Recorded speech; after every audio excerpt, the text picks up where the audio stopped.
Studios, this is Sean and RJ on 105.3 The Fan. Okay, here we go, 4th and 1. They're going at the 15. Inside handoff, Lipke diving at fullback. It's close, and it appears he did not get it. Did not get it. Went for it on 4th and 1 with a fullback dive, and they turned it over on downs. Good morning, Metroplex. That is the way we start off the Monday edition of Sean and RJ here on DFW Sports Station 105.3 The Fan. Proud of Peyton Russell for knowing what this sound and music actually is. Sean Sharif, RJ Choppy, and back from the stadium, our Cowboys insider Bobby Roberto Belt. The Cowboys were officially eliminated on Saturday with the Eagles win over the Commanders, and then yesterday it was easy money because they were, for some reason, favored over the Los Angeles Chargers. Another game, another over that hits. Not for me. Well, see, you got to just go always with this team. It is always an over bet right now. Very weird feeling yesterday. Very strange feeling watching the game. How so? Had a preseason game feel to it. Meant nothing. You know, like it had just a preseason. Get used to it. Yeah, I know, right? I get used to it for the playoffs too, because these are going to be the worst playoffs of our lives. It's not going to be the worst just because there's no Mahomes. There's no Mahomes. There's no Cowboys. There's not going to be a Lamar. The Lions are going to be out of it. I mean, those are four. Could get awesome upsets. Could. Yes, you could. But then, are they really upsets if the teams are frauds, right? So it's like, you know, it's gonna suck. But this game was the same for me because it had no stakes. And it had a very preseason feel, and watching it just had that kind of very much of a disappointment of another year gone by where the team doesn't reach not even the ultimate goal, any goal. Because I don't think that it's I'm not one of these title or bust guys, but you got to reach small goals. And they didn't reach a small goal this year. And they didn't reach a point in the second half. No. It was literally 21-17 at halftime. The offense completely disappears, Bobby. The pass rush gets nowhere close. And I played that clip right here on your official home of the Cowboys play-by-play because I thought maybe that was the turning point in the game. Yep. It was a 3rd and 5, CeeDee Lamb false start. That leads to 3rd and 10. Pickens picks up 9 by kind of juggling that ball on the sideline, and then Hunter Lipke stopped in the third quarter, 4th and 1. You're down 7. Murray misses Herbert on what should have been your first sack of the game and your only sack. 33-yard run, field goal, 27-17. It felt like that was kind of it. Yeah, and it sucks. I can't even come in here and brag on Justin Herbert this morning because it's still the Cowboys.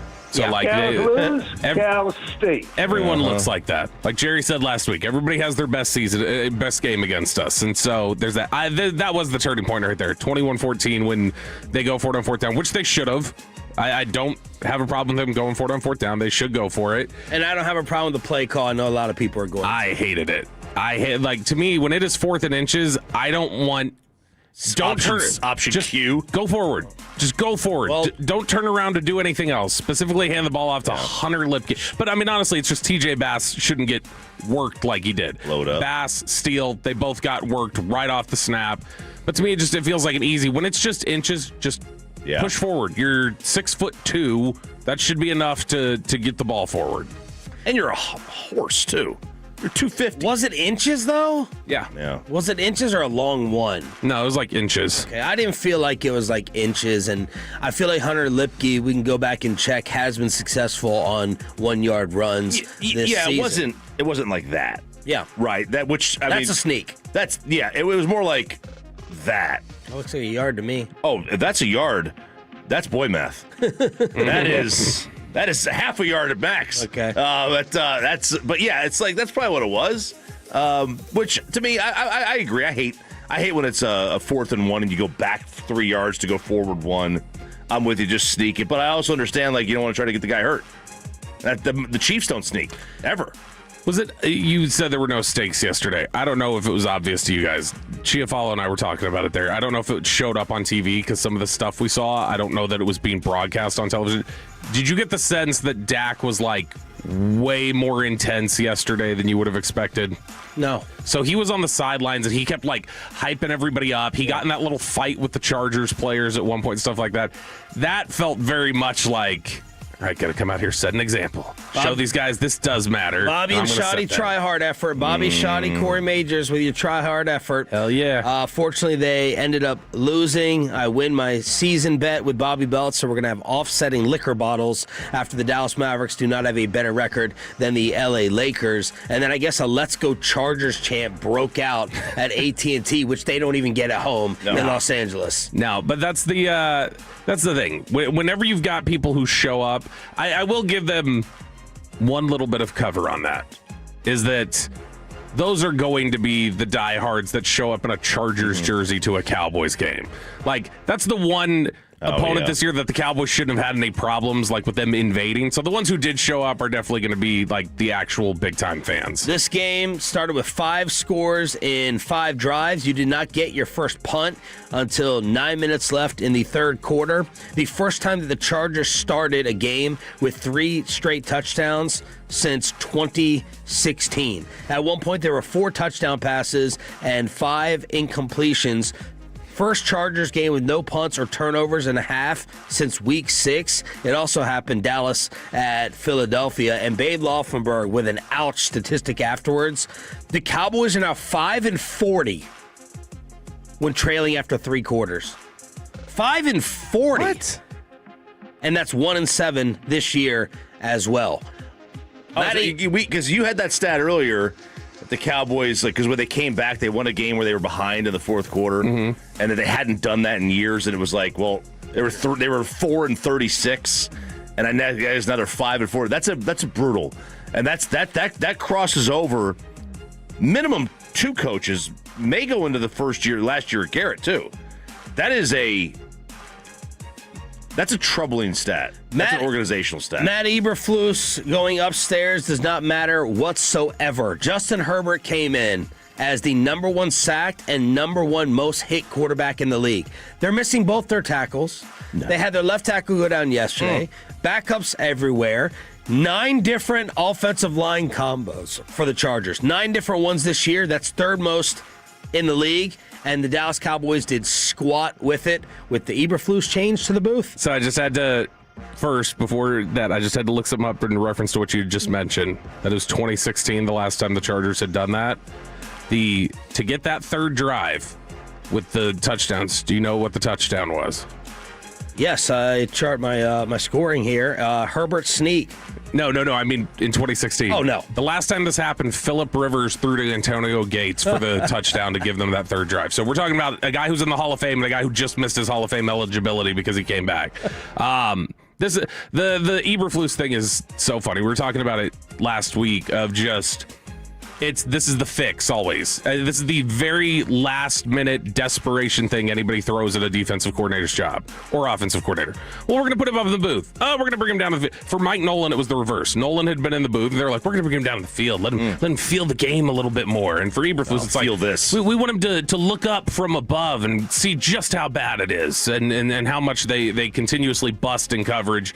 And it was exactly like what you think. It is the...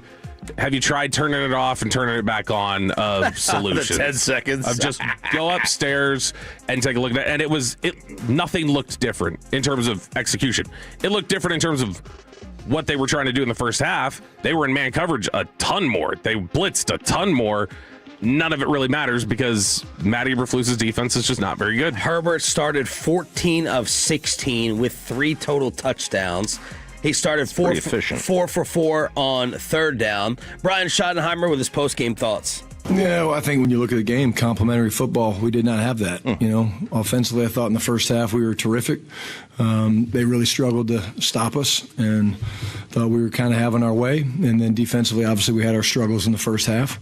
This team, I'm talking about the Chargers, of course, they do a great job of possessing the football. And,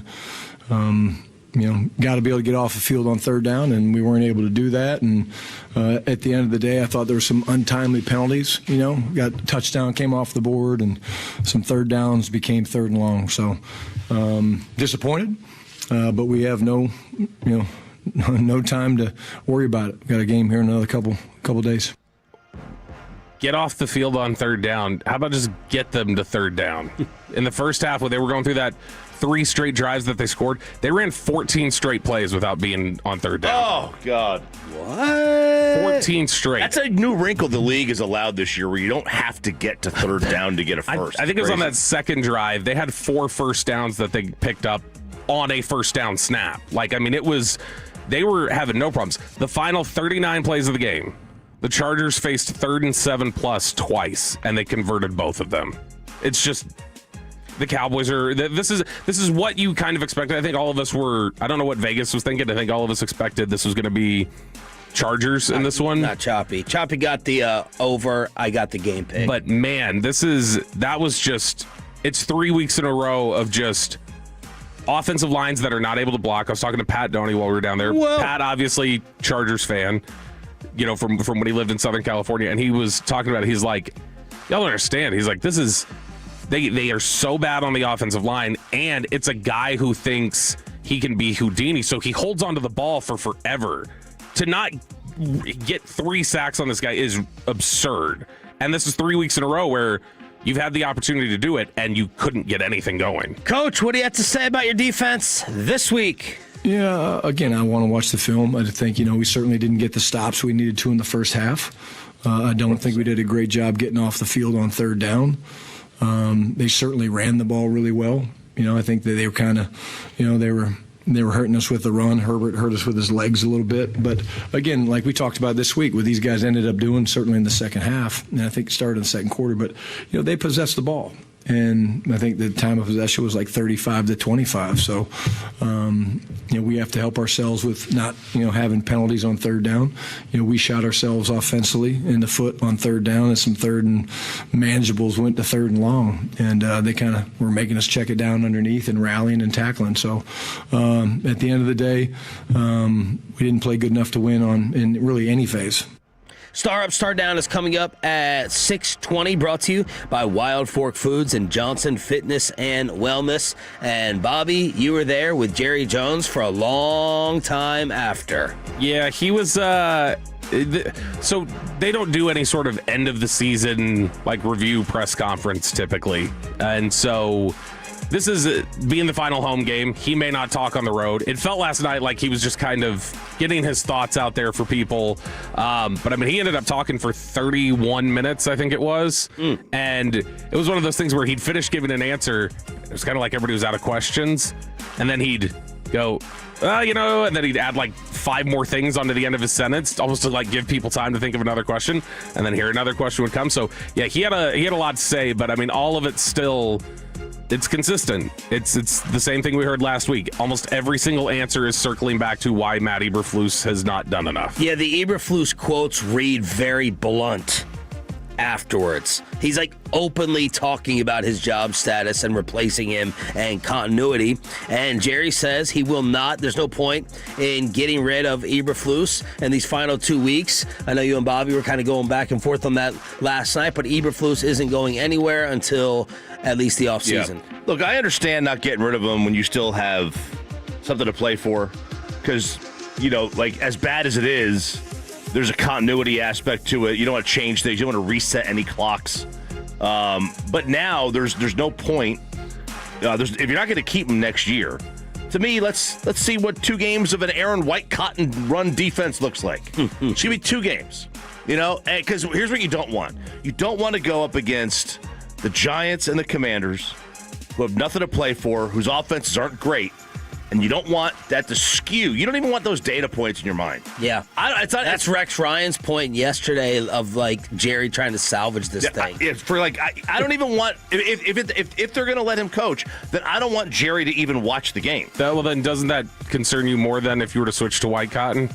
You give him 2 games against 2 offenses you don't think are very good, and then they're going to go, oh, he's great. Fair, but at least you get the idea of how he calls a game. I don't know. You know what I mean? It's not going to significantly impact anything, I don't believe, by firing him or letting him stay. I just think, man, you do this, it's a small message that you can send. Jerry on evaluating Eberflus for the final 2. Well, I don't know that, relatively speaking, I might not couch it as difficult. It's certainly something that we have to do, and that is look at the entire year and look at what our options are and how to correct not being here the same time next year. So now that's not uncommon to evaluate at this time of the year your entire coaching staff. And obviously the target's on him because of our statistical as well as actual play on the defensive side of the ball. But that goes with it. That's the life that you guys have chosen, and they know that you're under the gun almost every game, much less for a full season. As a coach, it goes with the profession.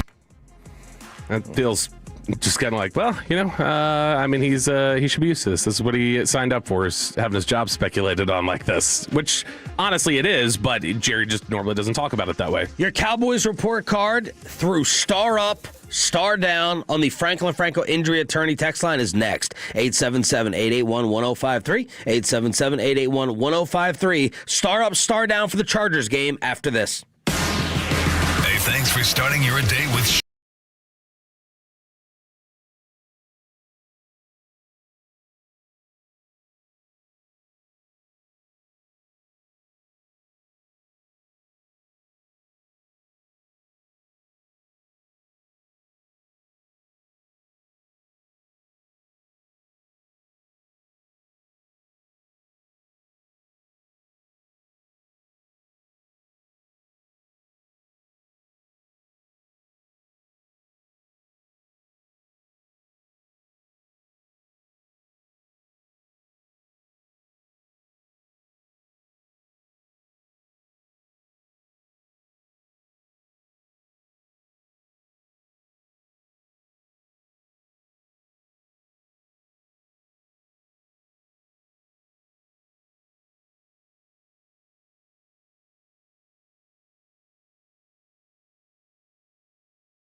Frankel, there's never an out-of-pocket cost. They only get paid when you win. Frankel, the go-to car truck attorneys in Dallas.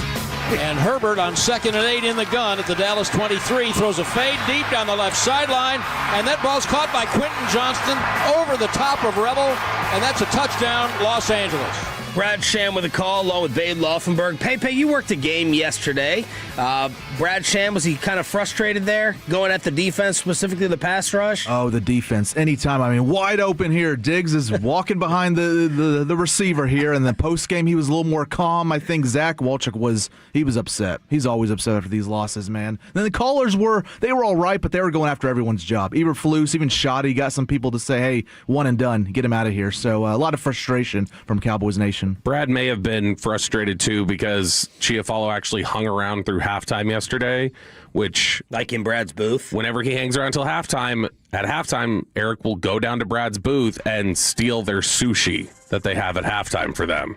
And so they have sushi every half? Yeah. They don't eat like the press box food? No, they don't have time to run down to the end. So Eric will go walk down there if he's there at halftime, and then after they get their plate of sushi, he goes in and cleans out their leftovers and won't leave anything for him. So he may have been grumpy because he didn't get as much sushi as Used to have the cellophane over top of it, or the clear wrap, whatever. And, I would go over there and I would steal something. Ted Nichols' Payne was guarding it like his life. Yeah. But I'm stealing. I'm getting my 5 pieces in because, once Sham gets a hold of it, it's gone. And Babe will crush it. So you got to clean the scraps. Star Up, Star Down, brought to you by Wild Fork Foods and Johnson Fitness and Wellness. If you're new to Sean and RJ, this is your Cowboys report card. And target whoever you want. And every team is now targeting Savone Revel.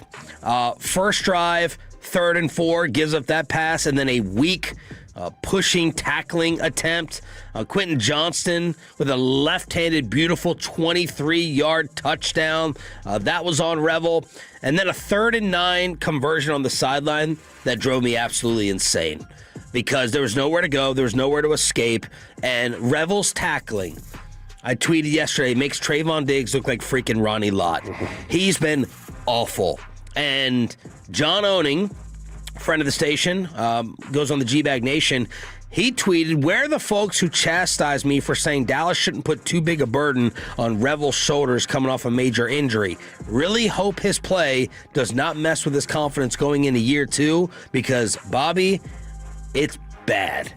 I mean, this is how bad their corners are, because that's what we talked about it. I said I'd be surprised if he played significant snaps. Well, I'm surprised because he has, because that was... Given the ramp up and everything else and how little he had played in college, it was like, all right, yeah, this will probably be a red shirt for him then. No, they've had to throw him out there and give him a bunch of reps. And there'd been a lot of criticism of, you're not playing him in press man. He's a press man corner, which he is. Why aren't you doing that more? Well, he got torched in press man yesterday. He was just not very good. But this is training camp for him, basically. He's a rookie.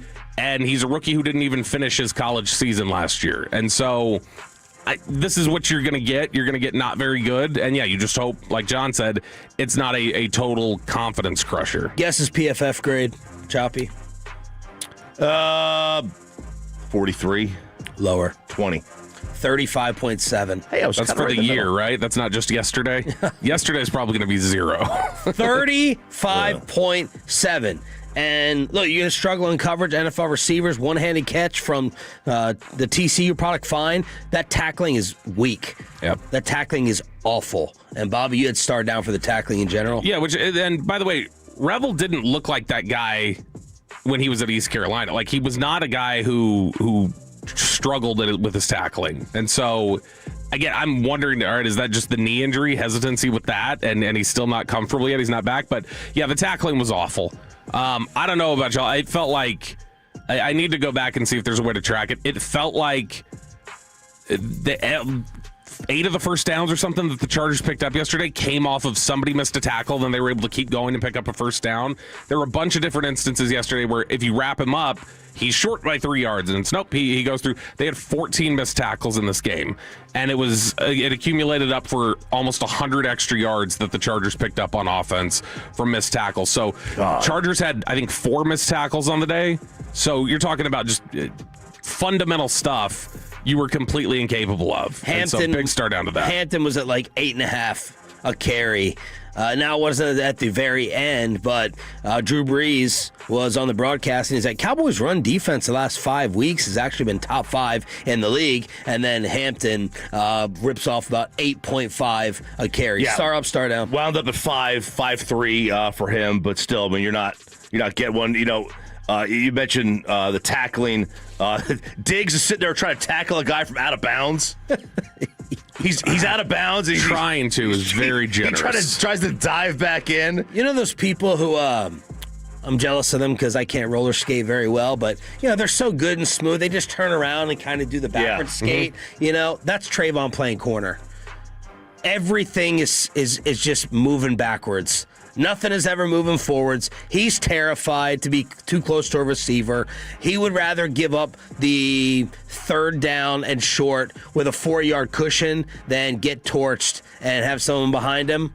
Oh, like what happened yesterday, but he told Jane Slater, no, that was cover 2. Yeah, there was a play, and it may have been the same one. I think it was in the third quarter. The receiver goes from the outside, comes into the slot, and he does a crossing route, right? And Herbert hits him all the way, but Diggs is behind him. And then he tries to do the old 2021 Diggs or whatever year it was, where he That's what kept him out of practice. Right, where he goes in front. Right, he goes in front of the receiver, but he was a step and a half shy of that. And that's just like, all right, he's not a cover corner. He's an interception corner.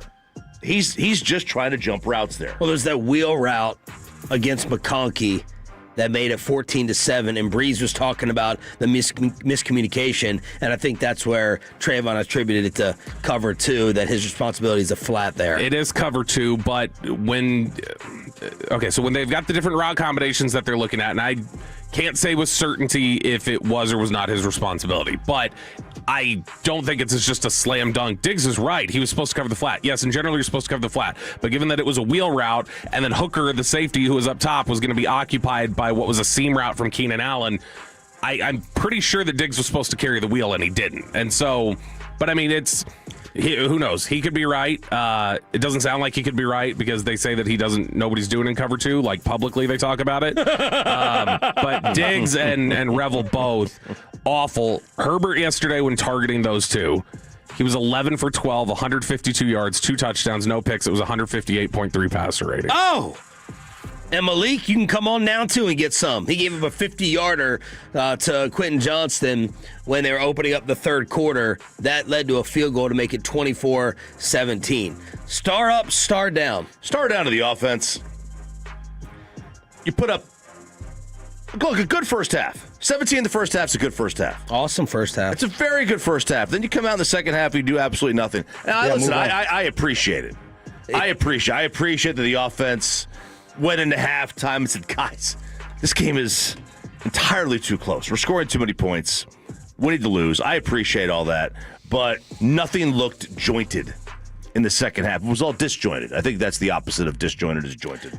It looked pretty bad. Dak on first half offense versus second half. What happened? He got shut out. Yeah, I mean, I've got to go back and watch the film, honestly. I think as much as anything, it's that fourth down. If we get that fourth down, we're still rolling. We go score a touchdown there. It's a one-score game or 3-point game. And, you're just looking for a stop for us to go down, take the lead, or tie it up. So when you're playing a team like that who's really good at controlling the clock, we only had 3 drives, the first half. And I told the guys in the second half, we're probably only going to get 3, maybe 4. I think we got 4. And when you're playing a team like that, you've got to take advantage of those opportunities. You got to execute on every possession, and we didn't do that in the second half. And so when we didn't get that fourth down, that's what I said. That was kind of the air out of the bubble right there.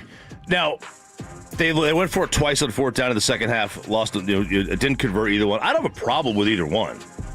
You're not going to kick a field goal from the 16 when you have nothing to play for, right? It's inches. We talked about we don't care for the play. And then the other one is you're right at about midfield. And you're already losing by, 10 points at that point? You kind of have to. It's a numbers game. Yeah. You kind of have to go for it. I don't have a major issue with either one. They just didn't convert. I've got I'm real quick on this, and this is going to be later in the shoddy eval that we do. I'm starting to get a little bit concerned with Brian Schottenheimer in chess matches. Starting to get a little bit worried about it. He was destroyed by Brian Flores, and then in the second half, shut out. I got to look at my play card. I got to look at my offensive coordinator for what the heck that goes on your resume first and foremost as the OC. Did LA change something? I know Drew Brees was saying to the Chargers defense, get in man, because Dak Prescott was cooking them early on, and they're a very zone-heavy team. And Dak started 13 of 17 for $149, 2 touchdowns, spreading the ball around, 7 different guys. What happened? I got to focus on my offensive coordinator here for getting shut out. Yeah, this is 2 weeks in a row. Look, there were a lot of people complaining about the script on offense for a while. It's 2 weeks in a row that they've scored on the opening drive now, and then after that, they've had issues stalling out. They flip-flop. And so, and a lot of that is because, Shotty will talk about it. He talked about it with us, that a lot of the times the point of the script is just to gather intel or to figure different things out. And so I don't know, maybe with the changes up in the script where they've been able to score earlier, that has changed some things up, because yesterday was there's no reason that you should have been shut out after that. You had them utterly confused in that secondary for the first quarter and a half of the game. And so that's not acceptable. Well, you were wondering why they didn't continue with deep shots. Yeah, I mean, so Pickens had the touchdown, and then he did the little Lambo leap into the sweets area. But Pickens had that touchdown. Gorgeous throw. Great throw. And it was a really good job by Pickens at the top of the route to create the separation, do all that.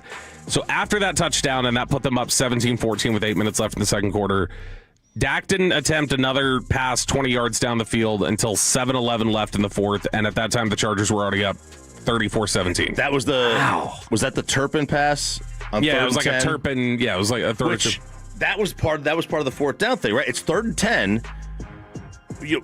Why are you throwing it 35 yards downfield if you don't want to set up a fourth? That's a low percentage pass. You don't want to set up a 4th and 10, which is what happened. Well, it's there. It's there.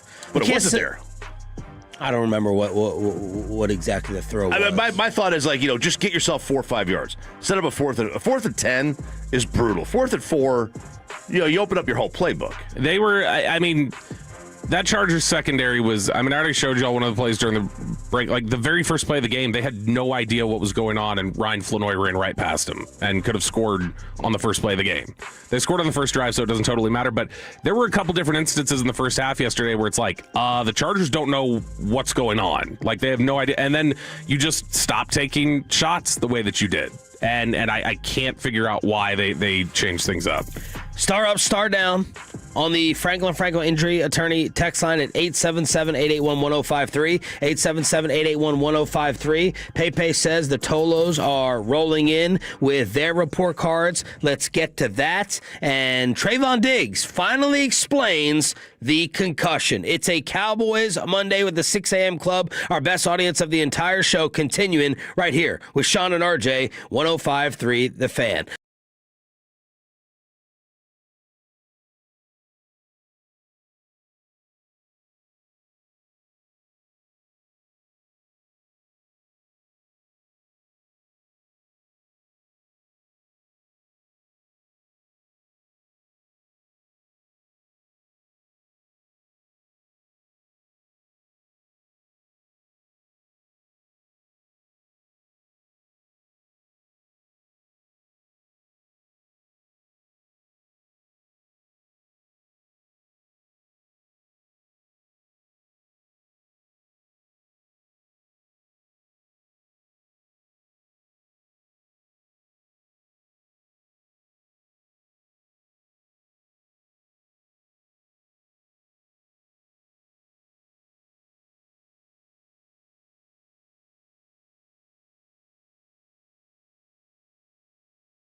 the back-to-back #1 Chevy dealership in the world. More new Chevys than anyone else, all priced to sell. Visit ClassicChevrolet.com. This is Texas. This is Classic Chevrolet. Together, let's drive, relax, enjoy the difference based on new Chevrolet registrations 2023 and 2024. Third down, Prescott back. They block it up. He throws it down to the one and banging in for the touchdown.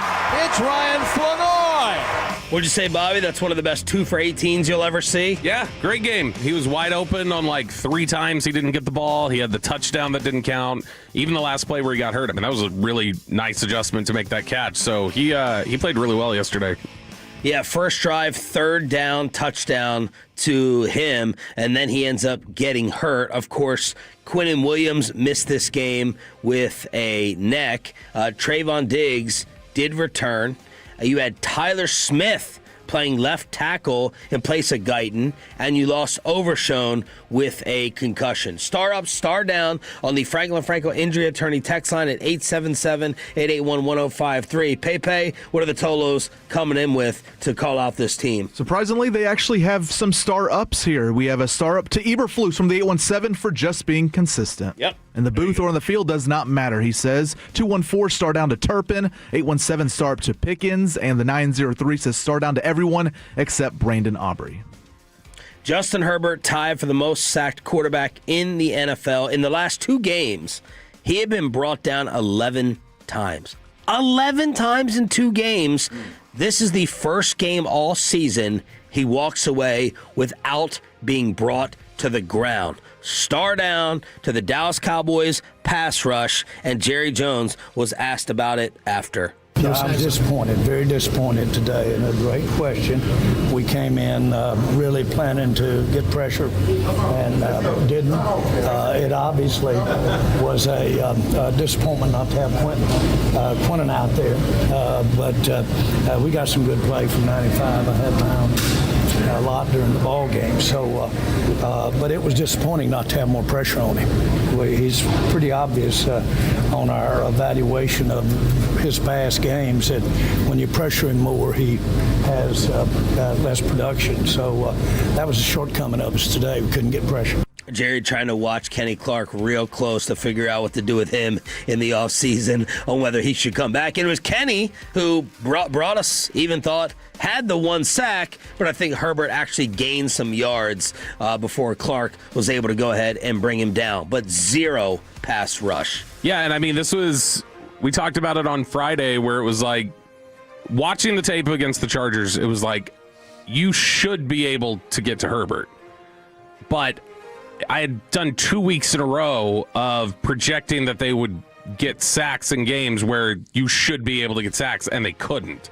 So I was like, all right, well, I don't trust that they're going to do it against the Chargers. So I wasn't totally surprised yesterday just because I saw that the Chargers were weak and vulnerable there, but it didn't look like Dallas was going to be able to do anything about it the last couple weeks. And then once Quinnen was out, that kind of sealed the deal for you and made that determination that they were not going to be able to generate pressure consistently. Even with the blitz, they actually had a pressure rate, I think, that was equal or higher when they sent 4 than on the blitz yesterday. So they were getting pressure at like the same rate, which meant the blitz is generating nothing extra, which is kind of pathetic, especially against an offensive line like that.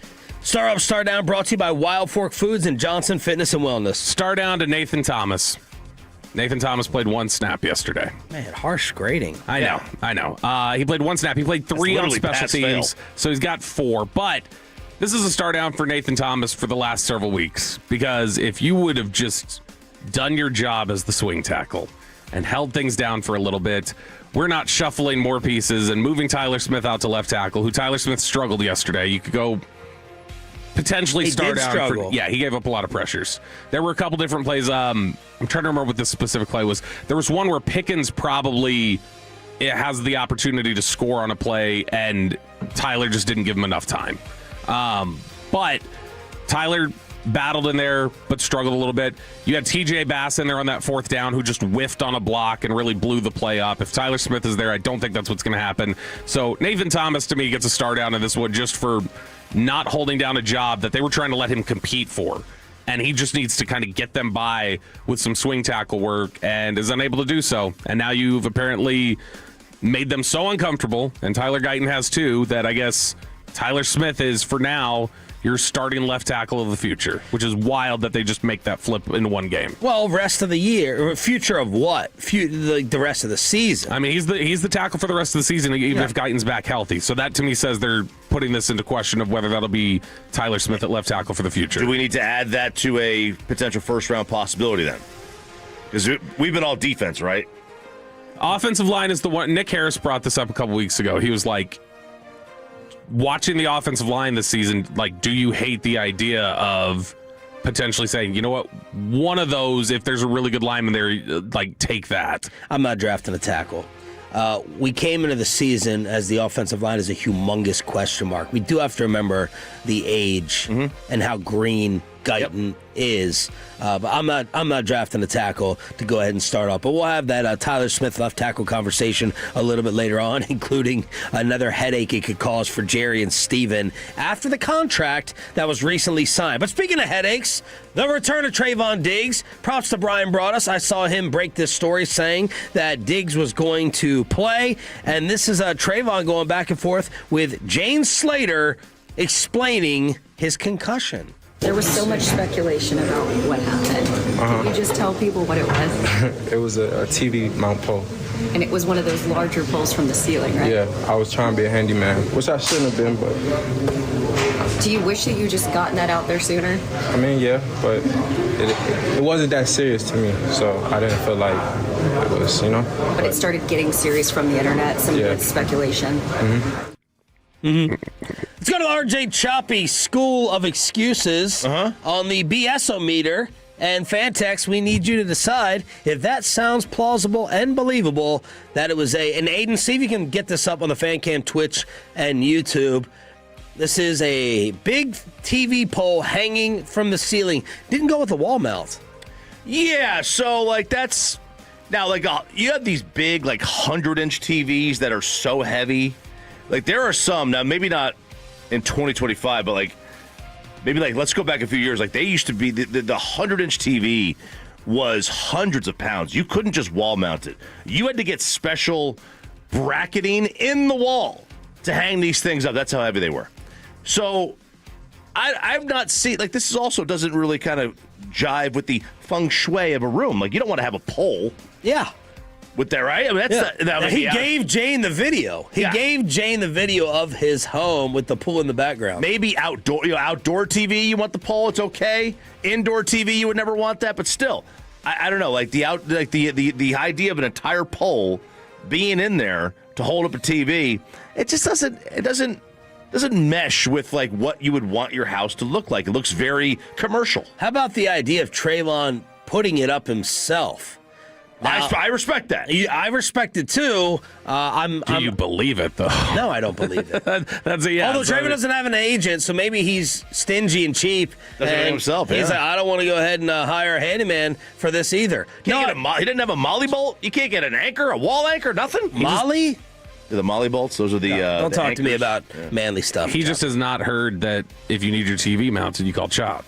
And Chop will do it for you. Yeah, I like Caitlin calling him. What do you think of the reasoning and the story? I don't believe it. I'm sorry, and I don't mean to be. I don't mean to call anybody a liar, and I'm not saying a liar, but I think that this is a mistruth because there was a lot of opportunities to clarify a lot of things that even the Cowboys believed it was for several weeks, and he just didn't want to tell them that, oh no, I was trying to mount a TV and I didn't, because what the Cowboys thought it was a lot more salacious than a TV. So I can say, and the Cowboys, by the way, did not think, and I don't want to spend like a ton of time, but whatever that rumor that's out there that a bunch of people keep sending us, the Cowboys didn't think it was that. Nobody thinks it's that because that's not what happened. And you can send me all the screenshots you want of your buddy that texted you it. It didn't happen. Yeah. So that's not it. But I think that I find it hard to believe that he just decided until critical mass to say, all right, I was trying to mount a TV. You waited 2 months to say that? Right. That doesn't. Was it so embarrassing that that's something you would not want to come out with over a 2-month period? No, that math ain't mathin'. No. That doesn't make sense. I agree. If it's that, it's like you're just out front of that one. That's not. you hang a TV and it falls in your head or whatever, it's like, okay, that's fine. Like that's not something that you would try to hide to me. Do you know the timeline of when the Cowboys found out and how long they did not know? Or what you know that they were told believed? like a couple days after. Like they figured they had a handle on it, I think like 2-3 days after the fact. Again. And I guess they didn't know what it was either, because that is not what the Cowboys' understanding of it was. It'd be funny if we asked Jerry about it tomorrow at 8:30 and he's like, What are you saying? Yeah. Has like no idea that that's something else, what I believe, something else happened. Trayvon didn't want to tell them or was too embarrassed. Then the noise got louder with this sick, disgusting Twitter rumor. It got to Diggs, and he felt like he needed to come out. He's trying to get back in the good graces of everyone. Brian Schottenheimer saying, I just love how much fun he's having out there at practice. He's playing and practicing really well. He's playing tag. He's coming back on the field, and he's in a giving mood, and he decides to come up with this recent story. You sit back, and you're like, all right, we need a team meeting. What was it? And they're like, just, there's a poll. And just say that poll fell on your head. Not buying it. And I really hate that he had 2 months and that was the best one he could come up with. He should have called Chop. Better call Chop. Yep.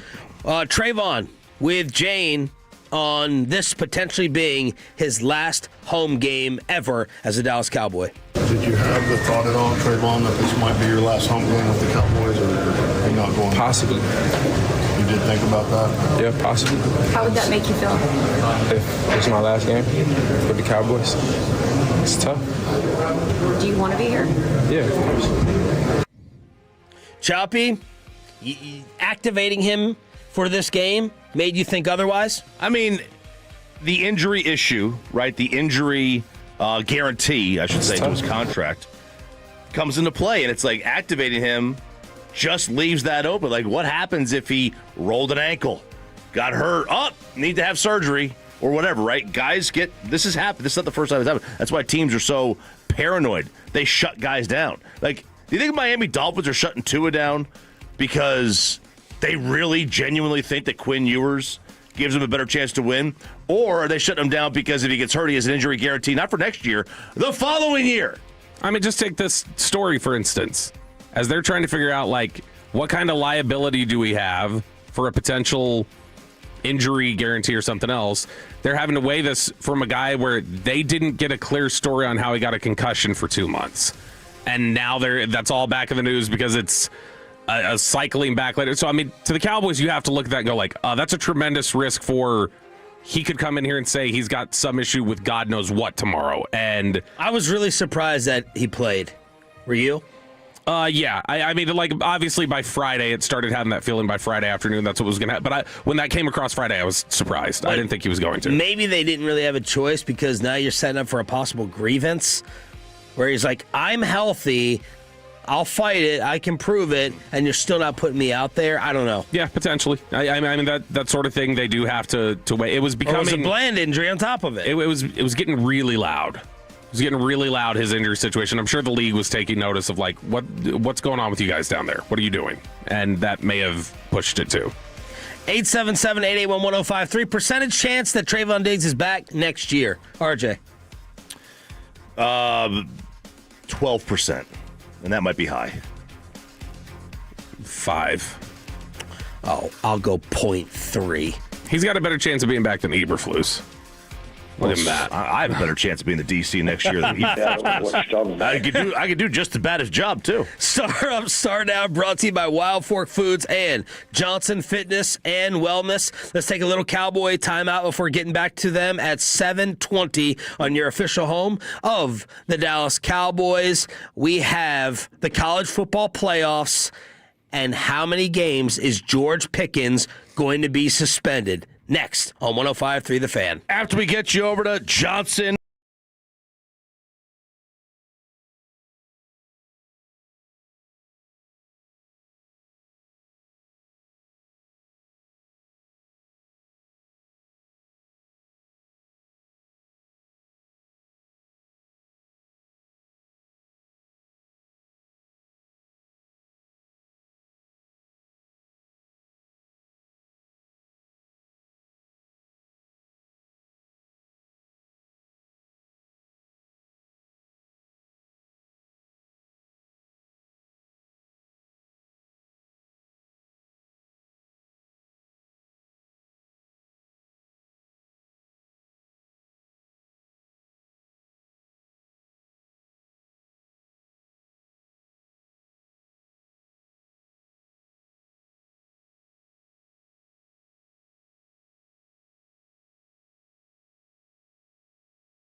D&M Leasing Studio. This is Sean and RJ on 105.3 The Fan. Jared leans in. There's the snap on fourth down. Jared back. Jared stepping up. Jared looking, throwing, end zone. It is caught by Amon-Ra, shy of the end zone. He flips it back to Goff, who dives into the end zone for the touchdown. What? There's a flag that came in. 2 flags. Did they rule him down? Are they going to say pass interference against Amon-Ra? And Pittsburgh staying on the field. The ruling on the field is a touchdown. However, pass interference, number 14 on the offense. By rule, that penalty is not enforced, and there is no replay. The game is over. Wow. There is no touchdown. I love the setup from the referee. Yeah. Torture. The Detroit fan base saying it was a touchdown first. Why did you say that first? Yeah. And it's like, why even? It doesn't matter. Crowd explosion. Yeah. And then devastation. Don't even say it's a touchdown because it's not. No, I think he heard that call from the booth, and he was just like, he wanted to torch that guy specifically. What an awful... That dude's voice, I can't stand him. Whoever the Lions play-by-play guy is, that's so brutal.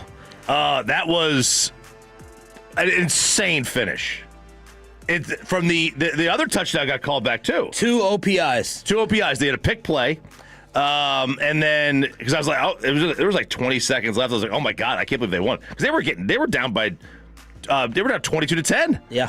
And they were down 29, 17 or whatever. I was like, there's no way. And they wound up coming back and scoring a touchdown, getting a stop, which they don't get stops. And then that play there, those 2 plays, I mean, unbelievable finish to this football game. Amon-Ra with the push-off of Jalen Ramsey, and I was hoping that Amon-Ra even got called for his progress being stopped. Like, whistle the play dead before he's able to toss it back to Goff. To me, that's the whole thing, is that they didn't clarify because it's not a play anyway. But I was like, they had to be saying that he was... Like he got the ball past the line of scrimmage on the initial catch or something, because there's no way you don't whistle that dead. He was being driven back for 3 seconds. Yep. His forward progress had completely stopped. If they would have counted that as a touchdown, there was no OPI call, I would have been melting down this morning that was not whistled dead. Yes. Because there's no way you can drive him back to the 6 and let him toss it as he's about to hit the ground and say, oh, yeah, no, he was still fighting forward. So a humongous win for the Pittsburgh Steelers in Detroit as that Lions offense ends up getting shut down, especially the run game, where they rushed for less than 20 yards. 15 yards.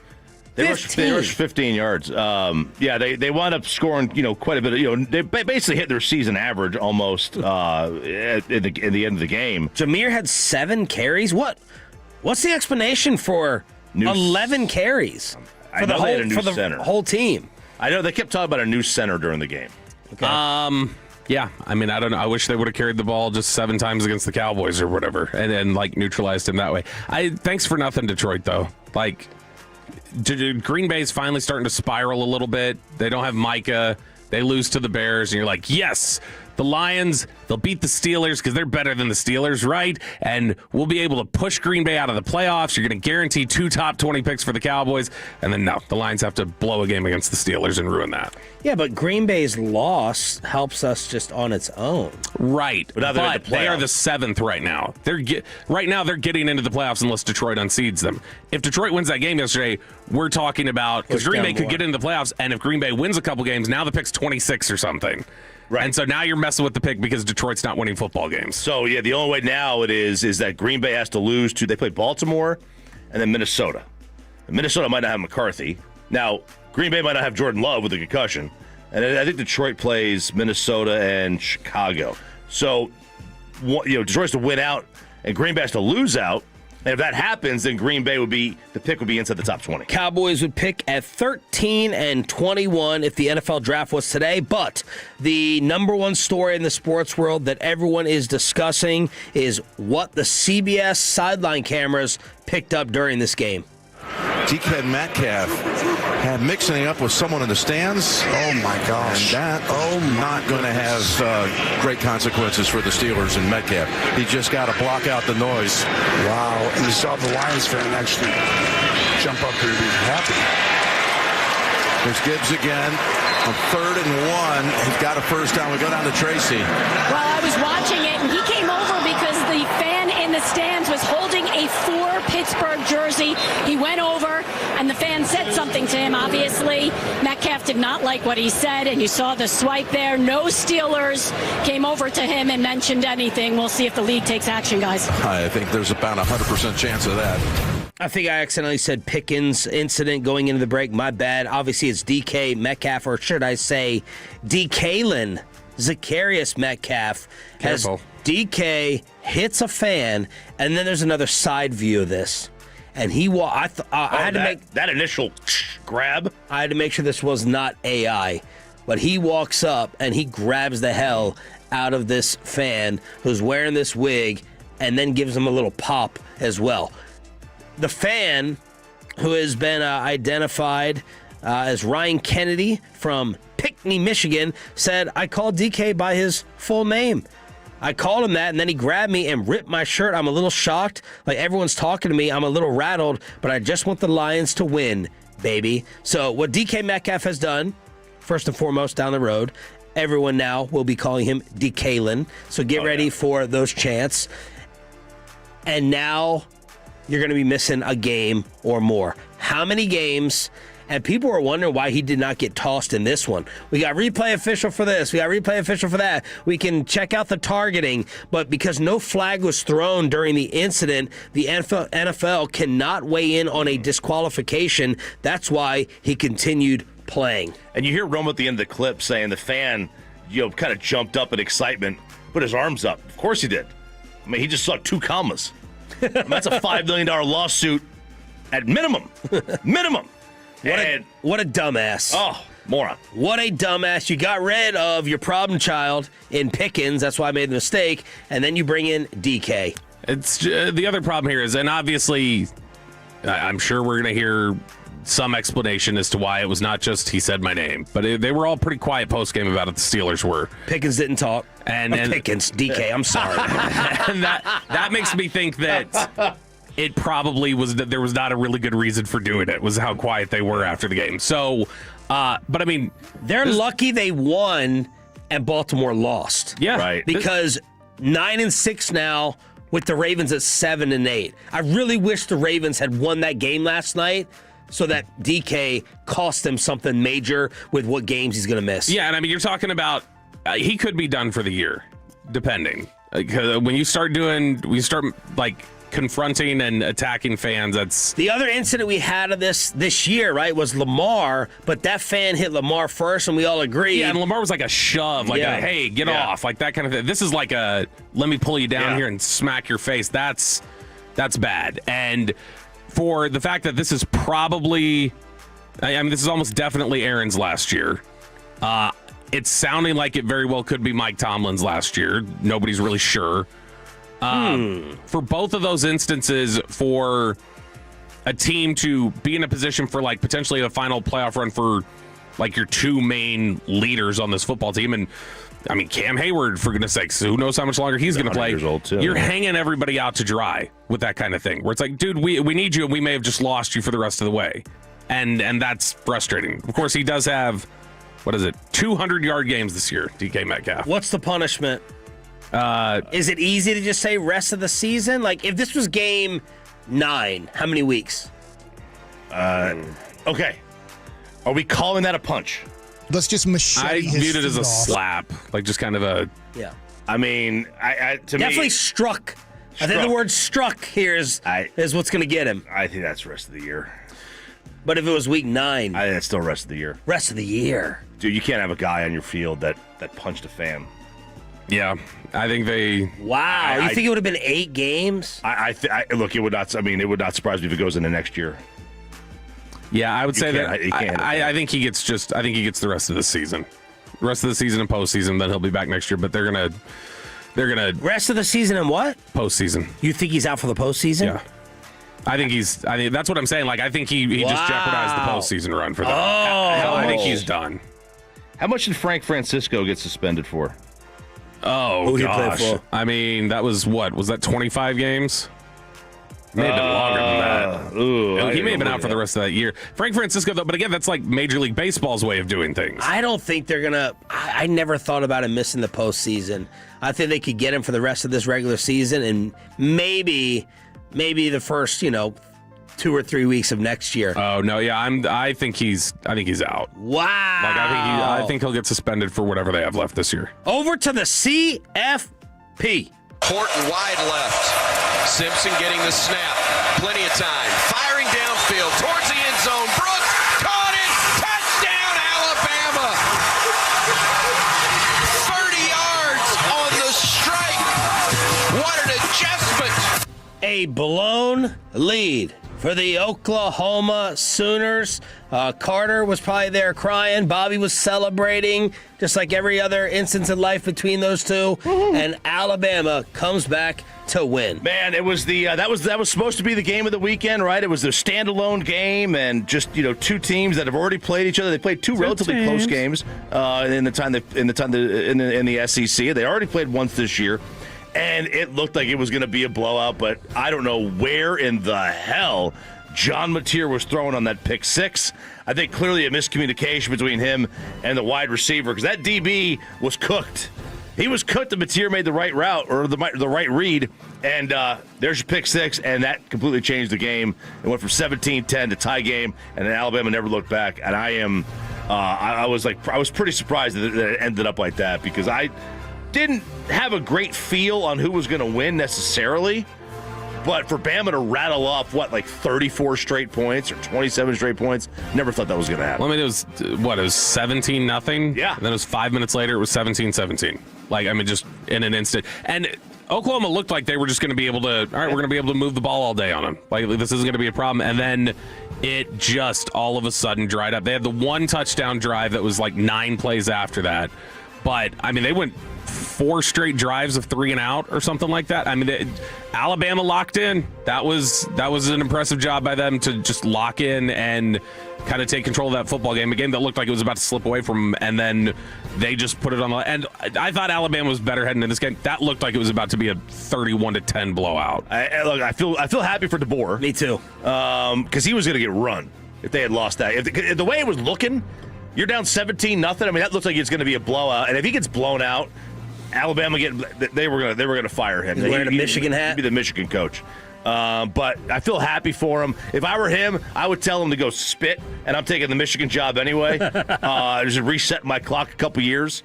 But it's a good win for him. I felt really happy for him. That was the beginning and end of the weekend entertainment. Read the quarterback, takes the snap, right hash mark, looks to throw, lets it fly, intercepted! Fitzgerald, the freshman, picks it off. Miami's going to win this game. Miami's going to win the game. Fitzgerald picked it off in the end zone.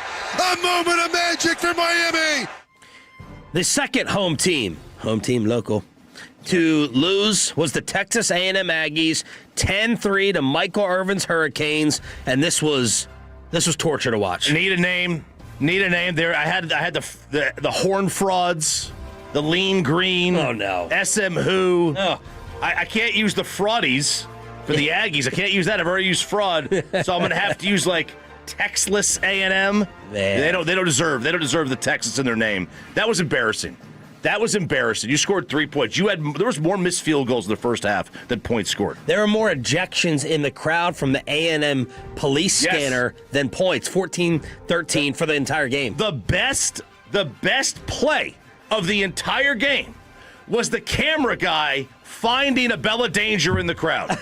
Okay? That is the best thing that happened in this game. Other than that, the only thing that better would have been if the wind lifted up her shirt. That's the only thing that would have been better. Hey, who's she playing for? No idea. Yeah, right. I've never heard of her. I didn't know either. I didn't know. I was like, why is this girl's not that hot? And then the internet spoke. Oh, yeah. She knows how to work. She's a performer. She knows what who goes to Miami. So you got to remember, it's not just Texas A&M. It's not just the Aggies, right? So you could go a couple different directions. Since it's Gig-'em and they choke, you could say Gag-'em. The Gaggies! Or the Gaggies. Yeah. Yes! Yep. Yes! A Bobby Belt! Choke, making them look overrated throughout the year to fizzle out like that. That was just a gross game. Awful. That was I could not stand watching that football game. And then obviously the other two games were just blowouts and uninteresting, but really you only had the OU Alabama game, and everything else this weekend was just blah. Last year there were 9 double-digit games of the 11, and this year we had 3 already. So we're looking at 12 of 15. College football kegger and around the National Football League right here on Sean and RJ 105.3 The Fan. Jerry Jones wanted to stick around longer yesterday to talk about another loss and his football team. Jerry Jones actually starting to take actual blame. Bobby was there for it back inside the Star in the commercial-free expressway on Sean and RJ next. But did you have a great weekend? Maybe you're starting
And it's brought to you by the On-Time Experts and the HOV lane of the Expressway. It's just driven by Mercedes-Benz of Plano. 2nd and 10 all day. Fade down the right side. McConkey completely uncovered. Diggs jogging after him. Touchdown, Los Angeles. Brad Sham with the call here on your home of the Dallas Cowboys as they get shut out in the second half and lose to the Chargers 34-17. Sean Sharif, RJ Choppy, our insider Bobby Bell back from the stadium here on DFW Sports Station. Best and worst of the weekend at 7:40. And Matt Eberflus moving upstairs. It sounds like the Grim Reaper is out for Eberflus. And that was just part of Jerry Jones talking for a good 30 minutes after the loss.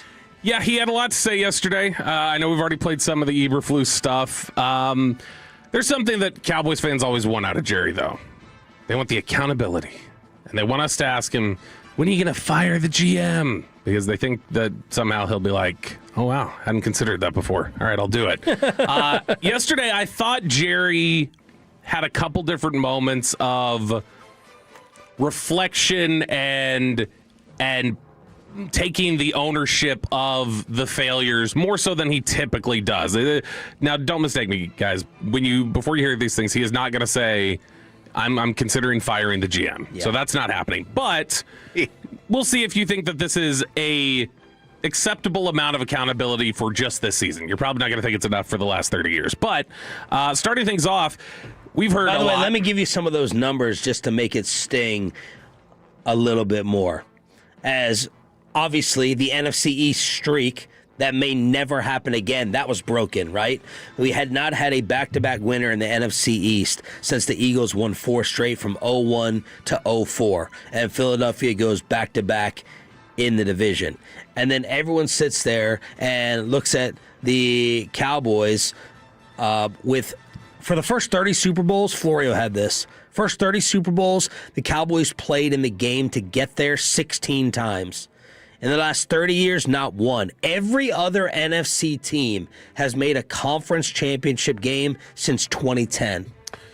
Everyone has made the conference championship game. Yeah, and remember, since 2010. What's your point? That stat used to be Cowboys and Commanders until last year, and the Lions until 2 years ago.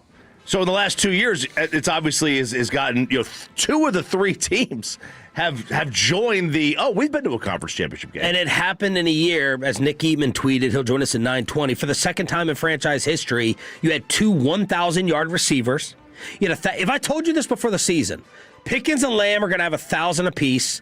Javante's going to give you 1,000 on the ground, and Dak's going to have 4,000 yards passing. You're like, I feel good about that. That's probably a playoff berth.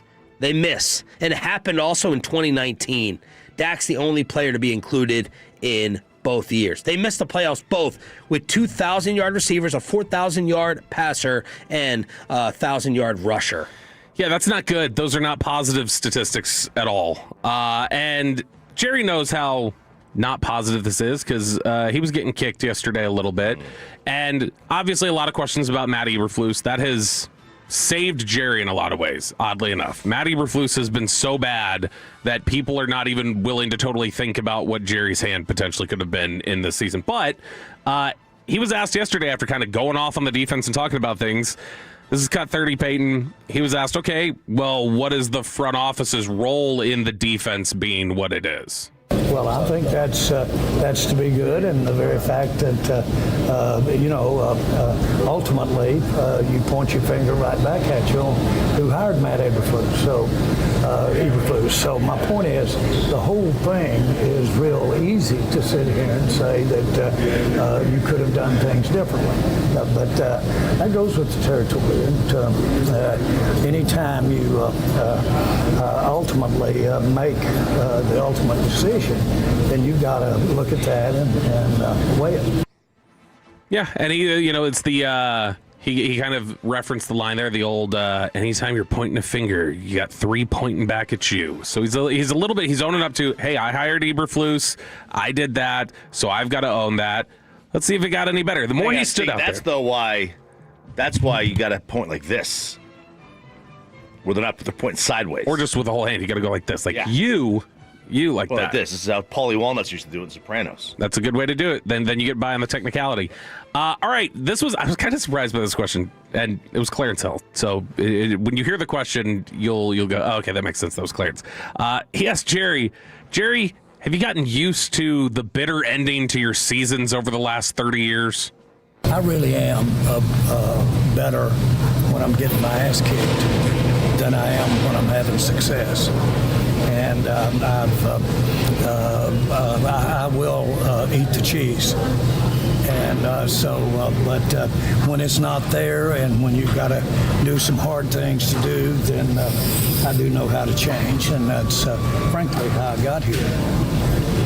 For better or for worse. As we stand here tonight, for better or for worse, that's how I got here. Did someone ask the follow-up with how have you changed? No. I think there was also the idea of just... We'll get Wilczuk to do it. Yeah, there you go. I think it's also just the inference from it, given the whole context of what he's saying, was he knows how to, not necessarily make changes. Like, I know how to change up what we're doing. Oh, okay. Like that kind of a thing. But this was the lengthy answer. This is about a minute and a half long, this answer. This was probably the longest answer he gave all night. And he was asked basically like, okay, 30-year drought, like, you're the constant here. 30. Like 30. When I moved here, I was like, I saw the dollar signs. I saw the Scrooge McDuck.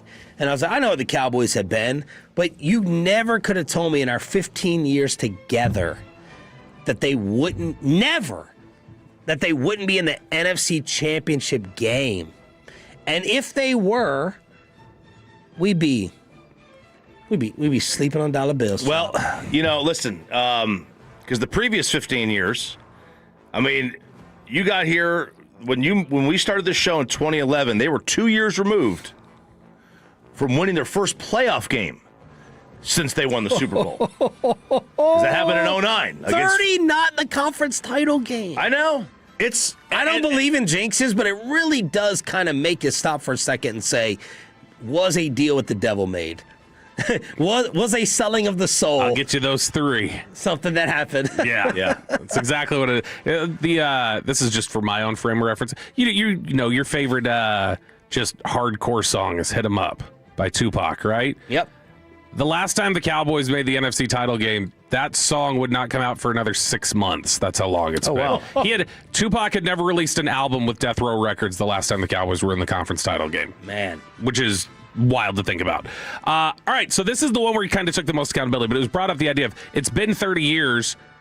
You're the constant here. So what is your hand in this 30-year drought? I'll admit that the Cowboys management has played a big role. And then we'll talk in third party around here a little bit too, if you want to. But the management needs to talk to the general manager. Okay, we'll get in that game. But seriously, I'm very disappointed at the way that we're structured, and my role puts us here tonight. I'm tremendously disappointed. And I can tell you right now, one of the reasons that I've enjoyed some of the things that work for me is because I will change, and I do change. And I can make a decision, and I can make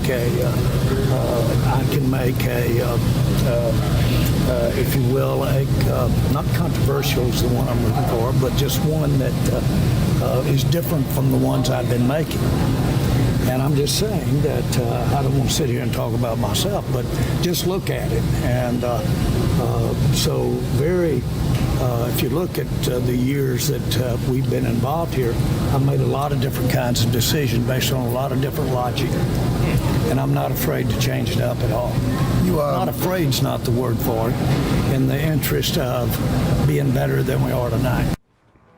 And I think the line he had there, which I may be off by a word or two, but he said the way that we're structured in my role has brought us here tonight, and that he hates that that's a reality. That's about as much direct saying this has been all my fault. Yeah, but he also said I'm not afraid to change it up. Okay, you might not be afraid to, but you refuse to. Yeah, what's he talking about? Sure. Couple questions. Number one, why is he kind of falling on the sword right now a little bit more than usual? Is it because he doesn't have injury excuse? Like, It helps them in a way when Dak misses 6 games, and they can all go to injuries. Is it because with one more loss, they're going to have back-to-back under 500 seasons for the first time since 2000 to 2002? That's what would happen. One more loss, they're going to have consecutive losing years for the first time since going 5-11. Yeah. Why now? What big major changes are you talking about? Eberflus? Eberflus is the scapegoat. Not that he's not a deserved scapegoat, but Eberflus is the one that Jerry is going to push off the side of the boat. And here's my bigger, internal review life question and point. If I failed at something for 30 years, why would I ever think that my next decision was the right one? How many times would I second guess myself? First off, I'd remove myself from the situation and try to bring in someone with more expertise, and hope that my ego, my need to be recognized, because that's what this is, my need to be recognized and defeat the ghost of Jimmy Johnson just continues to haunt him. And he doesn't care. Again, I say this 50,000 times. It's like the rock star that wants to be the athlete and the athlete who wants to be the movie star. Jerry Jones, his dream in life is not to be recognized as the billionaire, brilliant the oil man. Businessman, the oil man. Jerry Jones wants to be at the football table. When he walks in a room, there's a CEO billionaires table and there's a Bill Parcells football table. And Jerry's standing, it's like the sixth person waiting to play blackjack. Jerry's standing outside of the football guys who are sitting down looking over like, I don't gamble. Are you getting up? Are you getting ready to leave? Can I get in here somehow, some way? Yeah. That's his dream and aspiration from those damn Arkansas football days, to be one of the football guys. And that has cursed and made the Metroplex suffer for 3 decades. But why would you ever think your next move is going to be the right one? If anything, I'd start thinking opposite, like George Costanza. That's the entrepreneurial spirit, okay? And you don't have it, and I don't have it, and Bobby doesn't have it, and Peyton doesn't have it. And that's how entrepreneurs get there. They don't view it as failing 30 times. They view it as finding 30 ways for it not to work. That's the old Thomas Edison line. He failed a million times to make a light bulb, but he said, I didn't fail. I found 1,000 ways the light bulb doesn't work. Right. And that's how entrepreneurs get to where they are. Yep. And the problem is that generally entrepreneurs don't have 50 million fans. Right? They don't have or $50 million. Or $50 million. They got nothing to lose. Yeah. Right? They're just like, hey, I'm just here trying to make a buck. The biggest joke LOL statements from Jerry and Steven over the last week were, we pay our price, we suffer in our own ways on your yacht because you don't have the best cell phone service on the jet. Do you go around town and those jets are bumpy. You go around town and get jeered or have fans toss drinks at you? No. Not in Highland Park. Not with your security team. Not with your detail, and not in the back of the luxury vehicle that you're riding around in. So you're not suffering the same way as a fan. Unless you have this, you don't have enough internal guilt to change it up. You don't have enough internal guilt to swap things out. So that's what I've chuckled at over the last 2 weeks with Jerry and Steven saying the price they pay is just one we just don't see. I think they do pay a price in the sense of, like, just with any of us, like, for instance, to be known as football failures, that is a price. Yeah, I mean, there is that, because that's clearly like what, like, their national joke, and that's the last thing Jerry wants. Jerry wants to be respected on that front. But also, I mean, like for instance, we could have everything going right here overall, and there could be all these different things that we're checking all these boxes. And you talking about with the show? Yeah, with the show. And you could be in just a really, like, bad space if the ratings aren't where you want them to be. And that's something where, like, some of the listeners would be like, what's the big deal? Like, what does that matter? And, like, they don't they can't comprehend. There's not really probably a way for you to be able to explain why that's something that like would weigh on you, or why that's something that would weigh on me, or why it's something that would weigh on anybody else here that whenever that sort of thing happens. It's hard to like comprehend. Like, okay, yeah, but it's just it matters to us that like that we're in that spot, and so I think similarly, like. That has to weigh on them from that standpoint of like I'm sure they don't want to feel like failures. I'm sure every time he drilled a well that came up dry, he felt the same sort of way he does with this team. But this is a good example why I think it should be required viewing for anybody who's a Cowboys fan, is going to continue to be a Cowboys fan. You need to watch the Netflix documentary, because I think so many of this is explained away in terms of like, why would he continue to think that? Like, just listen to him talk about like the way he struck it rich, basically just threw all of it on black, and that was the play, and then he like bet on this one last oil well, and it hit. And so there's almost this sort of feeling with him. It feels like well, fortune just follows me. Like it's always gonna follow me in the end. It's gonna hit for me in the end. And there's so much that when you watch the reaction to the Landry firing and the way he got just destroyed, that it makes it a little bit more. You can at least comprehend, I think, a little bit better. How, if you were told consistently how dumb you were through all that, and then you ended up being right, it'd probably give you a little bit of a God complex that says, you can't tell me anything because I've heard the worst you have to say, and I was right the time you said that I was the absolute worst. He goes into his bunker. Like he'll go, and every time that criticism comes, he'll bring the people that are close to him closer into the bunker, and then shun everybody else.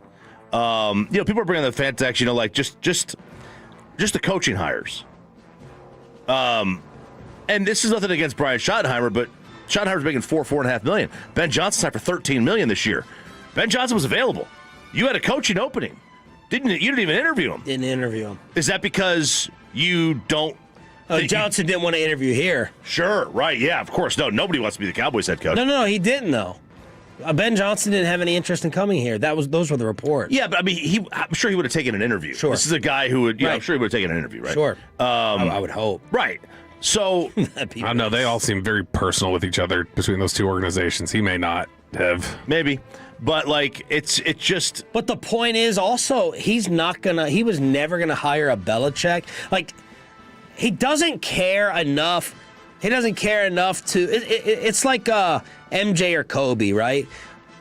Did Michael care enough in the championship to pass to Paxson, or did he have to win his first title scoring?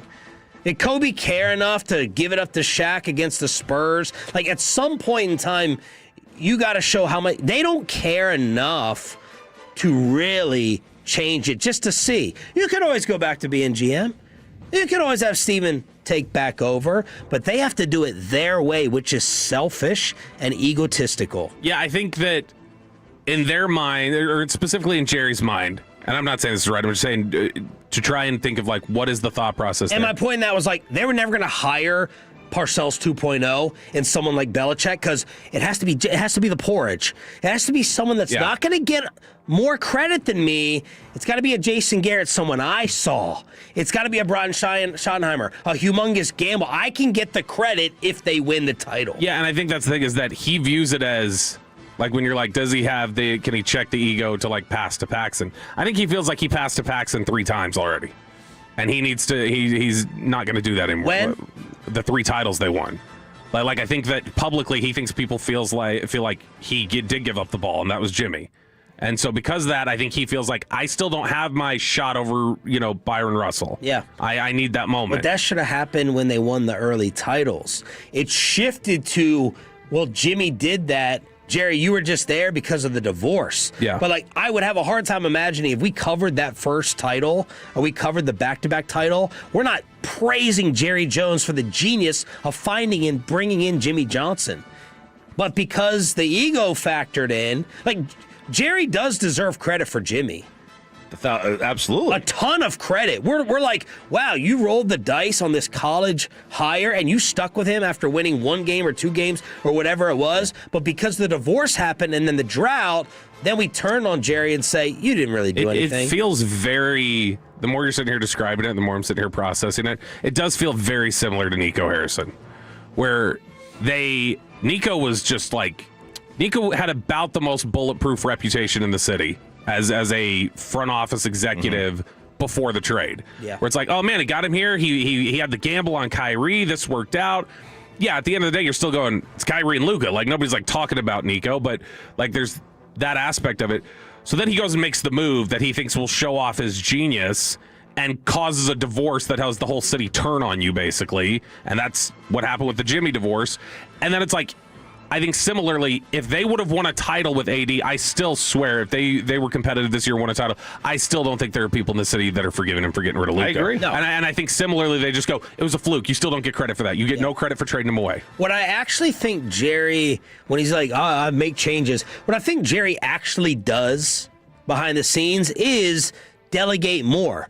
The problem for Jerry's perception and persona, or maybe it's not a problem because he loves his name in the headlines, I do believe he lets Steven and Will and everyone else kind of do a lot of the football stuff, and Jerry just wants to be notified and included at the meetings so that he can talk about it on the radio with a general manager flavor, right? He's got a veto pen, basically. Yeah. And it's a veto pen he doesn't use very often. Sometimes he does. Auto pen? But he generally, like over the last decade, Jerry's approach, this is the whole fight I got into in Oxnard. Remember that morning we came back and they were like, oh, Bobby was getting into it at Rudder Room last night. I thought that's because you had the girl's lipstick in your car. No. Whoa! And I've never heard that was that was a compact. Don't make that sound like a different story in case Kristen's listening. No, Kristen, we're talking about the Kristen compact. knows better. Kristen's lost that card. She's 0 for 2. Yeah, exactly. So, no, but then when Nick Harris came back, he's like, I don't think I've heard structure more times than I did last night. And that was the whole thing that I argued that night was that I don't think they have the natural structure that they're built. I don't think that's a inherently unhealthy way to run an organization right now. Of Jerry is the CEO who puts together a group of like 6 people who share the opinions. They build consensus. He sits over the consensus, kind of directs it. And then once they present it to him, he generally lets it go through and very rarely uses his veto pen. I don't think that's an unhealthy way to do it. Yeah. At that point, you need to start asking the question, do you have the right people in that circle? Right. And everything like that. But the actual structure of it is not inherently bad. I'd kill to get Will McClay drunk.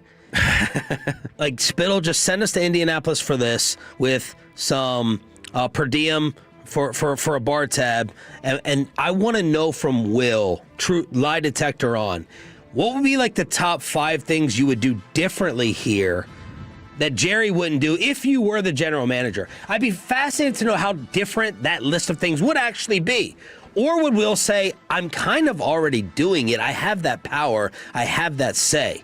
What would be the biggest 3 to 5 different changes that McClay would do if Jerry was totally out of the picture? Because I think that would give us the answer to how much Jerry interferes and how much Jerry meddles and how much Jerry is really in the way versus the delegation that I do believe is happening. Yeah, I mean, look, it's... But we do have to hold Jerry accountable for, like, the Micah thing. That's on Jerry Jones. Yeah.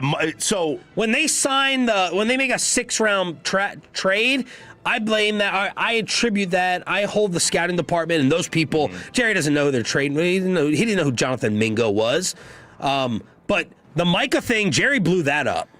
When it comes to delaying the contracts and taking the shots at CeeDee Lamb or having these things go overboard, I blame Jerry and Steven for that. There's a lot of... he's not totally innocent. I will say he blew up the Micah thing in the sense that, like, he was the final hurdle. There were a lot of people in that circle who already were trying to blow it up and didn't want him here. And I think it just took, like, it got done finally. But like, Jerry was kind of, for a lot of people who are like, man, you got rid of Micah. I think a lot of people need to understand Jerry was one of the last lines of resistance that kept him here. Okay. Sorry, Chop. Like, to me, when it comes to situations like that, I understand, like, what is the difference between Jerry and a lot of the GMs that never played football, right? Like, let's use Howie Roseman. Howie Roseman's thought of as, like, the GOAT of the GMs right now. Do any of us really think that Howie Roseman's out there breaking down film? Or is he using the scouts to give him the information and then operate like a stock trader and just trading stock chips? That to me is what he does. That's the same thing that Jerry does. Now, the difference is Howie is apparently a far more shrewd, willing to trade more assets, and he does things on time. He doesn't delay. Yeah. I don't have a problem with the structure from the standpoint of like, all right, he's getting information, he's making the decision based on the information in hand. Because most, like today in the analytical world, Chris Young is the unicorn GM who actually played the game.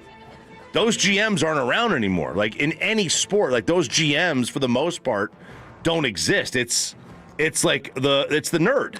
It's the geek. What it comes down to at the end of the day for me is if I ran something that was so, important to the city. Jerry Jones is basically the mayor of Arlington and the mayor of DFW, because the Dallas Cowboys are so loved that they're still number one in the ratings despite this 30-year drought. And if I wasn't good at something that so many people cared about, I would like to think that I could step aside and try it another way. For the importance of the city, for me to get credit for the maturity of doing it. Like if Jerry 10 years ago stepped aside and let Troy Aikman be the GM, he would have received a hero's welcome. But that's not the welcome he yearns for. That's not the final applause he wants. He wants to stand on the podium with Roger Goodell, with that GM. When they pop up the Chiron, Jerry Jones, it has to say owner/GM. It cannot just say owner. And that's the difference between Jerry and a lot of owners. He needs the title credit, and other owners are like, I can still get my shine. I can be Robert Kraft and have Bill Belichick being given a ton of credit, and Robert Kraft is going to the Hall of Fame too. Jerry just he has a need for the credit, and it's a curse. One more clip here for you, and I just had Peyton grab this one because you made reference to it a little bit ago, that this year's probably a little harder for him because he doesn't have the default to fall back on of, well, the quarterback was hurt or we didn't get this or that or whatever else. So he was asked last night, Jerry, do you feel like you've wasted one of Dak's better, healthier years? Well, that's a good way to look at things is when you've got good play, and we had some, for instance, I'll bet if when we graded, I'll bet Tyler Smith really played well at left tackle out there, which is pretty impressive when you have your first game out there. So, again, you can always find things that you're proud of. I know that for our fans and for all of us, we need more success in winning these ball games. Yeah, they wasted a Dak year. Yeah. Dak Prescott played very, very, very well this year. Not good in that second half. There's been moments, but you told me that Dak's going to throw for 4,000 yards, Pickens going to have 1,000, and Dak's going to play all the games. You missed the playoffs. Blown missed opportunity. I mean, this is the first year. With the Eagles doing this as well. This is the first year since Parcells was here where their quarterback didn't get hurt. And they're going to have a losing season. First year? Didn't get hurt in terms of what sense? Like, didn't miss a single game? Miss significant time. There were some of those 8-8 years where... But that's not a losing season. Yeah. No, I thought you were talking about missing the playoffs. Oh, no. Yeah, they missed the playoffs, just not have a losing season. And they're going to wind up being, they might, I guess they still could have a 500 record. But, there's a chance they don't, They probably obviously. still will. Those two teams are bad. Probably still will, but, here we are. Dak didn't get hurt, and they're going to wind up maybe having a losing record. That hasn't happened when the quarterback doesn't get hurt in a very long time. 877-881-1053 is the Franklin Franco Injury Attorney text line here on Sean and RJ, along with Cowboys insider Bobby Bell. We'll do best and worst of the weekend at 8:20. Why do you think he was more reflective yesterday? He's just complimenting everyone's questions. He's been amazing on Tuesday and Fridays with us and the KNC Masterpiece as well. Yeah, he's very, I think, again, last night, I think it's sort of reflective for him, like it's the end of the year. And he's getting older. And so I think a lot of this is also just kind of cherishing time and cherishing moments that he's always... Like enjoyed. He enjoys mixing it up. He loves it. Last night when he got done, he was like shaking the hand of like every single media member that was still around there, was just saying like, hey, Merry Christmas. You guys have a Merry Christmas. I really appreciate y'all, blah, blah, blah. And so he does love this. That's why he wants to be as involved in as he does. He He loves everything that comes with the Dallas Cowboys and everything that comes with the brand and everything that comes with the attention. And so I think just another year of knowing, all right, this is it, and it's in the bag and it's sealed, I think has forced him to just kind of, he's going to have to be uncomfortable. He's going to go 4 coordinators in 4 years now, something that he said he basically didn't want to do. He's tried to stop that at every cost, and he knows he's going to have to do it now. And so, I mean, he's having to do a lot of things that he doesn't typically want to do. And so I think he's just being a little bit more reflective this day and age. Let's check out the rest of the NFC East. And we're going to count this one down for you because of what it means. 10, 9, oh, God. 8, 7, wow. 6, 5, 4, 3, 2, and 1. The Philadelphia Eagles are champions of the NFC East for the 2nd year in a row, and Dallas is eliminated. Amazing. Peyton, you're an a-hole. Wow. That was messed He up. started at 20. I cut it off at the... He did? No, he didn't. No. 29-18 over the Commanders on Saturday. That did officially eliminate the Cowboys. But the controversy in this game is at the end with the 2-point conversion. Yeah, were they running it up? Were they running it up the score? And that was the big question. By the way, Saquon, first running back with 4 straight 100-yard games against Washington since Emmett. The conversion, so we got 4.5 minutes left, and it's 27-10. Right. They go for 2. They make it, yes. They go on to win 29-18. Mm-hmm. So they made it 29-10. So the theory is, if they kick the extra point, it's an 18-point game.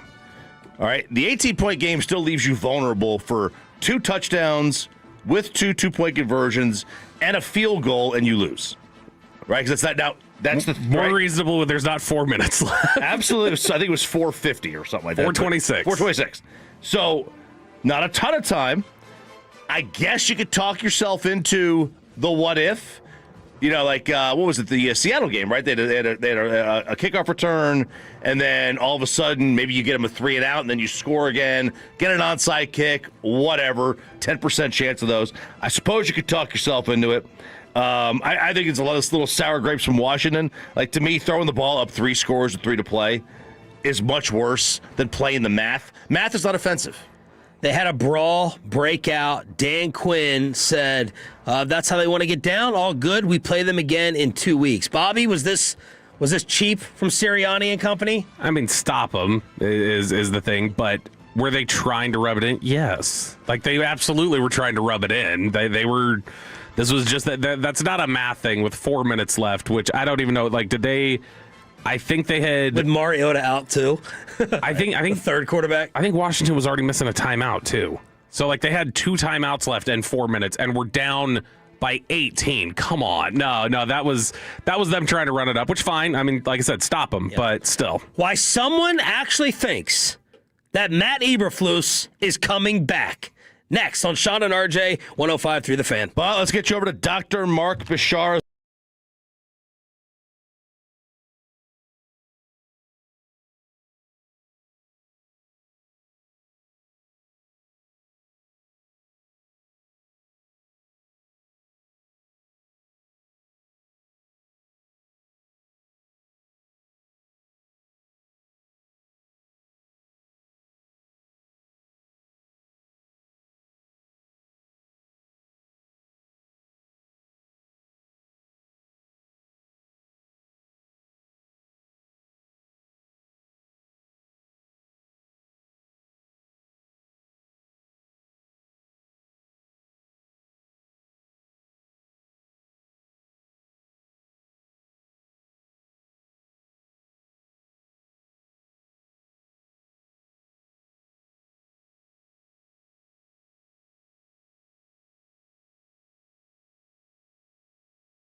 Leasing Studios. This is Sean and RJ on 105.3 The Fan. Second down and goal. Herbert in the gun. Gives it off inside to Hampton. Hampton shreds blue shirts and skitters into the end zone. Touchdown, Chargers. And it'll be a lump of coal in the Cowboys' stocking, at least for now. Brad Sham on the call. This is your official home of Dallas Cowboys football. It's Sean Sharif and RJ Choppy along with Cowboys insider Bobby Roberto Belt. We got Peyton and Aiden running things on the Fan Cam, Twitch, and YouTube. After the 34-17 loss, the pass rush does not get home. I wonder if you take like the top 3 stats this year where it's like, well, this team does this, so the Cowboys will definitely be able to do that. This goes up there. Yep. With Herbert leading the league in getting sacked and getting hit. Would you say Lions pass rush getting home against the Cowboys? Like, what were the top 3 trends that the Cowboys broke this season? I mean, Russell Wilson. It would. Life. The other big one is just, oh, this is a quarterback who shouldn't do anything against you. Or like, oh, this is a passing attack, they can't do anything. And then they do something. Those. And then, probably similarly, just the opposite side of it. This is a team that doesn't generate a lot of pressure. And then they will get some pressure on you because the offensive line has had their issues. So those 3 probably. Matt Eberflus went upstairs, and it did not matter. Stay there. Try the top of the stadium. Yeah. I saw somebody say, just be in the roof next time. He should call the plays from home. Maybe he gets a better vantage point for the side. You know, was he in the end zone? Is that where he was? Or was he at the 50-yard line? Yeah, it's kind of catty corner there. I'm sorry, what? Catty corner. That's disgraceful. It's what we say in Texas. A coaching booth should not be in the corner of the end zone. Is that where that's where it is? Yeah, like the coach where booths. Brad and Babe call the game? Brad and Babe call the game. It's next to it. I mean, that's every stadium in the NFL. The coaches' booths are next to the announcing booths. Yeah, should they not be, I don't know, either in the middle? all 22 level? Above Jerry? Or right 50-yard line, right above Jerry? Like that is. So I would guess the coaches probably had input when they were building the stadium because there's 2 different versions of all 22. There's sideline and there's end zone view. And so I'm guessing whatever input they received was that the coaches preferred to see it from end zone view. I mean, to me, sideline. If you're a coach, you need binoculars. Probably because they want to see trench play easier. It's easier to see different things that they're doing in the trenches when you're in end zone view. When you're on sideline, it's harder. What if they're in the other end zone? Either way, like you can still see it easier. You can still see everything happening in front of you, just binoculars or whatever else. But I'd be like right behind. Yeah. Middle of the end zone, all 22 camera level. So the secondary sucks. Diggs, he's washed. Savon Revel, I'm just worried about his confidence getting hurt in year 2. He's awful. He can't tackle. Malik Hooker had a 50-yarder completed on him as well. Deron Bland, bad year for him before he was gone for the season. I'm like getting anxiety putting together this team's need list for draft time because I was hoping to keep it to like 3 or 4. And now with the offensive line, the linebackers. What was the report before the game from Christy Scales? Oh, that they were going to play Kenneth Murray more than Logan Wilson, which... I did recognize Logan Wilson. I did see Logan Wilson really for the first time.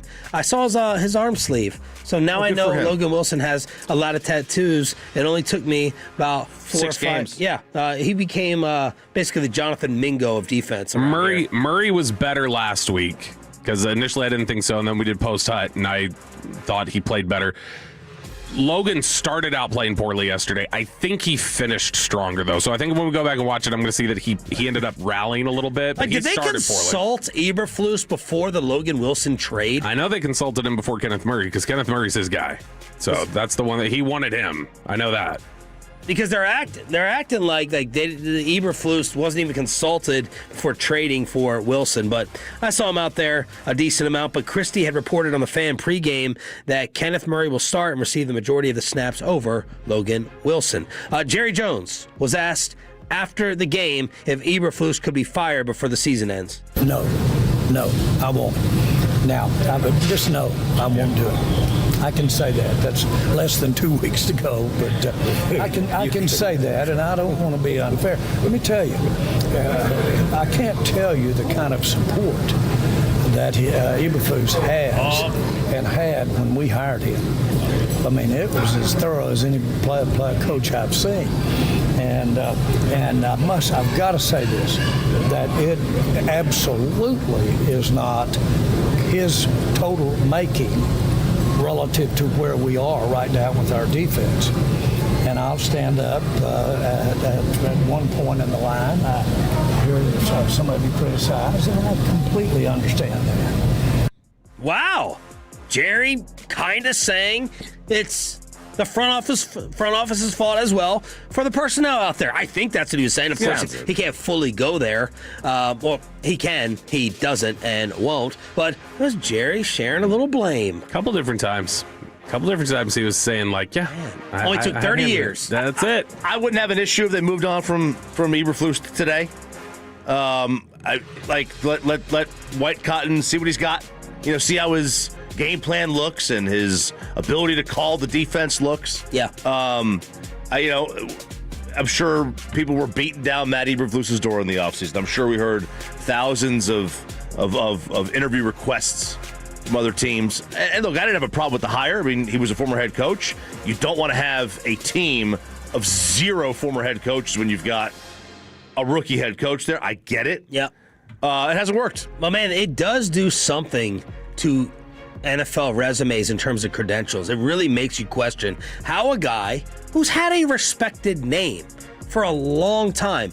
Rob Ryan wouldn't shut up about him for 3 years. You throw Mike Nolan into that. I mean, Mike Nolan's a known, and we can make our jokes and hot sauce and all that stuff, but, you have a respected NFL resume for decades and look and be this bad. It's kind of scary, Bobby. It makes me question some resumes. Yeah, I mean, and it's probably unfair 1 year, right? Again, personnel issues. They traded his best player, but yeah, Matt Eberflus was not a joke of a name before he came here. No, and neither was Mike Nolan. No, it was.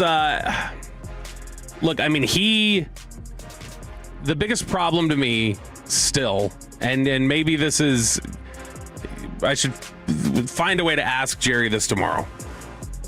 They neglected too much, I think, to get to the bottom of why did he have so many issues with players at the end in Chicago? Why did that? Why were players? Told you I was worried about his personality. Yeah, why were players so against him at the end to the point where there were stories about Jalen Johnson instructing him to leave the locker room, and he did. And then you see some of these issues crop up with players and how they're meshing this year and different things like that. It just makes you wonder. And he failed in press conferences to take proper accountability. That worried me. That worried me a little bit. Now, he wasn't coming on over here to speak in a head coach's role, but it's like, yo, man, you can't even own an all-time F-up at the end of that game. I'm not talking about the Hail Mary. I'm not talking about that one. I'm talking about what happened on Thanksgiving. Yeah. And you couldn't stand up there and be like, I think I messed up. That tells me a lot about you. Yeah, and I think that to me is... There's a couple different issues here. One, Brian mentioned this yesterday. Brian had asked me during the pregame show, he's like, should Eberflus have taken a year off? And the more I think about it, the more it's like, probably. You probably, it sounds like everything that happened in Chicago, you lost your way a little bit in terms of how you were supposed to connect with players and do different things. The other examples we've had recently in history did it. Dan Quinn took a year away. Mike McCarthy took a year away. They both worked on various things. One of the big things, we read that article from ESPN talking about how Dan Quinn's whole image makeover or rehab program consisted of getting anonymous feedback from coaches that he had previously had under him who felt like he had wronged them in this way, or like he just basically like, did I ever do anything to make you feel like I didn't hear you or I wronged you? And it was something he was forced to confront. Matt Eberflus really didn't have that time down to confront any of that. And I think you're seeing it play out that way. He probably should have sat out, and he didn't. And I think what you're seeing is just some of those same issues that he was clearly dealing with in Chicago. 2 months away was not enough time to figure out why did this go so bad before he had to go back and start dealing. He had a great opening. He had a great opportunity. You know, be the head coach, the defensive coordinator of the Dallas Cowboys. Like, bam, staring you right in the face. And he play with Micah. You had Micah. And he's licking his chops. And then all of a sudden, Eberflus was one of the ones who told them, we can get by. If you need to make the move, we can get by. You could scheme pressure. Sean and RJ here on 105.3 The Fan. What else did Jerry have to say? He was kinder yesterday, I think, in the way he talked about Matt Eberflus, but man, it reads cold. Let's go with Cut 31. You're a big fan of continuity, Jerry. Does continuity help Matt Eberflus's case? Well, necessarily, if we'll have to sacrifice continuity as it pertains to this year as to next year, if we decide to make a change. And, you can carry that so far. I saw where somebody wrote today that maybe with the evolving of players that you have, maybe the continuity of a scheme. But we played a pretty good defensive scheme out there tonight. And they've done a pretty good job in the time that head coach has had them lined up. He's developed some pretty good continuity out there with that defense in 2 years. So much for the definition of continuity. That's not good. That's a bad. That's a bad quote all around for Matt Eberflus. That basically says, "Yeah, I know you believe in continuity above all else." He goes, "Well, only go so far, guys." And look, continuity. Jim Harbaugh just showed us you can get continuity in like a year, so we should be having this already. Talking openly about the possibility of making a change. They've never taken it that far yet. Oh, let's go further than that. There's more, Jerry. Have you looked at potential coordinator hires already across the NFL? You can imagine the data with the analytics and with the information that's available today, technically. And then I should, if I'm anything, know and have accessibility to the greatest choices that you could have regarding coaches. Now, that doesn't mean you can get them all because they may be committed in other ways.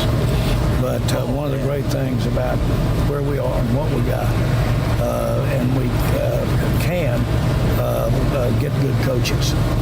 And so that's not crossed my mind as far as the inability to effectively do something different if that's where we decide. Oh man, he's already gone. The way he's talking, he's already gone. I'm gonna tap the brake, and I'm scared because two times in covering Jerry Jones, an imminent offseason decision was supposed to happen, and he didn't do it, and I was furious. I remember a sick feeling in my gut hearing the two times that he brought back head coaches. Garrett was supposed to be gone, and McCarthy was supposed to be gone. There's no way Mike McCarthy was coming back after the Packer playoff loss. No way. And then they announced it, and I was physically ill. Not anything like me too, particularly towards Mike, but it was just like I was ready for change. I wanted new hope. I didn't want to cover that off season with Mike still there and the stench of that playoff loss. So my I believe it's 96% Eberflus is gone, but my 4% is Jerry Ringley brothers haven't, because he don't care about hurting someone's feelings to make headlines if he keeps them around. And 4% of me is like, all right, let's have the media talk about the Eberflus storyline over the last. This is my cynical side. I'm being cynical because he has stunned us in bringing people back that I don't believe should have come back. But is this as? I'm 96% though. What? It's fresh. Typically 2 years for assistants. 2 years. Okay, typically. And he's getting paid. He don't like to pay people who aren't working. And AI just said he's making $4 million. I would doubt that. Yeah, I would doubt that. Shotty's making 4.5. It says reports places 25 salary on $4 million, one of the highest paid DCs. Okay, my skeptical side, Bobby. You gotta pay him $4 million to sit at home. My Jerry attention side is saying, let's create another storyline since we're not a storyline, being eliminated and out of it, and I can hurt Matt's feelings with him maybe even coming back. That's my 4%. So, he should have gotten rid of Garrett and McCarthy before he did. Right. The only thing I would say there is he always had a more protective word or two he would throw into his answers for them than he's doing with Eberflus right now. He's like openly talking, like he's talking like it's been done, and it's like, hey, we're in our job search right now. What are we going to do about this? It feels that Minnesota game. But he game, insulted McCarthy publicly too by like talking about. I think he was giving love to Dan Quinn. Yeah, sure. Like, 100%. Yeah, he's definitely talked in a way that is would make you sweat if you were Mike McCarthy or Jason Garrett. But there was always something in there of like Jason was like family. He wasn't going to fire him if he didn't have to. And McCarthy just won 12 3 years in a row, which that would have been unprecedented. This is every answer he's given in 3 straight media availability sessions. Even when it's not asked about it, it's circling back to, by the way, the defense sucks. Y'all know that, right? I mean, one of the things we'll need to ask him tomorrow, he's starting to talk a lot about scheme. So I think for him, he's like, it doesn't matter how much I like the coach. I think the scheme is a problem. Did you see Bobby in the women's bathroom yesterday at AT&T Stadium? And what the heck is wrong and on RJ's face? Best and worst of the weekend next.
If you've been injured in a car or truck ride, call Frankel first, 214-0817-323-3333. With Frankel, there's never an out-of-pocket cost. They only get paid when you win.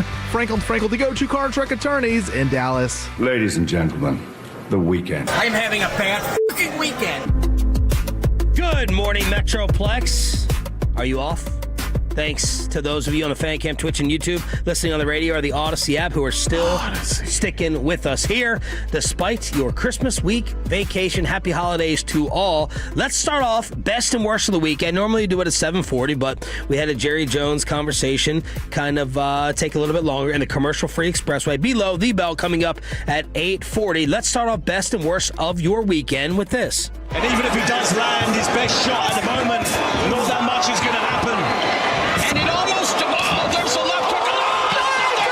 And down goes Paul. 6, 7, 8, 9. Mamma mia! It may have taken a little bit longer than everyone expected, but AJ gets the KO in round 6. Netflix with the call. Anthony Joshua knocking out Jake Paul in the 6th round. My son had it on his phone. We were watching on his phone. I don't have Netflix, so he has it, right? He has it on his phone from his house. And it was, I found it mildly entertaining. Paul lasted a lot longer than I expected him to. People were not happy inside the arena. They were calling for more action. They were getting a little bored, getting a little restless. Yeah, they were. They were getting a little bored. And that's because Jake Paul slid in a little trick, a little sneaky little trick. Now, we knew that there was only going to be like an 8-round fight as opposed to 12. We knew they were using different size gloves, but we didn't make much of the fact that the ring was 84 square feet bigger than a normal ring. 84? 84. By the way, most kids' bedrooms are 10 by 10, 100 square feet. So it's basically your child's bedroom of a larger of a ring. Oh. And that allowed Jake to basically run and hide. And he did. Yeah. And he also had almost as many... He was like Jeff Van Gundy. Yeah. In the Knicks brawl, down, hugging legs and ankles. Well, funny you mentioned that because he had 13 takedowns. Everything I say is funny, RJ. He had 13 takedowns. That's a takedown attempt. 13 takedown attempts. He landed 16 punches. He had almost as many takedown attempt as when I try to like tackle you. Well, like where he's like he goes in to hug, but he's pushing, like grappling, and he's kind of grappling, right? So he went down. Yeah, those weren't hugs. That was like a toddler not wanting to like have their parent leave on a business trip and hold on to their go. That's what Jake Paul looked like. Yeah, but he gets a bigger ring. And it was not really talked about. But, we knew the end of the result was going to be if this was a real fight. If it was staged, that was the question. If this was a real fight, he was never going to win. He was never going to have a chance to beat Anthony Joshua. Joshua's and this is not like Anthony Joshua is the second coming of Lennox Lewis either. Okay, this is a guy who was completely disappointed and let everybody, like, his size, his stature, his power. I remember when you introduced me to him in Vegas. You're like, that's the next. He should have been. He's like the DK Metcalf of boxers. Right. He should have been the next big thing. And they both punched the same this weekend. Amen. But, finally he just wore him down and he broke his jaw 2 places. 2 places. 2 places. So, it was beautiful. You loved it? You ate this up? Yeah, I want to print off the open shot of his like jagged teeth. And I want to put it up somewhere on the wall in here.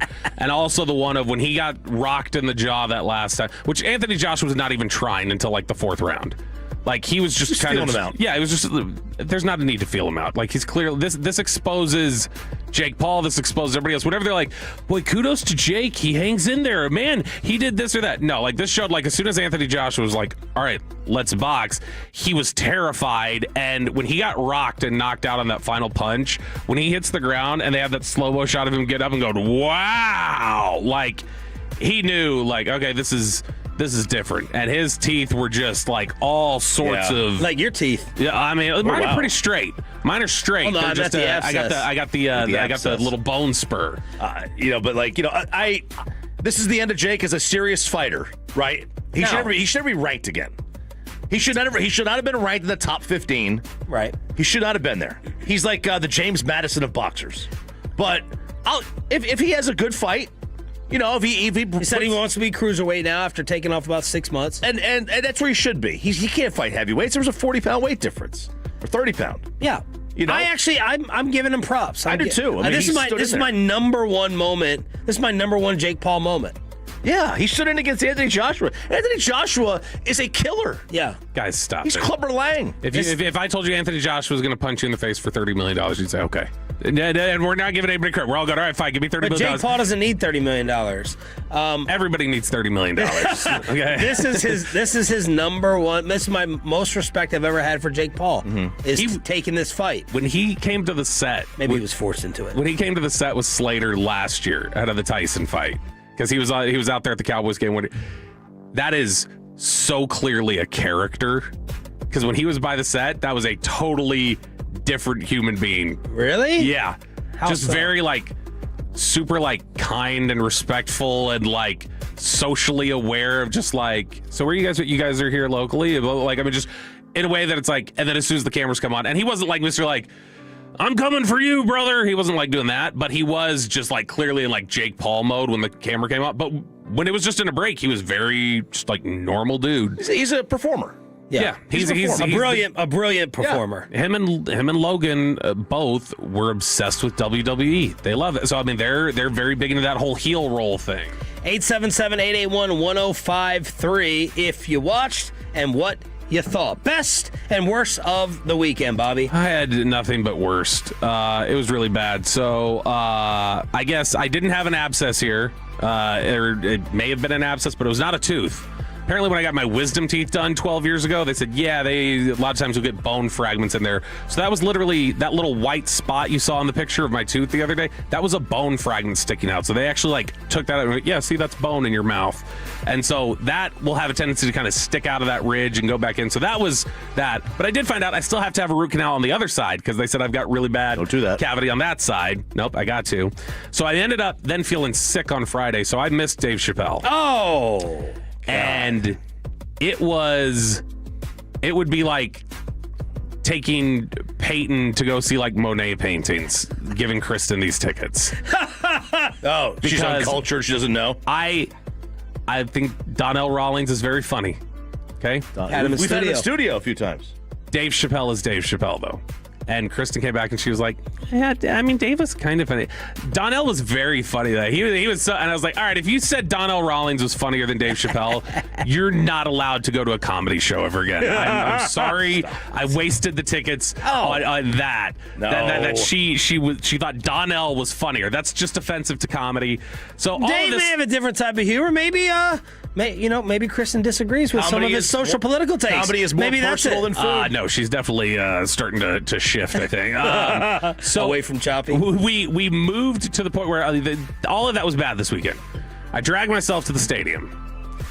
Now, the bathroom directly outside. I had to go to the bathroom after doing my pregame hit and starting to write my email. I had to urgently go to the bathroom. So I was like, all right, let's go. So I step outside the press box and there's a bathroom there.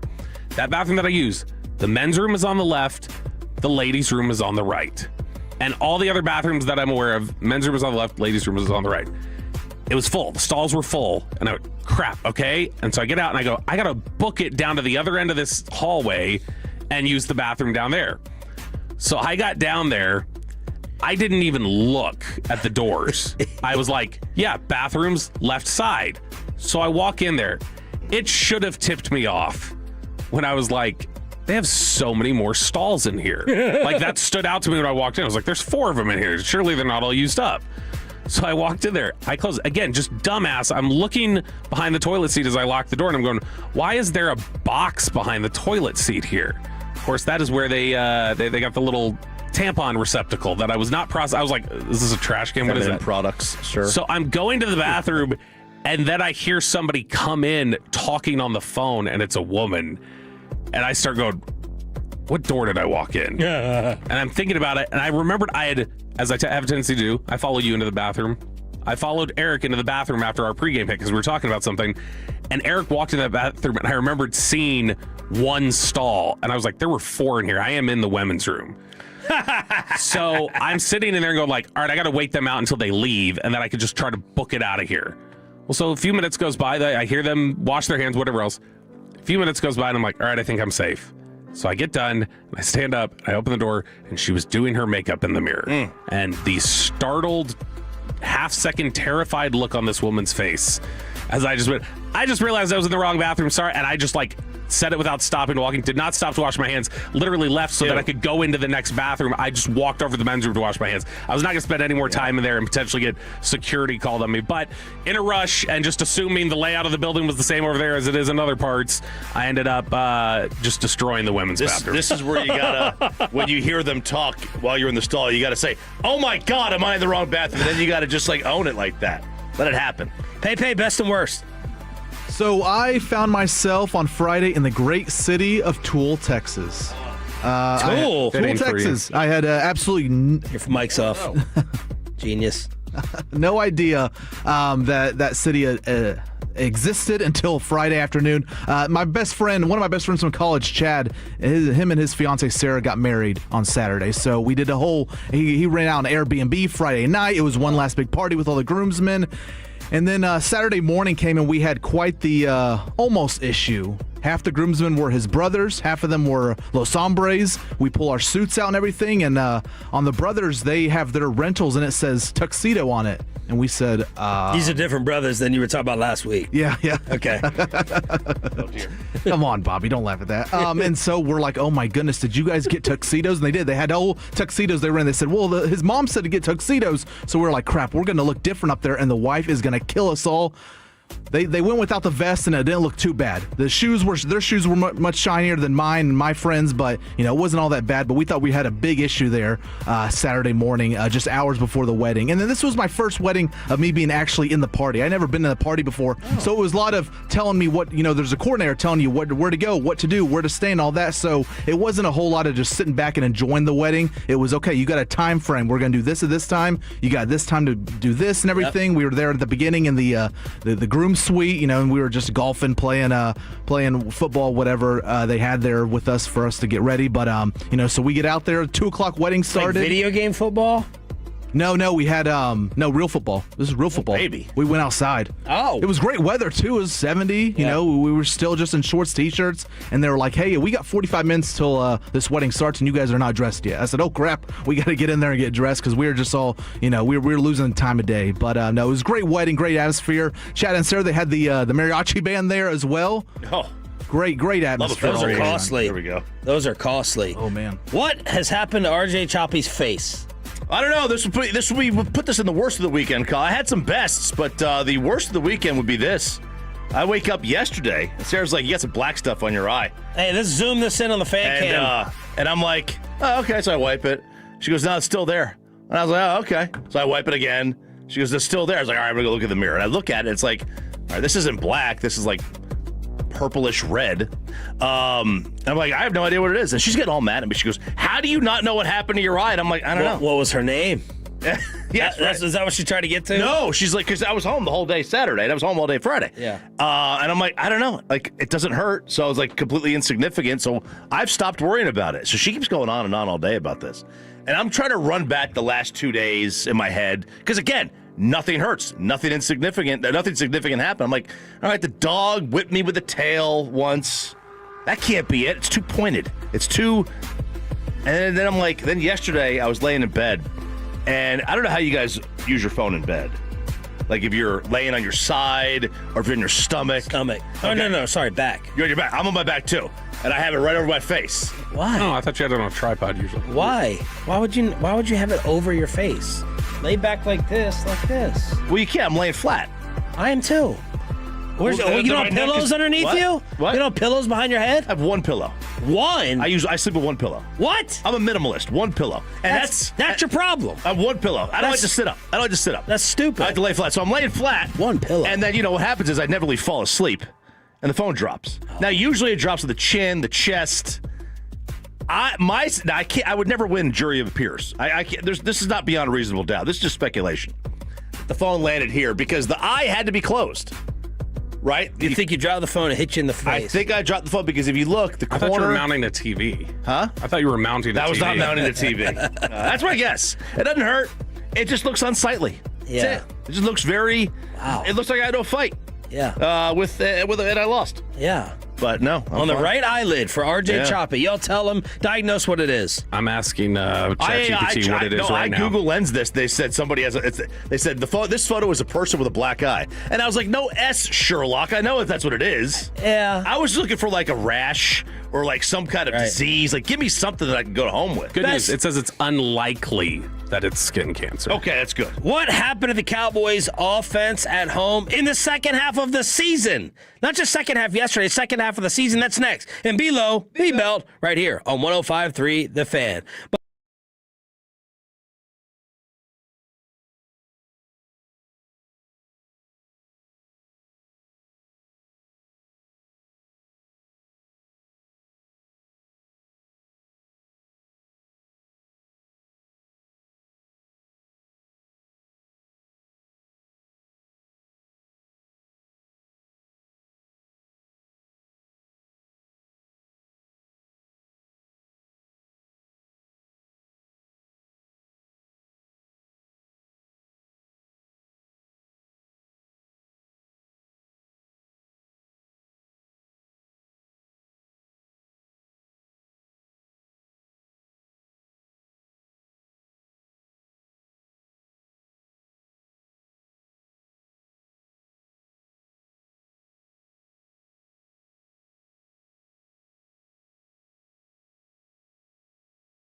Get to Classic Chevrolet and Grapevine today, the back-to-back #1 Chevy dealership in the world. More new Chevys than anyone else, all priced to sell. Visit ClassicChevrolet.com. This is Texas. This is Classic Chevrolet. Together, let's drive, relax, enjoy the difference based on new Chevrolet registrations 2023 and 2024. The great Bobby Belt. Bobby Belt is an idiot. Don't make me take off my belt. Don't make me take off my belt. We're not. Over to you, Bobby. Prescott, three-step drop, standing, looking deep ball, end zone. Pickens caught it over the shoulder. Touchdown, Cowboys. There's a good throw by Prescott. What the hell happened to your home field advantage at AT&T Stadium? Let's talk about it here in Below the Belt, which is sponsored by D&M Leasing and Window Nation. I've also, if you like here, we can also get into these. I got a couple star-ups, too, that we can do. Because I actually... It's your segment. This is probably the most split on a star-up, star-down email that I've sent, where I feel like I had...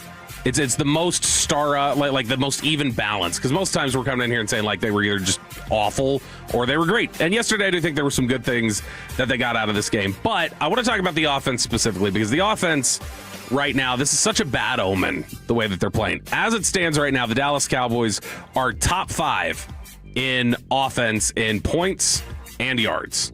So top 5 across the entire NFL.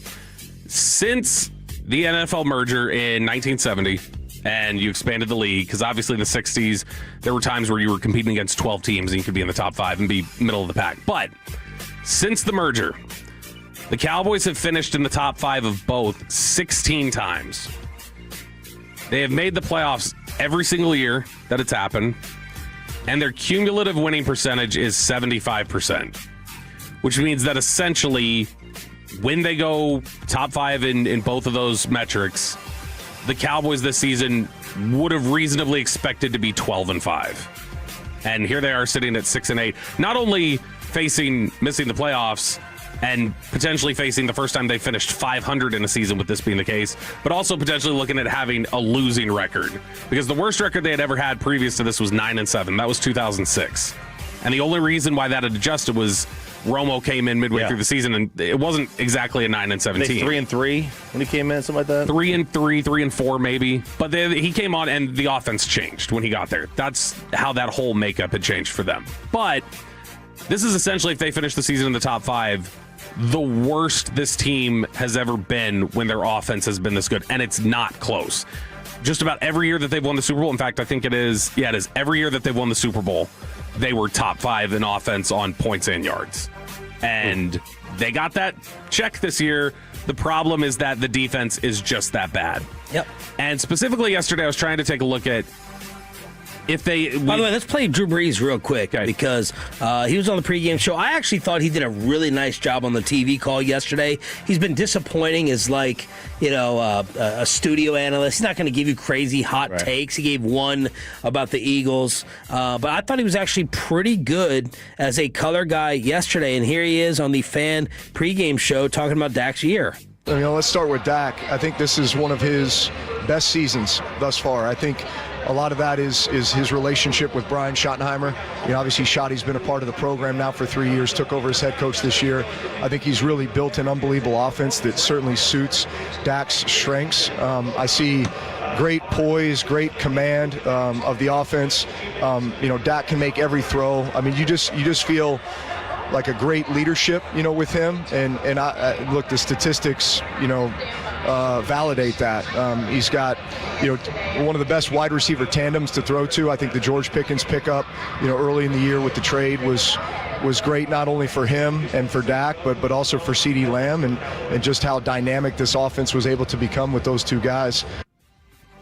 Yeah, look, I mean, the offense has been clicking for the most part. I think we are a little bit stuck in what we saw in the first half of the season, though, in terms of when we talked about how good the offense has been. Because when you look at the second half, particularly at home, things have really kind of shifted for the Cowboys. So the first 3 weeks of the season, the first 3 home games of the year were against the Giants, Packers, and the Commanders.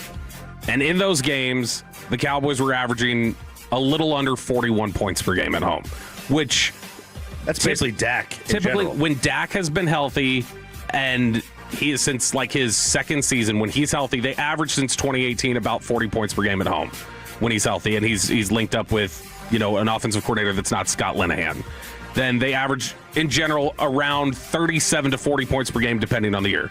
So they've been really, really strong at home the last couple years, and it looked like it was continuing this year. 40 points per game. All right, they're back. This is what they do. They're going to be in position, and they're going to continue every home game. They're going to be a threat to put up 40 points. The problem is that starting with the Arizona game, they finished the final 5 games at home. They averaged 23 points per game at home. And this is where you can start seeing, okay, something has clearly shifted for them, that they're not as efficient as home anymore. So I started digging around, and I was trying to see what could have changed potentially for them and what would have been the issue at home. Right before I get into it, is there anything that stands out to you that you go, man, this last half of the season, they haven't been as good at this, I think? Is there anything that stands out that just seems easy to you of like, there you go, that's why they struggled? Well, obviously Pickens, I think teams may have decided, this amateur guess, I don't have a little plaque like Bobby knows ball. It's true. And it's not even a plaque. It's a 3D printed. Yeah. That's called the future. I think teams decided, let's double George. Let's make his attitude work against him and hurt them. It's the old, right, Belichick was given credit for this. Double the 2, or double the 1, single the 2. With your best guy. Right. So I'm going to double the 1, and then Revis is going to guard the 2. Denver did this, right? They put Surtain on George. But either way, what teams decided to do, it felt like, let's give George the extra attention, frustrate him, make him quit, make him bail, and let CD eat. If one of the 2 is going to have humongous, explosive, highlight reel plays, it's going to be George. Let's let CD nickel and dime us to death. CD's capable of more than that. He's a beast. He's an all-pro. But he's not going to have the George 60-yard highlight reel catches. Jumping over guys. More than GP. Yeah. So let's bring George's attitude and temperament into this. Mm-hmm. That's the first thing that came to mind. And then the tackles. I'm sorry, Choppy. It felt like, we were talking about these offensive tackles a little bit more in the second half being terrible. And Guyton got hurt. I fully believe that sacks are a quarterback stat until you get a depleted line where you have multiple guys out. And I don't think that it's I think oftentimes we just point to the quarterback or the offensive coordinator when the offenses slip, when they don't do what they should do, they're not as consistent. When I think the more likely is, well, the first thing you should look at is not the quarterback or not the coaches, it's the offensive line. And is the offensive line giving them what they need? Because find me a team that underperforms, and I generally find you a team who has injuries or problems on the offensive or defensive line.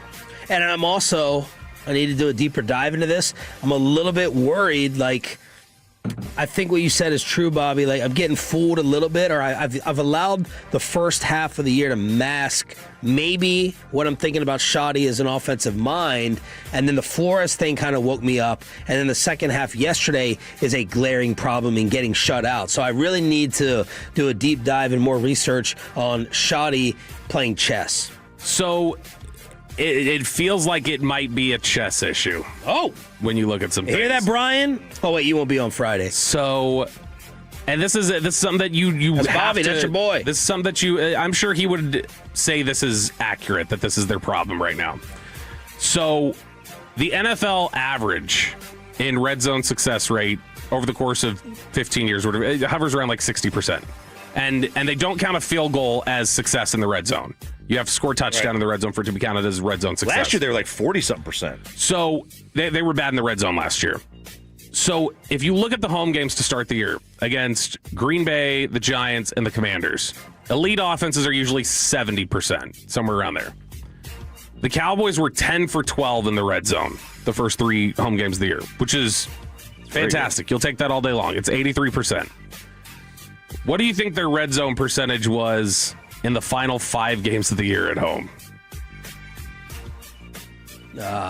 16. Well, that wouldn't be that bad. 41. Close. 45. In the final 5 games, they had 8 more opportunities in the red zone than they had in the first 3. They scored 1 fewer touchdown in the final 5 games at home in the red zone than they did in the first 3. In fact, they only failed on 2 times in the red zone the first 3 weeks, the first 3 home games of the year. They failed 2 times or more in every single game in the red zone the final 5. They went 1 for 3 against Arizona, 3 for 5 against Philly, 2 for 4 against Kansas City, 2 for 5 against Minnesota, 1 for 3 against the Chargers. The problem here is also it wasn't just red zone. They were finishing 1 for 3 against Arizona in goal to go. They were 3 like a lot of these were about 50% in goal to go situations, which is brutal. There's something wrong with whatever they're designing right now when they get into those tight spaces. That happened with Kellen Moore at one point, where the tighter the field got, the more it kind of it worked against him in the way that he liked to use space. What was Kellen's last year? Their red zone average? Year. What was his low? What year? 22. 22, they were 71%. Yeah, they had 22, that was less of an issue, but it was 19, 20, 21 that people were talking about. Yeah, 23, they were 58%. That's not great. Mid-pack. It's around league average. Little Saints 3-game winning streak. Tyler Shuck doesn't look so bad, does he? I'm seeing people saying he's the quarterback rookie of the year. Shuck? Man, Bobby does know ball. He's had a good little last couple of games. Jerry Jones was asked yesterday if Shoddy has a little bit too much on his plate. Game manage, play caller, OC, helping Eberflus. Well, it's a lot because he's really ultimately the decision maker on the play calling. And so it's a lot. A lot of people don't believe that the head coach should be a coordinator. But I've seen it done both ways. Very successful. And you're getting to use a lot of the breadth of his experience, Brian, growing up where he's grown up, the staffs he's been on. And we're getting to use a lot of them. And I'm really pleased with the job that Brian has done in light of where we are right today. And he'll get in here and we'll do a great job of addressing. Now, let's do something that makes a difference when we line up, no matter when we line up on defense, or we got to get some pressure. See, here's the problem, too, is that this is the same thing we talked about last week. I've got concern about when they cross the 50, the way he changes the way that he calls plays. And the way the design changes. Obviously, design's got to change with where you think he relies on Aubrey too much? Yeah, that there's just too much comfort there. And I think when you start seeing red zone numbers like that, that is going to equate to you having a losing record at home in the stretch run. And that's what crushed them, ultimately. They couldn't win home games against Minnesota, against Arizona, against the Chargers. That's what ultimately did them in. Below the belt on the home of the Cowboys here with Sean and RJ. It's DFW Sports Station 105.3 The Fan. Does Bobby... No ball? Denton. Oh, yeah. And everybody else owe RJ Choppy a college football apology after this playoff weekend. The College Kegger is next, followed by Nick Eatman, DallasCowboys.com at 9:20.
Sean and RJ on 105.3 The Fan.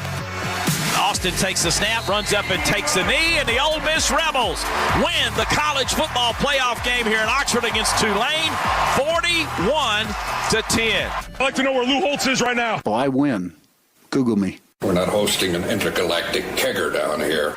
Well, what a disappointing weekend in college football that was.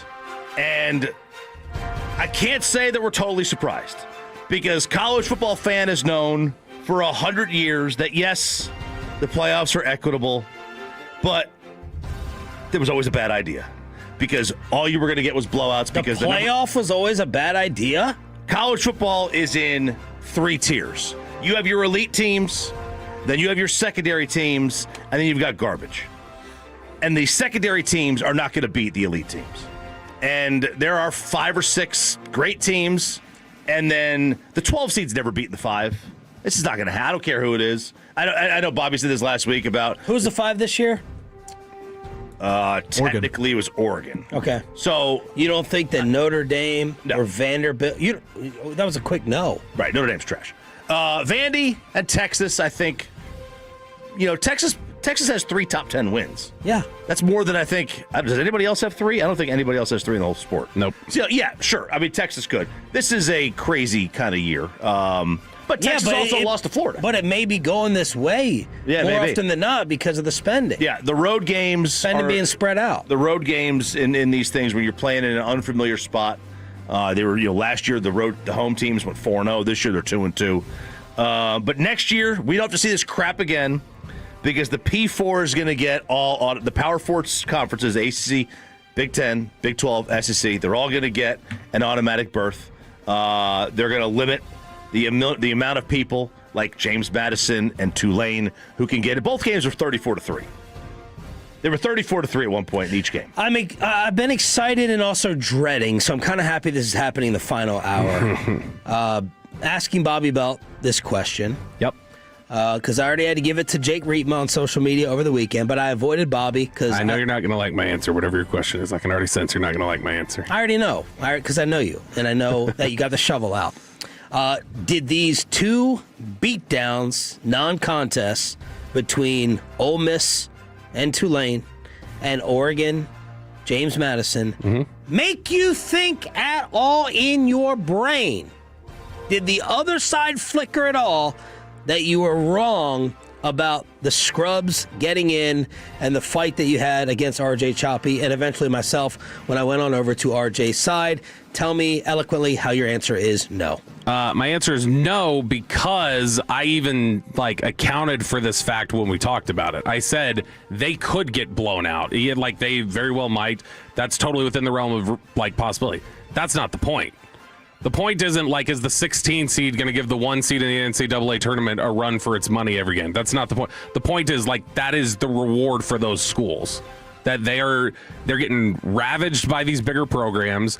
They're playing on an uneven surface. This is the reward for you being better than all those other teams, and this is your reward for being able to have an advantage in recruiting against those other teams so that you can stock up your program and we can steal from it again in the future. So to me, it was never about are they going to put a competitive game out there? They still will at some point. A 12, if they kept this whole way, a 12 would beat a 5 at some point. So you don't think that the overall point should be the best tournament possible?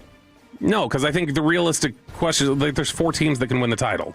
It's not if we want to talk about let's keep it to the teams that can win the title, then the playoff should be 4 teams or something. It should not be 12 anyway. None of the teams in the back end of that bracket are good enough 8. to win. I think you can get away with 8. Maybe. But anybody we're talking about, man, they should have been in there over James Madison. Whoever that team was not winning. 12 to 16, it's too many. The 12 seed, look, that's a 3 seed in the NCAA tournament in basketball. And we all know that basketball lends itself to upsets more. All one team has to do is get hot from 3, and the other team is cold, and there's your upset. Well, that doesn't happen in football. There's too many moving parts, too much strength, too much hats on hats, the kids would say. But 12 is more like a 6 seed, though, if we're being honest, in terms of because of the gaps that exist between football teams compared to basketball teams. But even in basketball, where upsets happen, a 3 seed has won the NCAA tournament just 4 times. 4. Yeah. Chalk, baby. And it just doesn't happen. The cream of the crop is going to wind up winning these things. And Yeah, is it equitable for Tulane and James Madison to be in? Yes. Nick Saban said, just give them $4 million. They get $4 million for playing in the game. Just give them $4 million. Just give them $4 million. Say, go home, and we're going to put Texas in. And you know what? I actually like that idea. Of course you do. Just give them $4 million. Point. That is not the point. The point is to show to somebody in the recruiting when James Madison is having to recruit against North Texas or whatever, when they are playing in their waters, the point is saying you can be on that stage. Yeah. You can get up there. It's not about the money. I mean, the money helps, but to them, it's also you can be on that stage. You can do this. Yeah. You can do that. And it's about getting money flowed into their program. Bobby's looking out for the good of the school and the program. I'm looking out for not being bored to death on a Saturday. Right. Now, I know you're going to come back, and I disagree with you. Notre Dame against Oregon is not going to be the same as... It's not going to be the same. And neither would Vanderbilt. No, it wouldn't be the same. And neither would Texas. Nope. And I hate Texas, and I hate the Longhorns, and I hate their fans. I was miserable on Saturday. It was awful. It was awful. And don't give me A&M. It was terrible. A&M scored. There was that game had 6 points for 55 minutes. Oh, that was a terrible game. It was a bananas fourth quarter. Yeah. Right. But let's not say that this was some great game because it was close. I respect Bobby looking out for Tiny Tim, but Robin Hood. Bobby Hood. But I want I want a better format. I want a better playoff. I want a better tournament. But do you want do you want a team that's going to win? Because you're just worried about the weekend, right? You're not worried about, is this a team that can compete? I don't discount that. I don't totally discount that Notre Dame could get to the Final Four. I don't totally. All right. Notre Dame, they all could have. I mean, they would have been better. It's just like the reality is that we've had now 15 playoff games and 12 have been decided by double digits. Yeah. No, I mean, I think if you're talking about, I don't care how they adjust it. You will never see a 12 seed win the title. That's never going to happen. Yeah, they're flawed. The 12 so seed. That's why I said, that's fine as long as you're saying you're just talking about you want the enjoyment of the playoff games and not necessarily you're looking for a team that has a shot at the title. That's fine. Yeah. But if we're talking about that at that point anyway, we're still talking about either way. The team that we're talking about of who deserves it, quote unquote, is we're talking about somebody who's not going to win regardless. Now, the reality is the only way a 12 seed to me wins the title, the tournament is. We can talk about. By the way, this can apply to 11, 10 as well. Yeah, but you get a team in the 10, 11, 12.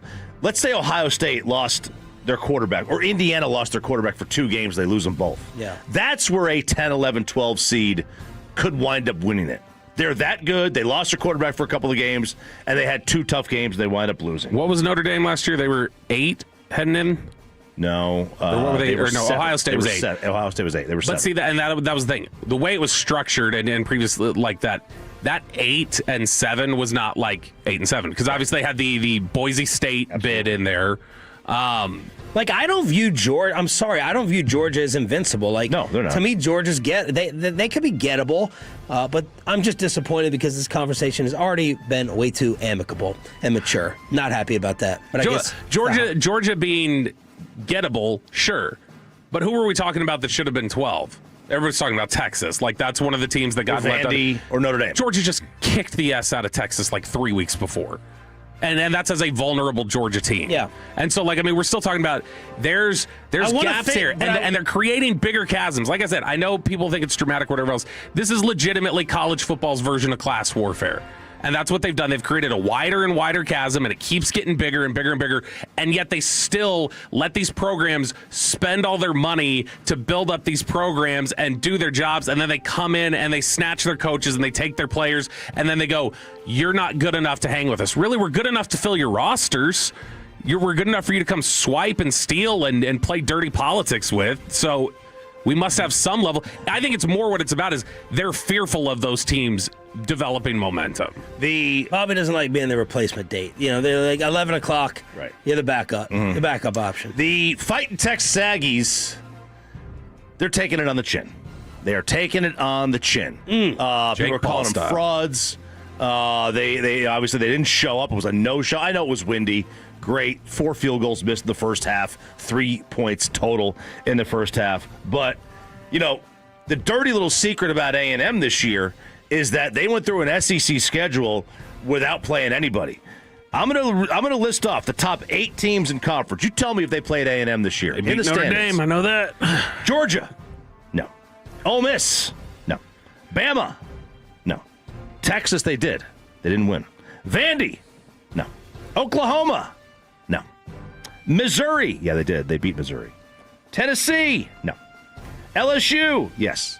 So we're talking about what, 8 of the first 9 teams in conference they didn't play or didn't beat, and the only one they did play that was in the top 8 or 7 was Texas, and they got worked. And you could have seen this from a mile away. They did beat Notre Dame. Who did you pick? Oh, I picked A&M. I picked it from the whole. Well, then we didn't see it from a mile away. I'm saying we should have seen it from a mile away, right? We just ignored it. We ignored A&M and their schedule. Because they beat a Notre Dame team that was so good. That's right. It should have been in there. So they took it on the chin, and they got beat by Miami with Michael Irvin in tow. Michael Irvin, just Andre Johnson. I got to hand it to Miami. They did a great job of bringing in their greats to hang out with their team all year and be on the sideline. And just when I want to start applauding this guy, to add even more sting to the Aggie fans, a loser move from Johnny Manziel yet again. Johnny going back to the loser category. And it pains me to say it because I was kind of rooting for Johnny. Now, maybe he comes out with a family illness or something, but right now, I'm not believing it. Died a blow. Manziel was supposed to be on game day as a guest. College Station, the house of Johnny Bill. Well, Johnny didn't make it. Johnny didn't show. He was at the Jake Paul fight the night before. And while Johnny's coming out with his statement saying, people are going to run with narratives, I'm just trying to recover. I'm trying to recover. Screenshots. Yeah, his screenshots, the recovery looks like is from a bottle of liquor. In fact, he's tagging the vodka company in it. I guess he forgot his Instagram stories, and he's sitting there at the Jake Paul fight. So did not make it from Miami the night before to College Station, and then didn't come out and just explain it like Trayvon Diggs. He's got to blame everyone else for rushing to judgment. So this better be some type of family illness, or some type of personal illness. It looks like the illness is a hangover, a typical Johnny thing. So he didn't even show up for you Aggies. Had he been sober? I don't know. Maybe he had. That's what I'm saying. I don't in that documentary we watched, I think he was sober at the time. So I'm just saying, I don't know if he's been sober. If he has been, that may be part of what he was saying, is that he drank alcohol for the first time in a long time. Yeah. And that threw things off. Threw him off. And yeah, because that at that point would be a sizable thing within his life. No shows game day. I'm sure he didn't. I'm sure, it. But I'm just saying, I don't know. I'm just saying, if that's the excuse, is he saying I had been clean and I drank, then that would be obviously a big deal. And they're lucky Alex Caruso just happened to be there to throw on game day as a guest picker. Otherwise, do they have backup pickers, you think, like that? I don't think. I think they were just like Johnny probably. Alex Caruso just sits in the green room of every episode, just waiting. Otherwise you're going to go get Michael Irvin and you'd be the guest picker from another team. From not even the home team on College game day, it would look just very, very bad. Oh, we have breaking college news. You want it? Yeah. Bill Belichick has made a significant hire to his staff at UNC. So he's coming back? New offensive coordinator, Bobby Petrino, heading to UNC. Man, he's according to inviting Pete snakes Thamel. into the room. Baby. He blew out Freddie Kitchens. Yeah. And then who reported? Was it Josina that said that Belichick had interest from 2 NFL teams? You said that. Cleveland and the Giants.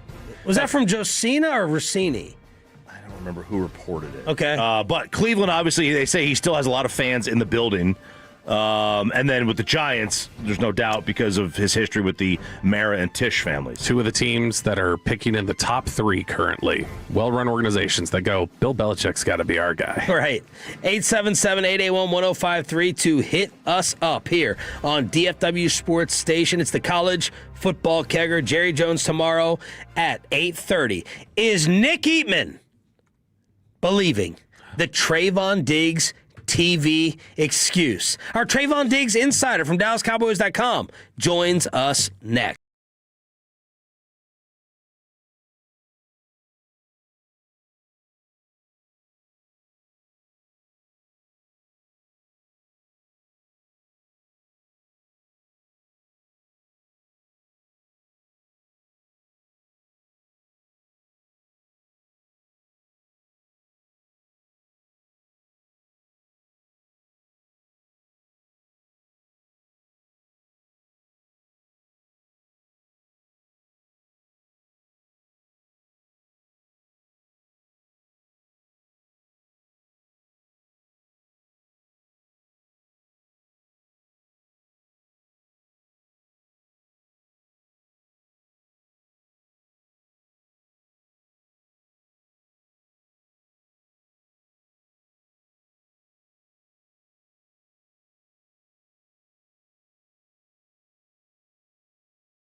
3333. With Frank on Frankel, there's never an out-of-pocket cost. They only get paid when you win. Frank on Frankel, the go-to car track attorneys in Dallas. Here's 2nd and 9. Herbert in the gun, little play action, steps up in the pocket. He's going to heave it down the left side. That's caught. Easy catch by Quentin Johnston, backing in over. Hooker was the closest one to him at the end, but that's not going to be the way the coverage was. Is he ever gonna play again? Nicky Man has got the wisdom, and even though Diggs can't defend, playing Carson isn't cool. Should've known better than to bump his head and done rehab at the Star instead. So is he ever gonna play again? What did he do to Flu?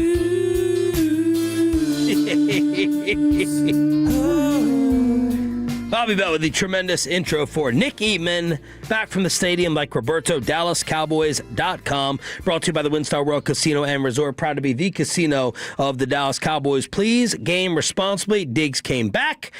Did not look too good. A lot of arguing back and forth over whether the Ladd McConkey wheel route was Trayvon's responsibility. Bobby ended up being a true ball knower this morning, debating certain people on our group text message. Maybe we'll go over it tomorrow in Post Hut. What we will go over is Trayvon Diggs finally explaining to Jane Slater how he got concussed.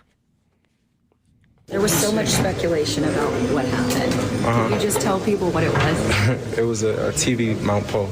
And it was one of those larger poles from the ceiling, right? Yeah, I was trying to be a handyman, which I shouldn't have been, but... Do you wish that you just gotten that out there sooner? I mean, yeah, but it wasn't that serious to me, so I didn't feel like it was, But it started getting serious from the internet, some speculation. Mm-hmm. You buying it, Diggs Whisperer?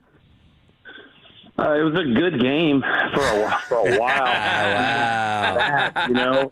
They just couldn't make enough plays. Yeah. I usually text Nick and I go, "Hey, great segment. You never run, you never hide, you never dodge." He'll not be getting that text today. I don't know. I mean, sure. I mean, we've heard different things, and if that's what happened, that's what happened. It doesn't matter. I mean, he was on IR because of a knee. That's what they said. So, that was the issue, and the concussion, and people get injured in all kinds of ways. I guess it doesn't really matter. Were you surprised that he played? Yes, yeah. There was a time I didn't think he'd play again, and because of all these behind the scenes issues with contracts and all that I didn't really know or understand. So I thought, well, there's obviously more to it than that. I was surprised that he played. I don't know how he played. I mean, he gave up some plays. He made some. I mean, he looked like a guy that'd been out for a while and kind of rusty, but I mean, I still think he's your best cornerback on the team when he's healthy. You just don't know how healthy he is and all that. The title of Nick's article, DallasCowboys.com, is "You Can't Be a Bend and Break Defense." So I'm guessing that Captain Obvious here, you're focusing on Eberflus's unit instead of the offense, who did not score in the second half. No, you're right. I mean, it was both. I mean, there's no doubt about it. Like, the offense did not play well, and they've got to be. They can't have games like that. They can't. We know that. I mean, they've got to be on their stuff the entire game, and every week they weren't in this game. But it's just that the way the defense plays, just giving up these long drives, and then the touchdown. If you're just keeping the offense off the field, I mean, I thought when Dak said, "Hey, we got 3 drives here, maybe 4 in the second half." I mean, that type of game, it just forces them, especially since they're the only competent unit of the group, of the team. They've got to go out there and be perfect, And so it puts pressure. There's pressure on this team because there's no pressure. That's really what it comes down to. I think that's the theme of the entire season.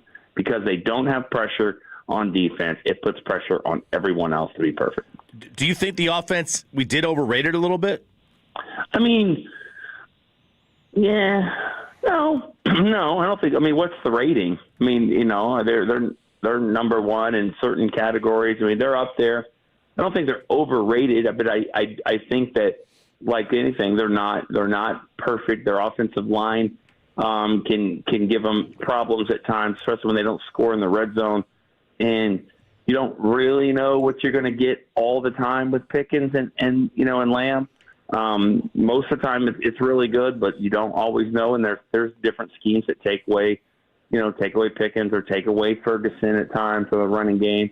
We've seen games where with Carolina, Denver, they just didn't run the ball well, and then that changed everything. So I don't think they're overrated, but I mean, I don't think they're, it's not the 99 Rams or anything like that. I mean, I think that they have issues. I don't know, is that the best team to compare them to? I don't know why that just kind of is the one that I just spit out. I don't know. They have the best marketing, so we all say, greatest show on turf. What do you think happened to the offense in the second half?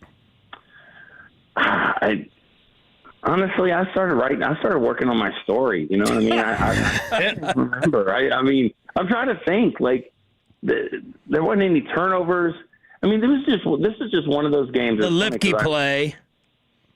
The Lipke play was huge. But, with me, I'm always, because I write an article about the 5 plays, don't forget about, don't forget these 5. Yeah. So there's always a play that sets it up. And, I mean, as great as CeeDee Lamb is, I mean, he does make mistakes like this, these bonehead not lining up or false start. I mean, the false start penalty I thought was big. It's 3rd and 5. Oh, yeah. He puts them back to 10, and Pickens only gets 9 on the next play, and then they run it to Lipke. And, I had actually said to Todd Archer in the press box, well, they need to get the ball to Lipke, more. I mean, because it seems like he's not just getting stopped, by the first guy, and then sure enough, 2 plays later, he gets stopped. And then, even though I would like to look at that again, because it did kind of look like he is laying on top of a player, and he's kind of trying to get the yardage.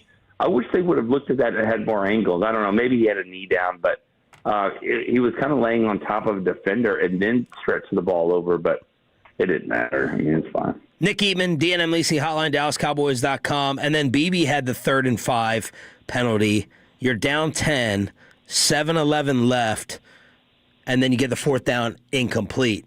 So 2 procedural things. Drew Brees really pointing that out on the TV call as well. One more thing on the defense. Who leads them in sacks? I don't know. Houston. Good job. You got to say his name the way they say it, though, Nick. I'm just gonna call him James Houston. Think about that, James Houston, who we were asking. Hey, He's not even getting the most playing time. He leads your team with 5.5 sacks, followed by Jadeveon Clowney. You got old man Clowney, nice season. Who doesn't get sacks? That's what he does. Yeah, and James Houston leading the way. They're actually like they're not like bottom 5. They have the 9th worst sack total as a team in the league. I thought it was going to be even lower than that. Well, that's pretty bad. Too. I was surprised when I saw they were 22 or 23 or something like that. But if there's a change that's made, and I would imagine that there's got to be. I mean, I just think because when you go back and look right after the trade, right after the Micah trade, what did they tell us? They said, hey, you can always generate pass rush. You can generate pass rush. You can't always stop the run. We're trying to stop the run, but there's ways to generate pass rush. It's week now 15, 16. We haven't found those ways. They haven't done it. And so that's what I think is going to be the end-all result here is that you said that you could do it. You said you could get pressure, and you couldn't. Nick Eatman from DallasCowboys.com joining us here on 105 through the Fan. You referenced that right there, there are ways to scheme up pressure. Whose line do you think that was? Do you think that was the Joneses telling Matt Eberflus that when they made the trade, or do you think that was Matt Eberflus telling them that when they were trying to decide if they were going to make the trade? And now it makes me want to go watch the Drew Carey show. Whose line is it anyway? Yeah. Classic, which I think you'd be good at, Bobby. I think you'd be good at that show. Oh, thank you. Shut up. Sorry. I mean, that would have had to, the way I look at it is that would have had to have been something. Jerry tomorrow. Not whose line is it? You all regret that line. I feel like that would have had to have been something that Eberflus had communicated to them, and that's why they said it. It's like, well, what are we going to do with that, Mike? It's, I mean, you can always, we can get pressure. Like, okay, you sure? Yeah. That's what it would seem like. I'm not putting words in his mouth. I don't know if he said that, but yeah, I could see it because we'd never heard that before. I mean, had we ever heard that? No. You know, like Steven or Jerry kind of say that? I don't think so. So, yeah, I mean, that's probably a line that is said there. And you know, maybe, and again, it's not just that. I mean, it's the players, too. I mean, look at your defensive line. I mean, one of the fans, one of the callers of the show I have, they were like, do you know we're not going to have any defensive linemen next year? We're not going to have any defensive ends but as a Raku. And I was like, okay. Yeah. I mean, like, what's the problem?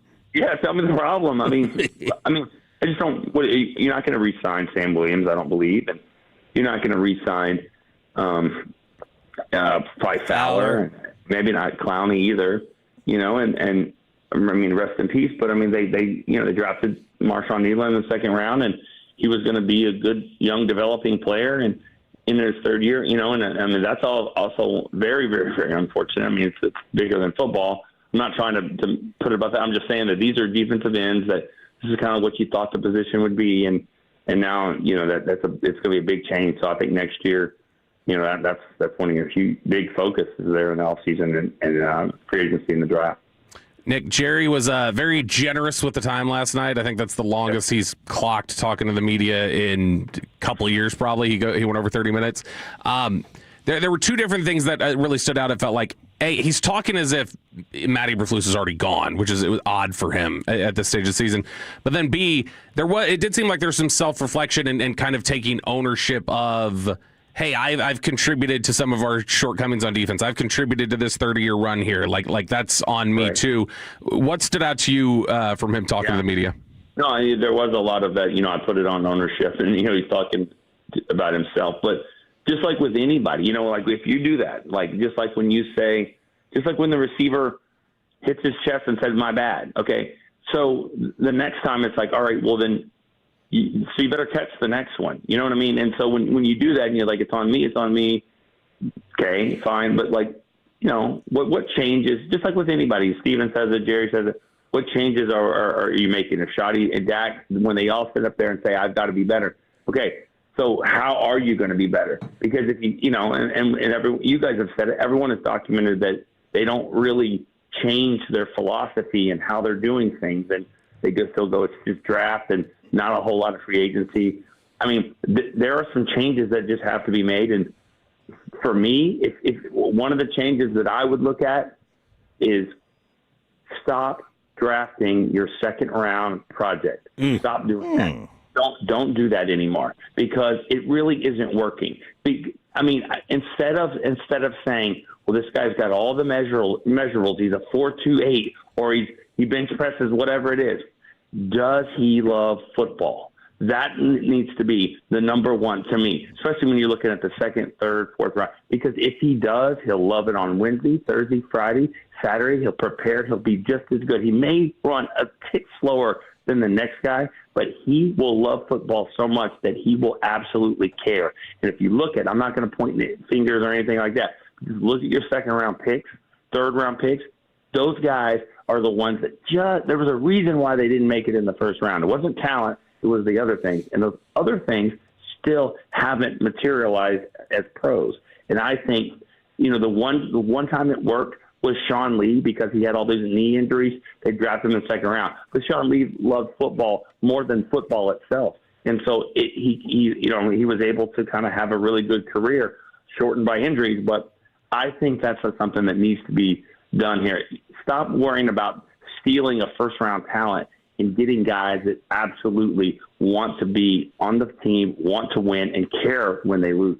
And I think that's one of the biggest changes. Well said. Great stuff, brother. We appreciate you. Nick Eatman, DallasCowboys.com, brought to you by the WinStar World Casino and Resort. Let's crosstalk with the KNC Masterpiece next.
One Chevy dealership in the world, more new Chevys than anyone else, all priced to sell. Visit ClassicChevrolet.com. This is Texas, this is Classic Chevrolet. Together, let's drive, relax, enjoy the difference based on new Chevrolet registrations 2023 and 2024.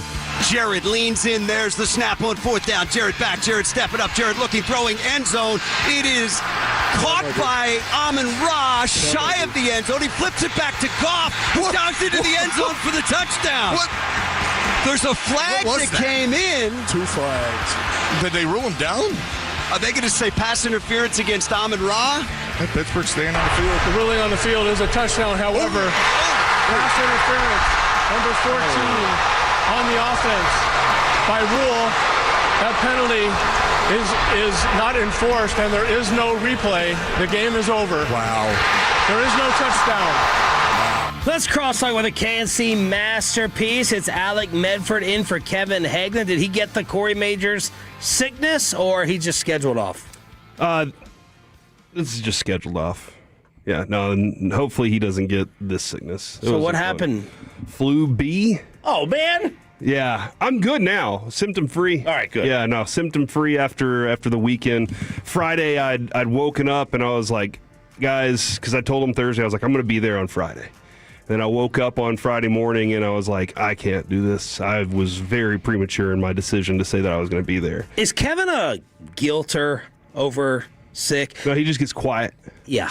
Because I thought I heard like a slight tinge of little Kevin sarcasm or disappointment or something. Well, now I could be starting trouble here. They were having the Christmas party on Friday, and I really wanted to be there. This is where we exchanged our gifts and everything, and I wanted to be there. At this place? No, it was at Taco Bueno last Friday. Oh, but I took a shower, and I got out of the shower, and I had all the texts that were like, "Hey, dude, Alec's going to be there. Just take your time, recover." Kevin sent that? He had sent to the bosses, yeah, and it was like, "Hey, Alec can cover this," and I was like, "Good," because I just got out of the shower. I need to lay down and go to sleep. And it was, this is what the Bible verse that says, if you're in hell, you'll never be able to quench your thirst, know how much water you drink. That's how I felt about sleep. I could not, I would sleep for 10, 12 hours and wake up and still be exhausted. And so I hope nobody gets it because it was awful. What's up, Alec? What's up, guys? You haven't gotten sick yet? No. I don't know why. I've always been like this, where I get sick. Tougher than everybody? I get sick maybe once a year, and when I do, it's awful. And this year, remember, I missed your Memorial Day party. Yeah, it was awesome. Yeah. So that weekend, I had the flu that weekend, and that was terrible. I was in my bed for 3 straight days. I lost my voice and everything. I had to call in on Monday because I woke up and I was like, Tim, I don't have a voice. I can't do the job. So, yeah, I'm practically immune at this point. The flu in late May. Yeah. Whew. How many games will George Pickens get suspended? DK. That's the third time you've called DK Metcalf George Pickens. I was so confused. What did I miss? I thought I watched the whole game. What did I miss? My bad, George. For going to the stands, George could be... No, I'm kidding. Something about Pittsburgh, man. DK is bad. He should be suspended for 2. 2? Yeah. 2 years? 2 Bobby years, sure. thinks the rest of the year. Even the postseason. You think out of the postseason? Oh, yeah. Yeah, I think there's a chance that this goes into next year. I think it'll go into next year with regular season games. So you think they don't do anything this year, but they wait until next year? No, not for the playoffs. Okay, so they do 2 Done and then the rest of this regular season, and then maybe the add-on then. I think it'd be hilarious if it was for the playoffs. And make sure Mike Tomlin doesn't win another one. What is the current domestic violence suspension? Oh, my. You're about to make a dangerous statement. That's here. always a moving target. It is a moving target. Depending Like 6 on games? Is it 6 games? Depending on if there's video to show that the NFL underpunished somebody usually. But let's just say it's like assault. Like, what's the because this is let's say assault instead. Well, because it's like no. NFL is going to view it differently. They're going to view it as these are paying customers, these are patrons, these are like this is our base. You can't do that. Like they're gonna. It's like the it was not as extreme, obviously, but like the Malice at the Palace, like it was That's a big deal. Like you getting in there and messing with fans. Like they don't take leagues don't take kindly to that. Do the Steelers do anything, or they just say we're going to let the league handle this one? Let the league handle it. They didn't do anything yesterday. Yeah. When they found out during halftime. Yeah, they did. And then the side angle is George going up and grabbing DK.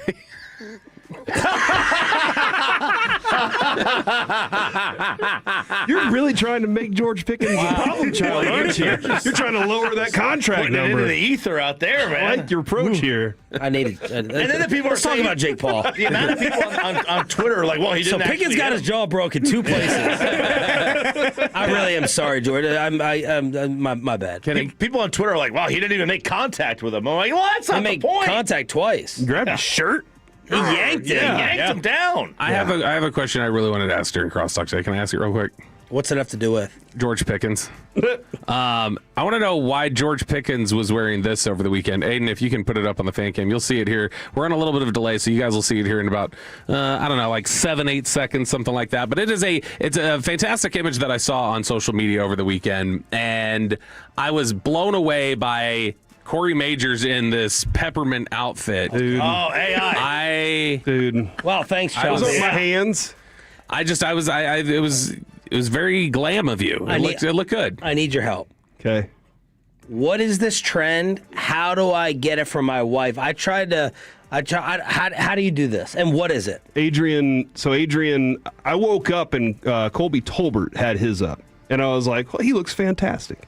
And then Adrian, she sent me hers. And I was like, how'd you do this? And she was like, hey, it's some, app.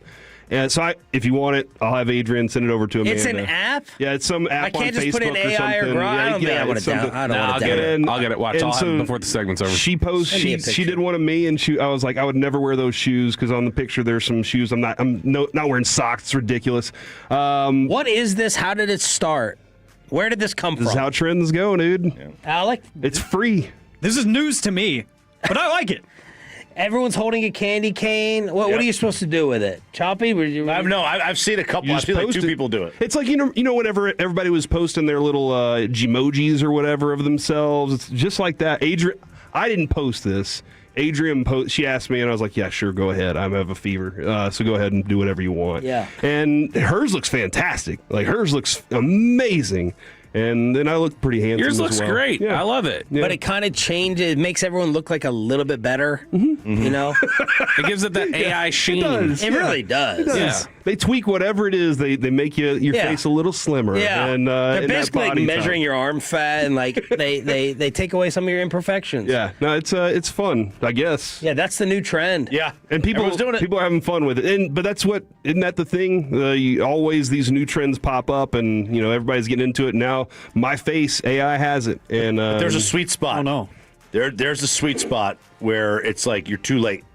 Yes. You're too late to the party. You got to hit it pretty early. You got to hit it today. This one lady I saw, she posted, and she was like, finally got one that looks like me, but what about those toes? And she's got 4 big toes, and then like her right foot is turned the wrong way. That's AI. You still got fingers and hands. It doesn't understand fingers, hands, and toes yet. Oh. What's coming up on the show?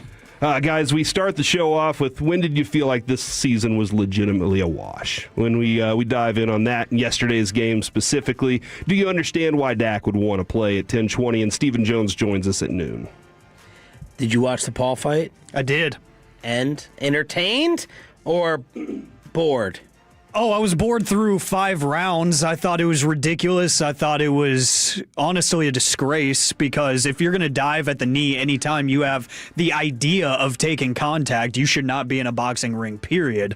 But once we got to the 6th, I felt like he was gassed. You could hear it. Whenever his coach was in his corner stuttering, trying to think of something to say to Jake Paul, he's just get in his face. Like, I knew it was over once the coach was stuttering, and I was like, yeah, he's gassed. And AJ started smiling, doing his taunt back at him. I was like, this is so over. I didn't think a fractured jaw over, but I knew it was over. Did you think that AJ let him get to that? Or there's some people kind of calling Joshua out for not ending it sooner and questioning him as a boxer. I mean, look, it's phenomenal.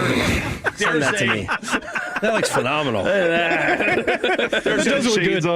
There's an unknown with Jake. Bobby just did my AI. There's an unknown with Jake, right? And like he doesn't know.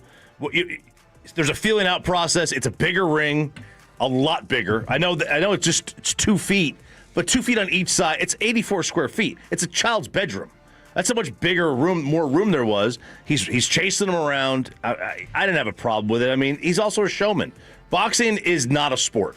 Boxing is entertainment. It's a sport, but it's an entertainment sport first. And these guys are all showmen. Doesn't matter whether you're Mike Tyson or Anthony Joshua. Like the only one who isn't is Fury, and he just goes out there and just wrecks shop. That's fascinating because I saw somebody post like the Jake Paul's just done irreparable damage to boxing, and that's from purists, right? Like there's boxing purists. Who's got the majority when it comes to that conversation? The boxing purists or the ones that are like, this is all entertainment and Vegas betting and all that? Who's the majority of fan base? I think it's the ones that just want to be entertained. I think there's a smaller, a niche group of boxing purists out there. Paying consumers, it's the entertainment people. Mm-hmm. Yeah. Because, I mean, there's been way more interest generated from Paul fights than anything to do with like legitimate fights over the past few years. Most fights they're pretty similar. They're like, all right, there's a couple of rounds where like nothing happens, and then you get your groove, and then you get a couple of rounds where like, all right, I'm just not going to get knocked out. Once you get past like the 9th round, everyone's just like in, all right, I'm not getting knocked out mode. I'll wait for the decision.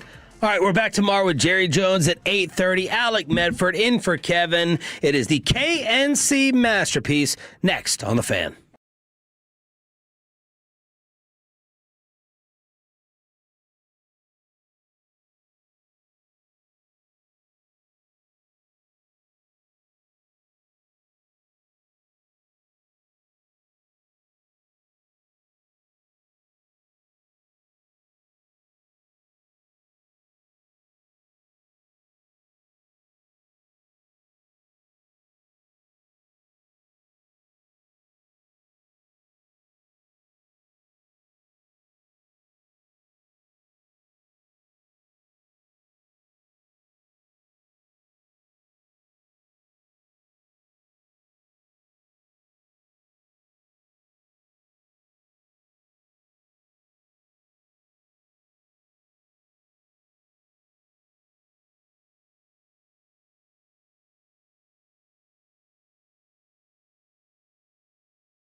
studios, it's the KNC Masterpiece on 105.3 The Fan.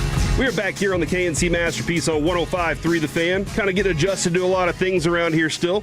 Alec is doing his best to adjust to the studio, as usually he is in the other room where Jacob Ray is. I'm Corey Majors alongside Alec Medford. Jacob Ray in studio with us, and Carter Freeman, his last few days left. Oh. Did he announced that on last week? Yes, he did. Okay. Woo. Yeah. Man. Yeah, that was when was that? That was after you left, I think. Okay. Whenever you bailed and you were feeling not so great. On Wednesday? Yeah. Okay, all right. Okay. Or actually Thursday. Thursday was on That's Thursday? what it was. Yeah, it was when Fred was here. Yeah, okay. Yeah. And so he announced I didn't just change, let the whole world know and shock them. All right, good to go. Not like we did with Reggie. Yeah, that was that was different. He was like, hold on, we weren't supposed to talk about that yet. All right, guys, 877-881-1053. And yes, to Ryan out there, I raised the flag last week, but I appreciate you. I appreciate you still listening, buddy. When did you feel yesterday's game was a loss? But when did you feel legitimately that this Cowboys season was a wash? 877-881-1053. I have been very adamant that Bears game earlier in the year, when Eberflus had the opportunity to go, hey, I know all the talent on this team. Yeah. I know this coach. I played against this offensive coordinator many times when I was the Bears head coach. I felt like that was the moment that it really okay, this thing isn't going to go correctly at all for a number of reasons. Whether it was, and I think everybody's going to try and find different reasons to blame. Jerry gets the biggest blame of all. Everybody is going to say, it doesn't matter how much you shuffle this around and play Tetris. It doesn't matter how much you do that as long as Jerry's at the top. I get that. People are going to say, hey, it was the defense. You didn't have enough talent. That's where I felt that you lacked a lot of talent this year on the defensive side of the ball. But I also didn't feel like Eberflus gave you an advantage there either, even if he didn't have the talent. Evidently, Kenneth Murray was his guy, and he kept pulling for that guy. So that's a problem. So when you saw this season, as things were going along, when did you officially feel that it was over? Because yesterday's game against the Chargers, going into it knowing that you had lost already and you were out of the playoffs, and then also just kind of understanding what kind of team you are and what all is happening with you, I just didn't feel like you were going to get the best outing out of this team. I thought they started pretty well, but they finished very poorly. They did, and I remember Drew Brees on the TV copy talking in the first half like, hey, this is a team that doesn't technically have anything to fight for anymore, but they're not going to get pushed around, and I like it, and they look great. And then the second half happens. So it wasn't perfect, and it was pretty emblematic of everything that I think about this team in the second half is I've been saying this for years now, Corey, and it just seems to be a recurring theme, and hear me out on it. This team hates prosperity. And what do I mean by that? Just look at yesterday's game. The offense is humming in the first half. The defense can't get a stop. Mm-hmm. Second half, the defense can get a stop or two. The offense can't move the ball whatsoever, and they get too cute in certain scenarios. I've always thought that this team just can't live with their own prosperity, but for this season, it goes back as far as the Chicago game, where it felt like you should have had a team with a rookie head coach, with a quarterback that is still struggling to learn his identity in the league, and you get absolutely beaten by them. They beat the brakes off of you, and you say this a lot, like it sounds cool and cheap whenever I say, all the way back at the Bears game. But you always say, I reserve the right to change my mind whenever things are changing in this landscape of the NFL and with this team. And I started to get that hope back after the bye week. You go 3 straight wins and you beat some really good teams in the process outside of the Raiders, who are one of the worst. But after that point, for me, I was like, okay, get a little bit of hope back. And it felt like Matt Eberflus was kind of adjusting. He gave you the little taste of, let me try some man coverage. Let me try sending a little bit more pressure. You get the 5-man front introduced and everything. And it's like, okay, maybe he is kind of picking up. And then he reverts back to his old ways. I knew it was a wash, specifically yesterday listening to the pregame show, when I hear Christy Scales come on the radio and say, Kenneth Murray is going to get his starting job back, and he's going to get the main share of the snaps today. That's when I knew, okay, I know I'm going out. I'm going to go out doing it my way if I'm Matt Eberflus. So it was a wash yesterday for me. I was so uninterested in this game. I watched it, but it was hard to find myself like, yes, or oh no. It was, yeah. I fell asleep twice in the game just because still kind of recovering. Sleep's just been at a premium. And dog waking up at 4 o'clock in the morning, vomiting on the, comforter and stuff. Oh. Yeah, that's not fun. But you're right. Disinterested was a way that I felt about this game. And I think these next two, I'm trying to find a spark to intrigue me because it's Washington, and I know Washington's going to be mad about the way that they lost to Philadelphia. Yeah. But what can they really do about it? They don't have the talent, nor do they have the ability this year. So that's kind of a weird game to be excited about. I guess it is. It's the fact that it will be on. Netflix is going to tell you, hey, these numbers are amazing because Netflix is trying to promote their new item. But they're also, everybody's going to turn it on while they're having their Christmas party. It'll be on a TV. There's going to be a guy that's like, you know what? I really don't want to talk to my nephew. So let's turn the game on, and he and I can be in the same room, but I don't have to say words to him, or we can bond over that. But that's going to be a factor for sure. But it is kind of hard for the remainder of the season to get excited about anything, and that's frustrating. I don't think that after the 3-game win streak, Alec, that anybody expected them to give 34 plus up every game after that. I think everybody was like, oh, this is new, fun, and exciting. But I don't think anybody anticipated 44, 34, 34 points that the defense would give up after what you saw there. Now, we did establish that was some fool's gold, but that's a weird thing for right now. Now, some people have been saying since the tie. It was the 40-40 tie in overtime against Green Bay. I think that I'd like to hear a little more about that because I agree. I was with in the Bears game, but I agree that moment was a moment where I went, things aren't going to go right for you. Like the fact that ball bounced and it gave more time, the fact that the clock didn't just roll out. Yeah. Whenever you're good, luck falls your way. And you can say, well, that's because you prepare yourself. Yeah, no, absolutely. You do all those things that put you in position for it. I do go back. Bill Parcells was talking about Dan Campbell as a player. Dan Campbell had a bunch of special teams, fumble recoveries, and all sorts of stuff. And it was like sometimes you want players that good things just happen to them. Sure. Well, they happen to them because of the way they prepare. All those things that you do, all those ways that you prepare set you up for that kind of success. So that was a moment where I did look at it and go, look, the Bears game was bad. You couldn't look any worse on a gigantic, was it Sunday Night Football stage against Micah. You couldn't look any worse. You had every reason to be motivated. And you walked out of there with a tie because the football gods were just like, this is how it's going to be for you. So that was a really good timing. Somebody said Carolina was the backbreaker for them. Yeah. Carolina being the backbreaker makes a lot of sense because that was supposed to be a bad team. Now, turns out they're not bad. Turns out they have a shot to win their division. Which is wild. In the year of 2025, the Carolina Panthers are doing something productive. But what they've done is, you saw it yesterday against the Buccaneers, they have a stout defense. Yeah. They are physical up front on the defensive line. Their secondary is sticky and strong. I really like watching their secondary yesterday. They didn't give Mike Evans an inch. Chris Godwin had to work everybody on that offense had to work very hard for everything they got, and it still wasn't enough. But then on the other side of the ball, Bryce Young's come into his own. Canales has found a really good approach with him to get him to see the game better, move faster. If you watch Carolina, now Bryce Young is getting out of the pocket before he needs, before he gets the pressure all over him.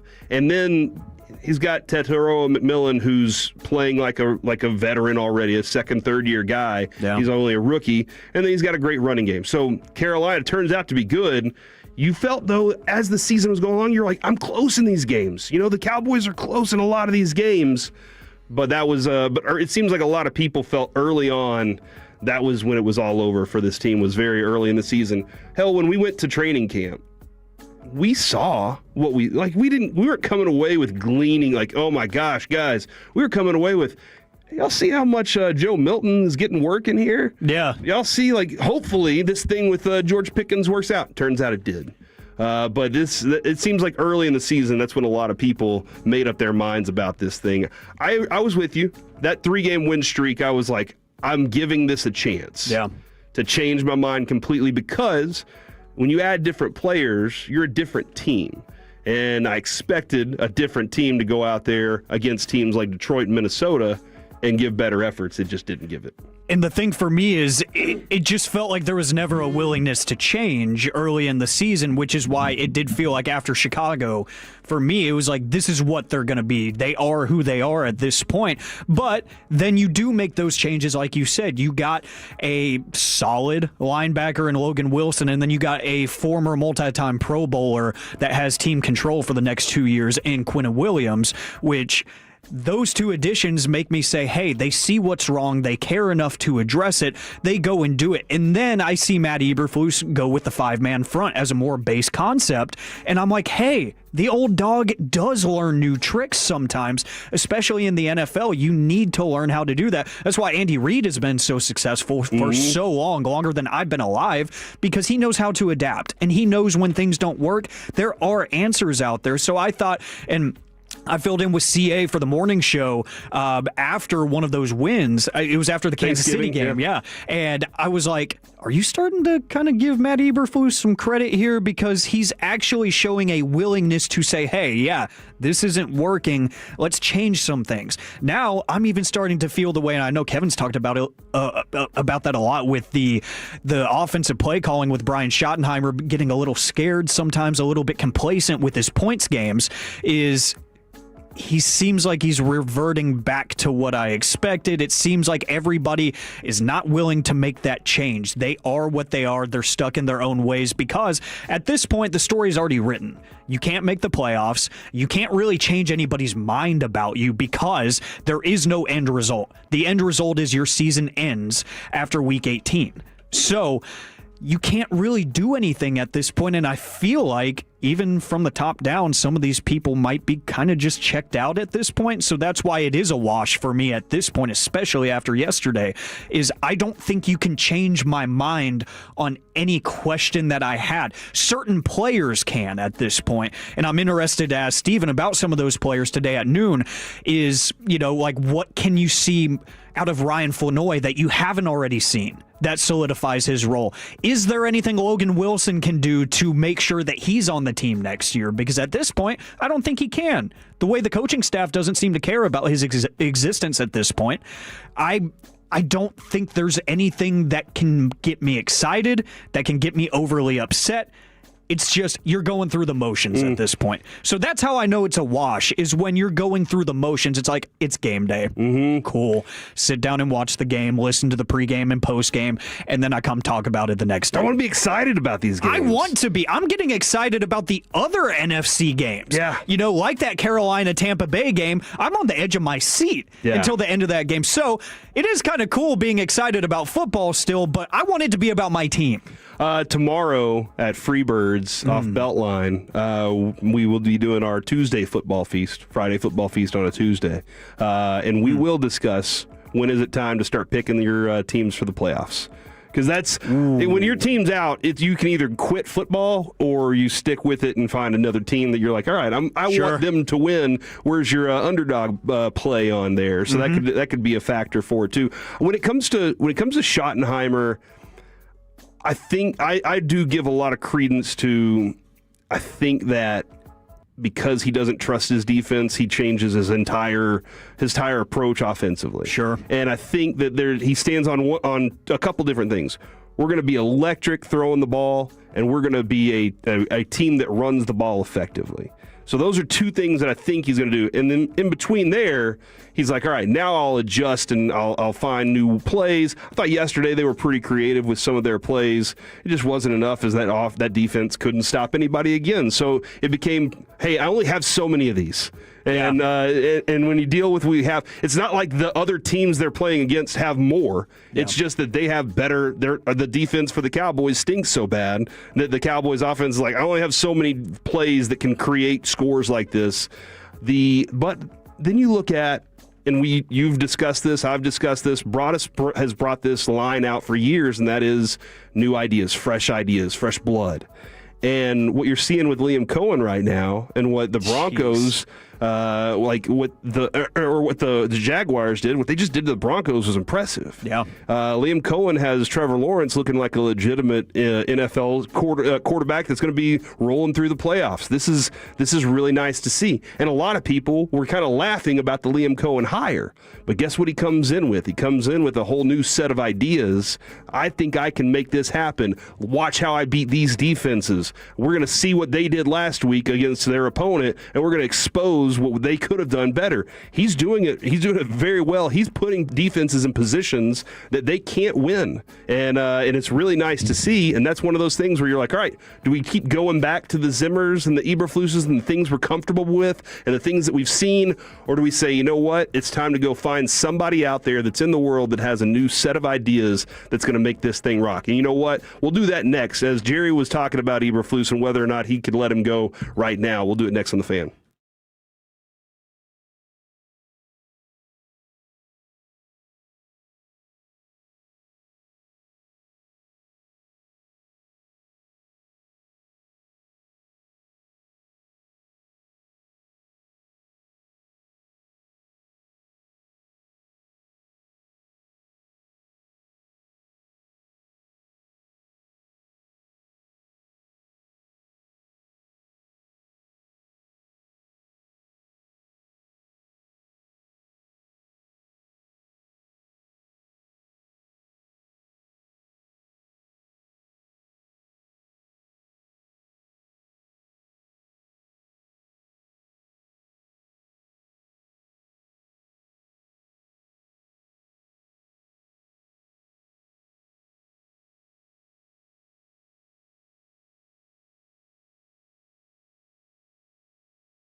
And it's back to the KNC Masterpiece right here on 105.3 The Fan. This upcoming segment's brought to you by the Frankels. If you've been injured in a car or truck wreck, call Frankel first, 214 or 817-333-3333. With Frankel and Frankel, there is never an out-of-pocket cost. They only get paid when you win. Frankel and Frankel, the go-to car and truck wreck attorneys in Dallas. All day, fade down the right side. McConkey completely uncovered. Diggs jogging after him.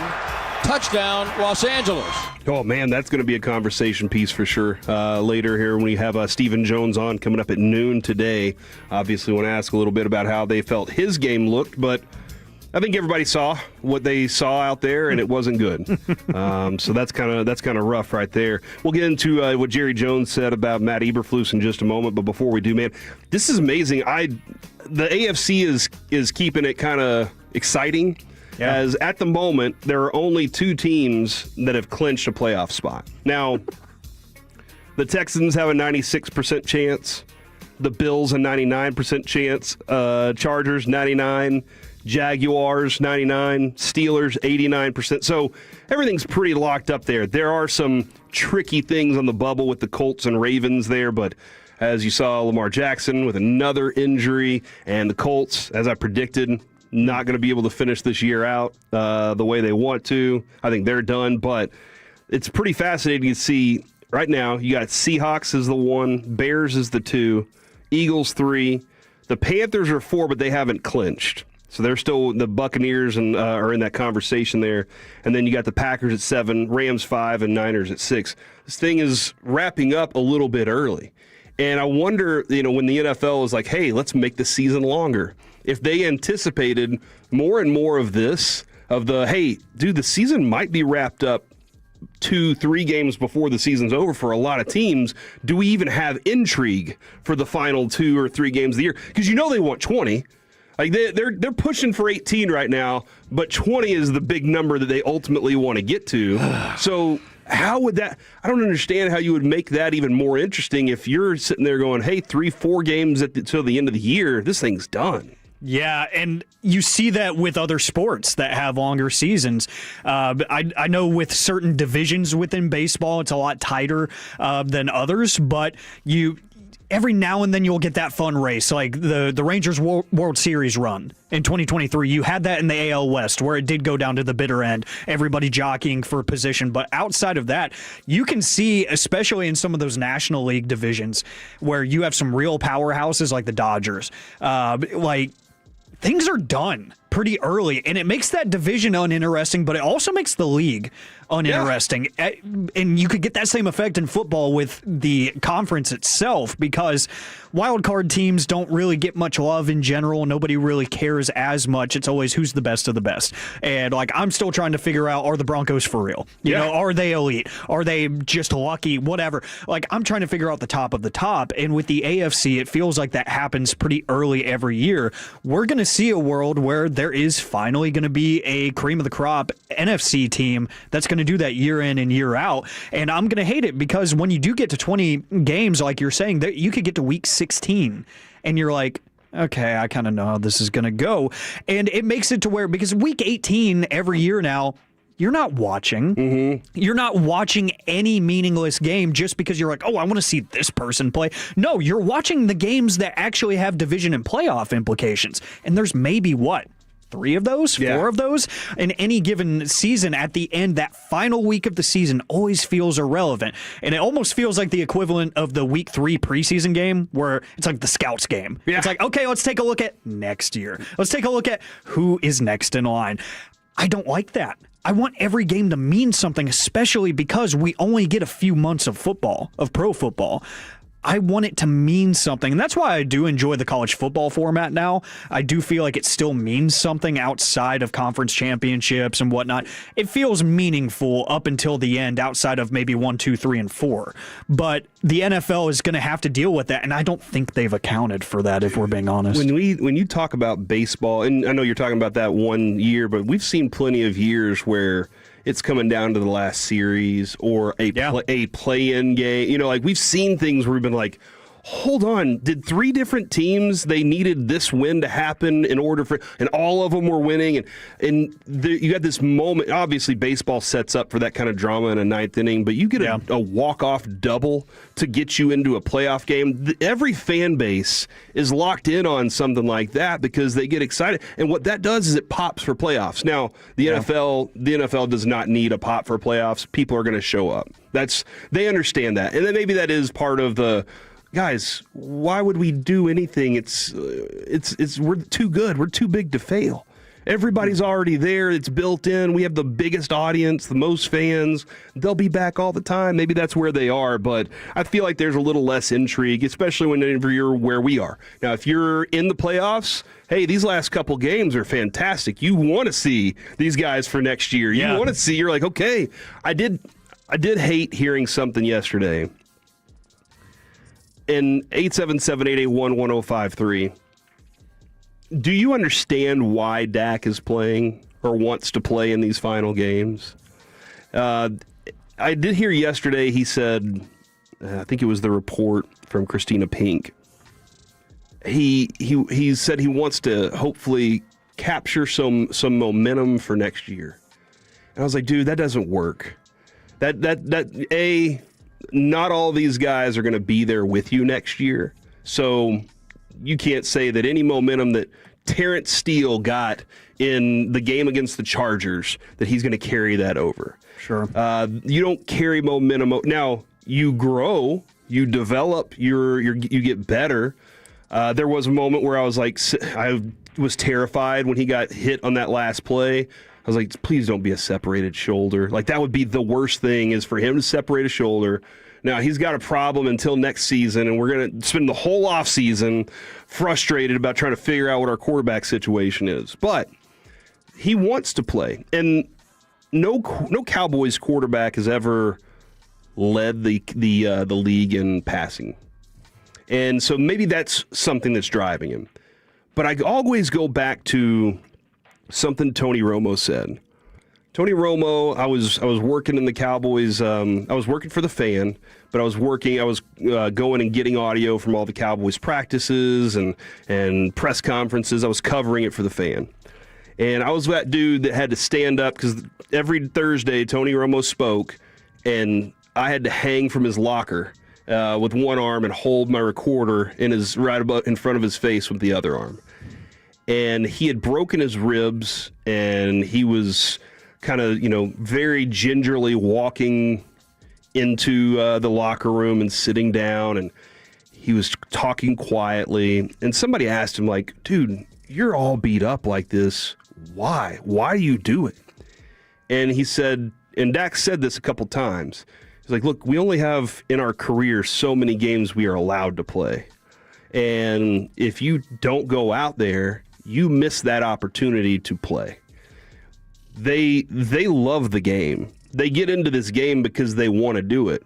I hated missing work last week because I love this job. I enjoy coming in every day. I enjoy hanging out with you guys and talking to the Tolos and having fun with them. And Romo's like, I enjoy the opportunities to be in the locker room with the fellas. And then, you get fired from a job, you can go find that job somewhere else. You are done playing in the NFL at 31 years old. You're done playing in the NFL. You can't go find that same adrenaline rush somewhere else. You're not going to get it. So what Dak is saying is, if I'm healthy and able to play, I want to go out there for that, for the enjoyment of it. And I get what Romo's saying is the league, your career is only so long in the NFL. And so if you skip out on those games, it's going to be something that you're probably going to regret and be like, man, I wish I had done that. And they don't want to. So that is why Dak wants to be out there right now. Obviously, he wants to be out there. He wants to be winning games and putting themselves in positions for playoffs.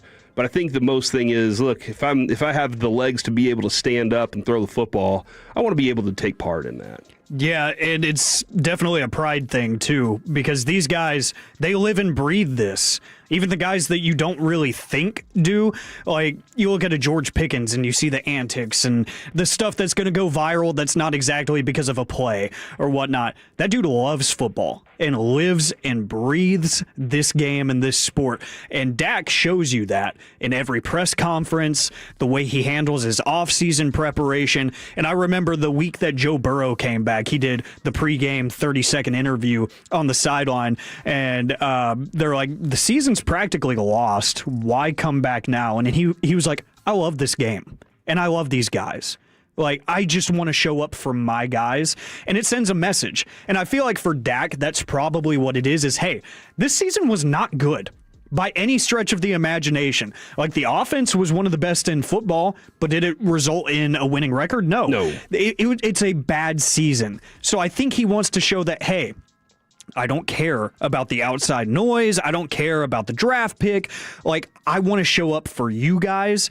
And there's something to be said for that whenever there's a guy like Ryan Flournoy, who he's getting more and more involved in the offense each week. It would be unfair to his progression if a guy like Dak doesn't show up. If CD said, no, I'm good.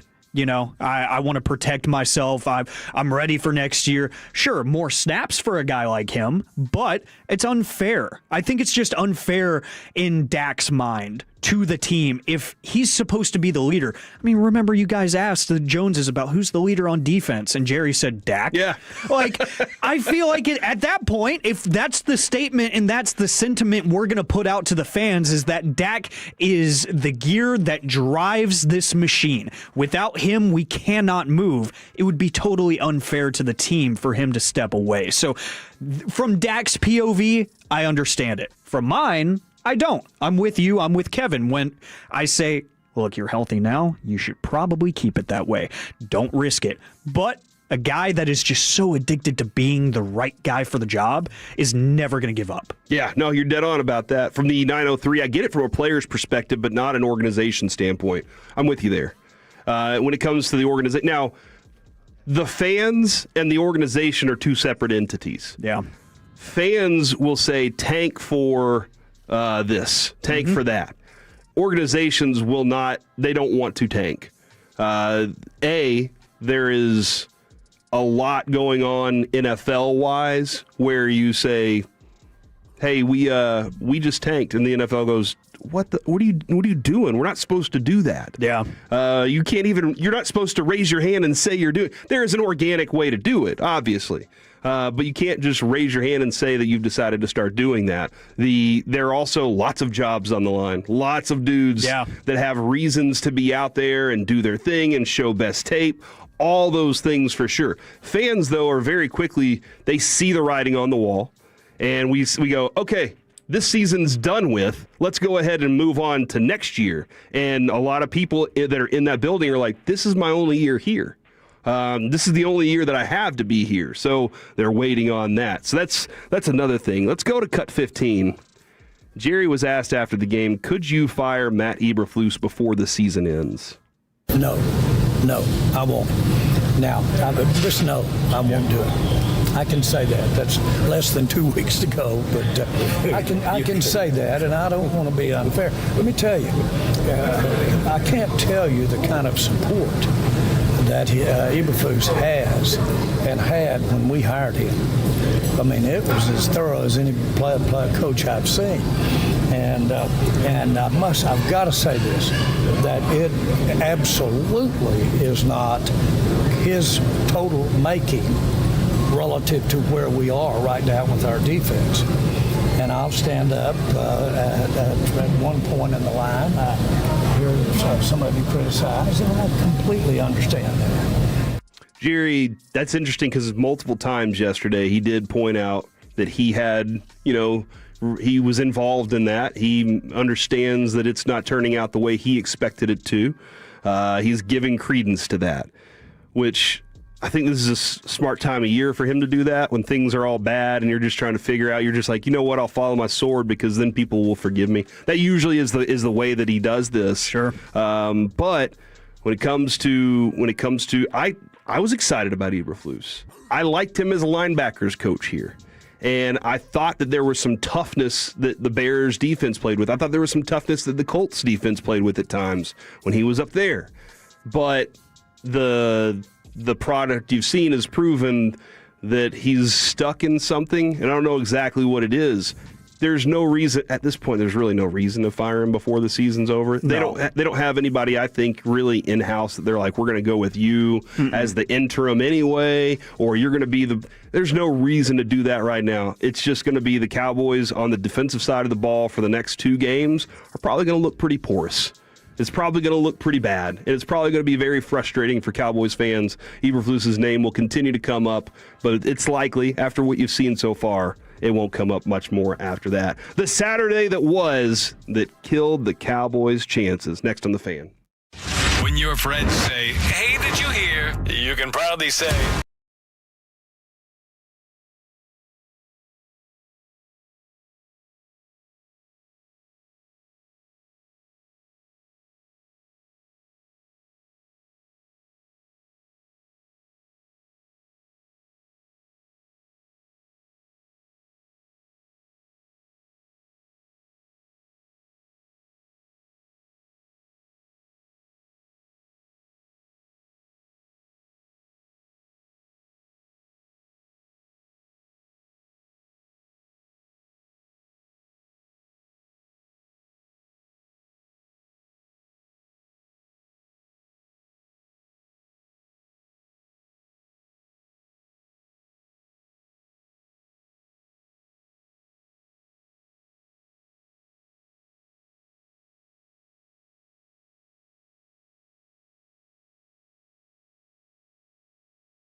And it's back to the KNC Masterpiece right here on 105.3 The Fan. This upcoming segment's brought to you by Classic Chevrolet. If you're in the market to upgrade your vehicle, get the Classic Chevrolet in Grapevine. Back-to-back #1 Chevy dealership in the world. They've got more new Chevys than anyone, all priced to sell. Silverados, Tahoes, Blazers, Malibus, Equinox, and more. Visit ClassicChevrolet.com. This is Texas. This is Classic Chevrolet. Together, let's drive, relax, and enjoy the difference. Based on new Chevrolet registrations 2023 and 2024. Back here on the KNC Masterpiece on 105.3 The Fan. What was the game that captivated your mind throughout the weekend? I'll be very honest. Saturday was a kick back and watch football all day. I got very lucky and also unlucky at the same time. Family had to leave the house for lots of different reasons. I could not leave. There was no way. I just kind of sat around all day. Only time I left the house, I dropped Lucy off or something. Other than that, I was like, I can't. So I sat around and watched a lot of football. The A&M and Miami game was everything for me because I was hoping so much that Kevin and my whole, hey, dude, believe this is your time. Sorry, A&M. Sorry to the Aggies fans that I felt like, you know what, this is what I do. Every team that I root for loses. They always let me down, except for in 2023 and 2011 and then 99. Those teams won championships. Other than that, they seem to let me down so much. But I was totally in on that game, and it was the most boring game I think I've ever watched. Yes. It was two good defenses playing good defense. Marcel Reed struggled so much. But before the game, Pat McAfee had the dude out for the field goal, and he was like, all right, $1 million for this field goal. And the guy was like, $900,000 going to charity, $100,000 to me and my buds so we can pay for the house. I was like, dude, I'm pulling for this guy. And McAfee does such a great job of making you feel like this is the most important kick in American history. Yep. And they were the great A&M. Y'all are the greatest fans in the world. And you got them all rowdy and everything. And he goes, and Kirk Herbstreit goes, hey, there's some wind. And he was like, yeah, that's going to be problematic. All you got to do though is kick the ball, just focus. You got this. You're the most important. And I was like, oh my gosh, this dude might make it. And he gets back there. And he kicks the first one, and it was so atrociously bad. I was like, that was terrible. And so I was like, okay, all right, that's over with. But then it's one more. And I was like, oh, there's one more. I was so excited for it. And then I was looking at that win. I was like, there's no way. And they said $1.5 million. And I was like, oh, my gosh, he has to make it now. Same thing, dude. Just absolutely shanked that one. And you know what? Listen, I think that dude could have made it under any other circumstance in the world. I think that dude could have made that. The A&M kickers, I don't think they could make a kick to save their lives. No. That was brutal. But I knew before the game that it was going to be tough to kick the ball, and you kind of saw that with Elko as he went along too. He was like, I don't want to make these decisions to have to kick it, A, because I don't trust my kickers, and B, do you see this wind? It was ridiculous. But it was one of those kind of games where you just said, somebody's going to have to win this at some point. And I'm usually the special teams purist around here. Like, I enjoy the kicking game, especially with what the NFL has done with the new different kickoff system that they have. I've always thought they're important because punters and kickers are people too. Then I watched that game, and it made me want to sign a petition to ban special teams from football. Like, it made me turn the game off. Like, I had to start watching something else because, like you said, you could tell both coaches were, like, coaching around the idea of, hey, points are cool. Because they can't score the points. It was so bad, and it made me regret every decision that I made this weekend, even though it was one football game.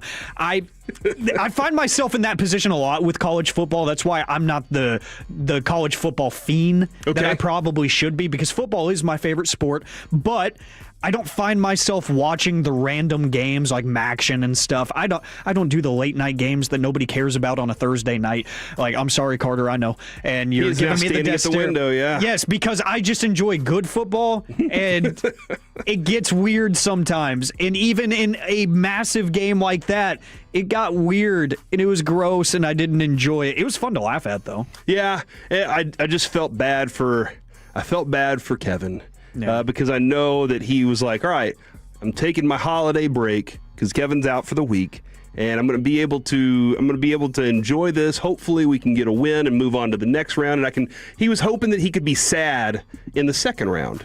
He was like, I'll be sad in the second round when we lose, but not the first round against Miami. But Miami was a tough draw, a tough team to play against. They played a tight game, and you got to give them credit for what they did defensively to Marcel Reed. So that one absolutely captivated my mind. But I think everybody's attention Saturday afternoon was definitely on the Eagles, and now they have won the NFC East again. 29-18 over the Commanders in Washington. And it makes the Eagles the division champions for the second consecutive year, the first repeat champion of the NFC East since 2004 when the Eagles won their fourth of 4 consecutive division titles. This wasn't an easy season. It wasn't a pretty season at all, and I don't think anything's going to be easy or pretty for them the rest of the way. But they, against a bad opponent, because Washington's a bad opponent. That you'll see that the Cowboys should put points on them pretty easily. They're a bad opponent. And Philadelphia went out there and took care of business. Saquon Barkley, 132 rushing yards, didn't have a catch, didn't have a receiving yard, but he powered forward with his 132 yards and a touchdown. And Jalen Hurts, by the fourth quarter, mostly garbage time, the Commanders didn't have much fight left in them at all, other than like they got into fights, like physical fights. Yeah. Got a couple of people ejected from the game. But for the Commanders, this was another really disappointing game and a very disappointing season. And they were a team that last year you were like, holy crap, we have to deal with this for the next 10 years. Not only is Philly going to win the Super Bowl, but now you got the Washington Commanders who have Jaden Daniels and look like they're going to take over, and their defense, and it's almost embarrassing because you let that defensive coordinator go do that, and in his first year he turns that team around and into something. And now this year they're in a 4-11 collapse. And it's weird, right? Because it felt like structurally they had everything to continue that success. That's why we thought so much of them going into the year, because they got the head coach that's the players' coach, but he's also a great defensive play caller, and he got the offensive coordinator that just understands his quarterback. The way we talk about Liam Cohen is how we talked about Cliff Kingsbury after last season with the Commanders and Jaden Daniels. It's like he just gets it. Mm-hmm. He just understands his assets and his personnel. And they did exactly, the Commanders did what we talked about here in the previous segment about waving the white flag. You know, Jaden Daniels had the elbow injury. He comes back. He lands on it hard once again. Technically nothing wrong with him, but they're like, we're not going to risk that again. We're going to wave the white flag. Marcus Mariota, go see if you can break 100 passing yards. I'll spoil it for you. He didn't. 95 passing yards. This is them saying we're done. We have nothing to show this year. The Eagles, I thought maybe the divisional matchup and stuff, they would step up a little bit and say maybe we could play spoiler and just delay the inevitable. Just delay the inevitable. We know they're going to win the division. It's okay. But maybe we can just put it off for 1 week. They showed no fight. But shout out to Tyler Steen for showing fight, going 1v11. He went against the entire defense of the Washington Commanders and just started swinging. And it was the dumbest thing I've ever seen, but it was so fun. And it gave that game one redeeming quality, one singular redeeming quality. Outside of that, it just disappointed me because I knew it was a less than 1% chance for the Cowboys. I was not hinging on that. I just wanted the Commanders to be like, hey, that would be cute if you guys took the division today, huh? No, not happening. You know, I just wanted that to go a little bit longer and make it an entertaining game. Usually the Commanders will show you a little bit of something even when they're not good. Even when they have who knows who at quarterback. It could be one of these journeyman backup quarterbacks like Marcus Mariota, and they'll 30 points? And even earlier in that game, it did look like Philadelphia was going to do everything they could to give up the booty and say, you know what, we're going to give the Cowboys a chance for the last couple games. It did look like that. Yeah. But it didn't. Eventually, the talent took over, and the lack of talent on the other side. And injuries for Washington, brutal. It's tough for them, but that is the way of the NFL and the way that goes. The Bears... Man, I think the Bears, for me, I was all off season kind of touting. I think Ben Johnson's a better coach than people are going to give him credit for. Yeah. I think Caleb Williams is a better quarterback than people give him credit for. I still think he makes some knucklehead decisions that you're like, every chance. I think that's what it is. I saw somebody post this. This is dead on. Late in the game, that throw to DJ Moore. I think Ben Johnson said, all we need is a field goal. And Caleb Williams said, I can make any throw. And I think that's what his mindset is. I can make any throw, Coach. And Coach is like, but we got to play within this. And he's like, nah, it's fine. They walked it off against the Packers, less than a 1% chance of winning that game. DJ Moore caught a 46-yard touchdown pass from Caleb Williams, 4:50 left. That was a beautiful pass. Great catch by DJ Moore, who's been underwhelming this season in this offense. I thought he would be like an Amon-Ra St. Brown to this offense. And a couple things I've learned, maybe he takes a few plays off here and there if it's not coming to him. Maybe he is and Ben Johnson doesn't respect that. But the Packers were within an onside kick of recovery and beating the Bears for a second time.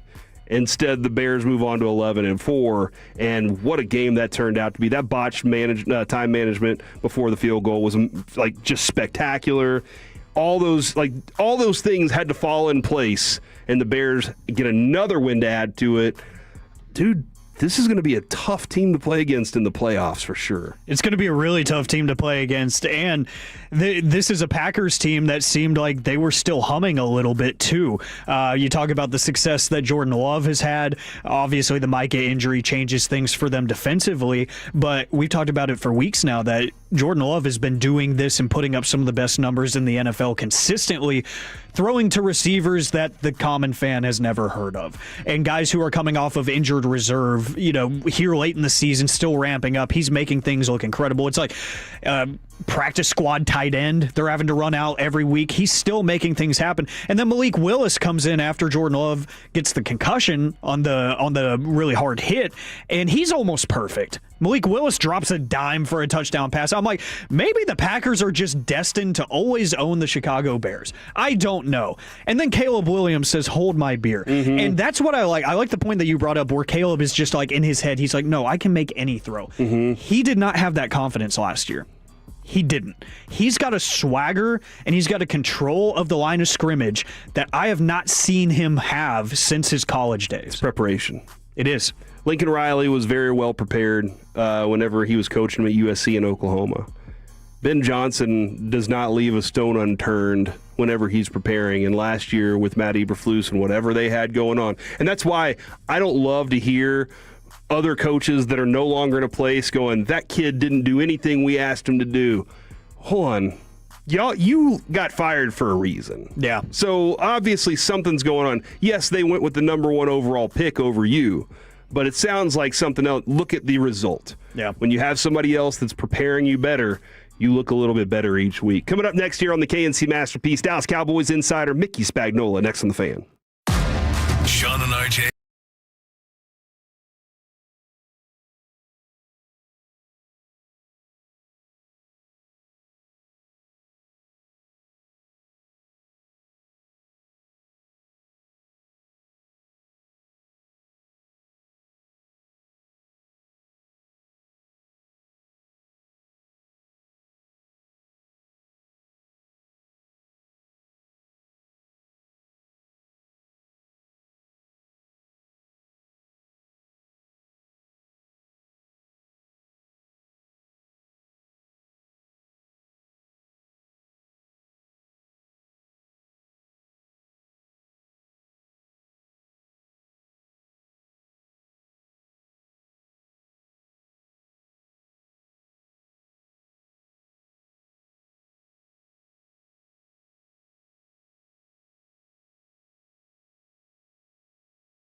driven by our D&M Leasing Studios. It's the KNC Masterpiece on 105.3 The Fan. We're back here on the KNC Masterpiece on 105.3 The Fan. We have Mickey Spagnola, brought to you by your North Texas Ford dealers. Ford is the best in Texas. Mickey, how we doing today, man? Good. How are you guys?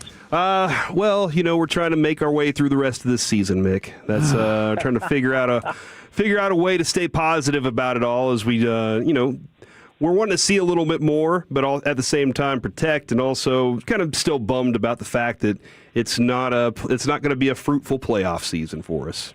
Yeah, I mean, that always, when the season comes to kind of a screeching end, that's always the feeling when there's no playoffs. And unfortunately, for 2 years in a row now, everybody deal with that, including these guys. And, as badly as you might feel, I would imagine they feel worse. The Trayvon Diggs being out on the field, how did that look to you? Did it look kind of like you expected? Well, considering he hadn't, what was the first time he played in 9 weeks? Yeah, since the Bears game? Yeah, I didn't think he was going to set the world on fire because he hadn't set the world on fire before he went on injured reserve. So, and I think they kind of got backed into a corner knowing that with Durant Bland out, with the rest of the group, there was no one there with more than in their second year at cornerback. So I think they had to roll the dice when I think if you had put them on a lie detectors test, they would have wanted to just have him finish the season on IR to assure his health more than anything going forward.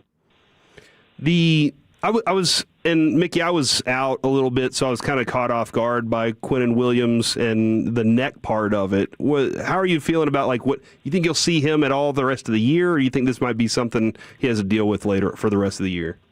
Yeah, I don't know the extent of the neck part, but I'm sure he hadn't cleared the concussion protocol, although he was moving along, he and Lipke, by Friday.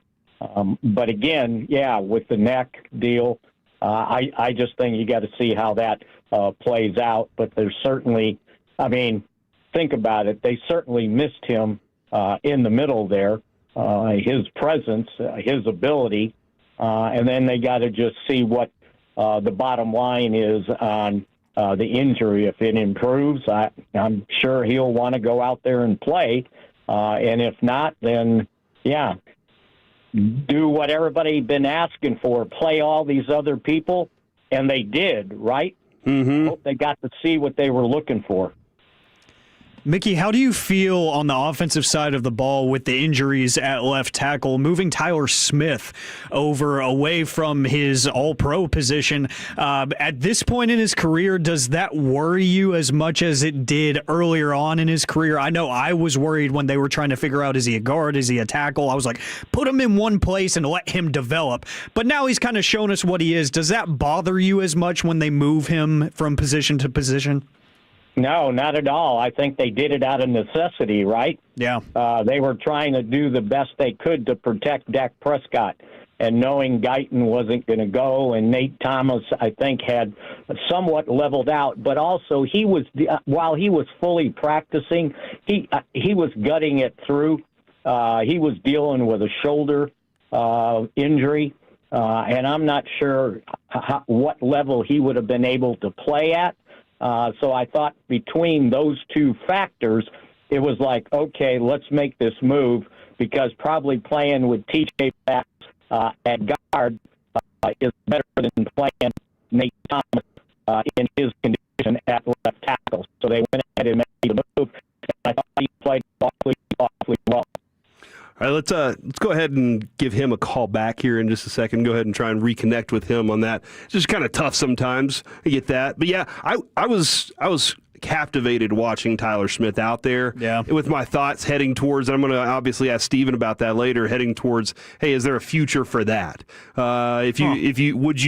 You're very good up the middle with your guards, but would that be a solution for you? And is there an option to move some of these other guys around and make something like that happen? So whenever I saw Tyler Smith out there, it was very intriguing for sure. And I wonder, with the early success that they've had in the rookie campaign of Tyler Booker, if they are a little more comfortable making that move, saying, we've found that maybe it's a little bit easier for these guys to develop on the interior of the offensive line. Cooper Beebe was really good to start his career. Maybe they're just more comfortable with rookies starting there. I'm not too sure. Yeah. We got. Hey, Mickey, how are you doing, man? I'm still good. There we go. So Tyler Smith, he was pretty comfortable out there then? Who was that? Tyler Smith at left tackle? Yeah. I mean, they didn't give up but one sack, and it was the end of the first half when they were trying to extend that play and with the seconds ticking away. And he hung on to, hoping something opened up. So I thought from a protection standpoint, it was greatly improved over the previous two games, and good enough for him to throw for 244 yards. Should have been 3 touchdowns. One got called back. So on a horrible call, by the way, the holding on Tyler Smith. The guy threw his hands up after he got stoned. Which I guess go ahead and do that. That's that would be the play from there on if that's going to be the case. When on Dak's last throw, did you kind of hold your breath just a little bit? Because I was very concerned whenever he had 2 guys that kind of laid on top of him as he was flying to the right. On his last throw, I was trying to remember it now.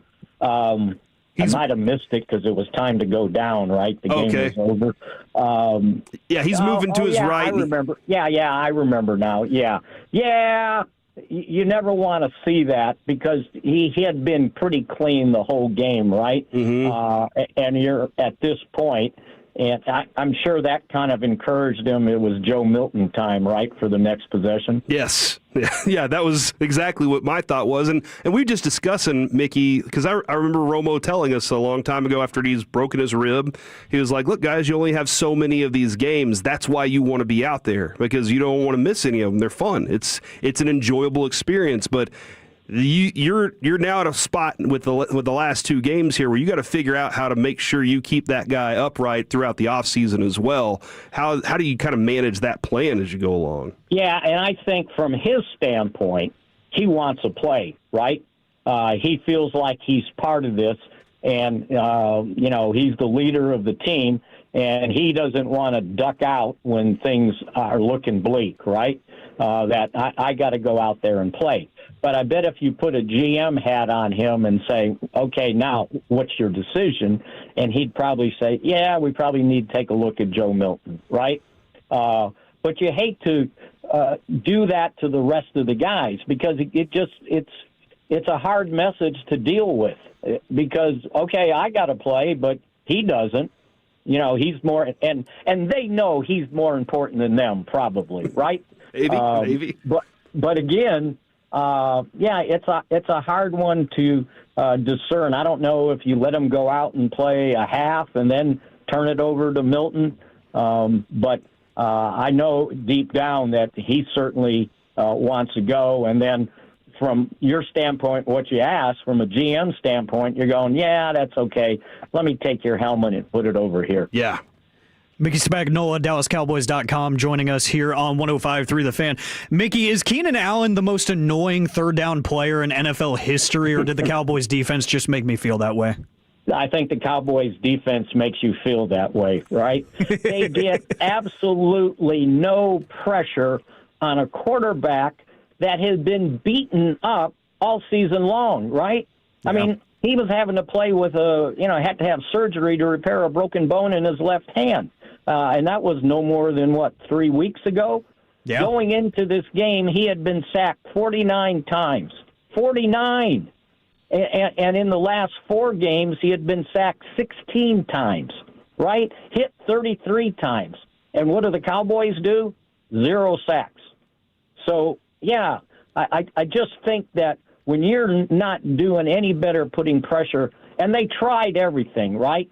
4-man line, 5-man line, 5-man line blitz, play the safeties in deep in the cloud cover, play man-to-man that everybody's been asking for. And maybe now everybody understands why Matt Eberflus was hesitant to play man defense in the secondary, because they don't cover well enough. And especially when they have the time of day in the pocket. I'm sitting there watching him pat the ball, tap his feet, and I'm going, oh, this is too long. And then he throws a 50-yard touchdown pass.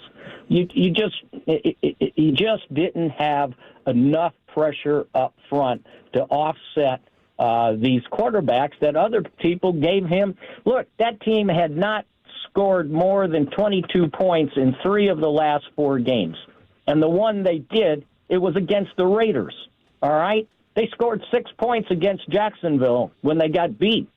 And the Cowboys, here they go, 34 last week, 44 the week before. That's 112 points in 3 games. Do the average. It comes to 37.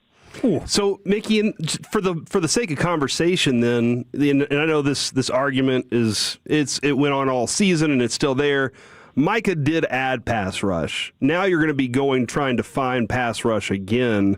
You feel like you're in better position now, though, that you have some within the interior to go find something else, or do you think they feel like they might already have something there? It's just not ready yet. Well, I think from a pass rush situation, I think you got to look at the trade this way. It's a 3-for-1, right?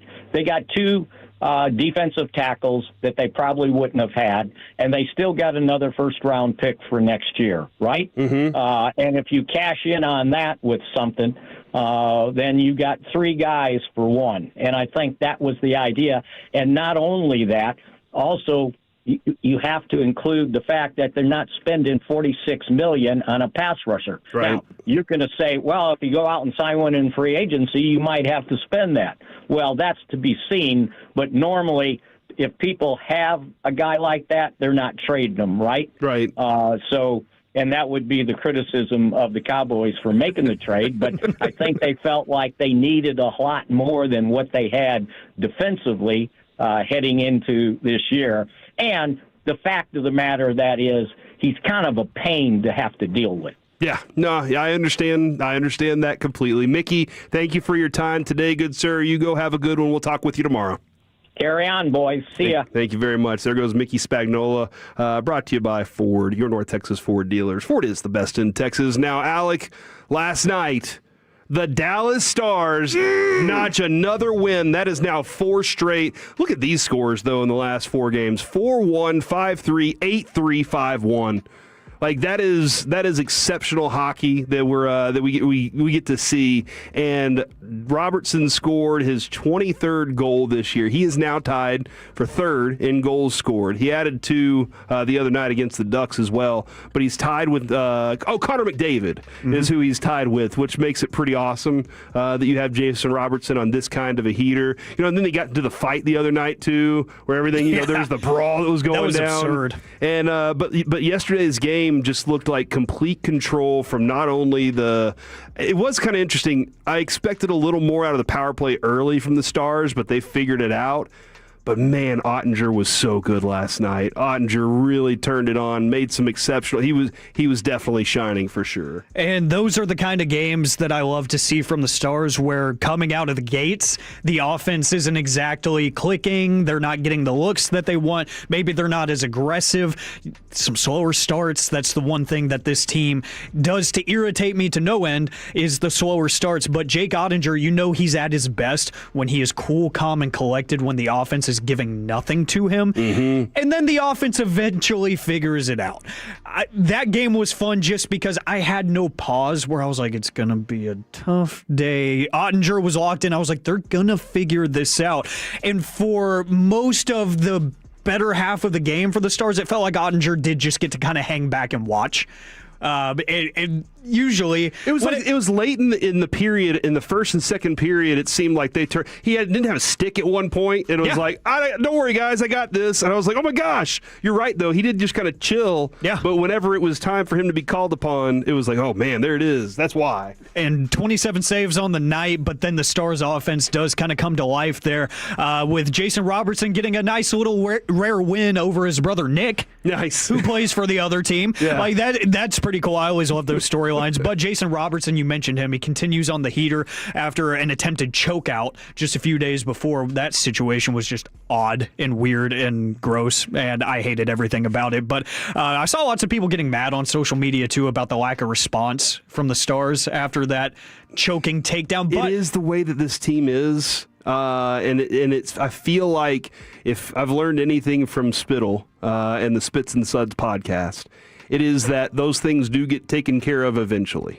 You'd like to see it happen more immediately, that somebody takes things down, but this game has a crazy way of percolating things in the locker room, and then it turns into something later on in the next meeting or the next outing. Yeah, and I will say I'll give the team the benefit of the doubt on there, too, because it kind of happened behind the play. Yeah. So I think a lot of guys just didn't see it. Happens. And they turn around and Jason Robertson's on the ground, and nobody's really near him at that point. So I'm like, I think we're being a little harsh. But, yeah, nice to see Robo continuing that success.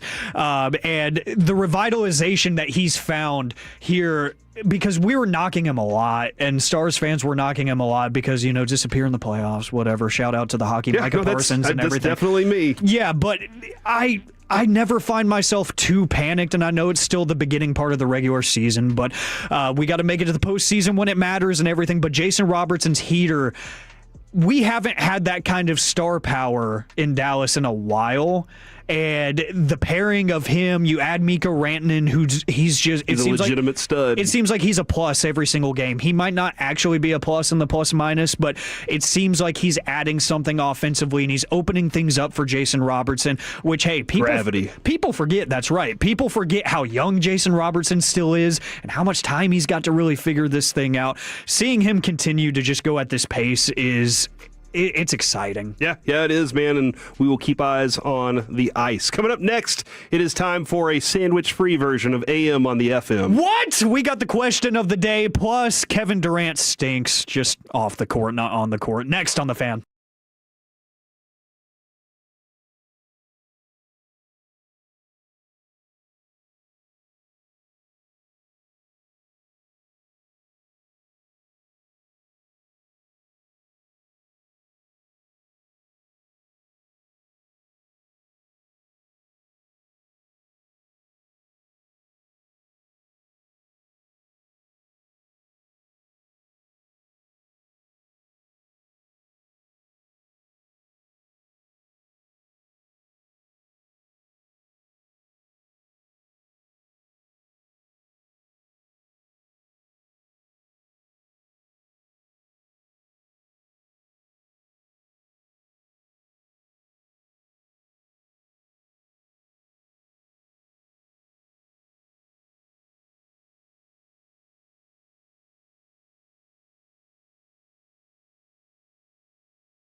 And it's back to the KNC Masterpiece right here on 105.3 The Fan. This upcoming segment's brought to you by the Frankels. If you've been injured in a car or truck wreck, call Frankel first, 214 or 817-333-3333. With Frankel and Frankel, there is never an out-of-pocket cost. They only get paid when you win. Frankel and Frankel, the go-to car and truck wreck attorneys in Dallas. Back here on the KNC Masterpiece on 105.3 The Fan. Coming up here at noon, Dallas Cowboys Executive Vice President Stephen Jones will join us to talk about yesterday's game and how the future is going to be for this Cowboys team. We'll have a discussion with him at noon o'clock. But right now, it's time for AM on the FM. What does this button do? Please, please, do not push the button. You have no idea what it... Alec, you be quiet. Alec, that was awful.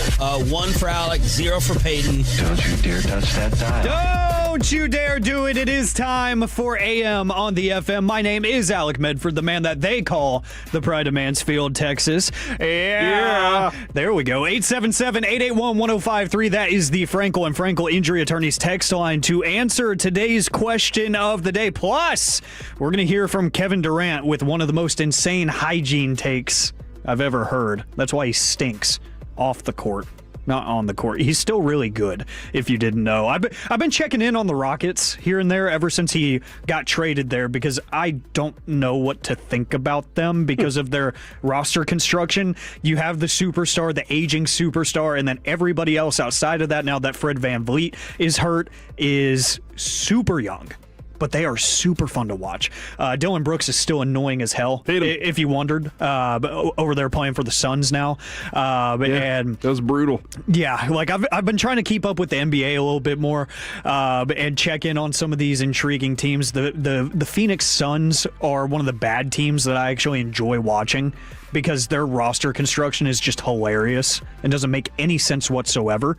So I like the NBA because some of these teams are just dumb. They don't make sense. And the Rockets are one of those that they're good, but they don't make sense to me. But anyways, you're going to hear from him in a little bit, and I'm kind of regretting playing the audio already. Oh, no. It's gross. Do want to remind you real quick that tomorrow we're going to be at Freebirds, Corey. I didn't know if you knew that. 5000 Beltline Road in Addison.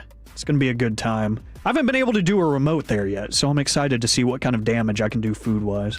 Dude, I mean, we've had at least 2 people come in and destroy a super burrito. Super monster. So I've seen that happen multiple times now, and that's always fun. It's always a great party. I love the Tolos so much. I can't fathom taking down one of those, let alone in the times that you guys have seen. I'm talking like sub 15 minutes. That is not humane. But I respect it. Anywho, we go to the National Day calendar, gentlemen. I'm excited Jacob's here, too, because I don't get to run this with him very much. We got today for Father's Day. So all 4 of the fathers out there. Dude, that's terrifying because you don't know which one it is. You're like, all right, one of you guys is my dad. But is that... Yeah, I mean, like, it has to be somebody. We got here some way, somehow. So which one? 1, 2, 3, or 4? I've often thought, I'm 2. that baby's daddy. Okay, there you go. Remember. That's Bernie Mac from Life. I know, but still remember. I think it's me and Will Chambers on Friday. That's right. I heard I got a win on Friday. You did. Is it because of my microwave? Yeah, and I'm not going to repeat what you said. I will let you go back and listen to it. It was not your brightest moment. My brother-in-law texted me immediately, and I just want to point out, that's the hole. All right? That's the hole. I got to just reach in there, and then I can open the microwave. So for anybody that wants to know, that's what it's like. My wife was like, don't tell people we have a busted microwave. I'm like, what does it matter? We're the ones living with it. Oh, and I can confirm that is a very small hole. Mathematics Day is today, so Kevin taking off on one of his favorite days. That's wild. It makes sense, though. He's going to celebrate. Like, that's obviously what he's doing. He's going to do all the Sudokus. Okay. He's going to do all the algorithms. Since I'm sitting in Kevin's seat, I'm going to do the Kevin sidebar before we get to the question. How do you celebrate math? I think you do a really difficult problem. You set it up on the chalkboard because you have to do math on a chalkboard. I don't think you can do it on a whiteboard. So you got to first off, you got to go find a chalkboard because I don't know if those exist anymore. And then, but it's not just one of those chalkboards that's like the regular one. It's the one that has a chalkboard that slides over the chalkboard. So it's a dual, so you can slide that sucker up, and then you got a really long math equation, and then you basically go, how do you like them apples? Bam, and everybody hangs out and watches the math. Huh. Okay. In my mind, it's like people doing those complex questions in a movie theater on the screen. Ooh, that's so like fun. that's how you celebrate math. I'm not doing that because I think math is dumb. Is it essential? Did you grow up with an overhead projector? Yes. Jacob, did y'all have overhead projecters? I think I got in right as the smart tabs got in. You remember those? You remember going in having to like click all the corners and recalibrate it every 5 minutes? That was me. Oh yeah, no. Even when I was in like kindergarten, first grade, we had the horrible TVs that were on the wheeling cart. Yeah, with the VHS player. Yeah, like I'm young, but I'm not that young. I saw some of the older technology. Yes, and we had the overhead projectors. We had chalkboards in our science labs. Look at that. Even in high school, we had chalkboards. And it was great because I had Mr. Clark, and he was dripped out in the white lab coat, the giant frame glasses. He looked like a mad scientist. Cowboys. Yep. I think you got that. A little. Clark. That's Kenny Clark. Okay. This is. Right. I forget his first name. Anywho, Could be Kenny. question of the day. Dang it. Could be Kenny. Hosting with Corey. I understand Kevin now. I just realized this. It's my holiday. Look at that. It's National Short Person Day. Okay. I'm not saying anything about that. Yeah, you better not. Keep your mouth shut. But we're going to focus in on National Cookie Exchange Day. Okay, all right. It is National Cookie Exchange Day, rather. What is the best cookie of all time? 877-881-1053. Your favorite cookie is what? All right. Y'all ever do the cookie dough sales? Yes. And then they give you like the box of the little dots of cookie dough. Yep. I don't bake the cookies. It says on the side to bake them and not eat them raw. I don't think anybody bakes them. It's ridiculous. It's a waste of time. I'm still going to get the great flavor of that snickerdoodle cookie from that box. And that's we have all these we have snickerdoodles. We have peanut butter. I don't know why she got peanut butter. Nobody's eating those. I am. Okay, that's great. I should bring them to you then. Yes, please. And then we got the apple. It's like apple and caramel something, and it's fantastic. But it's the snickerdoodle. The snickerdoodle's the best cookie. It gives you cinnamon and sugar, and then it doesn't have any Snickers, so that's kind of confusing. But it's an amazing cookie. But I like the raw version of it rather than the baked version. I will tell you this though, Tiff's Treats does knock out a good snickerdoodle. Yes. That's a great snickerdoodle. They do. At this time of the year, the neighbors will bake little treats and stuff and leave them at your door. And the neighbors across the street from us made some snickerdoodles, and they brought us a bunch of them. They were gone within 2 days. Yes. You cannot deny the snickerdoodle. Even when you're trying to abstain from the sugar, from the sweets, like I am. I've cut out almost all the sugar in my life. Good for you. If I see a snickerdoodle, it's game over.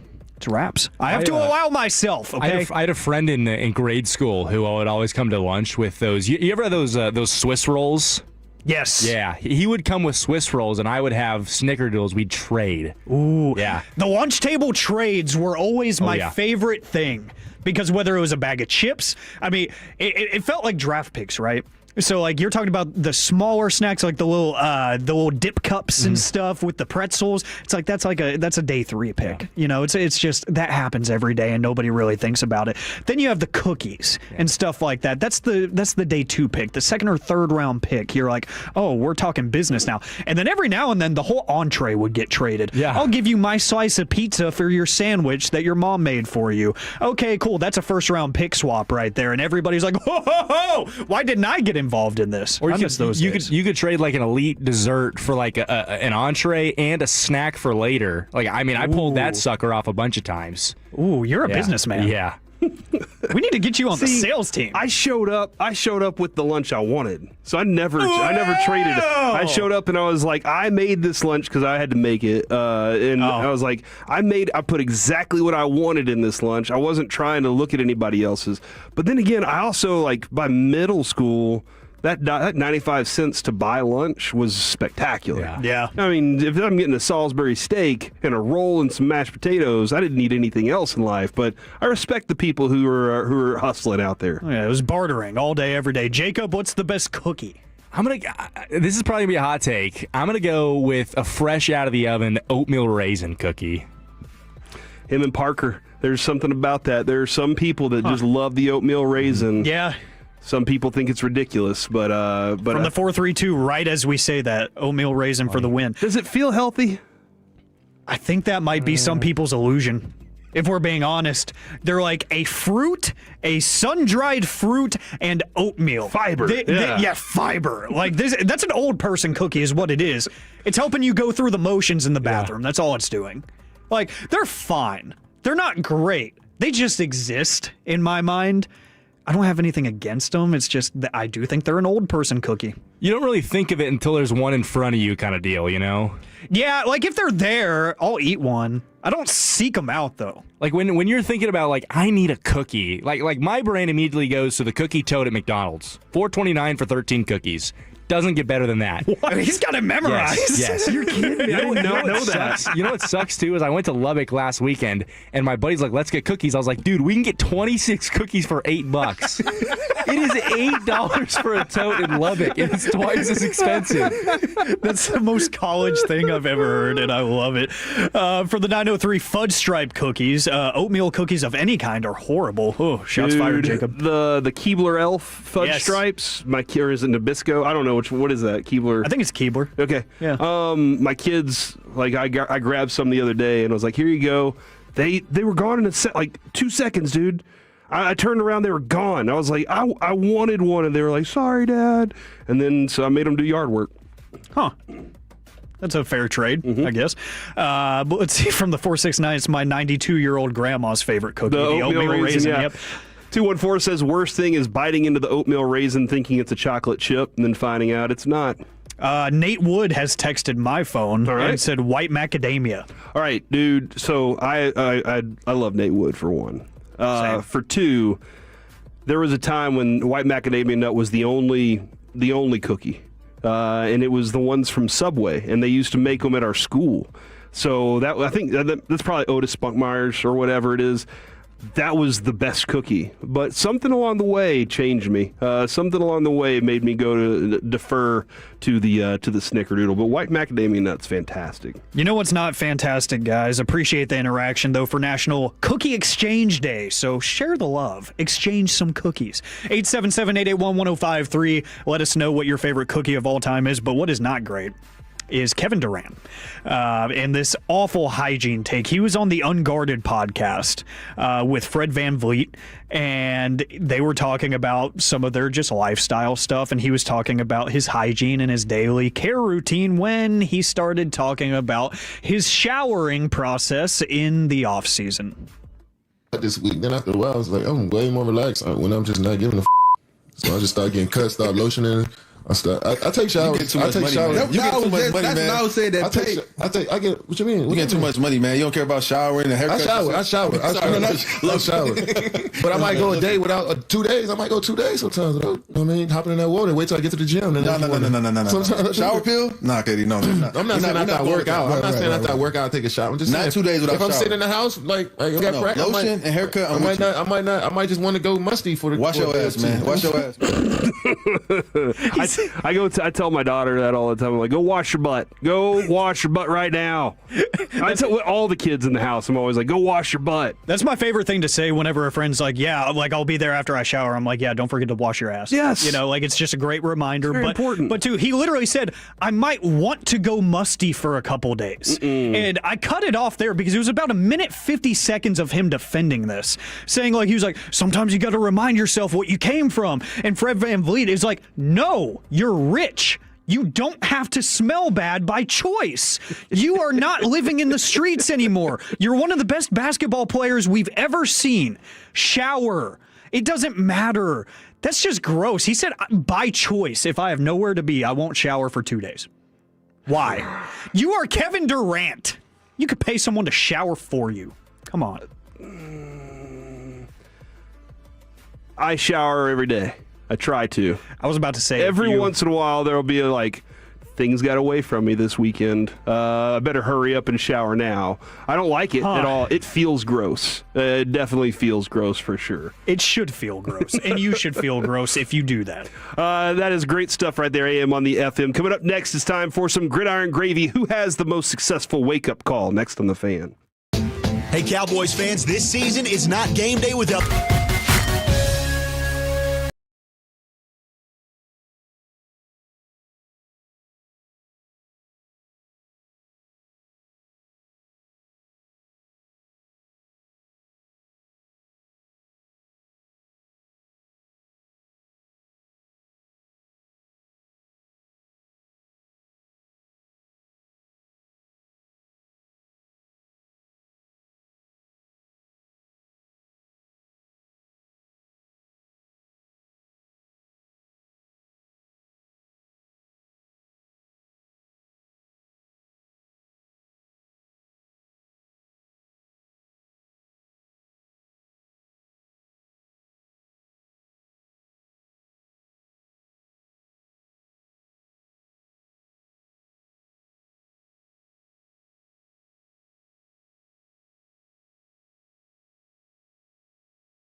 This segment on the KNC Masterpiece is brought to you by Classic Chevrolet. If you're in the market to upgrade your vehicle, get to Classic Chevrolet in Grapevine. Back-to-back #1 Chevy dealership in the world. They've got more new Chevys than anyone, all priced to sell. Silverados, Tahoes, Blazers, Malibus, Equinox, and more. Visit ClassicChevrolet.com. This is Texas. This is Classic Chevrolet. Together, let's drive, relax, and enjoy the difference. Based on new Chevrolet registrations 2023 and 2024. Back here on the KNC Masterpiece on 105.3 The Fan. Corey Majors alongside Alec Medford. Got Jacob Ray in studio with us as well. And tomorrow we will be at Freebirds. That's right, Freebirds off of Beltline. Come on out and say hi to us. We've been there at that location before already this year. It's a fantastic location for one. I think we've been there twice. This will be, I think, the third time. And I really like this location a lot. And then I think we will have Carter Freeman out for his potentially last with us Tuesday tailgate. Unfortunately, no more Thursday failgate, which is really clearly my biggest upsetness at the moment. So we'll do that. We'll do that tomorrow. Looking forward to it. And I did want to get to this real quick. This is Jerry Jones. Let's go with cut one here, Jacob. Jerry Jones, did you underachieve this year? From what we expected, what we thought, absolutely, we did. We all underachieved, really. And the fact we're not in the playoffs says that for you. But I thought we've done some things out there that, frankly, we can carry forward to us and with us. It's always the case that there's some positive things. The question is, can we make some changes where we need to? That's be pretty thorough and multiple. A lot of multiplication there with the way we played this year. I guess I feel like the answer to that question is a definite yes, but I'm trying to figure out 877-881-1053.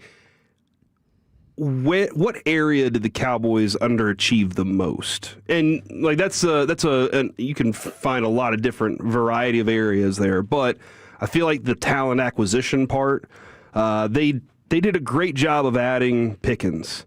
Going to get Quinnen Williams, I'm not sure. I really don't know if they did that, if they're having a successful year, if they still go add that piece, or if they're just like, no, we're good. I felt like they kind of did that as an emergency. I know Jerry was like, look, we tried doing that during training camp. We tried doing that a long time ago. It just didn't work out, and they pulled it off later on. But it just felt like the talent acquisition part, which, of course, there has to be the talent out there to sign. You still have to do that, but it didn't feel, that was for me the part where they lacked the most. And then I think a lot of people will say defensive coaching was the underachieving part there for sure. Yeah, I would say the talent acquisition is always going to be the answer to that question for me. Just with this regime, you mentioned the Pickens thing, I'll be quick with this, it's like we need to make a move, so we made a move. There, we're done. Like in my mind, they're like, we hear the clamoring and we know that something has to be done. So here, we made a move, a big move. It's a big name receiver that a lot of people had been talking about and the league had known was pretty available for trade. So they're like, yeah, we did the thing. Okay, let's go to work. Yeah. Instead of, okay, but some smaller moves here and there can also help. Like the Eric Kendricks move last year, adding him in free agency, I thought was a home run. Yeah. They didn't do anything like that this year. Yeah, no, they thought that Kenneth Murray was going to be it, and unfortunately it was not. The Broncos lose yesterday 34-20 to the Jaguars, but also on the other side, Drake May and the Patriots ended up rolling up on the Ravens last night 28-24. Here's what I find, because both those teams had the parallel winning streaks that they were going along with, and this is the interesting message. After the game last night, Drake May said it was kind of a wake-up call last week when we lost to Buffalo. That was a definite wake-up call. Well, then Bo Nix after the game says, we got hit in the mouth today and played really good. We let it get away. This could be a good reset that we need. And I did hear that a couple different times going into it, during that game. As things were going along, look, this could be what they need. They, going into the playoffs, you've had this winning streak. You forget that taste of losing for just a minute, and then you get hit in the mouth like this against the Jaguars. Maybe that's the thing you need to have that wake-up call. Which one of these teams gets the best wake-up call out of this? Ooh, that's tough. Because I think who actually does something with it and who should benefit the most are two totally different answers. I think the Patriots do more with it. I think who should benefit more from it are the Broncos, because they have played so many close games this season, to where you were talking about the players who just have luck and how you want to have those players on your team. It feels like every player on their team is lucky. Now, they are very talented, like Nick Bonito, one of the best defensive players in football, Patrick Surtain, one of the best defensive players in football, Cortland Sutton, one of the most underrated players in football, for my money, and the Bo Nix is really good too, but things just go their way. Things did not go their way this week, and they need to realize that going into the playoffs, especially in the AFC side of the playoff field. That's where things get real muddy, because you're lucky that Baltimore's not healthy, because this would be an even weirder situation. But with the Patriots looking like they could be elite, with some of these other teams that like to hang around the rim in the AFC, it is really odd. It is very weird, and anything can happen at any point in time against any opponent in the AFC. So I think the Broncos needed it the most. I would like for them to do the most with it, because I really do like Bo Nix and what they're doing there, but I feel like the Patriots are just the most prepared to actually use that and put it into motion, because Mike Vrabel is one of the best coaches in the NFL. Like, I'll say it right now, I think he should be Coach of the Year, and I think his leadership style is hard, but it's also player-friendly enough to where they're going to receive that message in a stern manner, like, hey, that happens in 2 weeks, we're done. We are done. I don't think he's living off the glory days of the Patriots. I think he's like, look, this is a standard that I was set while I was here, and I want to bring it back to this, but I'm going to need y'all to do it. I think he's very fair with them, too. Speaking of the Broncos and the Jaguars, though, I love this quote. I absolutely love this quote from Trayvon Walker. They're just going to hop on the bandwagon right now. He said in the postgame, everybody in this locker room on the Jaguars team, even upstairs, we know everybody's probably going to try and hop on this bandwagon, but we don't want anybody. They can stay where they're at. It's us. It's all about the Jags. F everybody but us. Excuse my language, Dad, Grandmama, but F everybody but us. And I love it. We're always very adamant when it comes to hockey. We tell the hockey fans, hey, or the True Stars fans, we're like, guys, the playoffs are here. There are going to be a whole bunch of new fans showing up because they don't know hockey, but try to do a nice thing and teach them. Try and help them out. Point them to the bathroom. Stuff like that. Do those helpful things. But that mentality of F everybody but us, I think is absolutely brilliant. I do wonder that Shad Khan's got to be like, hey, no. I would like more fans, guys. Yes. Give me more ticket sales. Give me more merchandise flying off the shelves. More stuff with Duval embroidered on it, please. But I knew Liam Cohen was a dog the second that he interviewed for the job. And he said, hey, is Trent Baalke going to be the guy I work with? And they're like, yeah. And he was like, I'm good. I'll see you guys later. I'll keep coordinating in Tampa Bay. And they said, wait. If we fire him, he says, give me the pen. Yeah. I will sign right now. I knew Liam Cohen was going to be a dog when he said, I'm not working for you if that dude is here. Because that GM, don't get me started on Trent Baalke, one of the worst to ever do it. But that group, they just have a swagger about them. Yeah, they do. And he shows it there. Because, yes, the owner's going to be like, please, come join us. But the team is like, nah, we knew that we had this within us, and we had this ability to be this team that everybody talks about and be relevant again. Because when was the last time we talked about the Jaguars in a serious manner? When Blake Bortles was the quarterback for them, and that vaunted defense that they had, and it went away with the snap of a finger. Now they're back in relevance. I like the players kind of having that chip on their shoulder. Like, last year, you guys did not speak. 4 weeks ago, you didn't speak about us. Yeah. The only time you brought us up was when our number 1 draft pick got hurt. Mm-hmm. That's the only time you talked about us. And you wrote us off then. I sure as hell did. And I'm wrong for it. And then the Saints and Jets, that game had absolutely no impact on anything, but Taysom Hill, 4 catches for 36 yards, now has 1,002 receiving yards in his career.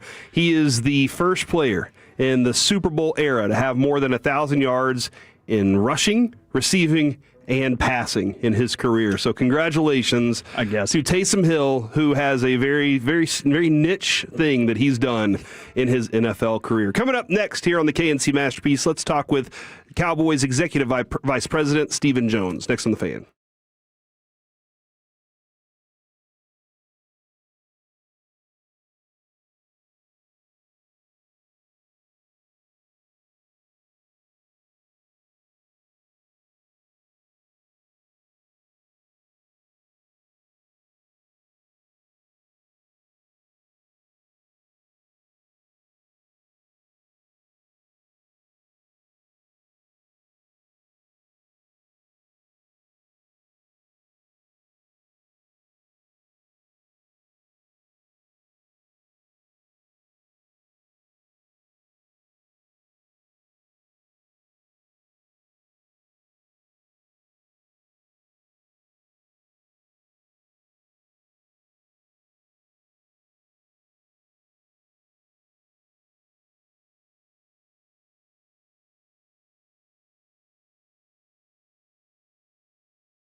Masterpiece on 105.3 The Fan. Back here on the KNC Masterpiece on 105.3 The Fan. Talk with Stephen Jones here in just a second. We'll get him on the line. But before we do, it does the DK Metcalf previously evidently reported the same Lions fan to Seahawks security in 2024 from Tom Pelissero. That's he adds that a source close to Metcalf said the fan who identified himself to the Detroit Free Press is called Metcalf's mother a derogatory word, and then called Metcalf something, quote, something we both know you don't call a black man. So evidently he's already had a relationship in some way, shape, or form with this person, and he didn't speak after the game, but obviously the video shows what it does show. Right now, brought to you by your North Texas Ford dealers. Ford is the best in Texas. It is Dallas Cowboys Executive Vice President Stephen Jones. Stephen, how are we feeling today, man? Oh, we're just grinding through it. Obviously a tough one against the Chargers, but we got to get right to work. We got the Commanders coming up here Thursday on a short week. Yeah, Stephen, yesterday Jerry he said, we were just kind of discussing this. He was asked if the organization underachieved. And he pretty much said, yes, there are a lot of different areas. What area do you think the organization underachieved the most? Well, I think the biggest thing is, we set out a goal every year to win our division and, get in the playoffs. And that's where we underachieved. We really felt like, we had a team, had players, especially down the home stretch that we could get the job done. And, we came up short. And obviously, this year our offense had their moments where, we've really looked good, for the most part. But, hadn't been consistent, didn't protect the ball as well as we would have liked. If you look at it as a whole up and through, 15 games, I'd have to say that's where that is. Obviously, the big disappointment's been our defense. And, we just hadn't been able to, get an identity and do the things that we need to do to win football games, and consequently put a lot of pressure on the offense. But and then on special teams, I'd say we're, adequate at best. We hadn't been able to get turf loose. So, just as a whole, we hadn't made the plays and done the things we need to do, to win the games it takes to win a division and get in the playoffs. When we've been discussing Eberflus and where things stand with him, I'm always curious, how do you weigh continuity versus talent and coaching as this thing goes along? Does continuity carry a lot of weight for you? I think it's a full body of work. You measure everything, and certainly that's what we'll do at the end of the year. We'll take a look at at everything, whether it's personnel, whether it's the coaching, whether it's continuity and what that would play going forward. Obviously, with 3 changes in 3 years and not having the type of results we've wanted the last couple of years, we've just got to take the full body of work in. We'll certainly do that when this season's over. Also, this is kind of a philosophy thing. Sometimes hires are made for established success in the past, and then sometimes fresh ideas are necessary. Does that go back and forth, or is there one you prefer over the other? Yeah, I think, it's everything. I go back, I'm overusing the term full body of work, but you've got to look at everything. I think, one of the more important things for us, too, in this age of, when you get players and you pay players, you have those players, you also got to customize the defense to your most talented guys. Certainly, we put a lot of resources into our defensive line. We've got a young up-and-coming player in Easy that, we really think, has a chance, has a bright future. Obviously, we love Overshone. It's unfortunate there. He had a concussion playing hard and competing, and, going to be probably hard for him to play on a short week.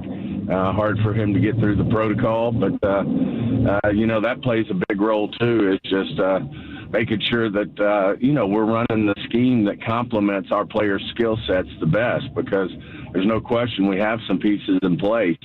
But we also have to utilize, those guys to the best of their skills, and got to come up with the right system that fits what they do best. Steven, how do you think Trayvon Diggs looked in his return to the lineup? And you mentioned in the process of him ramping back up, you needed to see the right things in practice and whatnot. What did you think that you saw last week that led to him getting activated again? Well, the biggest thing is he gave himself a chance with, making sure, that he was, in all the meetings, in all the practices, making everything 100% attendance. A lot of it had been, with his injuries and stuff, he wasn't able to make some practices. And, that happens during the course of a season. He's not the only one who's had that happen, but we really think he plays his best when he's, certainly able to practice day in and day out, and he was able to do that. And, he hadn't played football, in 7-8 weeks. So certainly you're going to have to knock the rust off when you come back, but hopefully he'll have another great short week here, and we'll only get better. Did the Durant Bland injury play any factor in activating him, or did you just see enough and decide it was time to pull the trigger? I think it was time. He deserved the right to get out there and play. And he's obviously a talented guy who's had some great years in the NFL. And, I think he did everything the right way last week and, met the standard that Coach Schottenheimer and the defensive staff expect. And I think he deserved to be up. And certainly, obviously, not having Bland and Carson played that was not helpful either in terms of not having those guys out there. But, I think he deserved to come up and play, and I think he'll have another good week of practice, and hopefully he'll knock a little rust off and continue to improve. A lot of discussion right now, Steven, about Tyler Smith playing left tackle out there, and I'm just kind of curious because there's some back and forth on, hey, should we go ahead and move him out to left tackle in that discussion? Is that even a thought for you guys, or is that just hey, we had to do something to protect Dak this week? Well, we had to protect Dak. Obviously, we were going against one of the top defenses in the league, and they get great pressure. And, Nate Thomas is a young guy who, has a bright future for us. And certainly we'll, probably get Tyler Guyton back, if not this year, he'll be ready to go next year. And he was really coming on strong. So, what we'll do is, as we always do in the offensive line, is to put the best five players out there. Certainly Tyler Smith stepped up in a big way. He never blinked, and I thought did a hell of a job out there at left tackle against the Chargers. But as far as going forward and for his career, you see him as a all-pro left guard? We just that'll be something we evaluate. It'll be, as into every year you look at what's going to make you the very best football team. Right, obviously he's an all-pro left guard that certainly we wanted to keep around and paid him to be the best in the business. And certainly he's showing what else makes you very valuable on a football team is his versatility. And obviously played left tackle in college. He's played left tackle before. And it's great to have a guy like that who's got that kind of versatility. Stephen Jones joining us here on 105.3 The Fan. I do want to go back to Matt Eberflus just a little bit because he did move up to the coach's box for this game and called plays from there. What difference do you see when a coach starts calling plays from the aerial view as opposed to the sideline? Do you notice any difference? Is it just a personal preference thing to you? A lot of times it's a personal preference. I'd say more times than not. I've had coaches over the years. We've had coaches that like to be down on the sideline. We've also had them that like to call from the box because you see more. I think obviously we're experimenting there a little bit to see, especially with our struggles on defense, is there maybe a better way that, for Coach Eberflus, he and Shotty talked about it and thought that would be a good move. I'm sure they'll figure out what's best for this week, and we'll go from there. It was you got 2 firsts, but then you also have a bit of a hole in the next couple of rounds. Do you feel like you're going to need to go out and add some draft capital in order to fill the variety of needs on your defense that you need? We'll just see how the draft falls. That's obviously, as we do our work and we start to work on our board and see where we think, some of the better parts of the draft are to be, then you can certainly do some maneuvering around. If you want to move down in the first, obviously your most values are those first-round picks, and you can end up with a later first and a second and a third, or a later first and a second and fourth. I mean, there's a lot of ways to maneuver, and certainly as we start to strategize and get our board up and see what we think, we really need to do as we move forward, we'll certainly challenge ourselves to do everything we can to get our picks in the best spot, to get the best players we can to make us better. And, Stephen, I know we talked a little bit about easy a little bit, but it was evident yesterday that the pass rush was a struggle. Do you feel like you're in a better position having added Quinnen and those tackles in the middle? Do you feel like you're in a better position to add a pass rusher in the offseason? Sure. I think, obviously that's something we'll look at. We'll look at the whole thing there in terms of, how we're going about getting pressure. There's lots of ways to get pressure. Look around the league, and some people do it with like the team we played the week before, Minnesota. Flores goes about it in a different way. We'll certainly see what complements our defense and the players we have and the players we think we might could add to make us better going forward. We'll take a long, hard look at that. Stephen, Jerry was asked after the game yesterday about the 30-year Super Bowl drought, and he said, I'll admit that the Cowboys management has played a big role, and he said, I'm very disappointed in the way we're structured, and my role puts us here tonight. I'm tremendously disappointed. What's your point of view on management's role and the structure of this team? I think everybody gets, plays the role in the results, and whether that's ownership, whether that's management, everybody has a hand in it, and we certainly take responsibility as much as we would, coaching or players or anybody, and we feel at the end of the day it starts at the top, and that's Jerry and myself, and we take that responsibility. I know yesterday also there was conversation, and he said the Cowboys might, in the next year future, Cowboys might play in Mexico. Would you welcome a game across the border? Yeah, sure. I mean, that's what, obviously it's a big initiative of the league is to grow globally. We hadn't used our home game yet. We certainly, at some point, we have to take our turn doing that.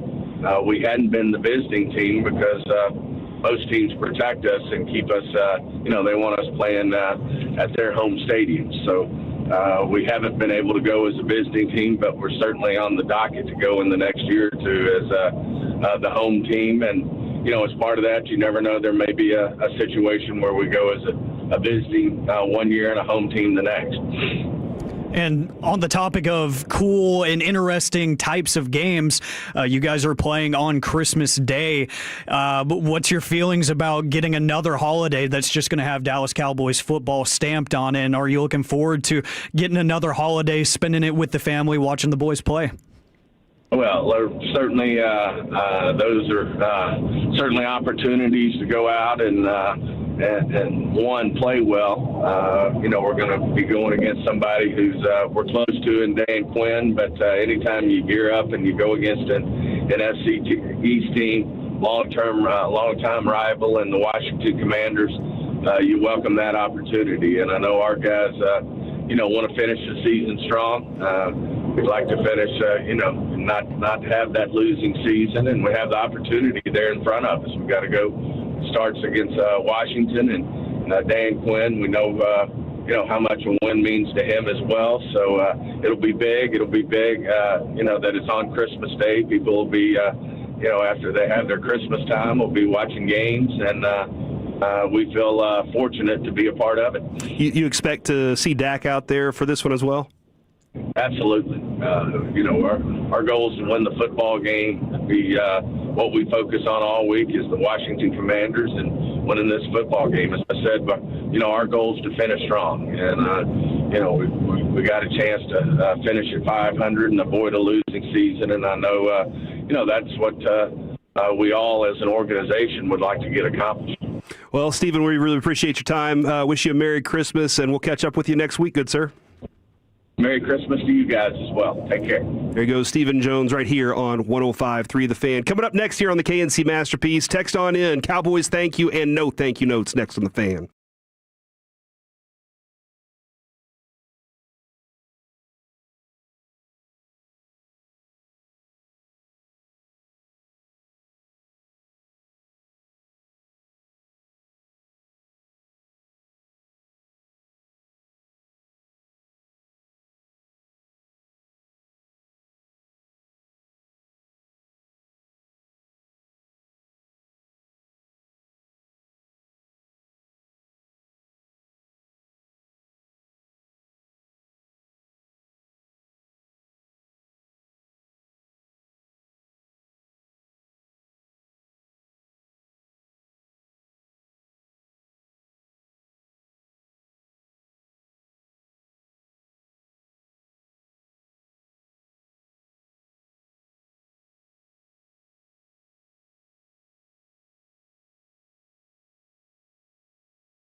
The Expressway on the KNC Masterpiece is brought to you by the On Time Experts.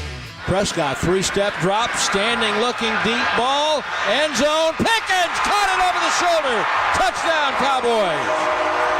There's a good throw by Prescott. Back here on the KNC Masterpiece on 105.3 The Fan, it is time for the lunch rush, the Expressway, ladies and gentlemen. And we got Cowboys thank you and no thank you notes coming up. You can text them in 877-881-1053. Thank you and no thank you notes. And then also the Christmas tradition you look forward to the most. We'll do that in the Expressway here in just a few moments. I think there's like, my life has changed a lot as divorce and all those things happened. All the things that I had as a what childhood. Happened to Adrian? No. Oh. She would have to leave me. All right. She already did a couple times, right? She did. Yeah. It's tough.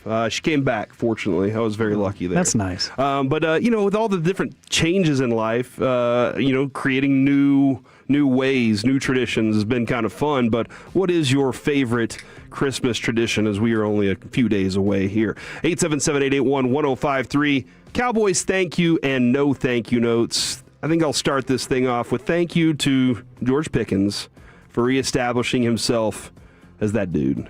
130 yards on 7 catches and a touchdown. He's, a lot of people this year kept talking about how much of a deep threat he was. And they kept saying, oh, he's a deep threat. But nobody talked about all the other things that he could do well.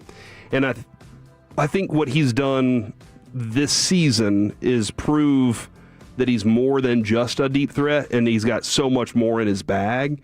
And that's going to get him paid by somebody. Whether it's the Cowboys or whether it's somebody else, it's going to get him paid for sure. But it was nice to see him doing his thing again out there on Sunday. Yeah, and I keep going back to whenever CeeDee Lamb got hurt. You never want your star wide receiver, big money wide receiver to get hurt. But that experience of being the dude in this offense compared to Pittsburgh's was invaluable to his development. And, that's stuff that he already had. They just hadn't unlocked yet. Pittsburgh hadn't unlocked it yet because they didn't need him to or just didn't want him to. And then early on here in Dallas, they didn't need him to because they had CeeDee Lamb. Mm-hmm. And whenever you talk about intermediate and over the middle routes and stuff, they were trying to integrate Kevontae Turpin as that third wide receiver. Ryan Flanoy getting some of those looks as well. Going back to last year, Jalen Tolbert was getting a lot of that stuff, the shorter, more intermediate stuff. And you kind of get lost that this guy's just a really good pass catcher. He's not just a vertical guy, and whenever you ask him to move around the field because you are that guy, all of a sudden, you blink, your running mate is gone, you have to be that guy. It took a couple weeks, but he showed that he's comfortable moving around. And now that you can move him around and ask him to do layers of things per drive, not even just per game, it's like drive by drive. You can go really situational with him now. And he's taken that role and he's hit it head on. He seems like he enjoys it. He seems pretty checked in on most plays, even when the ball isn't going his way. You might have a bad game where he's kind of slacking a little bit, but that's just a wide receiver that likes to get the football. Everybody does it. You're talking about DJ Moore. He's a solid veteran wide receiver, but he'll take a few plays off because he knows it's not even going to my side of the field. It's okay. But George Pickens has added so much to his game this season in terms of I can be an over-the-middle guy. I can be an intermediate guy on the comeback route and stuff like that. I can move the chains for you, on a pitch and catch, which you saw a couple times yesterday. He's gotten 3D in his game. He's gotten more dimensional, and I think that's something that if you keep them around, which I expect them to do, especially the continuity of having the same play caller, they're only going to expand on that. So it excites me. It really does. But in a short sample size here and, through most of the NFL season, his first year here, he's learned a lot. Yeah, it seemed like early in the year and even in training camp, it was like deep threat. we got CeeDee Lamb. Why would we even think about any of these other routes for him? Let's just use him as, if not a decoy, as a single coverage, throw him over the top guy. Sure. And you're right. As CeeDee Lamb's injury happened, that opened up more for him. They said, okay, we got the whole route tree. What can we do? And he was like, I can do all of them. And they're like, oh, okay, well, let's see what you're dominant at. And he was like, this slant, this deep ball, I can do a lot of different things. So that's a positive there. Are we done with the Kevontae Turpin's the third receiver on this team? I am. I've been that way for a while, though. Flanoy, for me, I think I'd love, obviously, the injury stunk yesterday. Yeah. No thank you to concussions. But, like, Flanoy's proven to me that I can rely on him as a third receiver. He's, like, in the mind of, Cedric Wilson. Remember how great it was to have him? He was, like, the fourth, though, I think, on that group. But it was nice to have him around. I feel like I look at the two options, and I know that Turpin can bust one wide open. That's few and far between, and I just don't think he's at the same level as some of these other guys. I think I'm kind of over it at this point, and I know that there was conversation about, is his expanded role as a receiver maybe playing into the special teams aspect, and vice versa, maybe doing all the special teams work is just kind of gassing him early on, and he's not as effective because you're asking him to do literally everything on the face of the planet Earth in terms of carrying the football. I think I'm ready to commit to him in one role. I could see sub packages where he comes in on a 3rd and short, on a jet sweep or something where you think you have the absolute best look against you defensively to run something outside zone. I don't want to see him as a full-time receiver. Either that, or you say, we know you were all pro once, we're going to make you a receiver, not a kick returner. You have to make a decision, because I just think we can talk about his frame and everything. Yes, he's a small guy. It's National Short People Day. Remember that. So shout out to me and Kevontae. We're celebrating hard today. But you can point to that, but it's true. Like, he's just not built for that workload, and that's okay. Tell him what his job is. Don't tell him everything. Tell him what his job is. These are the things that you were assigned to do, and this is going to be it. All right, let's roll out some of these here from the fan text. Thank you to the veteran leadership on the Cowboys realizing in halftime that you needed to lose to the Chargers to get a better draft pick, so they took their foot off the gas and tanked. I think they just were outmanned. They had a better team against them. From the 817, thank you to the Cowboys for being the only team to have 8 wins, 8 losses, and a tie. It will never be done again in history. Oh. I think it can be done again in history. It can. But you're right. This is as Cowboys as it gets. How many times did I say during the offseason, middle of the pack? 8-8-1 would be exactly middle of the pack, and that's what they're aiming for right now. Yeah, on National Math Day, it's mathematically possible for that to happen again.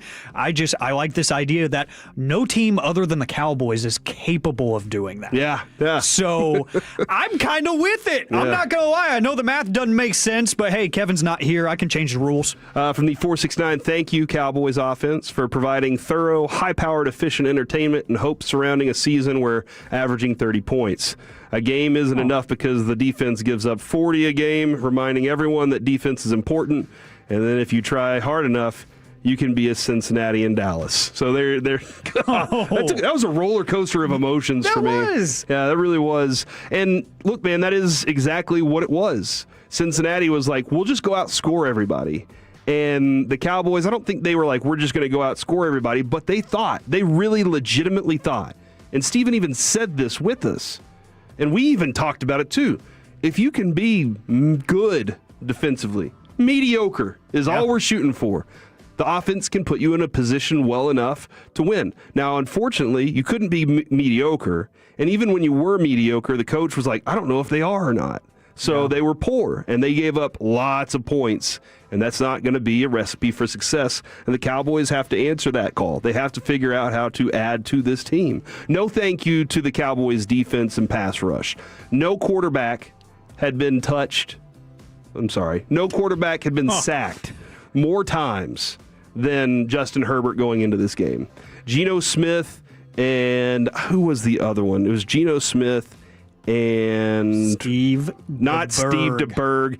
Cam Ward were tied with him at 49 sacks. Makes sense. Nobody else had been sacked more because that offensive line has struggled so much this year. They've had so many injuries and problems there, and the Cowboys could not put a sack on him, and that is tough. Yeah, think about that one for a second. That was the most disappointing thing. Was we went into the week talking about injuries aside, that offensive line just stinks.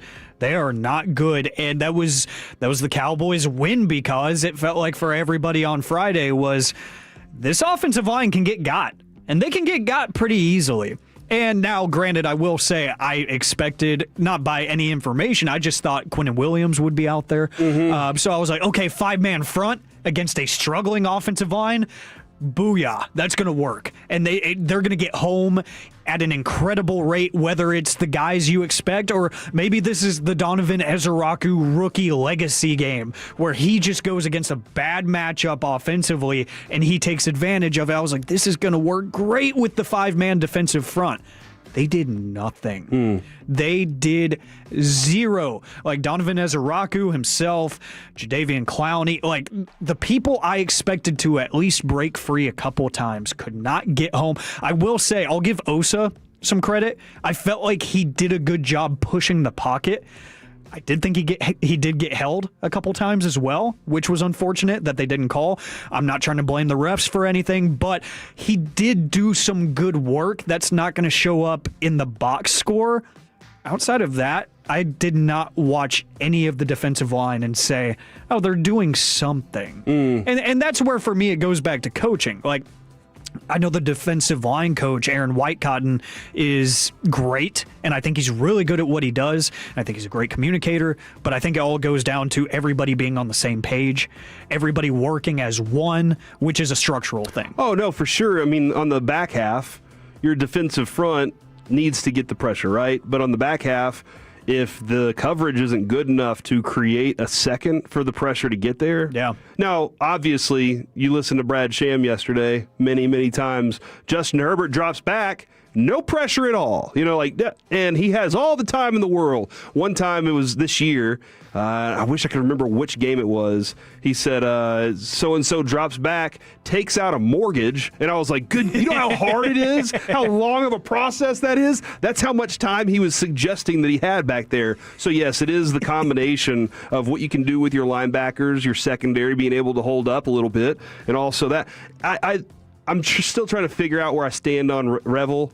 It's rookie season, off injury. There are things that I'm like, man, he doesn't have blazing speed, but he's tough, and I like that quality about him. I'm going to need a full off season to see, what all he's about, and obviously he's going to potentially have another defensive coordinator to learn from and try and work with there. So they got to figure out what he is, and that might be another thing. It might be very important to get a lot of these guys on film for whoever the next defensive coordinator is to come in and say, all right, I see what these guys can and can't do in this defensive scheme, but I'm going to be able to use this a little bit better. From the 469 Cowboys thank you notes.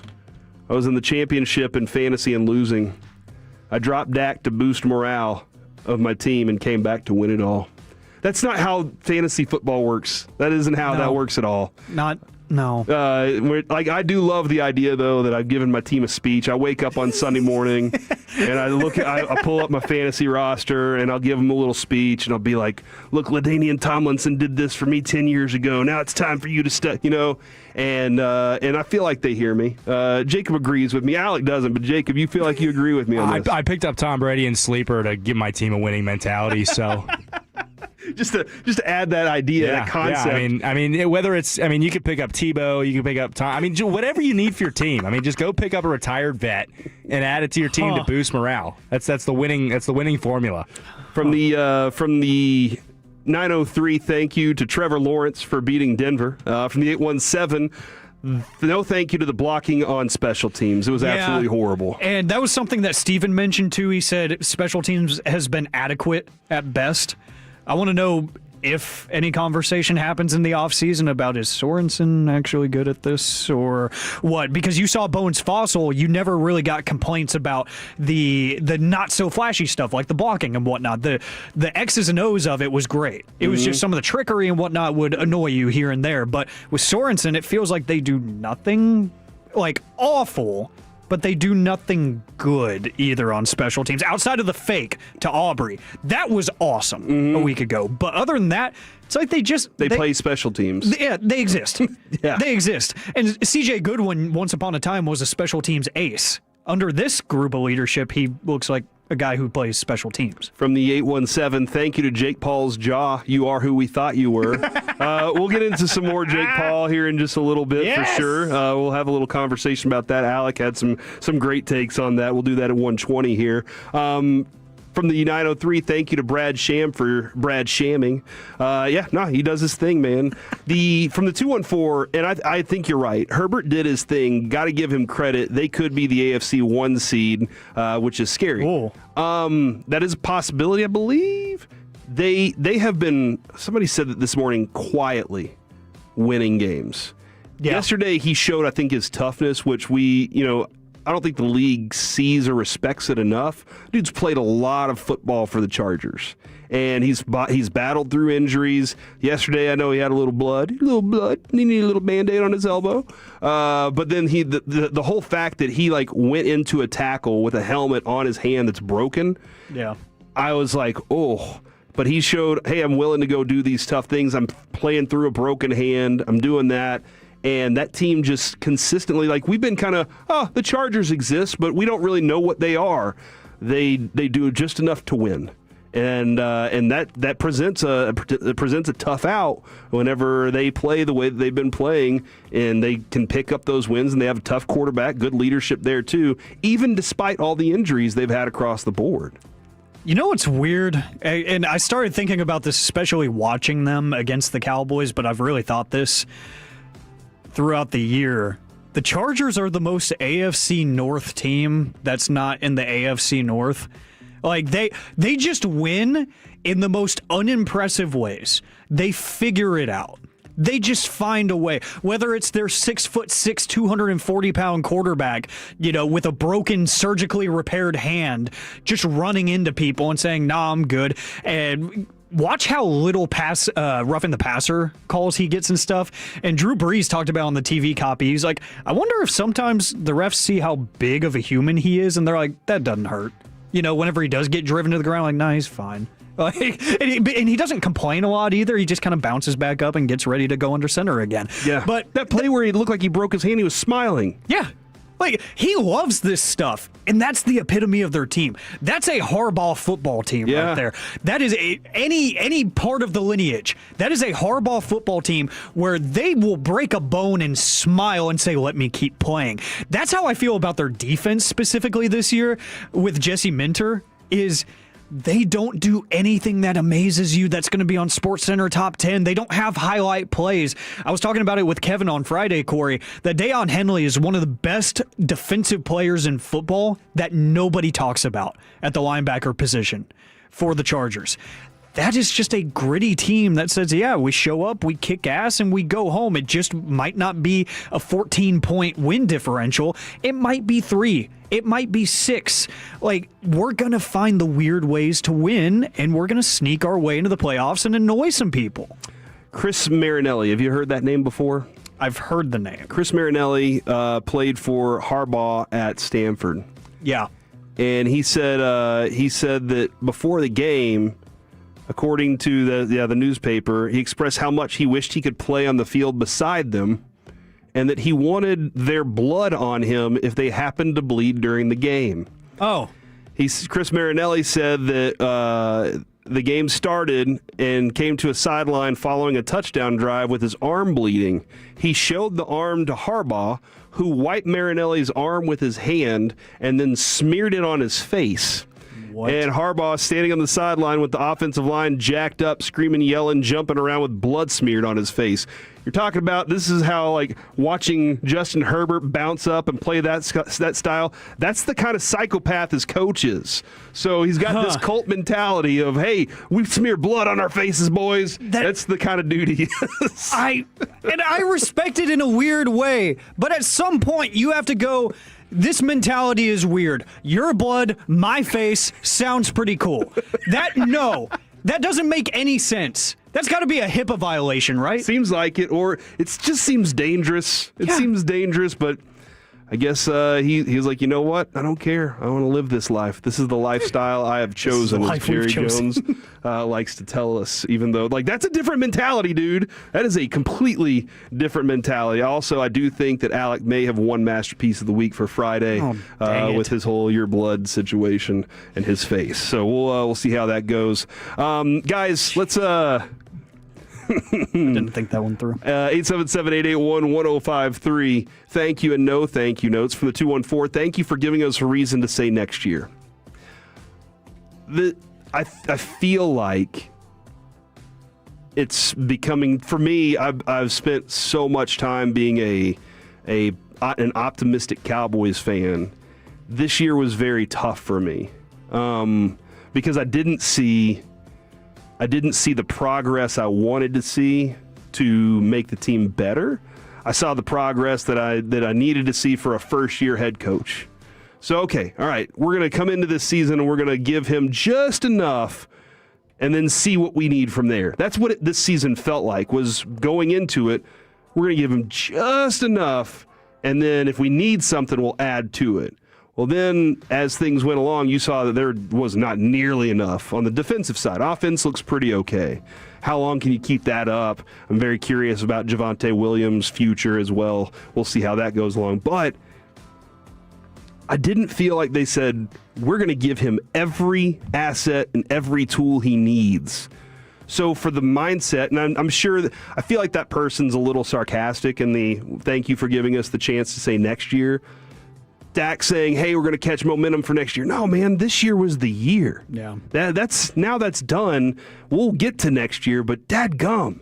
And that's where my mind is right now. Is I have a hard time going, I'm getting excited for next year now. I know Broadus is, dude, him and Wolchuk are going to find the best candidates you could ever think of for this draft. And the Cowboys might take one.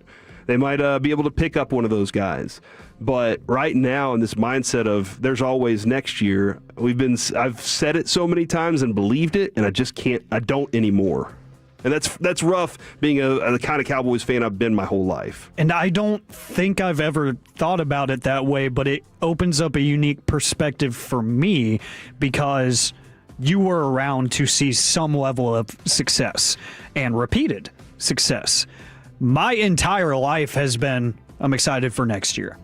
Because this team does hang around the rim so much, and they are pretty good at evaluating talent, when it comes to the draft and the few and far between big moves that they make, it seems like they pay off. Like Amari Cooper was a great addition. You talk about George Pickens this year. They have the propensity to do those things. They just often choose not to. Mm-hmm. So my entire existence as a Cowboys fan at 24 years old has been, okay, but there's something to look forward to next year. So I've just gotten so numb to it to where I don't even think about it like that. But hearing you say that, because you have seen it before. Mm-hmm. You have seen a Lombardi trophy that's not the one sitting at the Star that's 30 years old. You have actually seen this stuff when it's fresh. For me, I've never known what that's like. I experienced the Apex. Yeah. And that was also a jacket that was worn on the side, the Apex jacket that they used to wear so too. Cool. Yeah, that and the starters, they were awesome. I experienced that.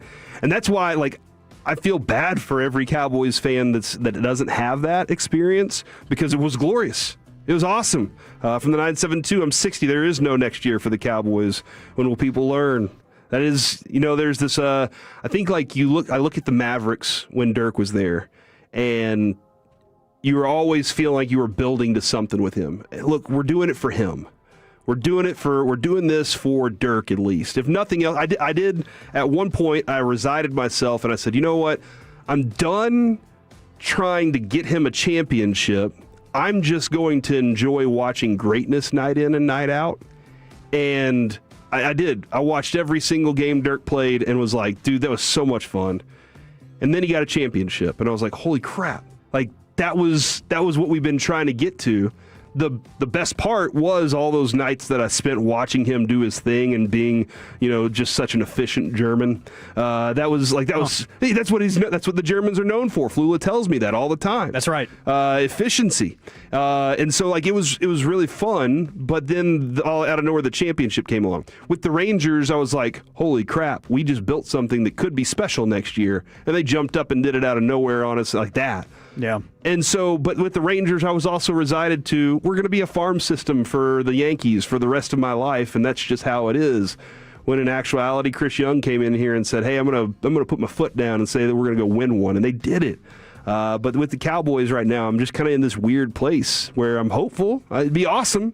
My expectations are, it takes a smear your blood on me mentality. And I just haven't quite seen that happen yet.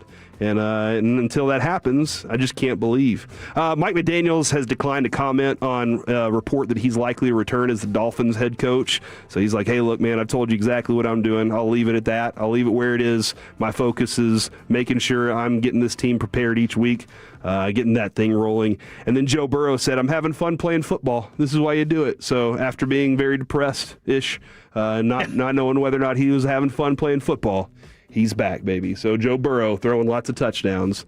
Not all of them to Jamar Chase, though. Some of them went to T. Higgins and other people as well. That sounds like a fantasy implications right there. Chase Brown did hook it up yesterday. That's why he mentioned Joe Burrow. Yeah, Chase Brown. Well, I was playing against Joe Burrow, so that kind of stunk, too. But it was a good day for him. All right, 877-881-1053. This is that time of year, and you know what? We are more than just a sports station. We are a entertainment radio station for your ear holes. We just happen to be ear holes. Look, I said big earlier today, so who knows what that means. But we something at IKEA. Talk about a lot of the other things that we do in life too, and that's one of the things that's made this station so awesome. Thank you to the Tolos who check in every single day and say, you know what, I like this station no matter what. Whether y'all are talking about mowing a parking garage or flying to the moon.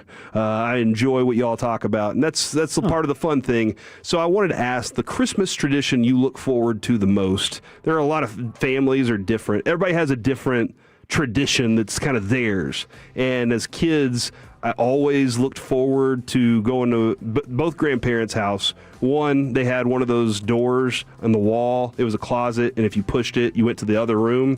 And I just loved the idea that I could sneak into other rooms that way, and it was a blast. So cool. And then they stuck the Christmas tree there one year, so I couldn't. And I was like, Dadgum, why'd y'all do that to me? That's lame. But then my other grandparents, they had the fake chimney that was made out of paper mache, and they bring that out. And I loved it. But I always loved being around the grandparents. Well, grandparents passed away, and our families all kind of broke in different directions. Now we have new traditions, and I've been taking more efforts on the Elf on a Shelf. I've been taking part in that. The wife's been out a lot, so I've been that's been my responsibility, and that's been a lot of fun. But as we're creating new traditions, we started doing with our 5, me and my wife and the 3 kids, we started doing Secret Santa amongst us. Ooh. So everybody picks somebody and they got to go shop for them. And I really like that because it allows me to get kind of personal with that one person and find something that I really think is going to make them smile. And not have to worry about the stress of getting everybody else something. It's just one thing, and it's very intimate with the family. So I really like that a lot. That's a new tradition that we started that I'm liking. I like all of those, and it's a little bit different for me now because I'm at 24, so I'm kind of developing my own. Because a lot of these have changed because, the parents split up whenever you're in high school. So half of them essentially go away. Mm-hmm. And so it's just me and my dad the first couple years. So it's like, okay, how can we make this still feel fun? But growing up for me, whenever I was little, my favorite thing was the week of Christmas, right when you get into that actual week that Christmas falls in. We would get in the kitchen and we would make homemade fudge. chocolate fudge. That was always my favorite part. The cookies for Santa was fun and everything. The fudge was for me and my sister. We actually got to consume that treat. So I was looking forward to that every single time. I have a funny one that we still do no matter where Christmas is, because the past few years it's kind of rotated through different people's houses. It used to always be at my grandparents'. Every year we would end the night at the grandparents' and do the big family. We would do just the in-house family in the morning when we wake up as kids and everything. But we would go to grandparents' house at like 4 o'clock, have dinner, and then we would open gifts and watch whatever sports were on or whatever. And my dad started this when he was a teenager, and I do it everywhere I go now. If you have the word Noel spelt out in like individual block letters somewhere, he goes and he flips it to say Leon and doesn't tell anybody. So I got that from him because I am my dad's son. So anytime I go to any family member or friend's house where they have an actual like block letter spelling of Noel, I go and flip it to say Leon and see how long it takes people to notice. Yeah. Because I've had a couple times where it's been hours and somebody's like, who did that? And then maybe it's like 5 minutes where it's like, Medford, you're not slick. We know your game. Because I got to disrupt the energy every now and then. I'm chaotic. Yeah. I always say the C is my middle initial. It stands for chaos. I got to go and have my fun too. Holidays are cool and everything, but I got to have my fun. I got to get my jokes off. I'm a prankster. So I stole that one from my dad. I can't claim it, but I do it everywhere I go now. And it is the most fun and self-gratifying thing because it gets a couple laughs out of people, but for me, I'm like, that's hilarious. Yeah, I cut the middle out of cakes and pies, and that just ticks people off. And so you suck. Yeah, Okay. I'm that person for sure. From the 254 Mexican food and good bourbon at the brother-in-law's every Christmas Eve. That's from Walt and Waco. Hot chocolate from Scratch in the NBA games. Skeet shooting from the 817. I've always wanted to go to a family that's like the Addams family, where you're like, hey, why is Uncle Rob out there and they got a baby throwing axes at him, and they're just like, oh, don't worry about it, it's gonna be fine. I've always wanted to like be at one of those family gatherings. That would be really cool. I would want to stay far away from that. I get it because you're scared. I don't want to see a baby with an axe. that what sounds if they're going to throw the axe, though? Then you're going to have a video that's going to go viral on TikTok. But that scares me even more. Jacob's over there shaking his head. Yes, he knows. Jacob, because if you see a baby throwing an axe and you're like, damn, that baby is pretty good at axe throwing, I'm not running towards it. I'm not staying to watch. I am getting the Video F from the out bar. of there. I'm gonna go tackle it. It's a baby, Alec. What's a baby gonna do to you? How hard can he throw the axe? I mean, seriously. Yeah, just knock that sucker out of the way. I don't even have a rebuttal. From the 817, eating tamales at my grandma's house, but now since she's gone, we do Whataburger on Christmas Eve. That's a smart decision, right? You know there. what? Yeah, I kind of like that. Yeah, I like that one too.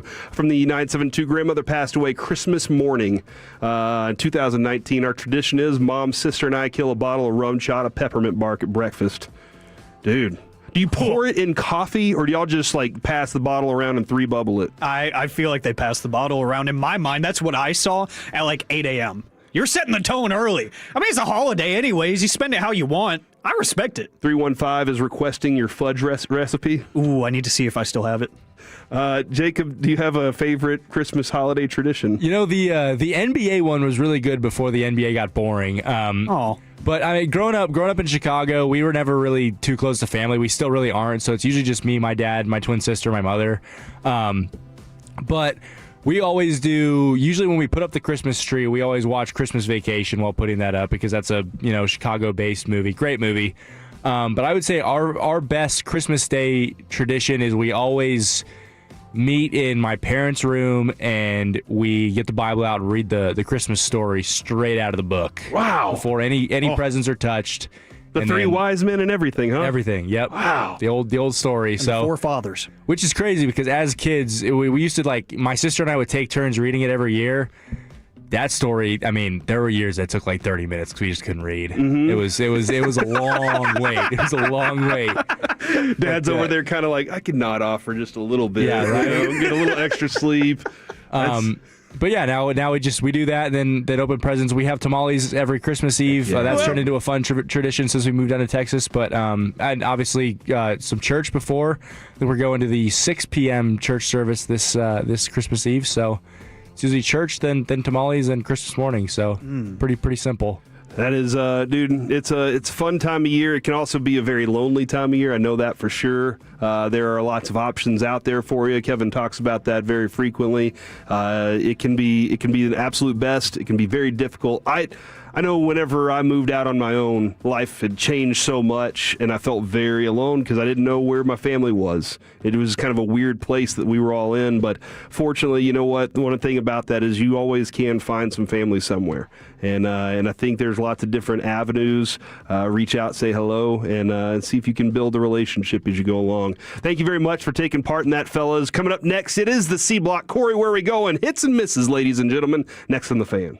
Baseball is back, and so is Texas Rangers Fan Fest on Saturday, January 20th.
by our D&M Leasing Studios. It's the KNC Masterpiece on 105.3 The Fan. We're back here on the KNC Masterpiece on 105.3 The Fan. Corey Majors alongside Alec Medford.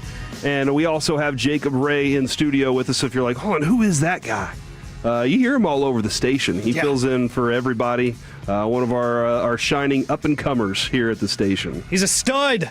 And I finally get to work with him. Like, I've trained him, and I work alongside him, but I get to, like, work with him. This is fun. Matter of time. So what did you just say? Did you say shower just time? A matter of time. Oh, I matter of time. shower time. He said sandwich time. Oh, dude, sandwich time is amazing. It's one of my favorites. You say that real quick. At Taco Bueno last Friday in Flower Mound, as we introed AM on the FM, multiple people in the restaurant yelled sandwich time. Thank you very much, Tolos. Y'all, look, man, things like the dip, all right, sandwich time. Like, there's so many unique things. Dude, shield your home for Rhino Shield. The fact that people slam their fists down and go, shield it, they do it with us. The fact that people actually walk into GM Justin Rudd and smash their hand on the table and demand to see Justin Rudd. Like, those are things that we say and y'all carry out. Y'all make these things even cooler. A lot of times people ask me about, lore when it comes to the station. Oh, tell me about this. We don't know what's going to hit. We can think, oh, dude, we're doing a bit that's going to be absolutely brilliant. But it really is the Tolo that says, I liked that, and I want to discuss that more, and I want to use it in my daily life. Like, y'all are the ones that make this thing cool. So thank you very much for enjoying the sandwich with us, enjoying the sandwich conversation. I appreciate it. Alec, you did have some breaking news about the Kansas City Chiefs. Now, I do believe that they were checking in on Gardner Minshew's ACL after the other ACL injury. I don't know if I haven't seen an update on that yet, but this is not about the players or anything that's going on the field. Yeah, but very big picture item here. Sam McDowell of the Kansas City Star from the local beat there reporting that the Chiefs have informed administrative officials that they will announce their move to Kansas today, pending the expected LCC approval. So a big-time change could be coming, and it sounds like it is coming, for the Kansas City Chiefs. No longer in the future going to be the Kansas City Chiefs. They're going to be going to the state of Kansas, and we could get that announcement today, which is going to break all the hearts of the Fred Davises of the world. We went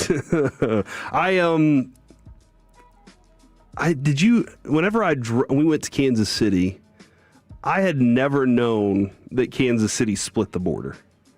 Like, I never knew that. And so I went there for some event in college, and I was like, oh man, Kansas is so cool. And they're like, this is Missouri, you dumbass. And I was like, what? What is happening right now? And so, but what I'm fascinated by is they were talking about putting a domed stadium together. And that Arrowhead Stadium is amazing. It looks so cool. It's an old stadium, but it still looks so cool, has such a great vibe about it.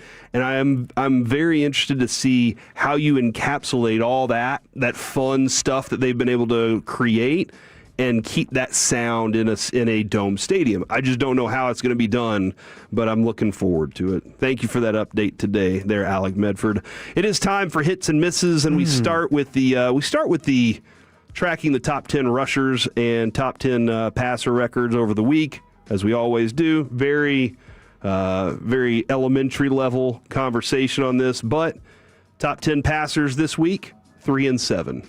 The top 10 rushers, 7-3. So again, right now it is 73-73-2 on the season for passers, 106-37-2 on the season for the top 10 rushers each week. So they're running the ball is important. We always say that. We've always said that on this show. Would you guys like the hits or the misses from this week? You know what, Jacob? I think we go with the misses first because totally. His thought process here is interesting. All right, guys, we start with Lamar Jackson's health. That is a miss. Poor dude. Back injury, has to leave the game. And this season has been tough for him in general. And that's honorable mention, though. Honorable mention, Lamar Jackson's health is a big miss. Also honorable mention, Puka Nacua, 225 yards, 2 touchdowns, but they lost. George Pickens, 7 catches, 130 yards, and a touchdown. But the Cowboys lost. Therefore, they missed. All right? They missed and whiffed completely. It's National Math Appreciation Day, and I don't think the math is quite mathing there, Majors. I'm just saying. It's your list, so I can't really debate it. I can just question it, Yeah. I guess. Yeah, no, you're absolutely right about that. You can question it. But that's all you can do, honestly. I feel powerless. Okay. Guys, number 3 on the misses of the weekend, DK Metcalf. Yeah. Or the other guy. I don't know exactly where this stands at the moment, but watching the video, it looks ridiculous. It looks like a punch. From the other angle, he grabs the guy by the shirt and pulls him down and then swats at him.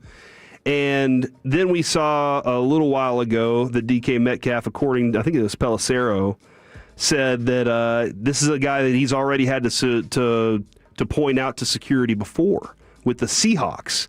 The same fan, he reported to security with the Seahawks while playing for that club last year. And so the fact that DK Metcalf left and didn't say anything to the media afterwards, a little embarrassed, I would say. He's embarrassed of what he just did, and he knows it's going to end up in a punishment. And he was like, look, probably the bosses came to him and said, you need to just go. Don't bring any more attention to it because it's already got enough attention to it. You need to just go, and we'll figure out how to navigate the optics on this for you. And that looked bad. It looked really bad. And look, man, as players, somehow you got to block all that out and focus on what's going on in the field. That should be your focus anyway. The other side of it is how far is too far as a fan in the things that you say, and some things are just ridiculous. We've heard plenty of them. The reason that I don't want to knock DK too much, you shouldn't put your hands on fans. Like that I want to make that clear. That and the way the NFL is going to handle it, in my mind, is very much like you do not impact the people who drive this ship. Like, that is our home as a collective league. That's our house. You don't treat visitors like that. That's how they're going to handle it, and that's why I think he's going to get a multi-game suspension. But at the same time, whenever you start to see that, no, he told his previous team about this fan, and this fan clearly is traveling to troll this guy and to verbally hurt him, and if those things were actually said and they are true, then this fan needs to be banned from NFL stadiums for life, because you can't say those things to another human.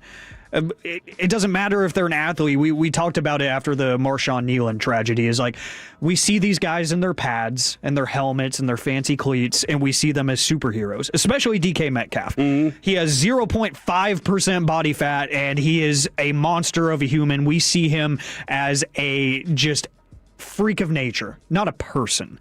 You don't do that. So I can't be too mad at him. I do have a preview into your hits. Ian Rappaport saying that Gardner Minshew received some good news. His ACL was spared. Sources say after the MRI, he is still injured and could miss game time, but it's not what they feared. Dude, he might have a chance to go out to lose to the Titans again then. That's a possibility for him. Also, number 2 on the misses list, Warren Brinson and Romeo Doubs. Now you might be going, the hell is Warren Brinson? Think about this for a second. The Bears and Packers game was close. It was 3rd and 20, and Warren Brinson grabbed Caleb Williams' face mask, giving them a free first down and setting them up for a field goal. They make the field goal, and then Romeo Doubs cannot recover the onside kick, which gives them the ball, which allows them to tie the game up in the fourth quarter. And then that's when the Bears make the amazing play to Jade Walker, who, what's that dance where you look like you're kind of hovering across the floor? The Juby slide. The Juby slide. He did that across the back of the end zone, and that was awesome. And that was just a wild, like a whole 4 minutes of chaos. And then Caleb Williams says, I got you, DJ Moore, and nails one in the back of the end zone. And that's pretty impressive, man. That is an impressive outing right there. But the Packers, they gave up the booty. That's the way that one went for them. And it was Brinson with the face mask, and then Romeo Doubs, who could not recover the onside kick. Number 1 on the misses of the weekend, Coming into this game, nobody had been sacked more times than Justin Herbert. Oh. Geno Smith and Cam Ward were tied at 49, and the Cowboys could not sack him.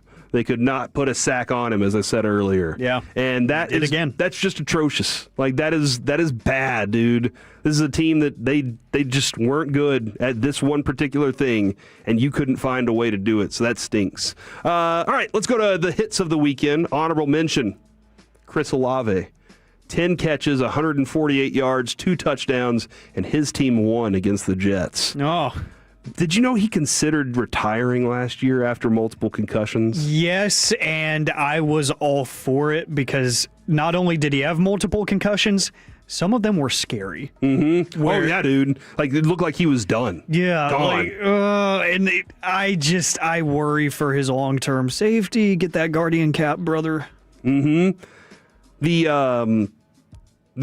also on the honorable mention, Jaylen Warren, 142 catches and 2 touchdowns, and his team won. So that's nice on his part right there.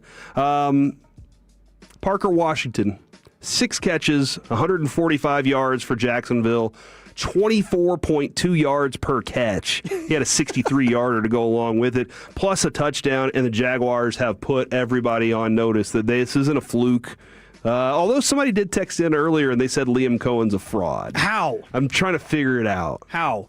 I've watched a couple of things on Liam Cohen when it comes to some of the play calls for touchdowns that he's designed. And I think it's quite interesting to see how he'll go back and watch a certain defense that a team has and how somebody didn't expose something he can expose. Because defenses have rules. Yeah. And a lot of times, every defense has a certain set of rules, and if you know how to manipulate those rules, you can create mismatches all over your routes. And Liam Cohen he saw the rules of the Denver Broncos, one of the best defenses in the league, and went out there and with Parker Washington and Trevor Lawrence and company, exposed them and made them look bad. So that was nice work by Liam Cohen. I just don't know. I don't know exactly why he would be a fraud. But I'm interested to hear that person's continual excessive information about why they think that. Number 3, Calais Campbell got another block, his 11th block in his career. Now, that brought me to this question. Who has the most kick blocks block kicks in their career? And evidently, Hall of Famer Alan Page is widely credited with the most blocked field goals in NFL history with 27. Oh, yes. I often talk about him. I don't, but he's actually come up this year more than I expected. This is the most random thing. I went back and I brought him up during training camp this year for a specific defensive ends conversation. Calais Campbell, though, now has 11. He is behind Julius Peppers with 13 and Sean Rogers with 17, they say. So that's where we stand is Alan Page, who has like a lot of other unreliable older claims about his 27, but Julius Peppers and Sean Rogers at 13 and 17, and Calais Campbell is now at 11. Dude's really, has so much respect for what he's done. Number 2, Kenneth Gainwell. Did you see the catch that Kenneth Gainwell made down the sideline that bounced off of his arm? It was my new favorite catch this year. He's flying down the sideline. He's got Anzalone on his side. Dives, the ball hits his forearm, bounces up in the air, and he grabs it, and then realizes nobody's touched him, and then stands up and runs it in for a touchdown. And I was like, that right there, like that's focus to be able to just get to catch the ball in general, and a little bit of luck to go along with it, and that was nice for them. And then number 1, hit of the weekend, Caleb Williams. Now you might be thinking, yeah, it was a really good throw by him. No. Caleb Williams spent his victory Sunday handing out meals to the less fortunate while wearing a cheese grater hat. That's wonderful. Because he shredded the Green Bay Packers, and I think I just appreciate that on his part. I'm not saying that Caleb Williams is the greatest thing ever, but that was pretty, that's a nice trolling, and I respect a good troll job. So nice work by Caleb Williams. You win, sir. The hit of the week. All right, coming up next here on the KNC Masterpiece, it is time for Wanker of the Weekend. Next on The Fan. Our goal is to have you winning every sports debate with your buds. We'll do the homework.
Back to the KNC Masterpiece right here on 105.3 The Fan. This upcoming segment's brought to you by the Frankels. If you've been injured in a car or truck wreck, call Frankel first, 214 or 817-333-3333. With Frankel and Frankel, there is never an out-of-pocket cost. They only get paid when you win. Frankel and Frankel, the go-to car and truck wreck attorneys in Dallas.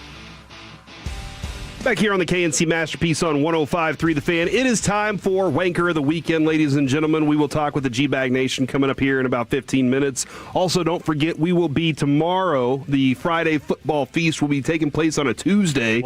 As we will be at Freebirds off of Beltline. Would love to see everybody out there. I always have some cool stuff to give away and would love to see your faces before the holiday season is upon us. I think we have, two more of these after this? I think so. So get them in while you possibly can, because we would love to see you. Now, Alec, you said there was an update on the Gardner Minshew injury, because it sounded like everything was fine.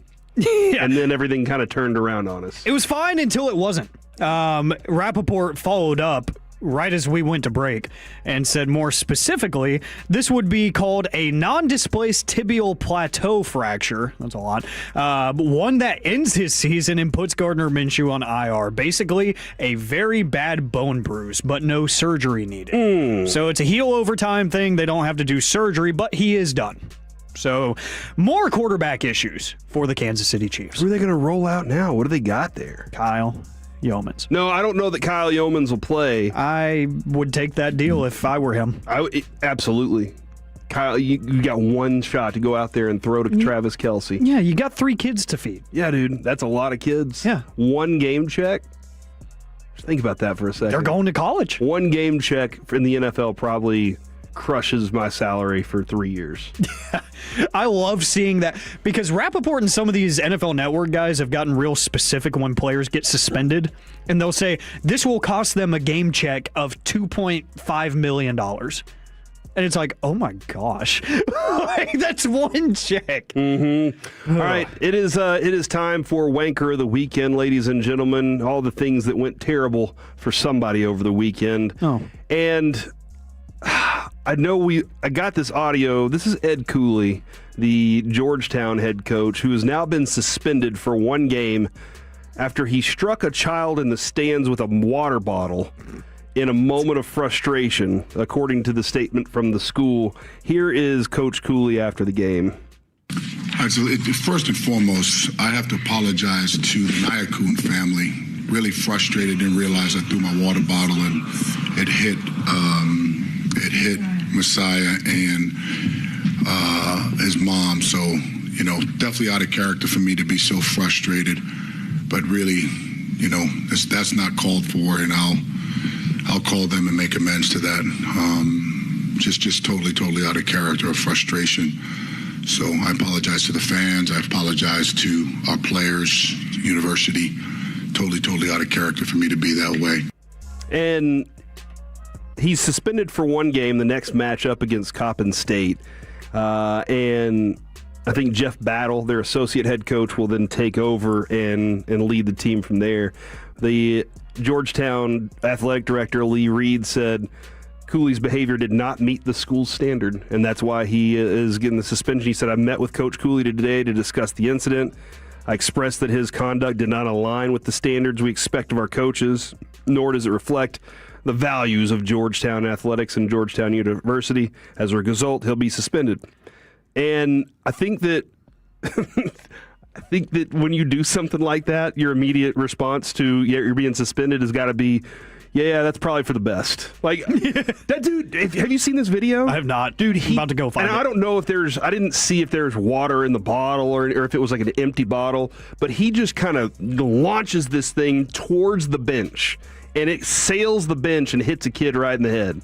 And, he absolutely smoked this water bottle. And it stinks. It's hilarious. I hope the kid's okay. I believe the kid is okay.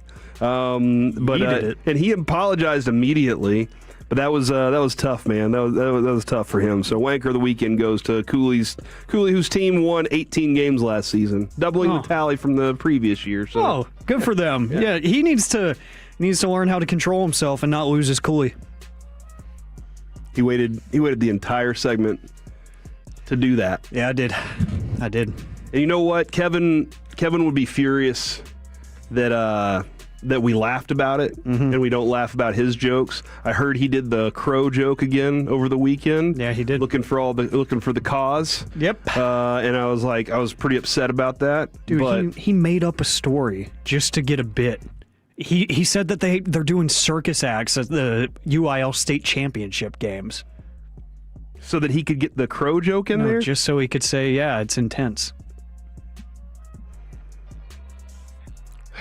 This guy. No. You know, I'm not making that up, we too. love him, and we hope he has a wonderful holiday, is the best we guess. can say at the moment for one Kevin Hagelin.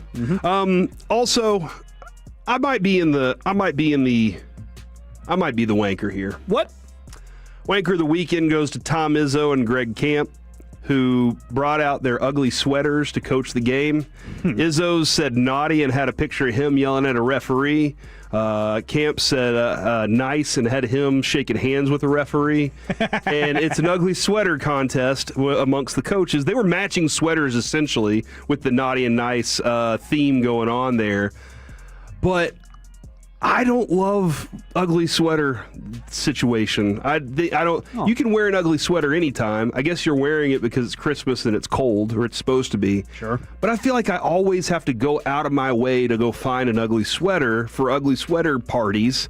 And I'm not into ugly sweaters. Y'all can be. It's okay. Am I the wanker, or is Tom Izzo and Greg Camp the wankers for wearing these ugly sweaters and perpetuating this continued idea that we have to do ugly sweater conversation every year? I think if you're Tom Izzo, it's fine because that salary is covering a lot. I just see that as a bad usage of money and assets. Even if you have a six-figure job, good for you. But I don't see that every year having to find a new one, because if you wear the same one the next year, people are like, oh, you were real creative with it. You got to go find a new one. And you're going to wear it once. Yeah. Every single time, unless you're the person that's chronically returning stuff after using it once and getting your money back. I think they're dumb. And I don't really want to store them. Yeah. I don't have any. Like now I just have to. That's another hanger that I have to put. That's a hanger gone that I could use for a T-shirt. Now I'm gonna have wrinkled T-shirts because I'm folding them and putting them in the drawers. Exactly, and I hate that. I just dealt with that the other day because I got a new hoodie, and one of my favorite shirts was the last thing in the dryer, and I was like, oh no, I can't let that get wrinkled.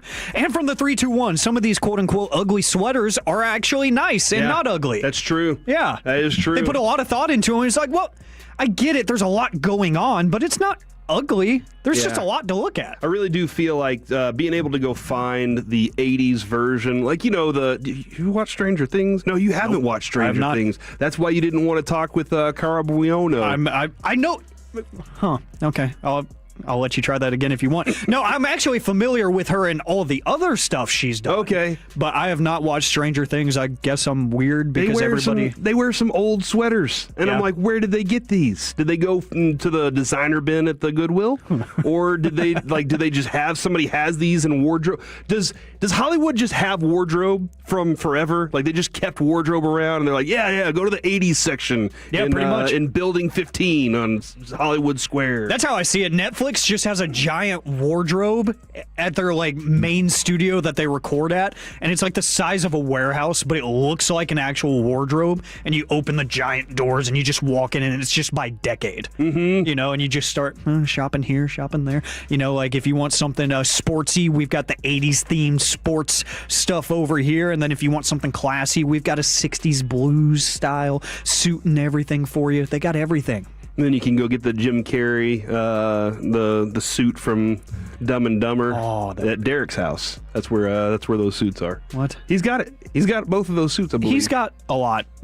Yeah, he does. Because he's like, I want to have fun with my life. Let's go to Carl Sheffers. Carl Sheffers is absolutely cruel. The end of the Lions and Steelers game, which obviously had a lot of drama going on in it anyway, there was a lot going on. And Amon-Ra St. Brown caught the ball short of the goal line, but before he was tackled, he was able to successfully lateral the ball to Jared Goff, who rumbled into the end zone and got the game-winning touchdown. Or so it seemed. But it wasn't that they said, hey, you know what? It wasn't the ruling. it was the announcement by referee Carl Sheffers that really screwed everybody over and made him wanker of the weekend. It's a pass interference. Let's hear the call right here. What a major call. The ruling on the field is a touchdown. However, pass interference, number 14 on the offense.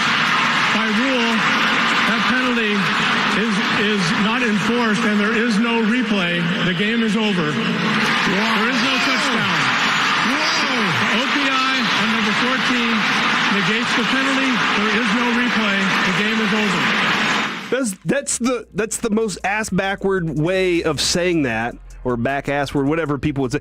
It's so ridiculous that the way he said the ruling on the field's a touchdown. Everybody's like, yeah, and they're all like getting ready to pile out of there and go into the city of Detroit and be cold. And they were just like, this is awesome. And he's like, hold on just a second, I forgot. I didn't tell you the important part first. Not a touchdown. Sorry. Like, there's a whole problem that we had there. It was a touchdown on the field, but it's not anymore. Game's over. See y'all later. I get it, because I know the refs have to give, like, the textbook. They're given the line that they're supposed to announce to the crowd, right? New York tells them, this is what you're going to say. And they want to make it as clear as possible. It was a touchdown. We called it that. Something happened. There is no replay because it's the end. I get it. But I would just love if he goes, hey, you're going to hate this. The ruling on the field was a touch. Just previews. Like, says, hey, I do like that. This is not going to end well for you. Bear with me. The ruling on the field is a touchdown. Or, spoiler alert, you're not winning the game. Yeah. And then we give understand the that we ruled it a certain way, guys. Yeah, because that was like a heel turn move where, like you said, he was like, it is a touchdown. But after further, he doubled down on it, too, where he was like, there is no replay, the game is over. Pass interference, there is no replay, the game is over. Yeah, from 682, he should have immediately said, offensive pass interference, not reviewable, game over. But he butchered that so bad. I mean, words are hard. Dude, you think for a second, you're like, we won the game. And you're not listening. Because even afterwards, can we play that again? Like, skip past the Romo part where he, tries to say things. But, like, let's, right there, you hear them cheer, and then they're like, hold on, what? And then they start cheering again because they're like, oh, okay, so we did win. Here it is. The ruling on the field is a touchdown. However, pass interference, number 14 on the offense. By rule, that penalty is not enforced, and there is no replay. The game is over. Wow. There is no touchdown. Whoa. The OPI on number 14 negates the penalty. There is no replay. They're still so confused. They're still so confused. They're cheering. They're like, hold on, the game's over then, right? Yeah. What is he saying? Why does this guy keep talking? I can't hear him anyway. Yeah, from the 214, the ref should have gone, y'all want the good news or the bad news? Yeah. Definitely have been a much more effective way to do that. After the game, did you hear Aaron Rodgers? He was like, hey, I really appreciate these Lions fans being so loud in here. This is nice. It wasn't like this in 05. And then finally, for Wanker of the weekend, Jake Paul. I think we all know why. Alec, this was the shot of Anthony Joshua smiling right before he knocked him out. Yes. May have been one of the, like, every boxing fan out there kind of was like, thank you. Thank you. I wanted the Bud Crawford thing to happen so that he could be the one, but I'm very happy that Anthony Joshua did it. I'm happy that Anthony Joshua did it, one, because he was supposed to. And he told you before the fight, he said, if I don't knock him out in round one, it's a disappointment. Which it was, because Jake Paul kept on diving at the knee and grabbing onto his leg for dear life anytime he smelt any offensive prowess from the freak of nature that is Anthony Joshua. I forgot how mammoth of a man that man is, and you could see it on his face whenever he got Jake Paul in the corner. He was gassed. Mm-hmm. He was absolutely gassed, and he let his hands down. Joshua smiled and then threw that hook that connected straight on his jaw and fractured his jaw. And I'm in a weird spot because everything going into the fight I respect about Jake Paul, because he's done amazing things for the sport, making it relevant again, and amazing things for women's boxing specifically, getting them huge purses in terms of the money that they can win in these fights, getting them the platform to showcase their talents. But then you watch the fight, and you remember he's still Jake Paul. He's such a loser. Like, he knew that he stood no chance. So he kept on diving at the knee, grabbing Anthony Joshua's leg and hugging him to the point where the referee had to stop and say, the fans did not pay to see this. This is bad. This is not a good look for either of you. Anthony Joshua wanted that thing to be over in round 1, but he leaned into Jake Paul's strategy, which was, can I just delay the inevitable and make this thing go the distance by dodging and grabbing his leg and hugging him every chance I could get. It was so hard to watch. And then round 6 happened, and I was like, yes! We got the payoff we were all looking for. We got the end result. I almost used another phrase that was going to get clipped. Well, I'm glad that it didn't. Coming up next here on the KNC Masterpiece, it's time to crosstalk with the fellas from the G-Bag Nation next on The Fan. Coming up Tuesday morning.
This segment on the KNC Masterpiece is brought to you by Classic Chevrolet. If you're in the market to upgrade your vehicle, get the Classic Chevrolet in Grapevine. Back-to-back #1 Chevy dealership in the world. They've got more new Chevys than anyone, all priced to sell. Silverados, Tahoes, Blazers, Malibus, Equinox, and more. Visit ClassicChevrolet.com. This is Texas. This is Classic Chevrolet. Together, let's drive, relax, and enjoy the difference. Based on new Chevy registrations 2023 and 2024. Back here on the KNC Masterpiece on 105.3 The Fan, it is time to talk with the fellas from the G-Bag Nation, brought to you by D&M Leasing. Gentlemen, how is you today? Fantastic, Corey. Thank you so much for asking. Dude, I don't know how you guys do it other than y'all just, y'all are grinders. Y'all are the guys. I know Sean likes to talk like he's the, I'm the one that works the hardest at the station, but you guys go out there and you bust your asses on these pre- and post-game shows, and y'all deliver great content for me to be able to be like, all right, I know what I saw, but what did I see? And then I listen to y'all, and I'm like, I feel better about things now. Majors, they pay us to do that. All Don't right. act like we're doing it for free. Okay, so it is. If we had to do it for free, Majors, you have to get it somewhere else. Yep. Okay? Definitely need those checks, and that's exactly why we're doing it. Got a Otherwise, kid in college, you'll have one in there soon. Not sure I and- could stomach it. Yeah, just make sure that, the checks keep clearing, because it ain't for the out there for the love of it. You go out there and watch bad defensive football. It's not for the love of it. Well, and that's got to be good for Eric. Obviously, you got the integrity here. Eric goes for the food. You get to go early and then take off. You're done early, so you're like, I'm out of here. Yeah, he definitely gets paid too, but he gets quality food. Yeah, that's what this is all about. Let's not fool ourselves. Meal prepping, you bring like a little Tupperware. And you're eating till Tuesday. You know what I mean? In there. Guys, linebacker Denzel Perryman been suspended without pay for 2 games for repeated violations of playing rules intended to protect the health and safety of players. Evidently, it was the Ryan Flanoy hit, the forcible blow to the helmet of Cowboys receiver Ryan Flanoy while he was on the ground after making a catch, violating Rule 12, Section 2, Article. You guys understand? Yeah, we know that. Of course, I know that real well. It's so amazing that John Runyon's the guy of this. He's in charge of this. John Runyon was the dirtiest player in the National Football League. He was dirty. He knows dirty, though. It's like when you get one of those guys who commits the crimes and then they start helping the FBI bust others. That's kind of the role here. But I think can deal kind of thing. Yeah, exactly. Yeah, all right. Great movie, by the way. I'm surprised you've seen it. It really is awesome. Parts of it. I think at least 50% of the fine should go to the player that got railed. Flanoy should be getting the. Sorry, what? Hold on a second. What do you mean? He literally said he keeps railing dudes. I didn't say that. You said that? That was part of the Section 12 rule book. Hey, how did that in? You can't rail dudes after the play. All right. Between the whistles. Yeah, I understand that. Yeah, that was verbatim. That's part of it. So yeah. Flanoy should get some of this money. Interesting. For getting railed? Yeah. He doesn't do it for the love of the game. I think you're onto something. Called something else. You guys are really, this is a really intense conversation regarding payment for work. I see where you guys are going with this. Yes. I like it. I approve. It's the end of the year, man. Yep. That being said, you kind of hate seeing Flanoy take that hit after he's been putting these games together. Absolutely. I thought he messed up his ankle myself, the way he got rolled up. I didn't think it was knee, but guys are telling me, I don't know if they've got the MRI done yet, but they were supposed to do something this afternoon. Well, I need to know because I was hoping we would open the show with the injury updates. Breaking news. With the golden phone of Brian Broaddus. If we don't, then we have nothing planned for 2 o'clock. No, right? I reached out and I was told MRI today, so I haven't heard anything. No, this MRI better happen within the next 5 minutes, or we're about to have some dead air. Okay. I think that y'all can just talk. We'll be good. Or not talk. We got plenty prep. Don't worry about it. Yeah, that's good. Well, you want to start off then right now, or what do you think? So, does Flanoy have a future? Oh, absolutely. With this team as a higher than third, or I think he can be a wide receiver too. I mean, for those that I've been campaigning for Ryan Flanoy ever since preseason.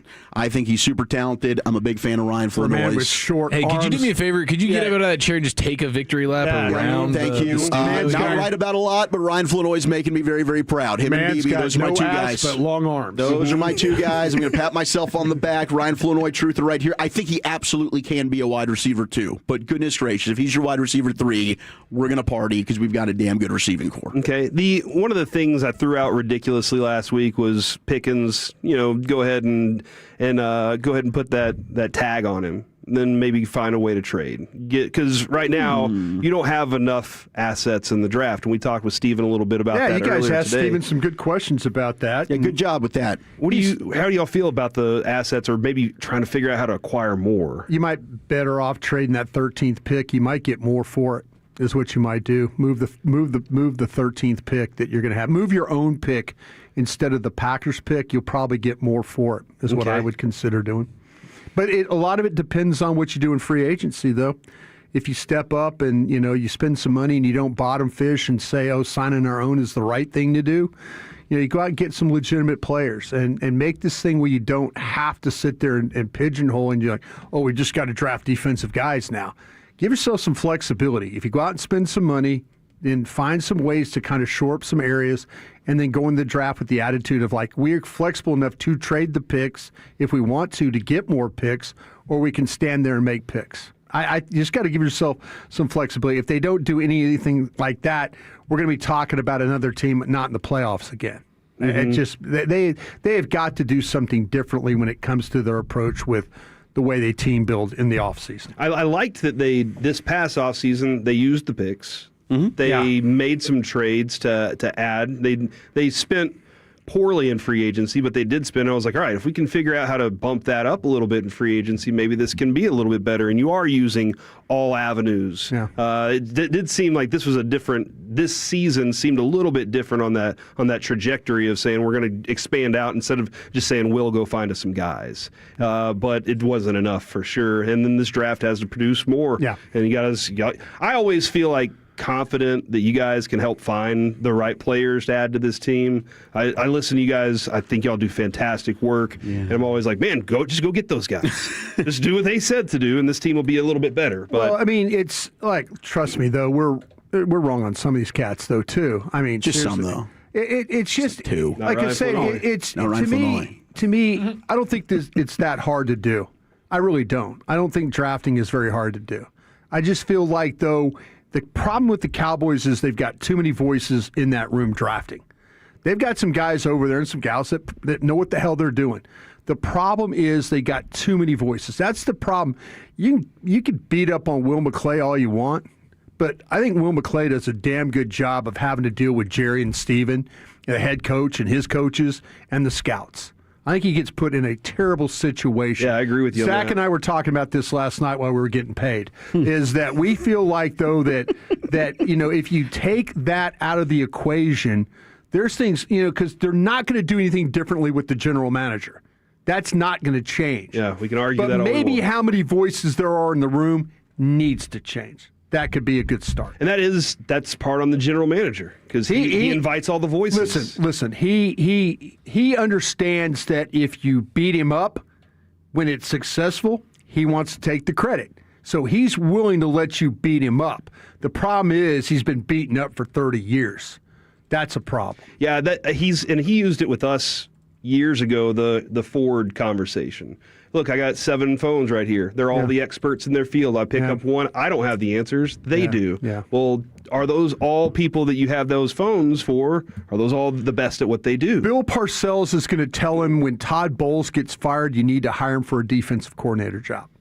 That's what's going to happen. Jerry, I'd love to be able to say that Jerry Jones is going to go out there and have an understanding of if it's Jim Swartz or Todd Bowles or whoever he goes and gets as his defensive coordinator, it's going to be somebody that's somebody's advisement to go do that. But supposedly it's not Jerry doing that, right? What's that? Apparently, it's supposedly Shoddy that's going out there and going to go get the defensive coordinator. Well, I'm just saying, though, the recommendation, and you're right, but that's at least that's what Steven told us. Shoddy needs to step up and say, "Listen, I've got an idea of who I would like," but I have a feeling Jerry is going to somebody is going to pick up the phone and tell Jerry Jones, "You need to hire Todd Bowles. You need to hire, whatever coach gets fired that's looking for a gig." There's going to be calls that are made. Jerry needs to go to Shoddy and say, hey, listen, I'm hearing this about. Bring him in, talk, put him on the board. Tell me how you're going to coach these guys we have. Because I can't change them all out this year. But tell me how you're going to coach. Brian Flores. Firsthand, you saw how Brian Flores kicked your ass. Yep. You know what I'm saying? If you're not amazed by how he takes players and puts them in positions to make plays and plays zone defense behind that, you ain't watching the National Football League. And that's right there what gets you guys paid. So while y'all are being paid today to do a show. No, we're doing this for free today. Okay, this one's for free. It's the holiday season. What do you have coming up on the show? Yeah, it's the Graham? show of giving back. We've got our buddy Brian Dancel, Elite Media Network, 3 o'clock. We'll talk all things college football with him. We've got the Shoddy Presser at 5 o'clock, which we'll be picking apart afterwards. And, of course, LA Live at 5:40 in the Expressway. Fantastic stuff right there. That's the G-Bag Nation. Roll home with those fellas. We will be at Freebirds in Addison tomorrow off of Beltline. Thank you very much. Yes. Needed that. We will be at Freebirds in Beltline, Addison off of Beltline tomorrow. Look forward to seeing you there. Until then, you've been Masterpiece.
Driven by our D&M Leasing Studios, you're rolling with the G-Bag Nation on 105.3 The Fan. Hour number one of the G-Bag Nation. Do we have a new left tackle? Will changes actually be made? Shout out to South Oak Cliff and DeSoto, baby, holding it down. Go Bears. 2-1. DFW taking over and beating Houston. Duncanville, we still love you. And that was a heartbreaker on fourth down. Almost sent Reginald Samples out on a high note. Who knows? Maybe that's enough for him to come back, as it is hour number one of the G-Bag Nation. Thank you so much for making us a part of your day on this holiday week. It's just a few days away from Christmas. Zach Wolchuk alongside Brian Broaddus, Eric Chiafalo, Lucius Alexander.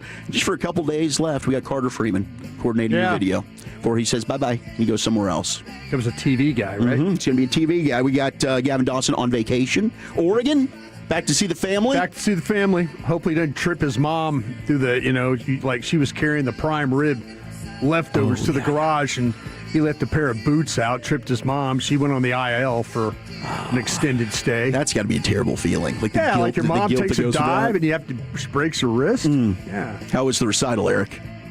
It was solid, man. Recitals were good? They should have advertised it as a comedy show, because I sat through like an hour's worth of performances, and it was hilarious. It really was. Did your kids contribute to the comedy? Or was it other families that was contributing to it? No, I think there were other families that probably contributed a little bit more to the comedy, but it's always adorable. Are you saying your family's more talented than the other families? No, I think you are. I think you're saying that little Betsy and Johnny didn't perform as well as your kids. I don't know if we're making Betsy's anymore. It was the big dude. I don't think we're making Betsy's anymore. It's a good call. And it was the big dudes, bro. Like we had you have all ages. So there was like high school and middle school and all this kind of stuff. Yeah, it was like a hodgepodge of age groups that were, just going on and off the stage doing their different performances. Okay, I thought you were in a preschool situation like I was. Yeah, no, I mean, we're talking like 2 to 4. Yeah, no, there was even younger, 1 to 4. Yeah, there was. It was the gamut, Not dude. really. Like from like 3 years old to 18 years old, I was watching people perform. And watching dudes that look like offensive linemen out there, doing musical theater stuff. It made me think of, I was like dang near about to text Bobby, like, hey, could you dig up some old Plano footage of the Wooly Bully hitting some musical theater? Watch him prance around. Bobby will find Fiddler on the Roof all day, won't he? Man. Oh, he will, yeah. You have to go back to like Haggard Middle School. Hey, one time I was in, Guys and Dolls, and next thing you know, Bobby's got the video of you actually doing it. Yeah. Spirit fingers. Yeah. Oh my gosh, Lucius, good to have you back, man. How was your 4-day weekend or 5-day weekend, whatever? It was fantastic, man. I brought that old thing back. You know what I'm saying? That you did. Yeah, yes, you did. I made memories. I'll tell you that, bro. I made some memories, bro. So good, you didn't even need it. Nah, all that stress and stuff that was, it take to build up to that day. Yeah. I had the flood and all that stuff in my house. Yeah. Oh man, all of that released. You can tell. Yeah. That's a sigh of relief. We got a little wild, bro. We got a little wild. Good for you. Was it local debauchery, or did you bounce around? Nah, it was local. It was right here. Awesome. In the DFW. Heck yeah. Planted the flag. Cowboys lose. Yeah. Plant that flag, baby. Yeah. You really did more ways than one, huh? Yeah. Feet contest and everything. It was crazy, man. That's all I'm saying. Yeah. Wow. It's anniversary, and all of a sudden I got another woman's foot in my hand. It's crazy. I'm talking about saying, I'm done. I'm going back to loading this up, all right? But just know your boy was in the pocket. We'll circle back. Was in the pocket. You're the only judge on the foot committee, right? I was, bro. Yeah. I was like, look at God looking out for me tonight. I didn't even ask for this. Unbelievable. I'm glad you had a good weekend. Cowboys didn't. And you know what? I guess for a lot of fans, the loss is the victory now. No, man. In some way. There's fans there's fans. The fans want them to win.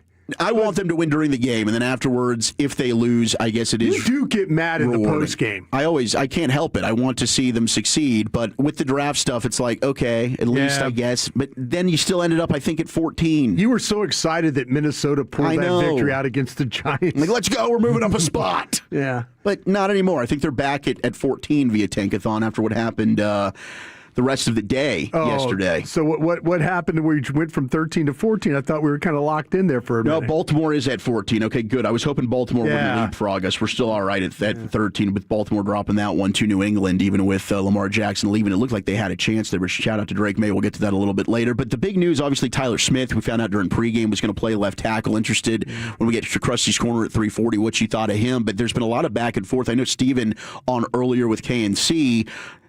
For the first time, it really did sound like this could be a permanent move. Can I be real honest here? Yeah. Why the hell would you move an all-pro guard to left tackle? I don't know, and I think the timing of this is really strange. Like, I get for the week, I understand it. Yeah. But now for the rest of the season? How about this? Okay, yeah, I don't think Guyton's going to play the rest of the season, by the way. Okay.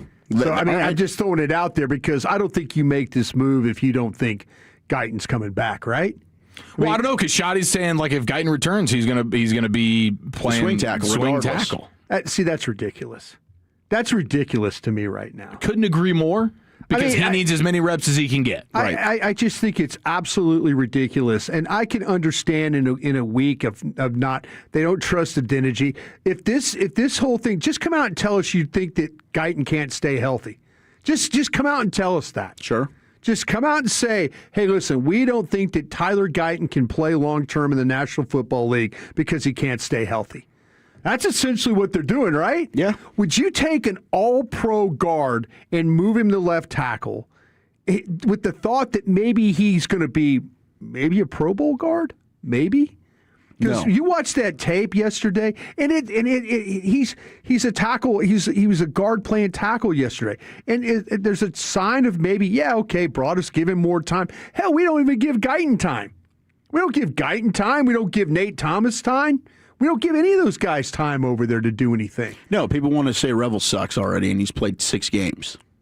That's fine. That's the fan base. I'm not going to argue with the fan base about that one. I'm not. If they want to sit there, and I'll just keep evaluating players, keep talking, putting my draft boards together. Hope you guys all listen. But moving Tyler Smith to left tackle, I don't think is a good move. I really don't. I feel like that Dak Prescott can handle stuff off the edges. The tackles haven't been great this year. But to me, just moving him outside, it's easier to find a guard. Hell no. You know who your best offensive lineman is? Your right guard. Yeah. Your right guard is your best offensive lineman. Booker's been outstanding. Booker's been really good. Yeah, he's been outstanding. And Tyler's been great for being hurt all year. Exactly. I just don't know why all of a sudden it's like, why don't you find a way to you've got these 2 line coaches. Why don't you find a way to let them work an off season? You got Duke, those guys. Guyton was making progress, but if you're making a permanent move because you absolutely believe that Guyton is not going to be healthy enough to play, okay. But come out and tell me that. Don't just completely S-can Guyton, he's going to be a swing tackle for us. Well, what if their thinking is we're going to have him compete at right tackle next year? We're just going to move him. We're going to play Tyler at left tackle. Then you know what you need to do right now? If he's healthy enough, put him at right tackle. If he's healthy enough to, but you know what? But to me, I would put Nate Thomas over at right tackle. I mean, he wasn't great against Arizona, but all right. If Dak's playing, you need your best 5 regardless. But man, he might be. I don't think this is a permanent deal. I don't think so. I hope not. It's strange. The way that it seemed last night was that, like moving forward. I listened to Jerry Jones for 6 years tell me how important the front of the pocket is. Yeah. Unless somebody's telling him something completely different. And listening to Steven, that's why listening to him today on KNC, he'd always been like, no, he's a guard. We like him at guard. Yeah. Well, they're open now. They didn't shut that down. It's, we'll evaluate that. He's certainly capable of playing both spots. Now, Duke Manyweather, who we love and respect, at Big Duke 50, runs the masterminds for the offensive linemen. One of the best at this. He talked about the Tyler Smith move. He said his superpowers and the tools in his toolbox that help him excel at guard would be taken away at tackle and get him in trouble, which it does and has when he's on the edge. You'd be asking an all-pro player to reinvent himself to move to left tackle, and that's not what is best for him. Andrew Whitworth, all-pro tackle.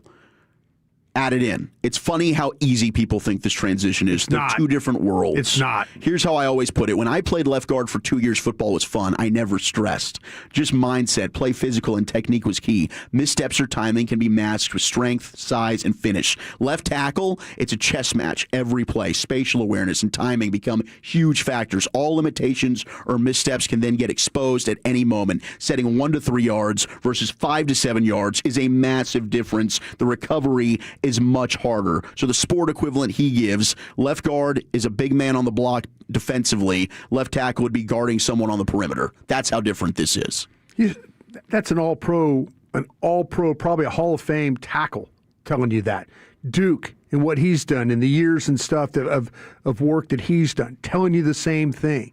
It's not that Smith can't do it, because we've seen him do it. He did it for a year when Tyron got his rookie season.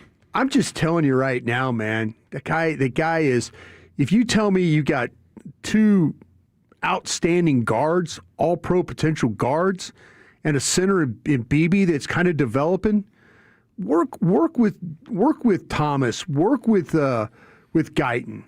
But man, to me, this seems very, very strange. But I can understand it if you didn't think that Nate Thomas was, I know he was active yesterday, played on the field goal team. Mm-hmm. So I just can't believe that these coaches wouldn't want the opportunity to work with Guyton or work with Thomas if this is going to be a permanent move. Can't believe it. It's a weird situation. It certainly is. I don't know if it is just to survive the next 2 games. I don't know if Dak's going to play the finale. He's playing on Christmas Day. Steven told us that. Oh, listen. This is what's about to happen. Jason Garrett made a living doing this. 8-8. It's important it's really, really important for Brian Schottenheimer to be 8-8-1. It really is. You don't want to. I mean, the thought of having a losing season, even though the season is, no playoffs and all that, but to everybody in that building, being 8-8-1 is a lot different than being, being 7-9-1. 7-9-1. Yeah, a lot different. We found out about this Diggs concussion, boys. Eric, what were your thoughts? He was trying to be a handyman, which he says he shouldn't have been. He was trying to mount the flat screen TV in the pole, ended up falling and hitting him in the head. Is there a single person on earth that's buying this? I felt like he was ball sacking us. Not me on my end.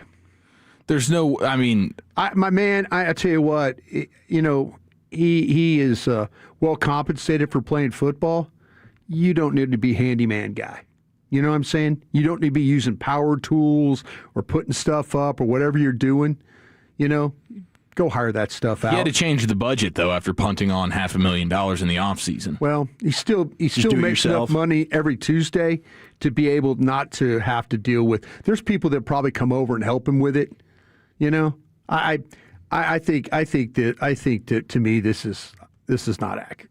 I think there's something else clearly going on here. Yeah, I mean, why do you wait this long to come up with this? This is why. Well, why is everybody in the organization saying, "Well, you need to ask Diggs," instead of saying, "Hey, unfortunately, he was hanging a television. Right. It hit him in the head. The pole hit him in the head." That just shows you. That shows you right there that somebody could have very simply. Shotty could have said it. Jerry could have said it. You need to ask Diggs. Let Diggs explain that. Right. Right. So there's all kinds of things going on. What happened? And who's doing TVs on poles? Have you ever walked into mounted on the wall? You ever walked into a house and be like, "Oh, that's a nice pole that you have there with your TV attached to it"? Not once have I ever seen that.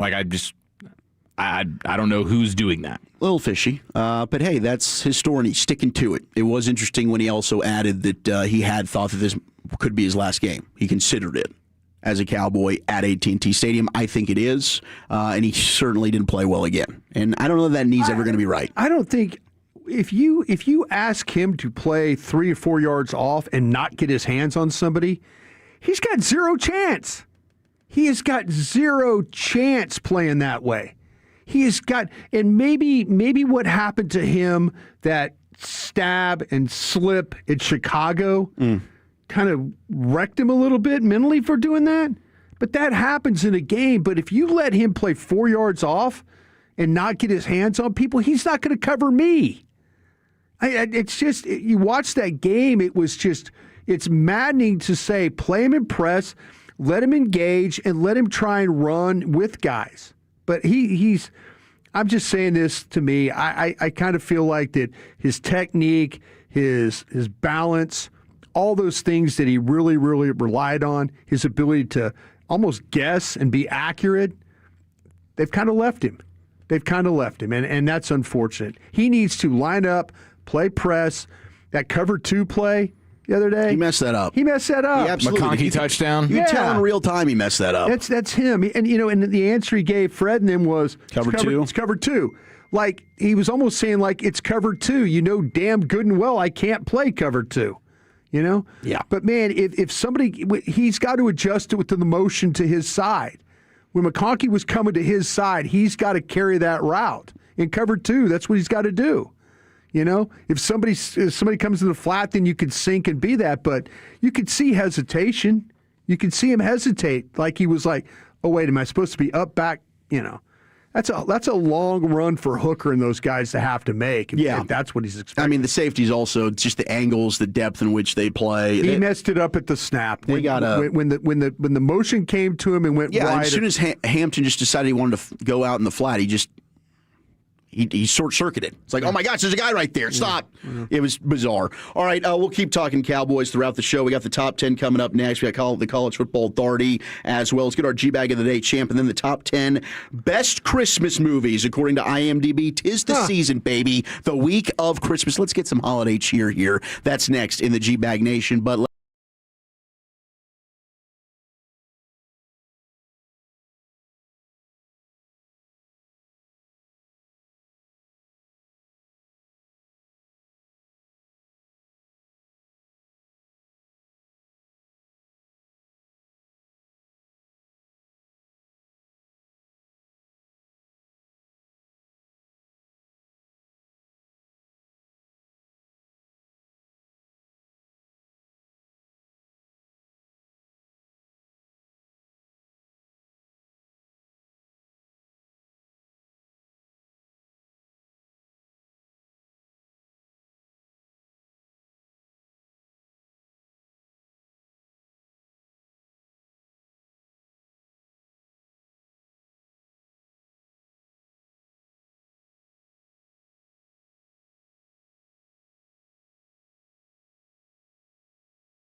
minutes as well. Segment here in the nation brought to you by the Frankels. Life is unpredictable. Accidents happen. If you or a loved one has been hurt in a car or truck wreck, go ahead and call the Frankels first, 214-333-3333. Into the Pimp Cup we go with Lucius on the G-Bag. Yeah. All right, so looks like it's the Giants fans said they're cursed. Is that our winner and champ? Yes. G-Bag of the day so far? Yes. How is it not the Flyers hot mic? Come on, right? Flyers hot mic was It got voted down. How did it get voted And then there was a pretty Got great voted Bobby down. RJ moment as well. Yeah. That's a stunner, boys. Yeah, it got voted down. That Flyers dude, bro. I know. All right, yeah, Giants fans said they are cursed. That is our G-Bag winner and champ so far. I have not heard this, so I'm going to hear this the first time like everybody else that hasn't. I went into the locker room with 5 minutes and 14 seconds to play in the game to take a shit. What the happened during that shit? What kind of insanity happened on that field? Then I come out and watch the shit fest of insanity that occurred over the last 60 seconds, and now I am convinced that evil forces are working against us. That is the only explanation for how we can lose this game. Evil forces. These evil forces are working against us. Forces. That's pretty good. Nothing you did good during that game matters. Nothing. For 55 minutes, you sucked up the joint so bad that you look like Pop Warner's sack in blue helmets. Okay. All right. All right. That was aggressive. Yeah. Pop Warner nutsack drop right there. Is that what we got? Yeah. That's pretty spectacular. Man. All right, we'll have a batch of new challengers coming up at 5:30 today. Looking forward to that. But right now, it is time for the Willy Billy Top 10 list of the day. Yes, baby. It is the week of Christmas, and we've got the top 10 Christmas movies according to IMDb, the International Movie Database. I believe is what that stands for. If it's not, I don't care. You can let me know what the real version is. 817 texted in, yeah, DFW Sports are down bad right now. Not true, okay? Go Stars. Not true. The Dallas Stars are absolutely winners. And they get a 5-1 win again yesterday. Jake Ottinger's been fantastic. The penalty kill's been good. So to me, the Stars, they're keeping pace in a loaded Central Division with Colorado and Minnesota. They haven't skipped a beat. The Dallas Stars deserve all of your attention. I'm going to say this. And Eric, I think if they're in a national anthem, are you getting food or are you like listening to national anthem at the Cowboys game? No, I'm listening. Yeah, I mean, I usually get my plate, and then right before I take that first bite, they announce that the anthem is approaching, and so we all stand up and we soak it in. Okay, I've noticed this the last couple of home games that and the Stars, when they say the Stars, that's loud. And then the national anthem, it's now. And then when the fans go, Stars, that's getting louder and louder is what that is. Good. So, yeah, that's well-deserved. We need more of that. More of that. As it should. Also well-deserved, the Cowboys defense still not giving up the most points in the league this year. The Bengals still hold that by 4 points. All right, so hey, boys, second to the most, but not the most. All right, you're doing a good thing out there. Your organization's terrible. Just keep it up, boys. Just keep it up. They're like 6 points away from reaching the 500 points surrendered on the season. Probably. Right. I mean, what's 500 points allowed, huh? As long as your record's 500, everybody can go home happy. Just finish 8-8-1. All right, let's play the string out, boys. It's all good. I'm just telling you right now, that's what they're trying to do. I know that's what they're trying to do, Brian. I get it. I mean, what Dak said yesterday in the postgame, I understand. I understand their line of thinking. Yeah, I get the players' perspective. You're not a loser if you're 8-8-1. Okay. Yep. Jason Garrett did it for 10 years. He did. I thought we learned from that. I thought we learned lessons. Yeah. I guess it just allowed him to stay around a little longer. It did. It did allow him to stay around. You're right. Big lesson learned for Jake Paul. Don't get in the ring with Anthony Joshua. I don't know how many of you guys actually paid attention to this. He broke that guy in half. He broke his jaw, bro. That was amazing, man. It's so satisfying to see it like that. It was nasty. It was so satisfying, man. Were we all kind of waiting for that? Oh, yeah. Yeah. Sure. Mike Tyson, that could have been you, son. That could have been you, Mike, but you was playing games. Why didn't Mike knock him out like that? Should have, man. I don't know. He should have, but he didn't. Yeah. I don't know. It was the fine print of the contract, I'm sure. No, Anthony. Like if you knock me out, you're not going to get paid? Something along those lines. That guy made a pretty good payday, didn't he, Lucius? Oh, they both did. $30, Absolutely. $40 million Huge. knocking that guy out? Yep. I think he has to play like his the British tax and the American tax on his. Oh, no. But he's still walking home with like 60-something, so that's great. Here we go. Gosh. Yeah, come on. What are we talking about? And basically, that was like a tune-up fight for him in a sense. You know, it really didn't give him any real struggles other than he had to chase the guy around the time. Yeah, it takes some That's takedown a big defense. dude, man. Oh, it's huge. Gosh, dang, it's a big man.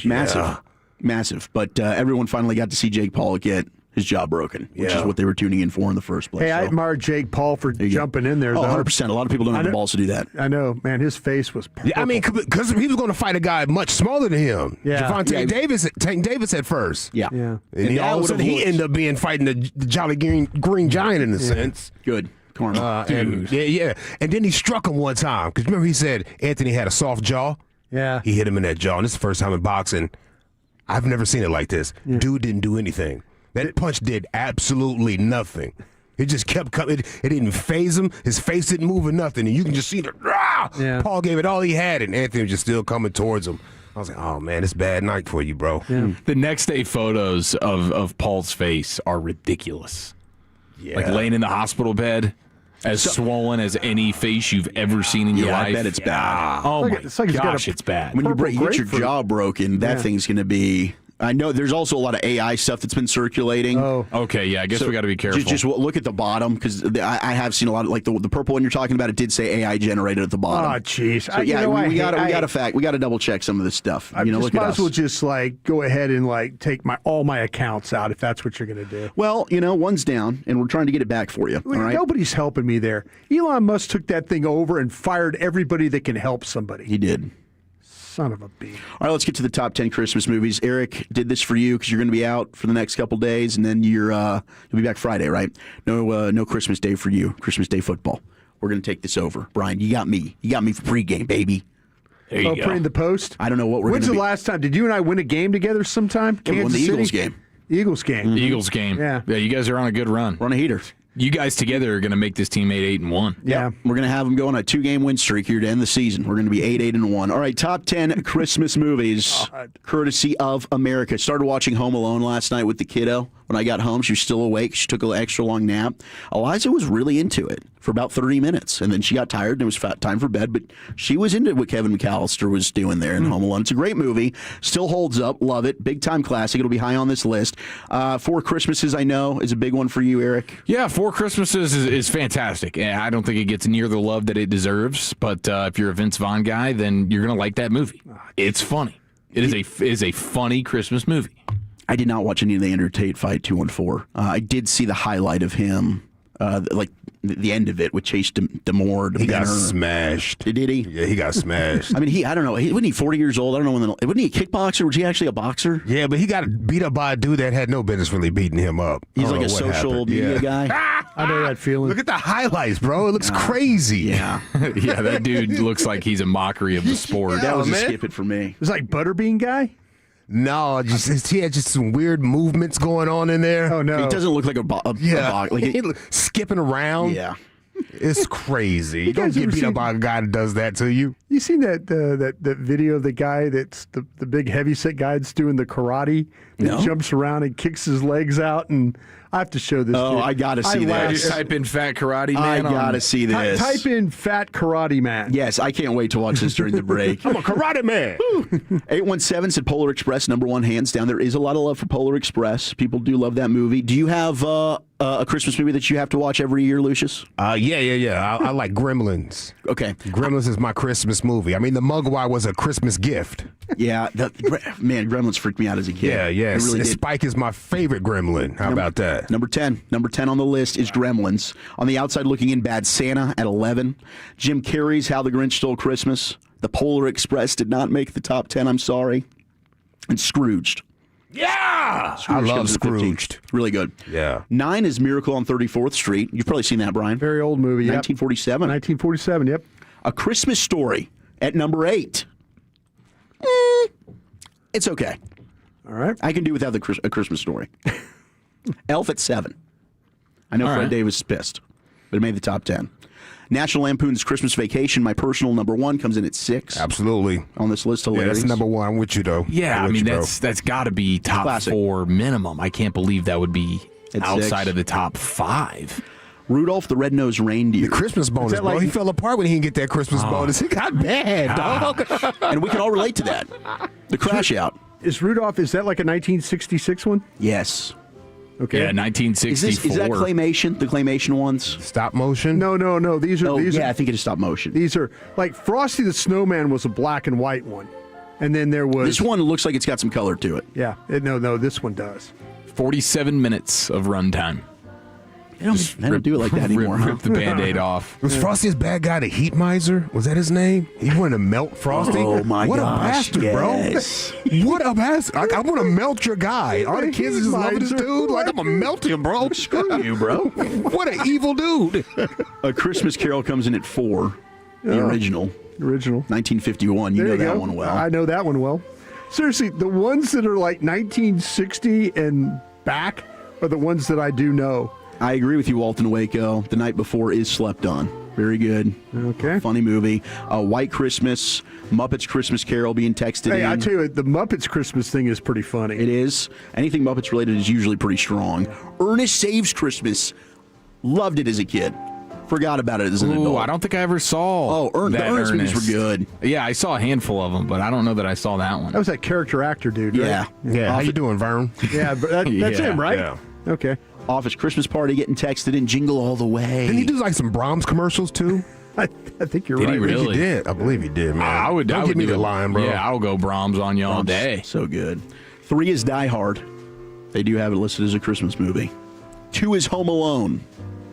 Number 1 most popular Christmas movie of all time, according to IMDb. It's a Wonderful Life. 1946, I believe. Comes in at numero uno. I know I've ticked some people off with my take on that, but Hello, savings and loan. it's a good movie. The Christmas wasn't until the very end of It's a Wonderful Life, but I guess people tell me the whole point of it was supposed to be Christmassy themed. Yeah. So the last 10 minutes, they let you know that it's Christmas. It's Christmas Eve. Otherwise, it's never Christmas in the movie. It's the last 10 minutes. Hey, it's Christmas Eve. Everyone's coming over. I guess this is what makes Why it a Christmas such a movie. hater, bro? It's just one movie. I love all the other ones. Yeah.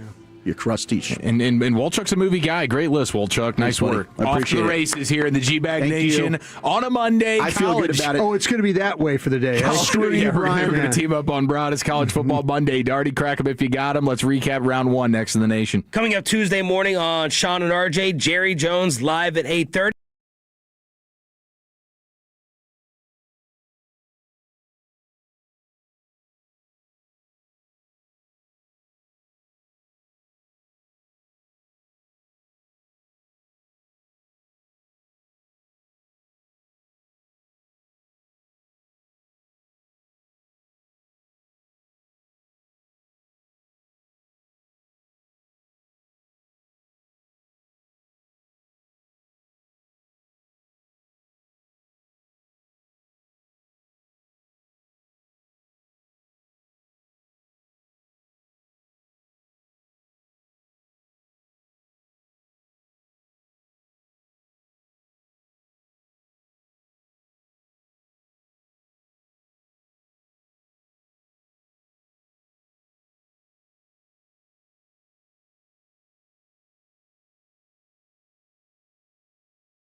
Classic Chevrolet in Grapevine.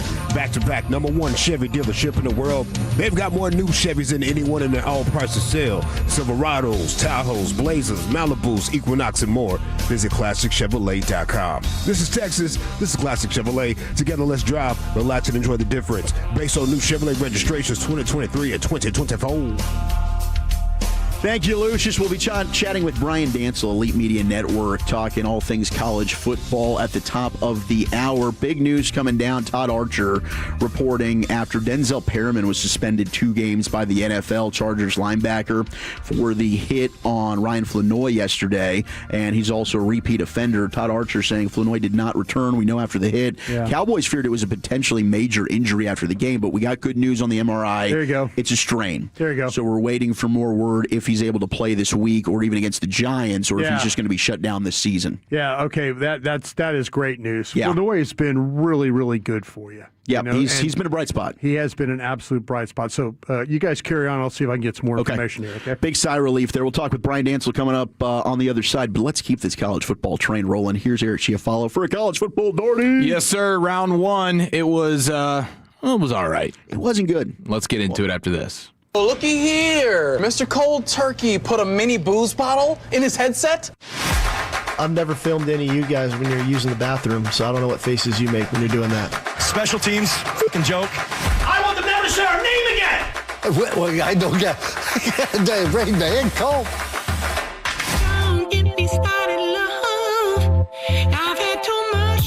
All right, the good news is we got the TAMU police reports, and we will get to those, ladies and gentlemen. Do not worry. There were a handful that were pretty impressive, I got to say. But things started in Norman on Friday night. OU, you blink, they're up 17-0. Oh, my gosh, Bama is about to crap the bed right now. They really are falling apart in a big way. And then next thing you know, you have the Sooners punter. What is the punter doing? Just dropping the ball. Gets a big 4th down from Bama. You get the pick 6 going as well. And then the rest is sort of history there, as the Sooners offense really couldn't do much at all. I mean, they don't run the ball at all. 33 carries for 55 yards. Yeah. That's how the Sooners run the football. 33 carries for 55 yards. The 50 Cent thing backfired on them in a big way. They had 50 Cent come out at halftime, put on a nice little show. Turns out that's like the rally song for the Alabama players. So they're looking around going, oh my gosh, is this a home field environment right now for us? That's some poor planning there. Right? You got to be more buttoned up than that. Hey, Carter loved it, though. At least that was a bright spot for people in attendance. Poor Carter Freeman getting out there, getting ball sacked by his own team, up 17-0, and then Ty Simpson started to deal. Bama defense started to hunker down, and again, I'll never unsee that Sooners punter. What was he doing? It was kind of crazy there. I'll say this: I didn't start watching the game until Oklahoma was up 17-0. I had stuff going on, that I was working on, and all of a sudden I sit down. I'm like, 17-0. Let's see what's going on here. And at that point, Oklahoma just completely started to fall apart.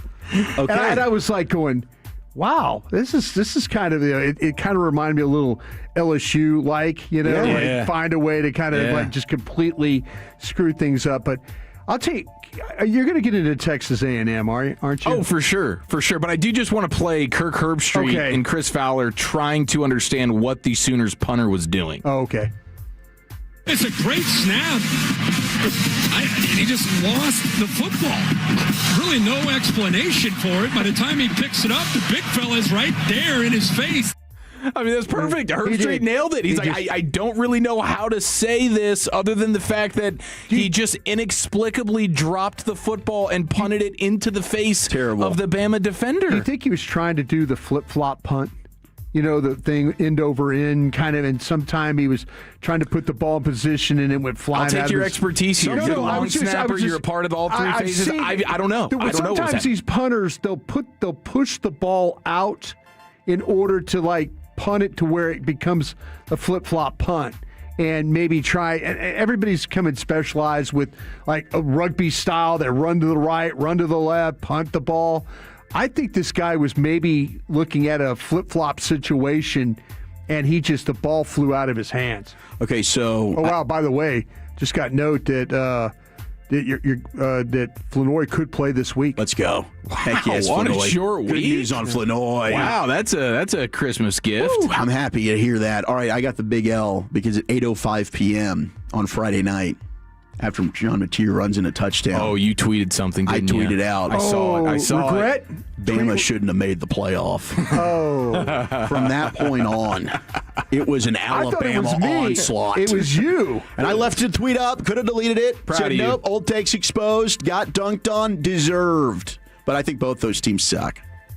Wow, they both suck. Okay. Well, yeah, Indiana's going to kick their ass. Yeah, I think that line's like 7.5 right now in favor of and Indiana. Because I said that Alabama will 3 win. guys just walked by that could fix my Twitter account. I just can't go there yet. Well, yeah. So I've just got distracted. You know. No, I know. You're chasing squirrels out here, and I understand. You know what? Hey, just sitting you're on frustrated with the Twitter account. I feel bad for you. I am frustrated. I know. I am frustrated. I like to interact with folks. Could you actually pull up the Brian Broaddus Twitter account and see if they tweeted what anything I else did today? lately? I saw, see if they got any more trucks or any crypto. I'll work on that. In the meantime, we wake up Saturday morning. We get College Station, College Game Day. There is no Johnny Manziel. We can address that a little bit later. They had the plan B of Alex Caruso. I wonder how he felt about that. He ran across campus. You see that video? Yeah. They went and got him, and him and his wife, girlfriend are like, no card, no nothing. They're just sprinting across campus to get over where they need to be. Well, it was a windy day at Kyle Field, and the offenses could do next to nothing. The kickers could do next to nothing.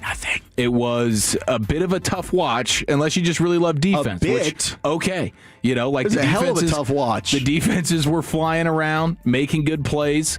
But in the end, Miami gets the victory here, and I was pretty impressed. I mean, Ruben Bain, talk about him. Yeah.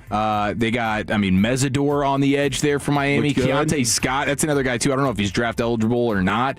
Do we have him on the big board because he's the nickel corner for the Hurricanes? I have not got to him. No. He's been all world, and then he's been missed the last few games. Comes back for the Aggie game. He was outstanding, sack, fumble. Marcel Reed. It's just he can't find any rhythm. I don't know why he wasn't just running the ball more, because there were plenty of times where he was able to extend drives running the football, and then it felt like they just totally went away from it, and he was trying to throw the ball. They couldn't do much in the way of the run game there, and for all they say about the Aggie pass rush, there was no pass rush. There was no pass rush, and Miami's offensive line's legit. And that's what's gonna. That's what they're going to be, singing the praises of and riding the hope train here versus Ohio State. Is just the D-line and the O-line for the Hurricanes is pretty dang strong, but Carson Beck didn't have to do anything. On the flip side, you would think, why did Miami try to run the ball more? Because every time they gave it to Fletcher, he had 17 carries for $172. It was unreal. In a game like that, he should not be having 17 carries. That should be more like 27 carries. Yeah. And then Malachi Toney, he has the fumble, but then he bounces back, has the game-winning touchdown. Credit to whoever the Aggie, I think it's their safety number 3, who on the special teams gets the all-time shoelace tackle for the Malachi Toney punt return, which should have been a house call. Yeah, that was a great play, because then Miami, I think they end up coming away with nothing because they can't muster up enough offense to get into the end zone, and then again the special teams was just ridiculous. So it was an ugly game, and Elko, Marcel Reed, I don't know how you approach that. I guess Reed definitely made strides this year as a quarterback, but the game-losing interception. State, and I'm about to get Colin Klein as my head coach, and they love Colin Klein there, obviously. Yeah. I'm not super excited. The way that offense finished the season, the last 2 games against Texas and Miami, it's horrible. And Reed did run it 15 times, and I'm with you. That was probably the best offense. And then Le'Veon Moss was supposedly going to go full tilt. Yeah. He was ready to go. They barely used him, 7 carries. Yeah, that was a disgusting offensive performance. Was it like an offense that kind of they should have even played him? Was that kind of like the offense that had a head coach or a coach that was already thinking about his other job? Yeah, it might have been. But also, I think Dan Quinn, the biggest head scratcher of the game for me, though, is Mike Elko running a fake punt and having his punter throw the ball in a windy day where neither quarterback could really throw the ball at all until the final drive for A&M where they're able to get going. It's like 90 seconds and they're moving the ball down the field, give themselves a chance to win. But it's like, what are you doing going for a fake punt when even your quarterback can't throw the ball in this game? I didn't understand that. Surprise. I think they're never going to believe we're going to do this. My favorite part of this, though, was watching the playmaker, Michael Irvin, going from the Jake Paul fight in Miami on Friday night, making it to College Station, crawling around on all fours, howling like a dog, barking. He was the real 12th man in that game. He's going belt to ass with a literal belt on an A&M jersey that is plastered over a trash can at the end of the day, or at the end of the game. And then you have him running up to Mario Cristobal in the post-game on the field interview, giving him a kiss on the cheek. Here was Cristobal after the game. Just talk about that post-game smooch from Michael Irvin and some of the energy that he brings to the sideline. That was disgusting. I mean, he's got a lot of energy, man. I mean, I couldn't find enough wipies, to clean myself. I loved it, dude. I love it. I can't wait to see him out there at AT&T Stadium as he should be for Cowboys games. I'll say it again. I'll beat this drum forever. They should have that version of Michael Irvin on the Cowboys sidelines for games. And, I mean, how can you look over to the sideline, see him doing that, and then not make the best play that you could possibly make? Let me ask you this. I don't get it. Let me ask you this. Yeah. Do you guys feel like he loves Miami Hurricanes more than the Dallas Cowboys? Well, certainly. I never see him crawling on all fours and doing that kind of stuff. But you're talking about the opportunity to do what, to be on the sidelines of the Cowboys and do all the things you're talking about. I kind of feel like that's not his bag for them. He would really want to. Video every year. Yeah, he does. He does a pump-up video, but that's recorded one time, and then you don't have to worry about it again. Exactly. I think he loves Miami Hurricanes more than What about anything. every show that he's on every week, yelling and screaming and spitting about the Cowboys? Come on, he loves the Cowboys. No, he does love the Cowboys. I do think. I think he loves Miami more. You think he loves Miami more? I love LSU more than the Cowboys myself. I was going to say, I think most people have more I love my school more than the Cowboys by far. Yeah, I think it hurts me more when LSU loses a game or in any sport. Anything they lose at, I get like upset. Yeah, I think Michael Irvin I think he's 10 times more hateful about losing at Miami than the Cowboys. Okay, the TAMU police report we will get to later on in the program. Wolchuk, let's talk more ball. Perfect. Let's talk with Brian Dancel, Elite Media Network, coming up next in the nation. But tell us, I want to tell you about my friends at Cars for Kids.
By our D&M Leasing Studios, you're rolling with the G-Bag Nation on 105.3 The Fan. Welcome to the Nation.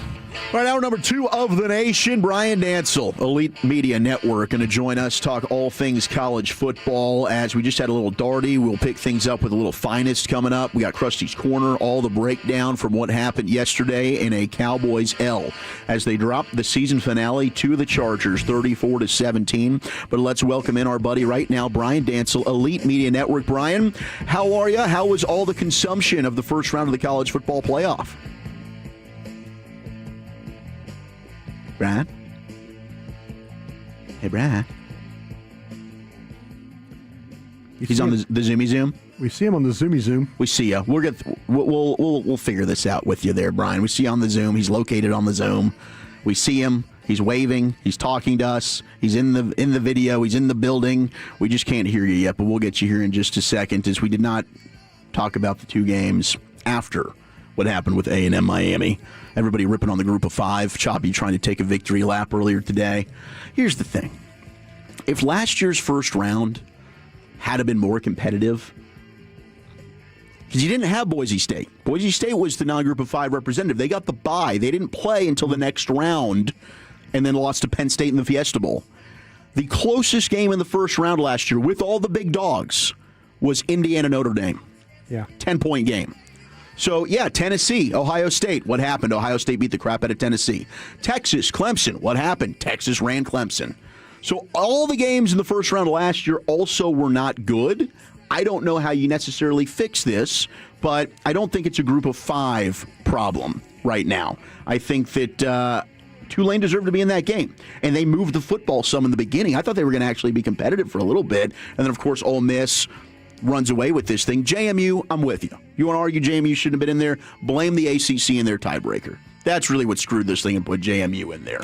But the ACC is going to work to fix that, and we'll probably go to a group of 16 next year, I think, will be most likely what ends up happening here. Yeah, I mean, at least, this year you've gotten the two upsets, right, where Alabama goes into Norman and wins.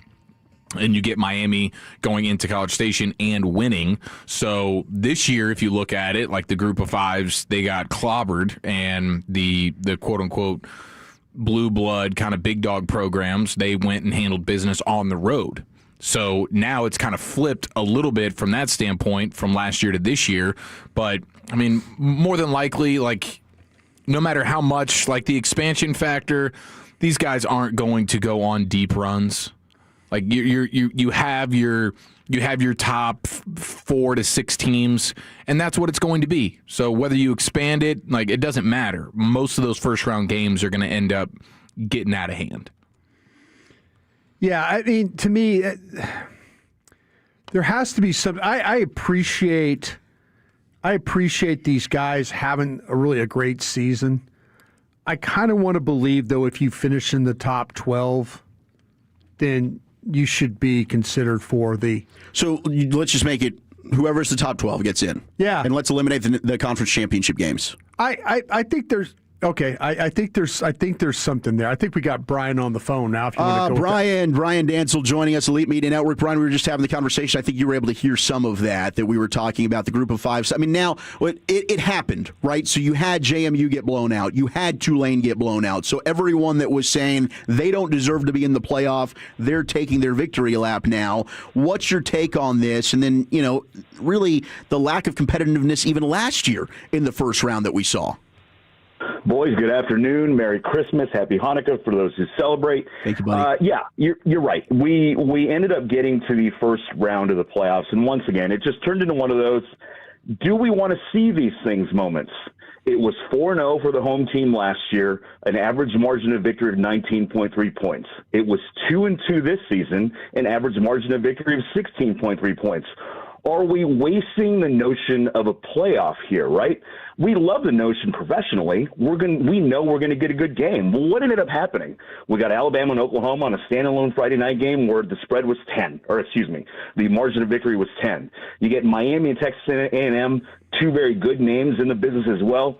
The spread was 7. So at the end of the day, like James Madison going to Oregon, not exactly what we wanted to see. Tulane versus Ole Miss, we can go back on this and say, look, I would have rather seen hell, the ACC champion in there to take that beating as opposed to someone like a Tulane because we already saw that game. And so we talked about it a couple weeks ago. It's a very slippery slope when you get through, all right, who gets in and who doesn't, and it's 12 too much. So that leaves us for the conversation. A&M, wow, offensively, I don't think any of us saw that coming. I mean, Eric just went through with all the wind and the field goal kicking situation was just brutal for them. What were your takeaways from A&M's performance? And could Colin Klein maybe have been a little distracted knowing he was taking that K-State gig? And this is probably where my biggest gripe with the CFP and the way it kind of occurs is, right? A&M now, we've seen their final 2 games of the season. It was absolutely their worst games of the season. They end up giving 5 sacks to a Miami defense that is obviously very hungry. 7 sacks to a Miami defense who's obviously very hungry. And at the end of the day, they just weren't able to move the ball, and Marcel Reed wasn't exactly good when he was supposed to be. So on the outside of things, when you take a look at how dangerous of a Miami team this is, and I think you could talk to all the college football pundits, offensive and defensive line-wise, they're probably the best team in the tournament. And I'm sure that Indiana and Ohio State are probably going to have a gripe with that, but at the end of the day, they're now going to face, and thank goodness for everybody over at the Cotton Bowl committee with Scotty Rogers and all of our good friends, they now get to see a Miami take on an Ohio State where Ohio State gets to walk in and they feel like coming in as the previous national champion, hey, we're going to run this. But at the end of the day, that's not the way it works. It's about how you come into the game. They just ended up giving up 5 sacks to Indiana, who ended up taking the Big Ten crown away from them. They now have to face that Miami team with that defensive line, who basically all the front four is NFL bound. So good luck to Ohio State and Dallas. It doesn't look good for you. The 9.5-point spread at this point is way too much, and you guys are going to get a great game in Dallas. Brian, do you think this is one of those things where with A&M, their schedule ended up being one of those things that we should have seen coming, where they really didn't play anybody that was that impressive, and when they did, Texas, Miami, they really got rocked? Yeah, I remember being on with you boys probably towards the latter end of November, and I ended up telling you, at the end of the day, did A&M really play anybody? And the answer clearly was no. They get to Texas in that big standalone game on a Friday night after Thanksgiving, and they end up taking their beating there. Now, again, had Texas played better in that first half, that might have been a lot larger of a spread, and we could have easily downtrodden A&M at that point and said, maybe they're not worthy of this spot. But, the fact that they lost to a rival in a game that everybody saw, we kind of said, all right, they're going to get into the playoff, but where should we see them? And again, at the end of the day, had they been a higher seed, they wouldn't have needed to face someone like a Miami and probably got away with it. But yeah, I do feel like their scheduling probably worked against them. Coming in 11-0 was probably the aberration that them and their fan base needed to go ahead and kind of keep them in the discussion. But at the end of the day, when they needed to play their best, they just didn't.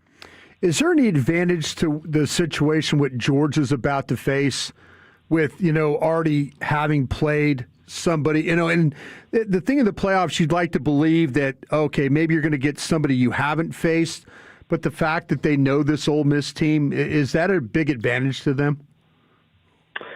I think it is. And so not just the advantage, right? Let's not forget, boys, Ole Miss had an 8-point lead going into the fourth quarter against Georgia. Yeah. So the biggest key factor that's missing at this point is Lane Kiffin. Right. Someone who basically can, quote unquote, let it all hang out, right? Because he's no longer there and over at Broadus' school there.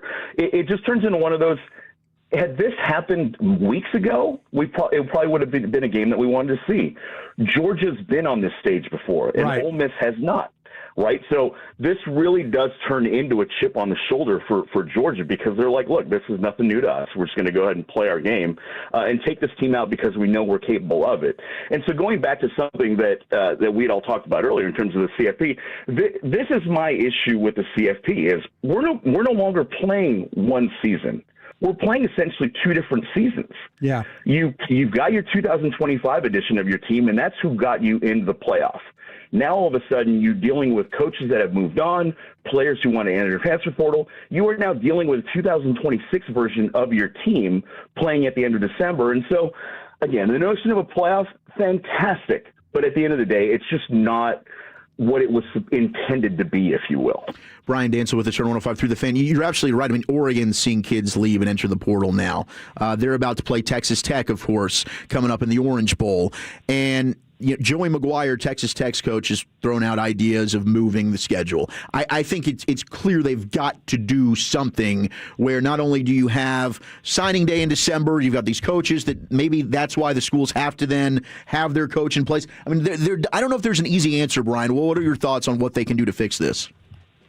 So I was at the National Football Foundation gala a couple of weeks ago in Las Vegas. They ended up inducting a couple of head coaches into the Hall of Fame amongst a number of players. One of those coaches that I spoke to was Coach Saban. And kind of off the record, I did have him on for about 10 minutes, and we talked about, his lore and him getting into the college football playoff and the 7 national championships and all. But at the end of the day, we wanted to talk about how do we fix this? And at the end of the day, it just turns into a money issue. Yeah. The schools are never going to relinquish what the actual school calendar is. So you're playing against two different things here.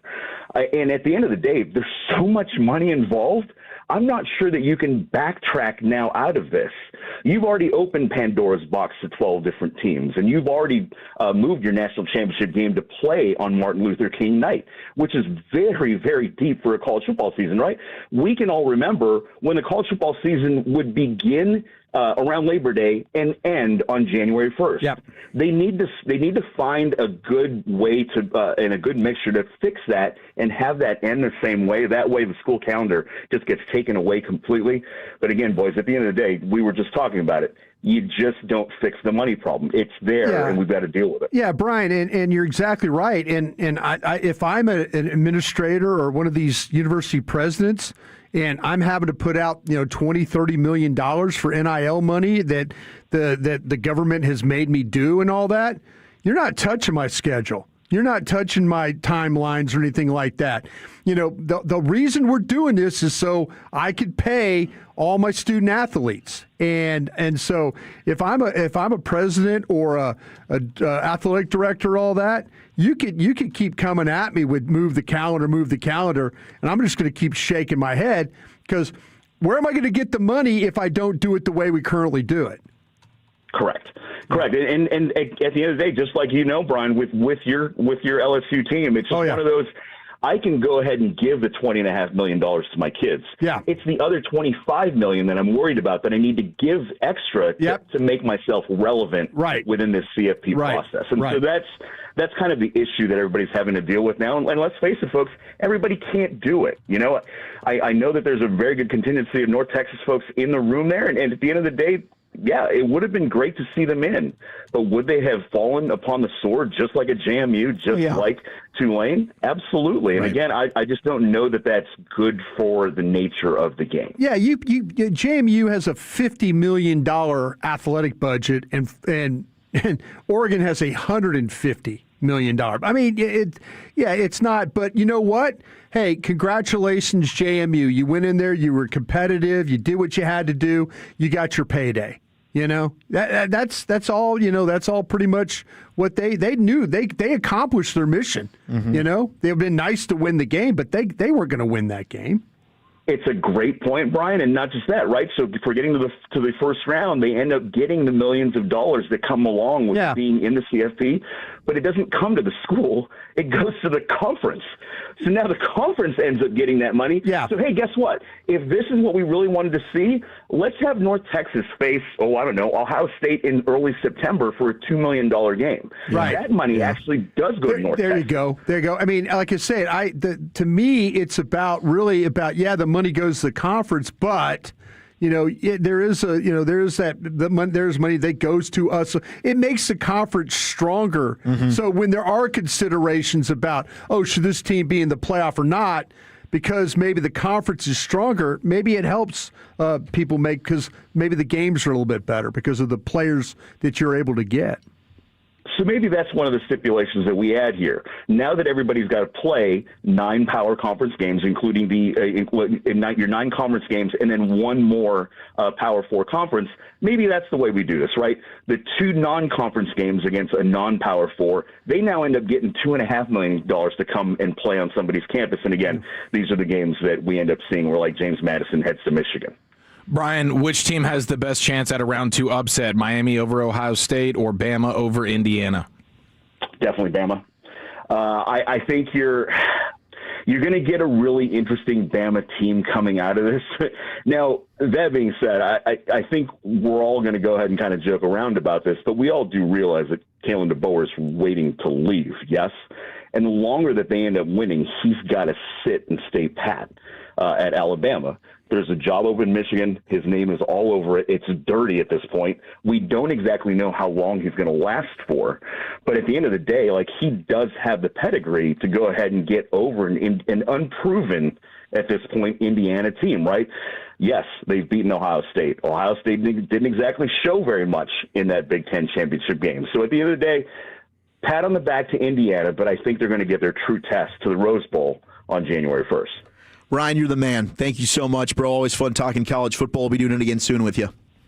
Absolutely. Have a great afternoon, guys. There he goes, Brian Dancel, Elite Media Network, with us here in the G-Bag Nation. Kalen DeBoer, only coach to win a CFP game with 2 different schools after he knocked off Oklahoma with Alabama. All right, let's do a little football's finest next, Eric. Yes, we have your stat of the day, the TD of the year, and which team had the best victory of the weekend next to the nation. All right, if you're shopping for your next vehicle, stop.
we go. It's a Football Monday here in the nation. Football's finest coming up here in just a second. Segment of Here in the Nation brought to you by the Frankels. Life is unpredictable. Accidents happen.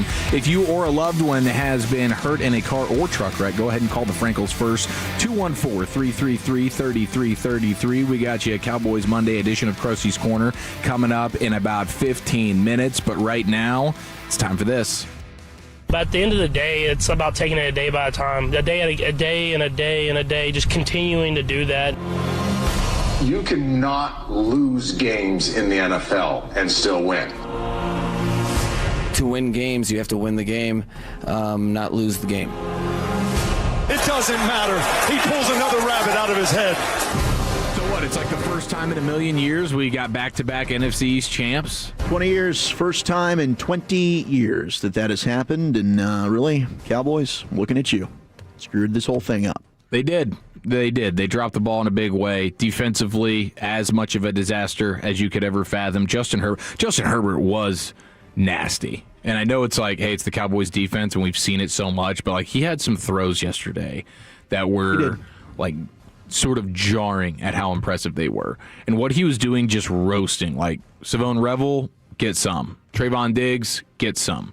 Really, whoever. And they couldn't pressure him. Like, it was just another disaster class defensively where Matt Eberflus doesn't have to get yelled at by Brian Schottenheimer. Just distance himself. And that was certainly not something that helped in any way. Only game all season he has not been sacked.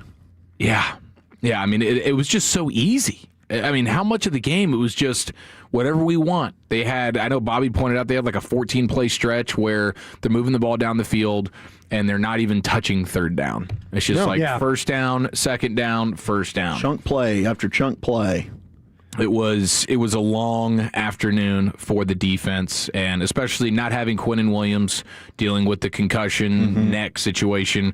I'm glad. I know he was kind of like a game-time 50-50 decision. Glad that he did not play, but you can see just even the little bit of difference right there with him not being on the field. They try to go more man coverage. They try to blitz.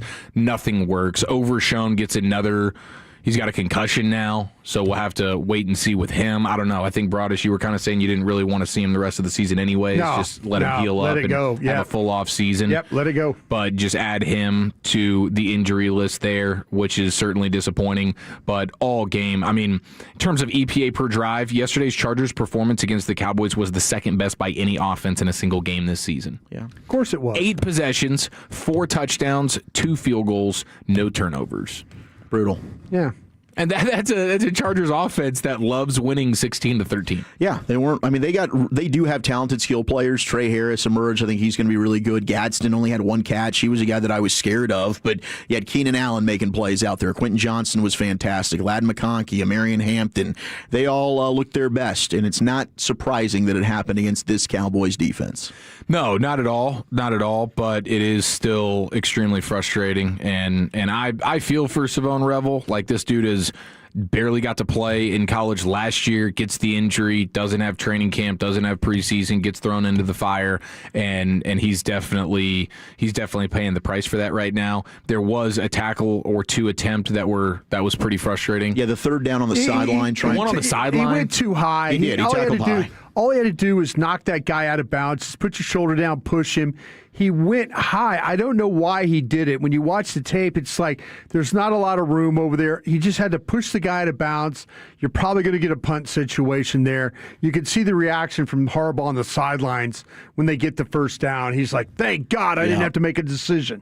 You know, one of those things. He just went high and he went over the top of the Trey receiver. Harris. Yeah, and got the first down. That's the unfortunate thing. Yeah. Justin Herbert and the Chargers offense was dealing, and then the Cowboys offense, like the way they can look amazing for an extended period of time, and then all of a sudden they can't score any points. I don't get it. I mean, it was nice to see George Pickens have a bounce-back performance. Yep. That was really encouraging. Lamb was a little bit more quiet on the day. Flanoy was making great plays until he got banged up. But it was just your offense, once again, struggling when it comes to trying to score touchdowns. And I think the most frustrating offensive play of the day for me was the choice on third down. I think it was right after Flanoy should have had the touchdown. Tyler Smith gets the hold. And then it's third and long, and you're running like a corner route in the back of the end zone to Turpin? Like, that's the play? Oh, yeah. Turpin's got no chance to make that play. No chance. Like, why is that even being drawn up? No. That's an obvious, if you're running that's Lamb or Pickens. Yeah. There is no other option on who that play should be. Yeah. That was, I don't understand what they were doing on that play. Well, there was a lot. I mean, it's Krusty's Corner, I'm going to get into, because there's some obvious adjustments. I'm going to walk you guys through what Jesse Minter did to you first half, second half.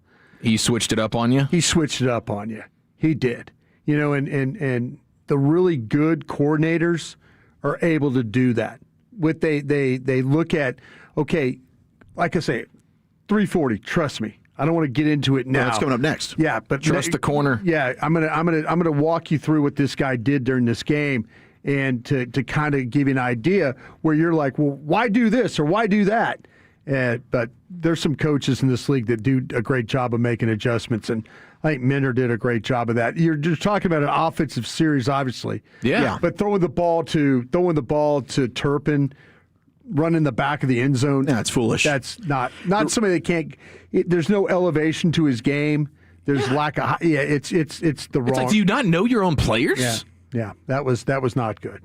That's a huge indictment. Not sure what Shotty was doing on that play. Now, I think my favorite play from the football weekend has to be Kenneth Gainwell's touchdown. Oh my goodness, what a freaking snag! Credit to the Steelers going into Detroit on a short week after playing the freezing cold game versus the Dolphins, going into Detroit and winning that game and totally bottling up Gibbs, incredible, and the rushing attack of the Lions.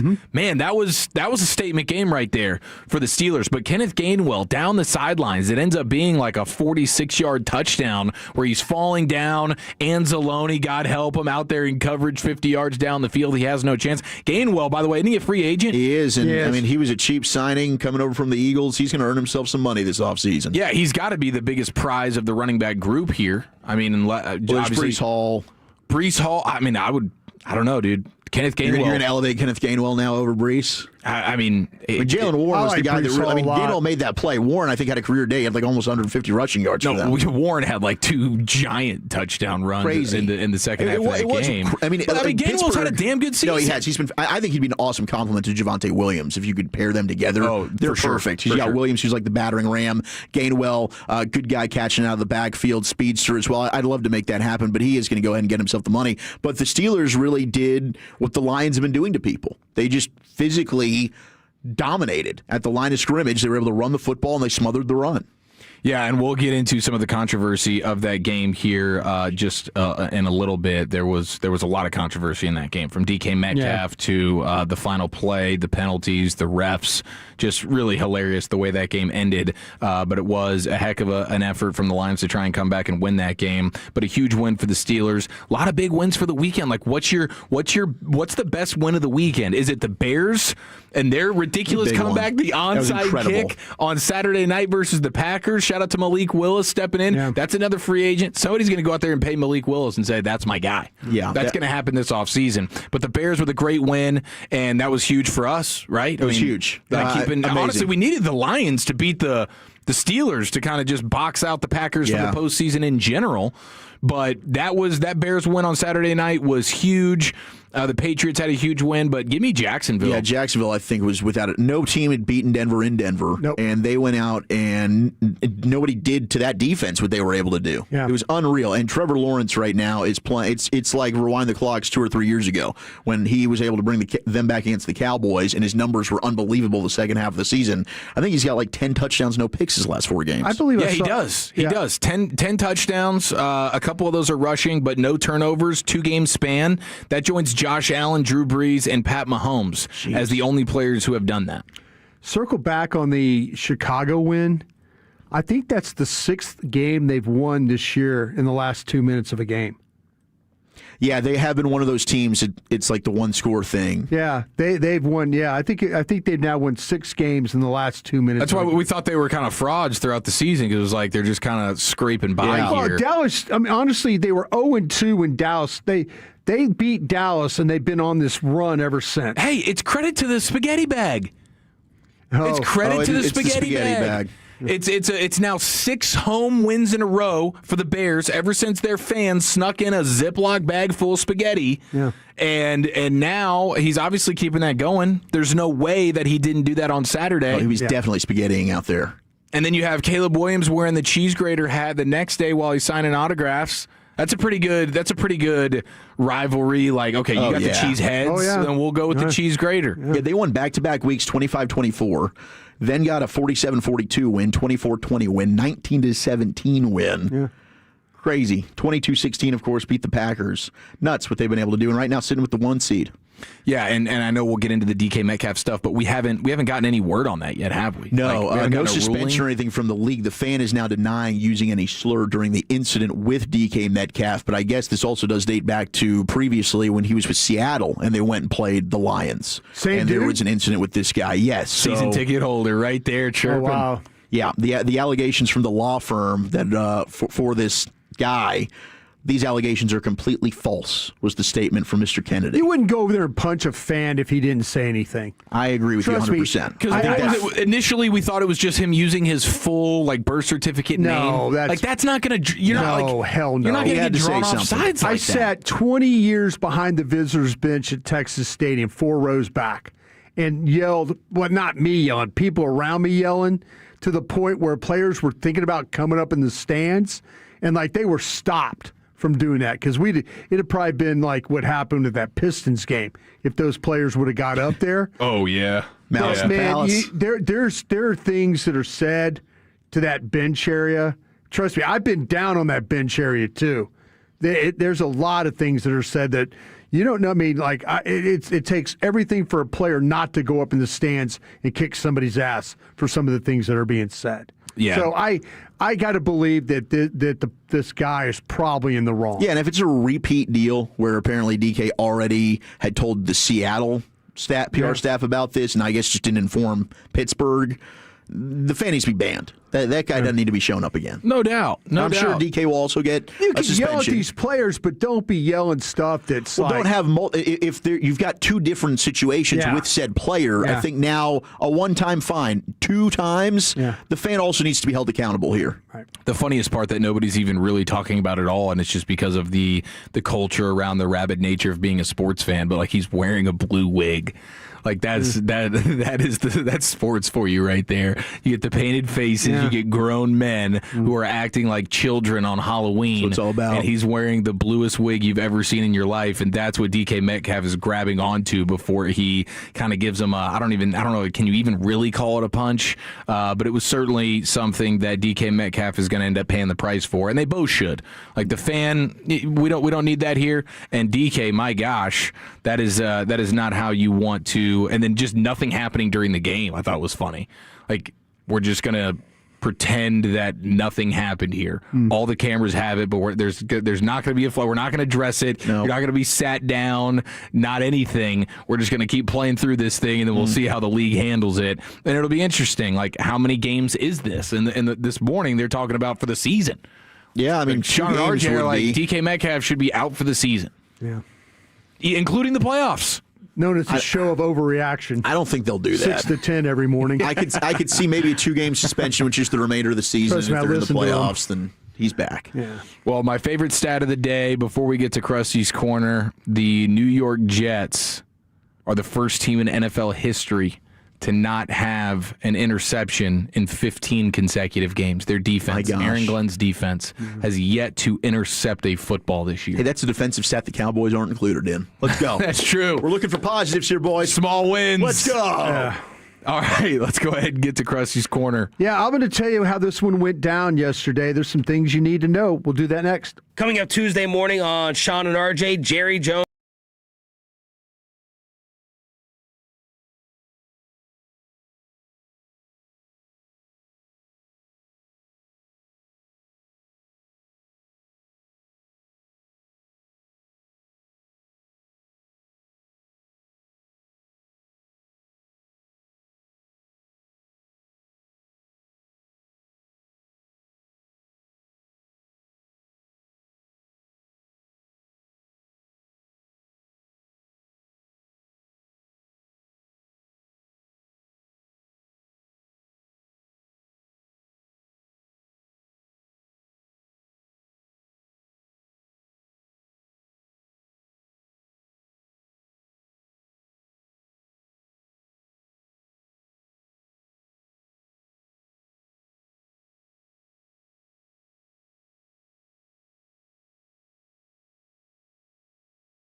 Spits and Suds, presented by the On-Time Experts, keeping Stars fans comfortable all season long. Check out the latest Spits and Suds episode wherever your favorite podcasts are found. If you're in the market to upgrade your vehicle, get to Classic Chevrolet in Grapevine. Back-to-back #1 Chevy dealership in the world. They've got more new Chevys than anyone in their all-price of sale. Silverados, Tahoes, Blazers, Malibus, Equinox, and more. Visit ClassicChevrolet.com. This is Texas. This is Classic Chevrolet. Together, let's drive, relax, and enjoy the difference. Based on new Chevrolet registrations 2023 and 2024. Thank you, Lucius. We'll get to football fix coming up on the other side. Lenore Sellers is going to be returning to South Carolina. He's got a deal done with the school. He's going back. Did they announce they've got a deal done? They did. He's inked the deal to return to South Carolina. I love the re-signing reports. Yeah. I think like so-and-so re-signed. It's not just they're staying in college. They've re-signed. They've re-signed. I think I saw it. Was it USC? You showed me USC was the first team to do this. They did. Oh, they yeah, did. with their quarterback, Maeva. Crazy what's going on in the world of college football. How different it is now, just a couple of years removed from the new NIL era. All right, we'll talk more football coming up. Actually, let's do it right now because it's time for some Krusty's Corner. Brought to you by Greystone Roofing and Construction. That's greystone-roofing.com. Take it away, Krusty. Hey, kids! Your old pal Krusty's going to teach you 5 new words. You're not wrong about that. From Dallas, Texas, number 55, Brian Waters. Thank you very much, Lucius. I appreciate you always playing that, and thank you there for Greystone for being a part of this. Hey, Lucius, I had to mention something. Yeah, dog, what up, what up? I'm walking around in Rally House, right? I love Rally House. I get stuck in the SMU section thinking, man, Lucius would love this. We got some badass stuff. Yeah. I think SMU has the best gear of any team in Rally House. The colors are awesome. And I know and they switched them to that triple D. Like they leaned into that triple D thing, and that right there made me pop. I love that Dallas, the cursive Dallas. I just love it. The cursive Dallas and the city logo with the pony in the middle of the D. Yeah. SMU with the red, white, and blue, and it's not just a patriotic thing. Red, white, and blue together on a uniform color is outstanding. It is. But I think that SMU and Rally House, this sounds like an ad for Rally House here. But we do love Rally House. We do love Rally House. But they've got Oklahoma, Texas. They got everything. They got Prairie View A&M. They've got everything you can imagine. Stars, Rangers, Mavs. They're friends of the program. Yep. They had us out for a bunch of stuff. But, man, every time I walk over, I wish I'd have gone to school at SMU just to wear the gear. Pretty stuff, dude. Just to wear the gear. It is sick. They've got the quarter zips, the hoodies. Yeah. They've got golf shirts, long sleeve shirts, the dry fit, vests. Damn. I go over my little LSU section. They have stuff there, but it's so small compared to how nice that is. That Mustang on that T-shirt just running, his mane flowing. It's crazy. Oh, bro, it's crazy how much. And they've got good, because I was getting stuff for Bennett, in Texas and things like that. But, man, I find myself walking over there, and I'm like going, damn, why didn't I go to school here just to get the gear? But, hey, hats off to if you have to go get gear. I guess they had maids in the dorm over there in SMU in the 80s. Late 70s and 80s. I seen a little documentary about it. They had maids, bro. They had maids? Yeah, in the dorms, dog. What are we talking about, man? Cleaning up the rooms and everything when you leave for I'll tell you what. Get out of here. We didn't at LSU. We had the athletic dorm. I'll tell you what, the athletic dorm was cool. Lived in the athletic dorm with Shaq. Shaq, the basketball. That's badass. Yeah, him and Chris Jackson, and those basketball guys. They were. Did you have to share bathroom community space with everybody? They had a deal where they had it. It was pretty much you wore the shower shoes, and you had the towels and stuff like that. So you showered in the same spot as Shaq did? Yeah, no, but the basketball wing was down. We had a big athletic dorm, and it was like 2 levels, 3 levels. And Shaq and the basketball guys were down on one end. Okay, that's good, because I was worried about your toothbrush and your shoes. No, man. What we would be up to. Isn't that funny, Broadus? I'm so funny. Yeah. That toothbrush was in my crack Shaq, for my last class. Yeah, Shaq. Yeah, keep winning, Shaq. Can he even fit on a normal toilet? I can't imagine. No, I think he has an industrial, one-of-one toilet that he sits on at his house. Something. There's no way he's got to run to the mill. The knees in his face. I can't imagine what he does when he's just out in public. You hold it. I'll tell you what's crazy, though. You just got constipated. That, the Chris Jackson, right? My guy. Abdul Maul Rauf. There you go. He's still got a wet shot to this day. To this day. My guy, we didn't know he had Tourette's. Oh.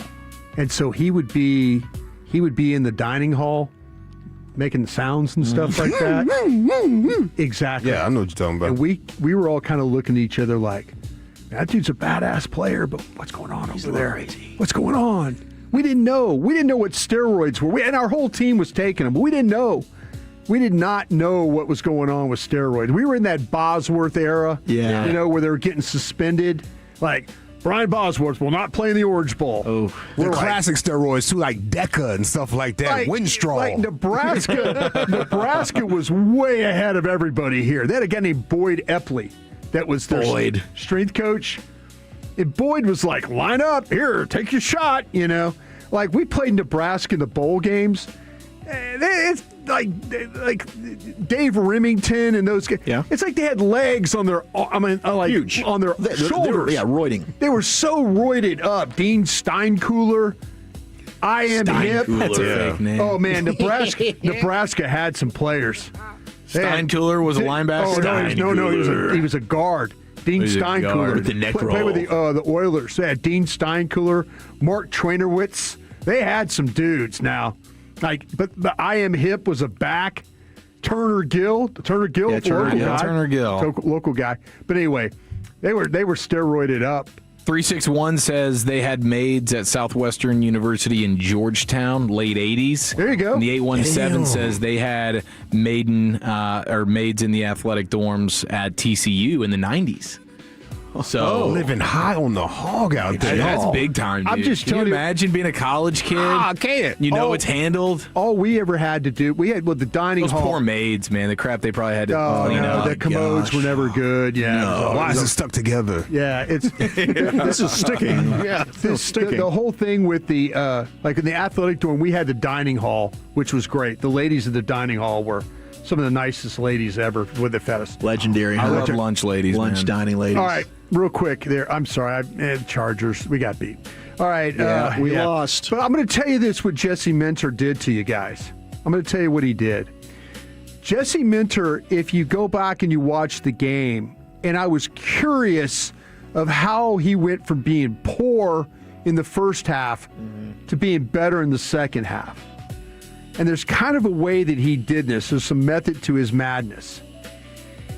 When you break it down, and I was kind of charting what they were doing, but then I said, okay, I'm going to check the metrics on this too. In the first quarter, when Dak and CeeDee and those guys were going off, first quarter he played cover 3, cover 6, cover 2, cover 1 is what he played. So 1 and 3 are kind of the same, very similar.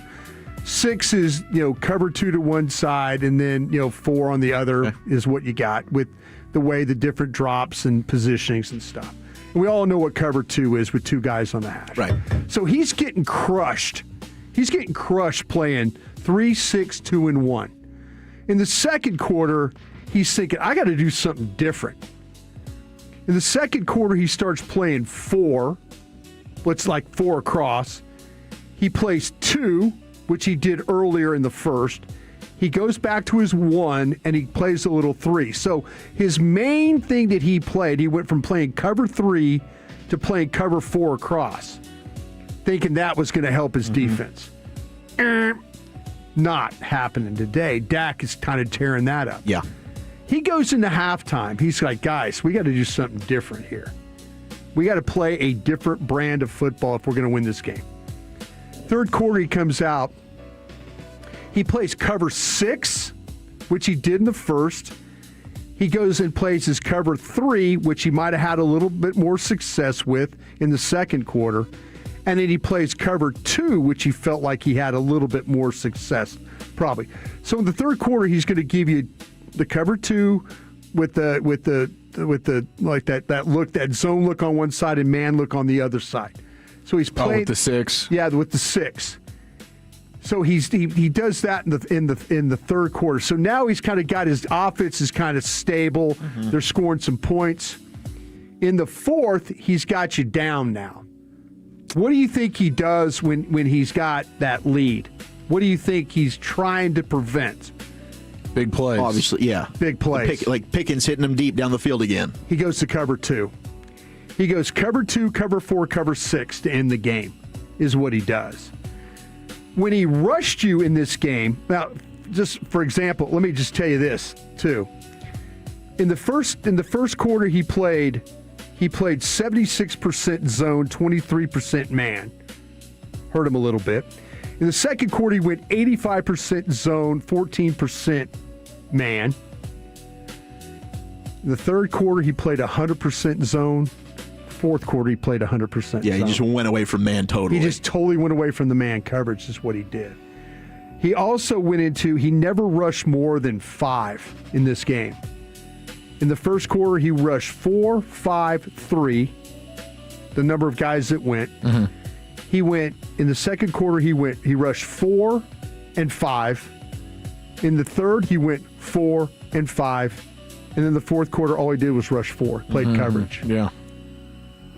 That right there, you wonder why sometimes you're like, well, what did Schottenheimer, what were they dealing with there?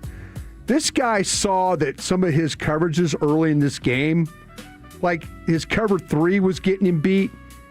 He tried it a little bit in the third and went away from it. He said, you know what, I'm going to just throw it as a changeup. But where he got this game stabilized was playing the cover 6 with the man and a little bit That's of the zone. Fangio special. Right. Yeah, which has given Dak problems in the past. Yeah, he gave Dak's problem. He went in this game. He went base defense 7 snaps, nickel 35 snaps. He played dime 14 of them. So he tried. He's like, listen, I'm not going to let these guys. Dallas is playing all their 11 personnel stuff. Mm-hmm. Another thing, real quick. This is on the 4th and 1 play. I don't know if you guys noticed this. They had Turpin in the backfield as the running back. Yeah. With Lipke as the offset. It's like he totally disregarded that they were even going to think about giving the ball to Turpin. He gambled with Hunter Lipke being offset to his defense's right. You know what he did? He slanted that way. And what happened is Caldwell beat Bass on a swim move. Yeah, Bass ended up on the ground. Yeah, he was super fast. Yeah, Bass ended up on the ground, and then what happened was Tyler Smith couldn't get down inside to get the block. So Caldwell basically was sitting in the hole when they predicted what was coming. They knew they knew that like with Turpin in the backfield, let's just slant to the fullback and see if we can get a stop here on 4th and 1, and they did. That's just good defense. So if let's say it's Williams, you don't think they do the same thing? I don't think they slant. I think they try and play the thing straight up. Now they might have slanted to the offset. Being when I say offset, like you have an eye back like behind Dak, and then somebody to the left or to the right. If Dallas would have just gone straight eye, you might not have got the slant. But they scouted you well enough to know when you play offset in that down and distance situation, you're probably going to hand the ball to Hunter Lipke well there. Done. And they slanted the front to that direction, to the side of the fullback. So Jesse Minter. It was a huge play. Jesse Minter, defensive coordinator of the day, stopping your Dallas Cowboys. Thank you, Brian. Thank you. There he is, Trusty's Corner every day at 3:40 here in the G-Bag Nation. Let's go ahead and get a football fix. Who ticked off Santa? Clinchers and a franchise quarterback. Has he emerged? That's next.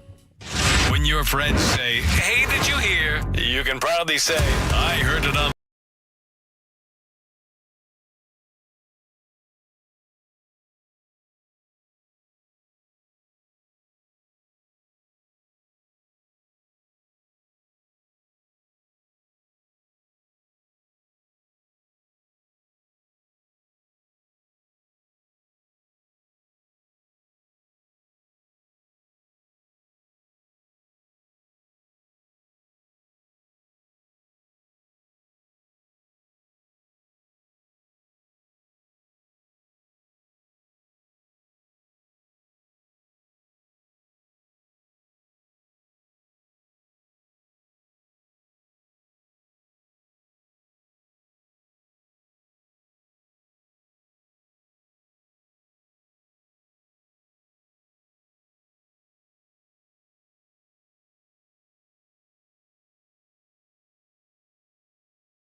station.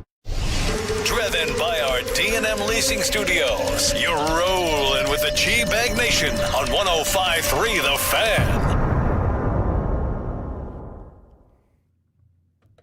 Are we about to get a lump of coal for Christmas Day? That's what it seems like based on this upcoming schedule. Hour number 3 of the G-Bag Nation. Almost just marinated and sat in that with no intro music, but I felt, that might be a little awkward. You can't sit and soak in the dryness. Maybe we shouldn't do that. We don't want the dead air here. Zach Wolchuk, Brian Broaddus, Eric Chiafalo, Lucius Alexander, and Carter Freeman for just a couple more days coordinating your video. But let's do a football fix. Oh, baby, it's back! It's back! It's back! We have a pulse! Woo! Ted Nugent woke up. Man, sometimes you just never know what you're going to get here in this Motor new City studio. Madman. Just, we're trying here. It just took a little bit to wake up. Was hibernating, a little sleeping, and boom, here we are. It's a party. We're back.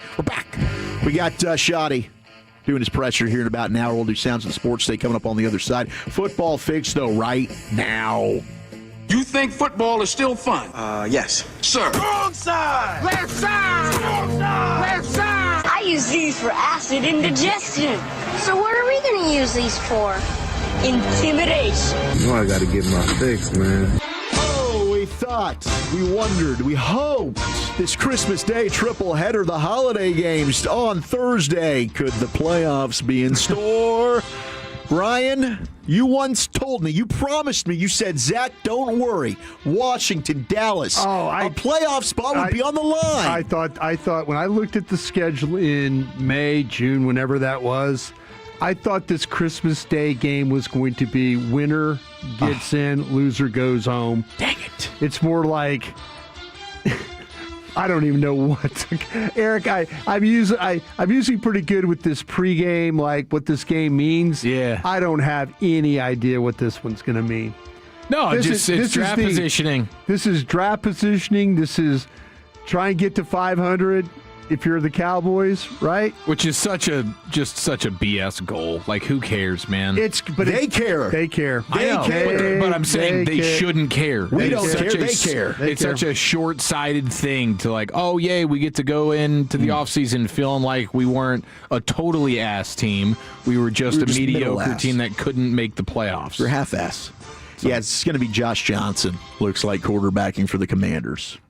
Josh Johnson. I mean, this is our yearly staple where we have to run through all the teams he's played for. It is, and pull it up, get it ready, because it's looking more and more like this is going to be Josh Johnson because the Commanders have also claimed Jeff Driscoll off the Cardinals practice squad. Wait a minute, Jeff Driscoll, I think he quarterbacked a game. Against the Lions. It was the last time the Cowboys went to Detroit, and they beat the Lions. Yeah.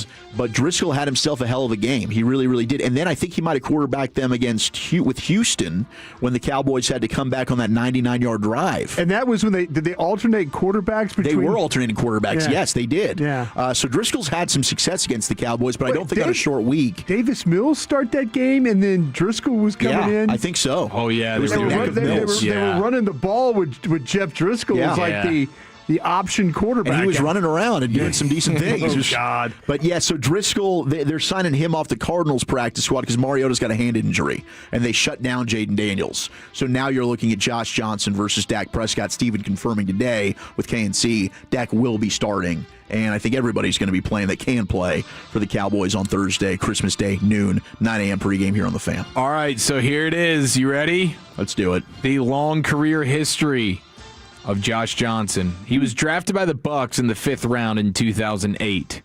Okay? Then he becomes a Niner. Then he goes to the Sacramento Mountain Lions.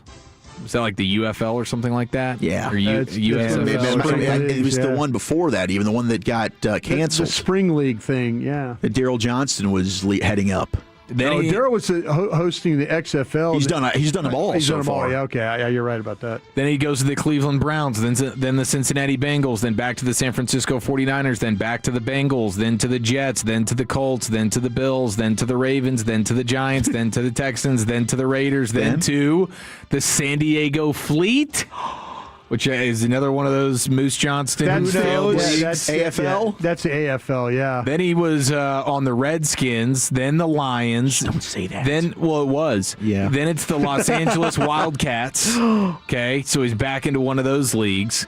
Then he goes back to the Niners. Then he goes back to the Jets. Then he goes to the Baltimore Ravens. Then he goes to the Broncos. Then he goes back to the Niners. Then he goes to the Ravens, and now he is a Commander. And we think he's going to have a career day? This is Daily like Josh, fantasy? He is absolutely licking his chops Josh right Johnson? now. Make sure you fire him up in your lineups. If Josh Johnson could handpick any team to go up against, it would just be basically he'd have somebody put the Bengals behind their back in their left hand, the Cowboys in their right hand behind their back, and then he would just pick one, and he'd feel great about it. Let's do it. This is a Merry Christmas special for Josh Johnson. Honestly, I'm happy for him. After all the bouncing around he's done, he's going to get a prime-time Christmas Day opportunity. He's going for 250 and 2 touchdowns. Yeah, he probably will. And Quinnen Williams was limited today in practice. Practice report is out. Good to see Ryan Flournoy was limited as well. Only people that didn't practice, DeMarvion Overshown with the concussion. Tyler Guyton also not practicing either. A couple people off with rest. But we'll be monitoring the practice reports throughout the entire week. Cowboys will be wearing their Arctic white helmets with the Navy jersey and white pants. First time they've worn this uniform combination. Also, the Navy's at home. I don't love it. You want to do it once a year? Fine, do it once a year. The Cowboys should be wearing the whites at home. And I think we're doing too much with the Navy at the home stuff. We don't need this. Not here for it. Not here for it. Let's see. We have somebody in the 972 asking for the Josh Johnson career earnings. Ooh, that'd be a good one. Okay, so here's the best I can do for you because we have conflicting reports. Over the Cap versus Spotrac. Okay. Josh Johnson's hoping that Spotrac nailed it because they're giving him almost or over $13 million for his career. Spotrac is giving him career earnings of just over $11 million. So somewhere in the 11 to $13.5 million range. Bag, man. And that's a great career. Well, J.J. McCarthy's got a hand injury, so the second game, we're looking at Lions-Vikings. Vikings eliminated. Lions basically eliminated. They've got to win out, have the Packers lose out. Hopefully that does happen, but it'll be Max Brosmer starting again for the Vikings. Most likely. That's sad. That's gross. And I don't even know how to say this Chiefs quarterback's name. I didn't either. I don't know what the South Dakota State. No one knew who he was. Even Fred Davis, the champion Chiefs fan here at the station. We were in the press box yesterday when Minshew went down, and we're like, who is this guy? He's like, I can't even How tell do we you say this? I don't even know. But Gardner Minshew does not have a torn ACL. The team feared that. The MRI said the ACL remains intact, so that's good news for Gardner Minshew. They've signed Shane Buechele. Shout out to the Buechels, Texas's own, off the Bills practice squad, so he will probably be the backup of this game for the quarterback for Kansas City that we don't even know how to pronounce this. Chris Oladukin. I think you nailed it. I don't even know. I'll take your word for it. I've never scouted this guy. It's going to be gross. That's going to be Broncos at the Chiefs. I mean, what happened? We thought we were going to have a really, really nice holiday triple header. And now, nope, not so much. Speaking of the Chiefs, holy crap. It's official. Chiefs have entered onto an agreement with the state of Kansas to host the Chiefs team beginning the 2031 season. So they're leaving Arrowhead. They're leaving Missouri. They're heading to Kansas. And a lot of people, for the first time in their lives, have just found out that the Kansas City Chiefs are not in Kansas. Yeah. How about that? Nuts. They're leaving the state of Missouri. They're announcing a move in 2031. I'm upset about this because of Arrowhead. Like, Arrowhead Stadium is so classic. We're going to lose one of the premier venues in the sport. One of the loud. It's that what? Seattle? They're the two loudest? Minnesota was loud. Minnesota can get there? Yeah, Minnesota's loud. But it's going to be a new state-of-the-art venue capable of hosting major year-round events, so I'm assuming that would mean a dome, most likely. They'll probably get a Super Bowl out of this. Maybe they go with the Bills canopy style. I like a canopy. It's going to be a $4 billion development in the state of Kansas. So when we cross-talk with Fred Davis, Fan After Dark, a little bit later, we'll have to chat with him. I mean, this has just been, you lose Mahomes, then you lose Minshew, now you're losing your entire team to a different state. What a time to be a Chiefs fan. Things have really started to crumble right before their eyes. Jerry also hinted yesterday international game for the Cowboys next year. Maybe Cowboys back-to-back ones he was talking about, right? Possible. Cowboys going to have 9 home games next year. Home and away kind of a thing? It could be. So they got 9 home. Now, Mexico was the spot that he wants to play in. They have not done the international game since 2014. Their home opponents are Arizona, Jacksonville, San Francisco, Tennessee. And then they're going to play the AFC North and NFC South, the team that finishes second place in those divisions. So it'll be either Pittsburgh or Baltimore or Carolina and Tampa. The away games, Houston, Indy, Rams, Seattle, and the second-place team in the North, which will be either Green Bay, Detroit, or Chicago. Hopefully it's not Green Bay. Would that be an away or a home? That'd be a away game. That'd be back at Lambeau, if that were the case. Yeah. So one of those, I don't think Jerry would probably want to give away a home game, but the fact that they get the 9 home games, maybe that's more likely they would be willing to do that next year. So expect the Mexico City game if they get their way on that. Woo! 13-21. That's what you're looking at right now. Picks 13-21. With the Cowboys having lost, the Vikings also move up a spot with their victory, and then Green Bay losing to Chicago is good. So maybe Green Bay does. And Jordan Love, is he going to be playing? I don't know. Jordan Love in concussion protocol, he also might be out, and he was balling. He really was. Now, you mentioned Malik earlier, the backup quarterback, Malik Willis. He did have an outstanding throw for the touchdown. But we've seen this from him before where he's had some good moments. Is he going to be able to put together a great start overall? It is a good opportunity for him. Yeah, he's had a couple. There were stretches where Jordan Love's been hurt over the last couple of years, and LaFleur is able to just sort of reinvent the offense. And they run the ball. They run the ball quite a bit. Now, they haven't been able to run the ball that well this year, but Malik Willis is obviously going to be a part of that. They'll run him into the ground. They don't really have much concern about doing that. So, yeah, it'll be interesting. I'm confident there will be at least one team in the offseason that looks at Malik Willis and like, yeah, we'll pay you. That's going to be our guy. And they're playing the Ravens. It's a Saturday game. That's a big one for both teams. Playoff lives on the line. Marcus Freeman is the leading candidate right now for the Giants head coaching job. He leads a group of college coaches that are being considered, according to Mike Garafolo of the NFL Network. But their focus is going to be Marcus Freeman. So we'll see if he ends up at 39 years old wanting to leave Notre Dame. Giants have not won a game since they fired Brian Dable. Man, that would be a nightmare for Notre Dame, wouldn't it? Like super late in the proceedings. That'd be a huge loss. In January, absolutely, to lose your coach like that? Big time loss. Bears, Niners, they clinched NFC playoff spots thanks to the Lions losing the Steelers. Niners playing tonight against the Colts. We got Purdy. We got Phillip Rivers. That's going to be fun. I'm excited. Yeah, me too. I'll be looking forward to that in a big way, and I'm still like every time Phillip Rivers drops back to pass, just hope he survives. I mean, he's probably thanking God that Nick Bosa doesn't play anymore because he's injured. Ravens, Lamar Jackson, back injury. It's been that kind of year. Been that kind of year. They blew a big lead late in that one. Shout out to Drake May. What a dime he threw to Kyle Williams for that touchdown. 28-24. They rally. They clinch a playoff berth as well. Oh, Quinshon Judkins. Did you see the injury? Broken leg. He was carted off the field. That looked terrible. It was like a spiral. It wasn't good. It was gross. It was disgusting, and he's going to be out for the season and probably going to bleed into 2026 as well, and we'll shut down the fix. Shedeur Sanders. He was competitive, had to leave, had to come back in. They were close. They lose by 3 to Buffalo because nobody circles the wagons like the Buffalo Bills. Buffalo Bills. But they tried to get Shedeur here, and I thought a brilliant response from QB1 in Cleveland right now. Right decision. Go for it on 4th and 2. I know you can't be asking me that question, man. Come on, man. We can't see that's like the thing. Like, if we want to change the narrative, change the franchise, if we want to like help, we got to speak life. You can't.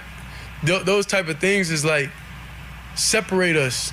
Like a lot of the players like get these type of questions, and then we want to be working with y'all. We want to be proactive, but like when you ask questions or when questions are asked to us players, and it's like you pinning stuff against each other. It's like, come on now, you know. It's like a thing in the locker room. Like, you know, we're not gonna be able to talk to them for real. We're not gonna be able to give them what they need, like, because that separates the team. That don't help anything. It don't help anything in any situation, no matter how you answer it. Shador being praised for that follow-up fourth down decision. What'd you think? How did you like Coach's call there? 20 of 29, 157 yards, a touchdown, 2 interceptions. As I mentioned, left the game, had to come back. I think he got his hand stitched up. But overall... I mean, can't you just say, yeah, I liked going for it. I like that my coach has confidence in us going for it on fourth down. Like, how hard is that? I don't think that's like pinning you against your coach. If you decide to answer it like, no, I don't want to go for it on fourth down. But how easy is it to say, no, absolutely, I always want to go for it on fourth down. I want the ball in my hands, and I'm glad my coach trusted me. Yeah, but to ask him, like, do you agree with the decision? Like, they're clearly trying to put him in a spot there. Yeah, but there's an easy out of the spot. It's not like I've backed you into the corner and you have a lose-lose scenario where you can't say anything. All you say is, I love having the ball in my hands on fourth down. I always want to go for it, of course. You can say that, but when you're Shador Sanders and you say that, now you're overconfident, you're cocky, and you're a D-bag, and nobody likes you. That's kind of been the narrative on Shador. I thought he answered this one just explaining overall, trying to say something different. I thought Shador handled himself pretty well in this situation. I disagree, but that's fine. Okay. All right. Let's do Sounds of the Sports Day, shall we? Yeah, let's do it. Sounds of the Sports Day featuring Nick Saban, Terry Bradshaw, and a ref on the mic next here in the nation. But Tolos, I want to tell you about my friends at Cars for Kids. As parents, I know we would all do anything to give our kids a bright future, but some kids need a helping hand to get there, and that's why I'm here today to ask you to donate your old car to Cars for Kids. It's so easy. Free towing, all paperwork done, a maximum tax deduction, and a $50 gift card as a thank you. Every cent of net proceeds goes to Texans Can Academies, giving at-risk kids the education and hope that they deserve. Listen, if my kids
Let's get you some sounds of the sports day, plus some DK Metcalf breaking news here in the G-Bag Nation. Segment brought to you by the Frankels. Life is unpredictable. Accidents happen. If you or a loved one has been hurt in a car or truck wreck, go ahead and call the Frankels first, 214-333-3333. And, it looks like we get the DK Metcalf news here. He will be suspended for the remaining 2 games of the regular season. Tom Pelissero, NFL Network, reporting this.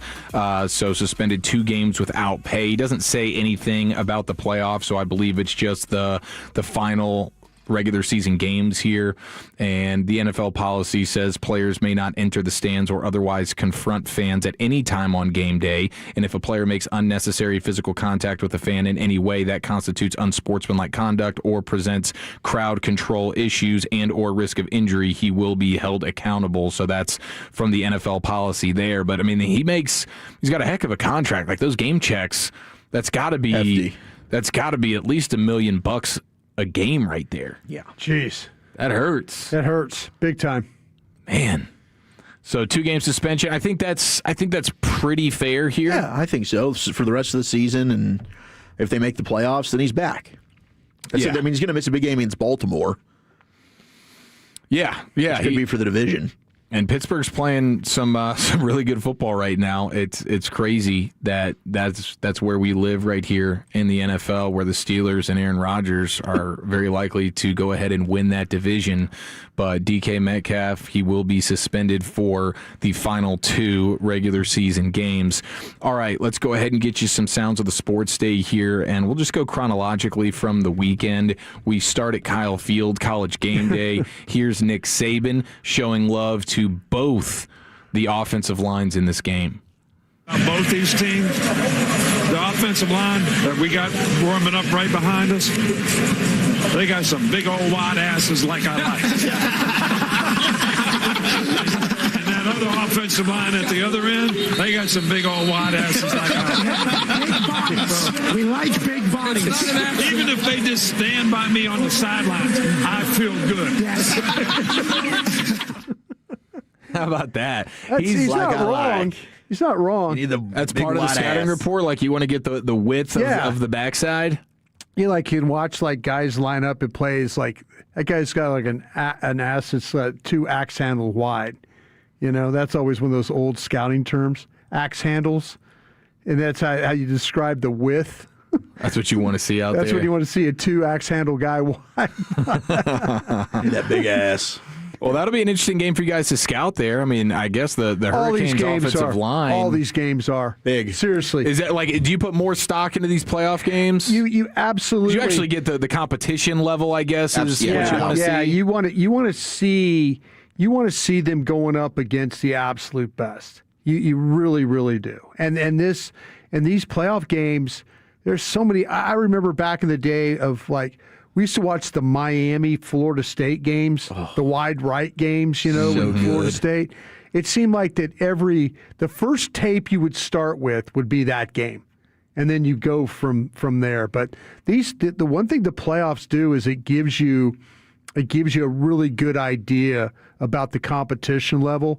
Whereas, if you get a kid that's from a small school and he plays in the Senior Bowl, that's kind of a game you start with. You start with those drills and stuff to see how the guy from Hobart College is blocking against somebody from Michigan or one of those places.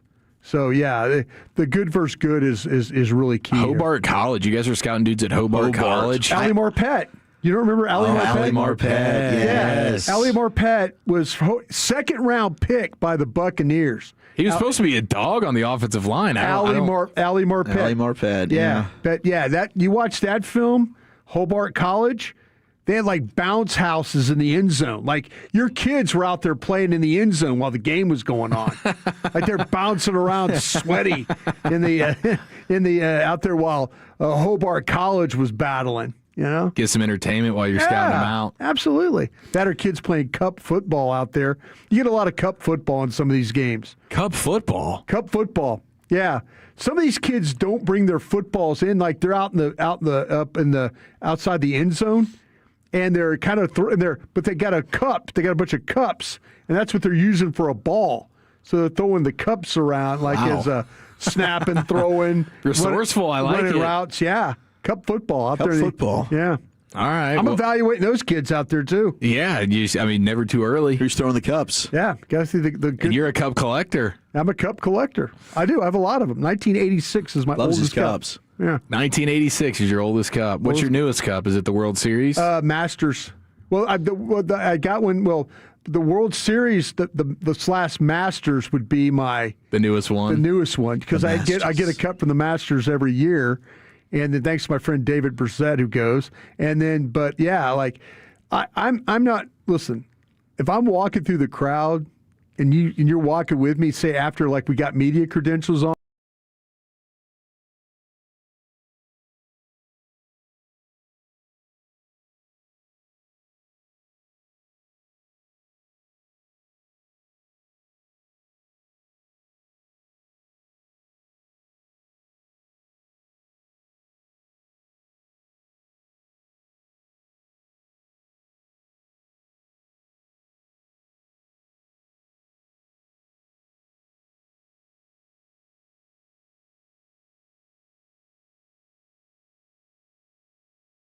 Sounds of the Sports Day here. Back to Kyle Field. This is the Malachi Toney game.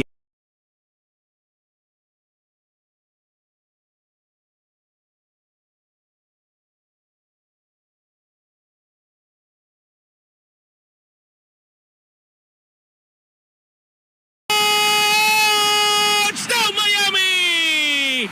¡Touchdown los Huracanes! Con Alma de Niño y con... Las oportunidades son así. Malachi Toney se pone la capa de Superman. Los Huracanes están ganando. It was a reverse. Hey, this guy bet the moment, bro. That's a game-winning touchdown in the college football playoff. That guy was locked in. I meant to send you guys for TD Tuesday. What do you got? Get the Texas A&M call by our guy. What's our guy? Andrew Monaco. Andrew Monaco. Oh, it's just a sad call. Oh my gosh! Oh, really? I want to play it now. I think we could. Was it on Twitter or something? I might have to look for it. Or were you listening to the game? I was driving around doing some errands. Michelle and I went out running around doing some things, and so Michelle's like, "Why don't you turn the game on?" So I was turning it on, and it was the final drive. So A&M is thinking like they have no timeouts. Right. Oh, the interception. Oh, the interception call. Oh my gosh! Can you? I'm going to have to try and find it. It's. I don't know if the FTP will have it, but yeah, because our little archiver only gives you like the good side. Well, they'll give you interceptions and stuff like that too, but only for the team that's making the good play. And we interviewed Andrew that week. Yeah, we did, and he was like such a nice guy, but he was dejected. It was one of the saddest calls. It was. Back to what's our quarterback? Marcel Reed. Reed goes, Reed, back to pass. Intercepted. Season over. Intercepted. The Aggies' season is over. Agony. Interception. But it was like, it went from like excitement to like intercepted. Despair. Well, how about Joel Klatt? And a lot of people are saying like Malachi Toney should have just gotten down. He shouldn't have scored. He absolutely should have. I think in a real and in like a run-of-the-mill normal football, like just a generically speaking, yes, I do think he should have gotten down. But in that game where the kicking situation was so wonky, he needed to score 100%. I think and your defense has played so well. A&M's got no timeouts. No, you're so wrong on this. He's got to score on that play. I'm just telling you, man. The amount of missed kicks in the wind. I'm not putting a kicker out there to try and win the game on the foot. They had the lead, didn't they? It was the game-winning touchdown. It was 3-3. It was 3-3. It put them up 10. So that was the touchdown that put them up. Oh, okay. So if you get down, it's still tied. Now you're blocking the clock. You kick a walk-off field goal. Okay, why did I think it was for the lead? No, he's talking about not giving A&M the football back. To be able to tie. That part of it, I thought they already had the lead. No. And they were just trying to run that thing out. No, tie game. Okay, well, if that's the case. And I think in general, like if you had any confidence that your kicking game was okay, like I could get down with that. But in that game with the wind and Miami had missed like 3 field goals, even though it would be an ultimate chip shot from like the 1 yard line. Okay. I don't think I could trust it. Listening to the game, I thought they already had the lead. No, it was still tight. It was only 3-3. I mean, that was the only touchdown in the game. Yeah. Neither offense could really do anything for a good chunk. I mean, for basically the entire game up until that point. So, yeah, I don't have any issues with him actually scoring there. So Klatt said he should have gone down and ran the clock and then just kicked a walk-off field goal. I'm not risking it. It would have been less than an extra point, though, right? Right. It would. I mean, it's the easiest kick a kicker could have. Yeah. Except you're on the road at Kyle Field. You're a kicker who's leaking confidence because you've missed 3 already. Yeah. It's super windy. Anything can go wrong there. I think you score the touchdown and you trust the defense that had been lights out all game. Get out. And you go ahead and just get out of there alive, and that's what they did. All right, there it is. Sounds of the Sports Day. We got more, but we can get into them a little bit later. Chuck, what's coming up next? All right, perfect. Let's do a little C-note. What did the Cowboys get right in Shoddy's first year? 877-881-1053 on the truckrick.com fan text. That is next in the G-Bag Nation. But I got to chat RS Diamond Broker with you. That's right.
Baseball is back, and so is Texas Rangers Fan Fest on Saturday, January 24th.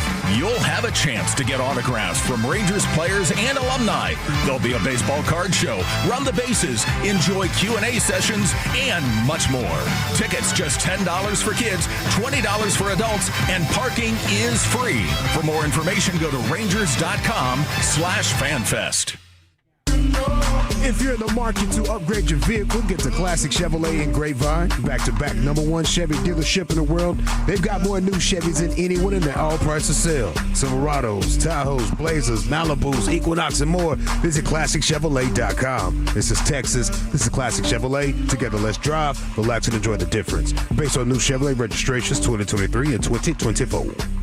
Thank you, Lucius, standing by for that Cowboys Brian Schottenheimer press conference. So when we get to the Schotty presser, we will throw it over there. We'll do a little C-Note Cowboys news of the evening. If you did miss it, Stephen Jones on with KNC earlier, confirming Dak Prescott will indeed still be starting for the Christmas Day game on Thursday against the Commanders. Looks like he's probably going to be playing against Josh Johnson, who's going to get the start for Washington with Marcus Mariota having a hand injury right now. The other things you had, Stephen asked about Flus from our guys on KNC, and it was Alec in for Kevin. They did a fantastic job, but just on the defense, it's just about making sure that we're running the scheme that complements our players' skill sets the best, because there's no question we have some pieces that we have to utilize, as he was reflecting back on the Cowboys season and saying that biggest disappointment has been the defense. So, quote, it's just about making sure that we're running the scheme that complements our players.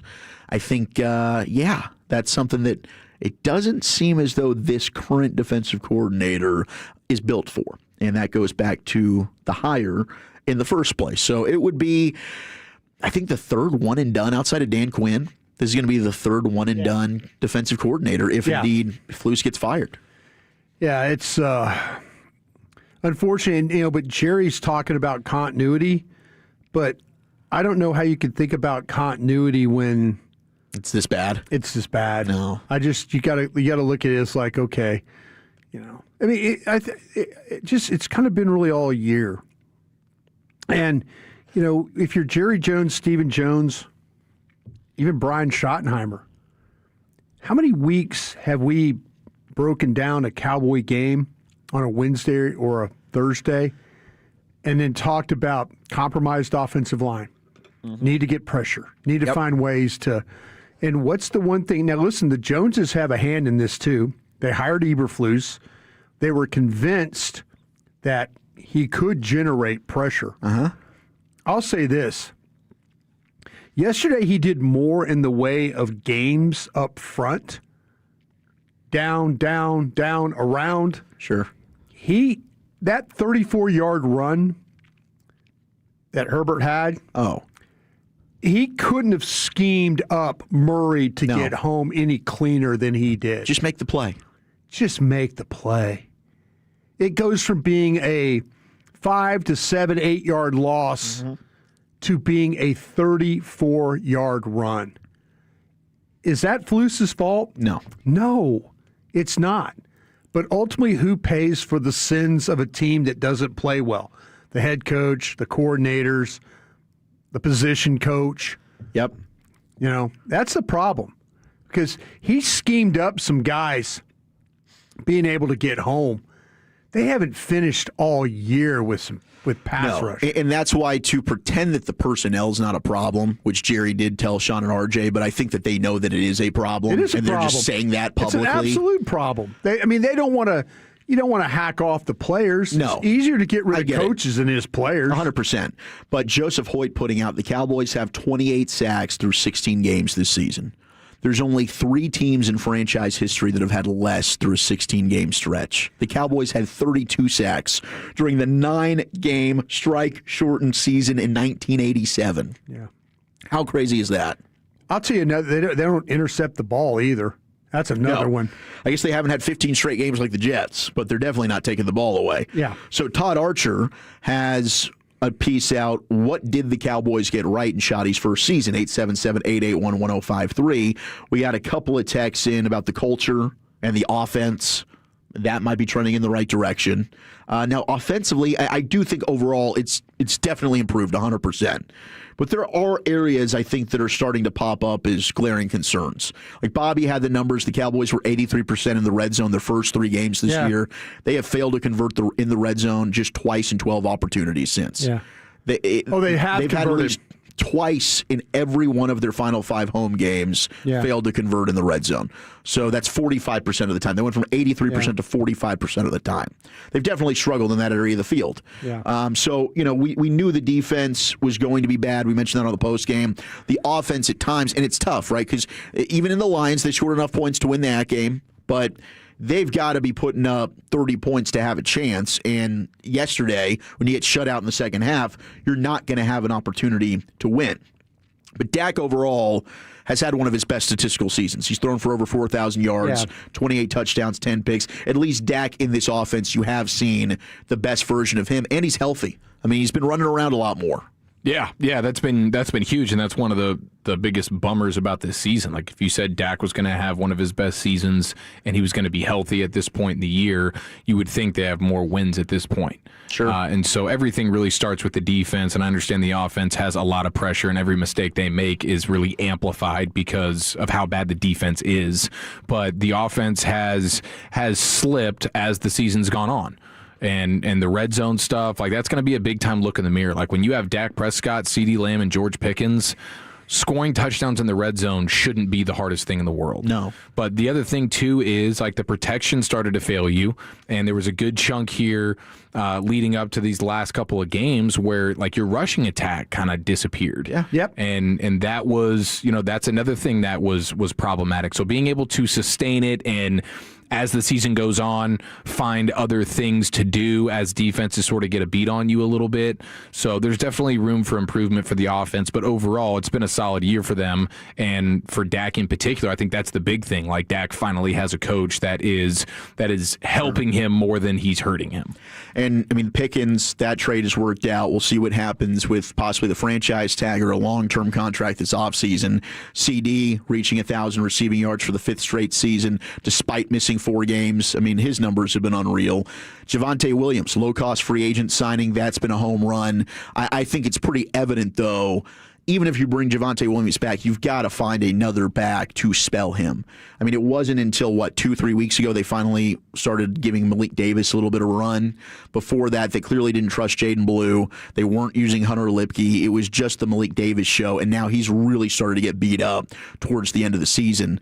The trade deadline acquisition for Quinnen Williams and Kenny Clark, they've been beneficial for them for the most part. The stuff with Kenny Clark, it's tough because, even rewatching the game, there are snaps that he is dominating, but it's just like, it's too far and few between at times for him. Tyler Booker has been, and I think Donovan Ezra-Rocky are both going to be really good players. Savone Revel, let's just give the guy a full offseason, please. The brace, he acknowledged, that's clearly bothering him, but those 3 guys have a chance to be good pieces moving forward. And you got DeMarvion Overshown back. And hopefully now he's got another year removed from the injury. He's got a full off season to really work, and then he's got training camp and preseason. Overshown hopefully is back closer to the version of what we saw him prior to the injury next year. So there are some of the things that Shoddy got right in the first season. Is there anything else that you would add to that we didn't get to?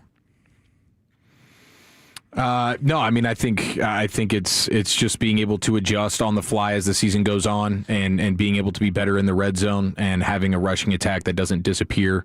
And I think a lot of it will happen when they can really get an established offensive line. Like, we were hopeful for it. They suffered plenty of injuries, but the offensive line, the protection and not being able to run the ball, and maybe just probably getting a little bit too conservative when you get into around midfield and you just feel like you have the Brandon Aubrey back pocket, hey, we can kick a field goal. Sure. And I wonder how much that sort of works against him, as he's calling some of these games. Yeah, it could. Yeah. It absolutely could.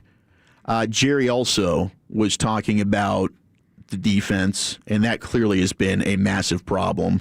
And he did allude to, his role in this and wanting to change. I mean, he was asked about the results of the last 30 years. He said, I'll admit that the Cowboys management has played a big role, but seriously, I'm very disappointed that the way we're structured and my role puts us here tonight. I'm tremendously disappointed. And I appreciate Jerry saying that, but the actions then need to follow suit. And maybe now is finally the time where all things are clicking to where there could be a change in that regard. But here's Shoddy. Take it away. Listen, hey, I did see you guys moving. Hey, you guys look pretty damn slow coming from the locker room. I will say that. I got a lot of shit to do tonight. I got third down to do. I got some. I mean, we need to make this thing go a little bit. Clarence. Clarence Hill, DLS Cowboys. Is Todd coming in? Yeah. Here you come. Come. Okay. Oh. Yeah, come on. Come on. Todd's late. I thought it was Roger Staubach again. I'm a little disappointed it was just you, Todd. Be on time, be early. You're good. Does anything change toward your approach for the final two games following yesterday's game? No. I talked to the guys today. Right now our focus is on playing the Commanders and get a chance to do it on a short week, which is something that we're pretty good at because we've done it quite a bit with our Thursday games. But no, at the end of the day, man, we're playing to win. And, that's just, at the end of the day, that's not just, my philosophy. That's what these guys want to do. Like, they want to play. If you listen to our guys, they want to play. They want to play well. They love one another. They care about one another. Clarence, I think that's, for me, that's really cool. You move Eberflus from the field to the box. How do you think the defense played? How did that work for you guys? Clearly, you didn't get to the quarterback. You blitzed more than you have most of the season, and you still did not get a quarterback. You've been sacked more than anybody on the ground. Yeah, I think operationally it was good. I thought, the operation of it was good. We certainly didn't play well enough, really, in any of the three phases to get the win. The pressure on the quarterback, I mean, it seems like we talk about this every week, and it's so important, like you have to be able to get the pressure on the quarterback. And I think when you look at it, there's a lot of factors. I thought we won some one-on-ones and he got out, Herbert's an athletic guy, and he's big and he's long, and we lost some rush lane discipline. We blitzed some more. They picked it up. But it's certainly not to the level that we want or expect. And that's one of the reasons why when you look at where we are with creating turnovers, it starts with that. We have to hit the quarterback to make him make errant throws or to get strip sacks. And so, we all have to own that. I start with that as the head coach, and I know Flus and White Cotton feel the same way, that we have to be better. You got the personnel to get it done, or is it a scheme thing? No, we have the personnel to get it done, and we have the scheme. We just haven't done it. And again, that starts with us as coaches. Brian Todd Archer with ESPN, back on whether guys play the last two games. How much do you weigh the downside of playing the guys, and if something were to happen like you've seen with Mahomes and stuff like that the last Yeah, again, I mean, because you guys keep asking me about it, I think about it more than I probably want to. I'd be lying about that. But, again, at the end of the day, we're in year one. And, we've done some things that we're proud of this year. There's been, certainly not the success in the win-loss column. That's very evident. We're disappointed about that. But again, I'm fueled by the fact that we get to play an NFC East opponent this week and then next week, and we want to win and to sustain some success, and we have a chance to potentially go 5-1 in the division. This is the NFC East, and so that's something that motivates us. And again, at the end of the day, when you look at this season, there's going to be good things, there's going to be bad things, but we're playing to win, and our players are all about that. That's what the culture we're trying to build. Second half, the last 2 weeks, you've not scored a touchdown. There's a lot of talk about the defense, but how much does that kind of bother you and hit it home for you? Yeah, no. I mean, I was very disappointed with, the way, we played in the second half yesterday, and I just felt like, we had a good drive, and the 4th-and-1 call, didn't go the way we wanted to, and, I've thought that one over and over a lot, and, I give them credit. They made a good play, and but you're always, critical of yourself, like, what if I would have done this, would have done that? But really the biggest thing that slowed us down, Todd, I think, was untimely penalties on third down. This game got away from us, guys, time of possession. I told the guys that this morning. I said, we didn't play this game on our terms. They possessed the ball for 35 minutes. and it's been 33-something. And why? Well, we didn't convert third downs, and we couldn't get them off the field on third and fourth down. And this team, when you do that, the way that they can run the ball and the explosive plays that they made, it's not a good recipe. So with that being said, do you look at the end of the half where you know how the game had started and they've had these long drives and shoot up the clock to steal a possession there at the end of the half? Would you have called the timeout? No, I don't think so. Like I said, there's a little gamesmanship, Todd, where you get down there where you kind of make them make a decision. But once the ball gets to a certain area of the field, then you do burn the timeouts. I feel very comfortable with that. I think I was very pleased with how we started the game. I memean, they deferred to us. We took the opening drive, went right down the field, scored a touchdown, and we kind of kept answering back and forth. And then, the second half, we faltered on offense, and ultimately that caught us. John Michelle with The Athletic. What happened with Quinnen Williams' neck with that getting added to the injury report on Saturday? Yeah, he got through the protocol, and then on Friday, like you do, you're going to go out there and move around and hit some things, and his neck got sore, and so it happens. And at the end of the day, it was close, and with the short week coming, it just made more sense to not play him.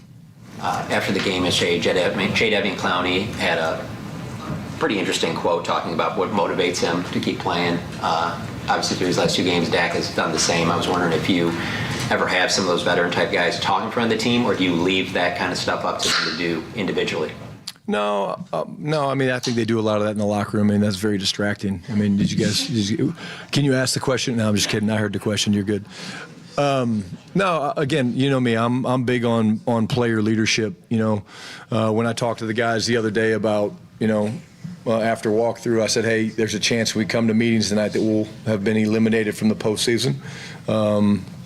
After I mentioned that, I had Dak kind of call him up, and he talked about that. But, look, the best locker rooms are player-led, man, and we've got some great leaders and great stories, and I'm aware of some of the things that our guys have said, and like I said, that's where I point to the fact that these guys want to play. This is a game that's given them so much, and this is a game that they love playing this game. We all know this roster will not look the same. This team won't look the same next year. That's life in the National Football League. So we've got two more opportunities, and I'm excited to actually run around hopefully a little bit tomorrow and get ready to go. What do you think of Tyler Smith yesterday? I thought he's an amazing player. To do what we did against that group, obviously you guys were, talking about the last couple of weeks. We haven't been protecting Dak very well, and again, against a really, really good front. I thought we played really well across the board and kept Dak really clean, and, Tyler's just an amazing player. Nick Harris, 4-star Telegram. Ryan Flanoy was talking earlier about how you guys avoided major injury with his knee. Just kind of talk about the range of emotions over the last 24 hours with. Yeah, I really worried about it. It was one of those deals where, they took him in, they evaluated him, they just kind of really weren't sure. And he's had the knee, I believe, I'm pretty sure. He's had that knee repaired before. But, we were actually in game plan meetings this morning when I got a call from Jim because he knew I wanted to know, and he gave us the great news about Flo, and so I did what most people that care do. I picked up the phone and we called Flo and told him I loved him and how excited I was, and a bunch of the guys in the room started going crazy and pounding the table. But let's talk about this for a second, the development of that young man. I mean, he had a touchdown yesterday. He gets another one called back that's an incredible catch, probably maybe one of the best catches I've seen in a while. And just the way he's playing and the confidence he's playing with, he deserves all the great things that are coming his way, and I think he's just getting started. With Tyler Smith at left tackle, are these next 3 games experimental in any way of potentially going into the offseason with that as an option moving forward? Yeah, again, I mean, you watch Sis play and you see how these guys function, and we know he can play out there. We're not surprised. I'm not surprised. But, again, at the end of the day, we made the move because we thought it gave us the best chance to win these next 3 games. And, it's going to be, like I said, for the next, 2 games now. And we'll evaluate everything, no different than scheme and all that stuff. We'll evaluate everything once the season's over. Tommy R, ScoutsCowboys.com. Javonte, 9 carries yesterday. Did he re-aggravate something with the shoulder that was bugging him last week? No, he got banged on the check down. Dak threw him a little check down. He kind of got banged on it, but nothing with that. I just think, again, at the end of the day, you have the ball for 25 minutes. I ran the ball in the first play of the second half, and we lost 3 yards, and I think I got away from it, started pitching it around a little bit too much, but it was more the time of possession than anything. I mean, it's hard to get anything going with 25 minutes time of possession.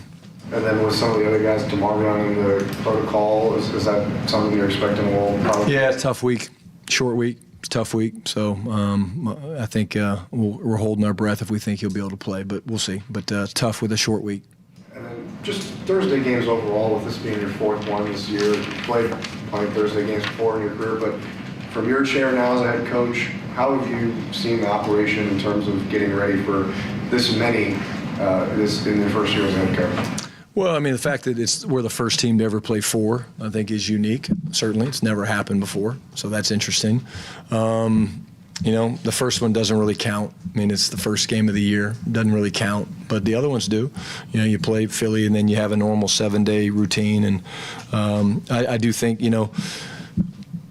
doing it every year, we know how to process it. We know the right way to game plan and kind of how to do that. We know how to practice and to be smart with their bodies. I mean, these guys are not ready to run. I mean, they're hurting right now. I mean, I watched the film 3 or 4 times, and again, we played physical yesterday. We did. We didn't play great in a lot of areas, but we did play physical, and so our guys are sore and they're banged up, and we'll get them back. But I think it's pretty cool to play in front of the world, I guess, with Netflix on Christmas Day, and we got a lot to celebrate. And I know I'm a very blessed man.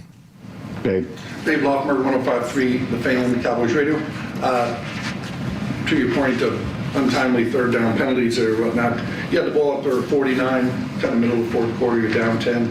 If that were an incomplete pass, and I don't know if you even got that far in the progression of thought process, it would have been about a 67-yarder for Aubrey.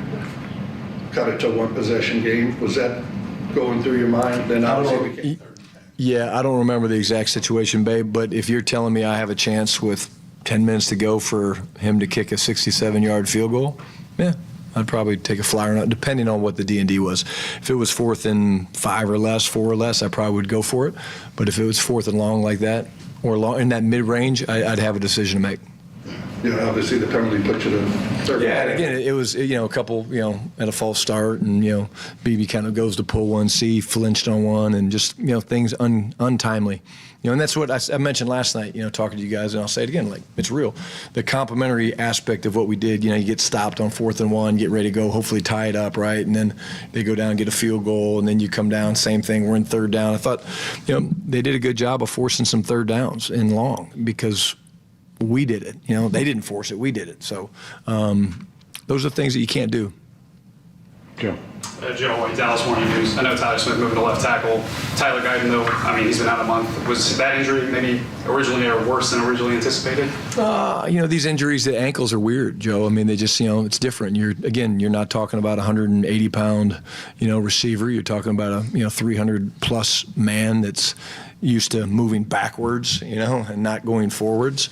They're all different. So, no, I don't think so. But I do think that, that certainly played into the fact of us making this decision. Is it seems like, more than likely he's going to miss this game and possibly next week. We'll see.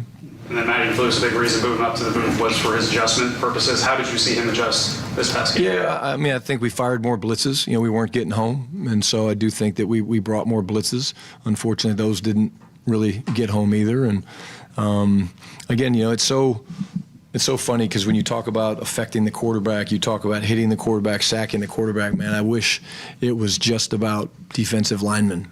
It's not. It's about coverage. And it seems like when we had pass rush, they were getting open and beating man to man. And then when we had them covered, we weren't getting home, or we were around him and he escapes out for a 38-yard run or whatever he did. And that's what this game's become. Athletic QBs that can move around, and he certainly hurt us some yesterday with his legs. Have you ever seen this many guys get poked in the eye? I was just a quarterback, but I would have definitely had a shield on if I was playing in the trenches because, again, there's a lot of stuff going on in there, and fortunately they're all okay. But I probably wouldn't have mine tinted like some of these guys do. But, I definitely wear a visor shield. Scott Davidson with the AP. On the question of playing or not, I just wanted to ask specifically about Dak. He's had a great year, 15 games, close to a full season. Is there any part of you that says he's had a good year, shut it down, keep him healthy or not? Yeah, again, that's definitely an option, but we want to finish strong. We want to build on the momentum. Dak's playing great. You saw what we decided to do yesterday when the game got out of hand. We're not going to be cavalier with this thing. We play a physical game. Everybody understands that, But, these guys, when they go out, they don't think that way. They play. That's what they've been taught to do since they were 5 years old. You just go and you play. And, again, I'm not asking their opinion. We're playing to win. But I guarantee you if I took a poll of guys in that locker room that wanted to play, every hand would shoot up. For all the reasons that I've said. They love one another. They know we're building something special here. And quite honestly, we'd love to not have a losing record and to potentially go 5-1 in the division. And on Quinnen, it sounds to me from what you said earlier that he's trending to play, but it's kind of a similar question with him with the neck, and maybe you're not really sure. 2 games left, but you're comfortable with him getting out there. Yeah, if he feels healthy to go, yeah, absolutely. We certainly want him to play, and he's an impact player, and you feel the effects of not having a guy like that, and there's only so many in this league of guys like that can take over a game at that position. Yeah. Ed Werder, WFAA. You guys have been a top 5 scoring offense all year long. In this 3-game losing streak, you're like 4 for 11 touchdowns in the red zone. Other than the penalty on CD and the penalty on Tyler, is there any commonality to whatever issues you're having down there? No, Ed. I wish it was, because then I could solve it a lot easier. Not really. Again, the big thing I would say about the red zone is you need to get into, when you have third downs, you need to get into third down and really 4 or less. When you get into third and longs, like you were talking about, it's hard because I know yesterday they were trying to play really, really soft and make us check the ball down underneath and rally and tackle. But it's a lot of different things, and it's just ultimately we have to execute better. I have to call better plays, and we have to execute better. And one of the reasons why we're one of those highest scoring teams in the league is we've been good down there for most of the year, and I hope and believe that that'll be the case in these last 2 games. Garrett Puddle, CBS Sports. Hey, Brian, after watching the film, what did you see of Trayvon Diggs in his first game back in a few weeks? Yeah, I thought it was great for him to fly around. And, again, I think, I talked a little bit about the joy and how much fun he had, and I saw him throw his body around there on some tackles. He wasn't perfect. None of us were perfect, but I thought it was a good first step. And, I know that, as a whole, we just gave up too many explosives, and that's on the entire team. And but I thought it looked like he was having a good time. What's it like game planning this week for Washington when there's a chance, maybe their third string quarterback, maybe it's Josh Johnson coming out there for them? Yeah, well, they'll put the ball down, and he's still going to have Deebo Samuel and Terry McLaurin, and this young runner is very impressive. So, short weeks, Garrett, usually you do what you do. That's what we're going to do. That's what they're going to do, because you can't, make up too much. Again, we'll probably I'll tell you exactly, we get 6 full speed reps all week, and then you're teeing up to go play the game. So this is one of those games where it comes down to really not fooling anybody scheme-wise. It's really, truly about execution, and that's where we have to, take a big step, to be able to go out there and play well. Blake Elliott, 105 through the fan. Brian, now that you're mathematically eliminated, what do you want to see as a first-year head coach, kind of the mentality of your players, not just in the game, but in practice, in the locker room, in the weight room, and whatnot? Yeah, I think it's all about the culture, that it's all about winning. And it can be crazy to say that, I get it. We've lost 3 games in a row. We've got 2 more opportunities left. I want to keep seeing these guys play with the physicality that they played with yesterday, and the passion and the love for one another. I think that's important. But at the end of the day, we got to find ways to win games. And like I said earlier to Todd's question, we're building something here. And I think it's going to be really special. And we're a long ways away, but I do think that these next 2 games can help build a lot of momentum for the future. Christy Scales, Cowboys Radio, 105.3 The Fan. Brian, one last question about the domino effect of a short work week. How does that affect the ramp up for Wanker and Josh Butler? Yeah, again, it's one of the problems because you really don't run around much. They'll get, like Phil, for example, will probably get quite a bit on the 6 plays we get full speed of scout team, but it's hard. And when we kind of knew that's why we made sure we started last week. And but it does make it more difficult. But is there still a chance? Yeah, there's a chance. Yeah, there's always a chance, but it does make it harder because you don't see them really do anything that makes them earn the spot to come up and play. Clarence. Kenny Murray, you traded for him, former first-round pick. Why things haven't worked out with him at linebacker? Well, again, I mean, I think that's a broad statement. I think you talk about a guy that came here to play will linebacker, and then he gets moved to Mike linebacker. And he's been a will his whole life, and he practiced at will basically all training camp, all spring. We cross-trained him some, but certainly not enough when you look back on it. I think at the end of the day, I love his play style. I love the physicality that he plays. The big thing on K9 from the beginning was getting him more comfortable with his eyes. And, he takes a lot of stuff out there in social media and things like that. But I'd put this guy's play style and how hard he plays against anybody. And again, I would never, ever point the finger at any one person. At the end of the day, this team and our record starts with me, and I own that. But I love the way K9 plays the game. Does he play perfect? Nope. But I haven't called the perfect game yet in my career. I'm trying. Hopefully it's Thursday. How do you balance having a 4,000-yard passer, 2 1,000-yard receivers, 1,000-yard rusher, and basically out of the playoffs 3 games to go in the season? I mean, how do you? Well, you just say as a football team you didn't win enough games, and the consistency that we talked about, early in the season, it just the humility of this game is just crazy, right? Like we win 3 games and then now we've lost 3 games. And I talked to the guys today about it. I said, look, if we're about our identity, trust, work ethic, passion, humility, connection, all that stuff, it's easy to do that, when you're winning. And you win 3 games in a row and everybody's writing about how great we are and all that stuff. But my challenge to them is, can we do it when we've lost 3 games in a row, when we've still got 2 games to play? I know the answer to the question. I know how those guys are going to respond. But I do think that that's part of the evaluation that will go on as well as we play these last 2 games. Everything's getting evaluated, Just speaking of that, you want to build momentum the last 2 games, but you have won 3 games, you got yourself back in the playoff race based on culture, and then you lose 3 straight. What does that say about the culture there? Yeah. Well, it says we're not playing good enough football, and saying I'm not coaching good enough football. I don't think it's got anything to do with the culture. The fact these guys are still playing hard, the fact that these guys are still going out there and practicing the way that they are.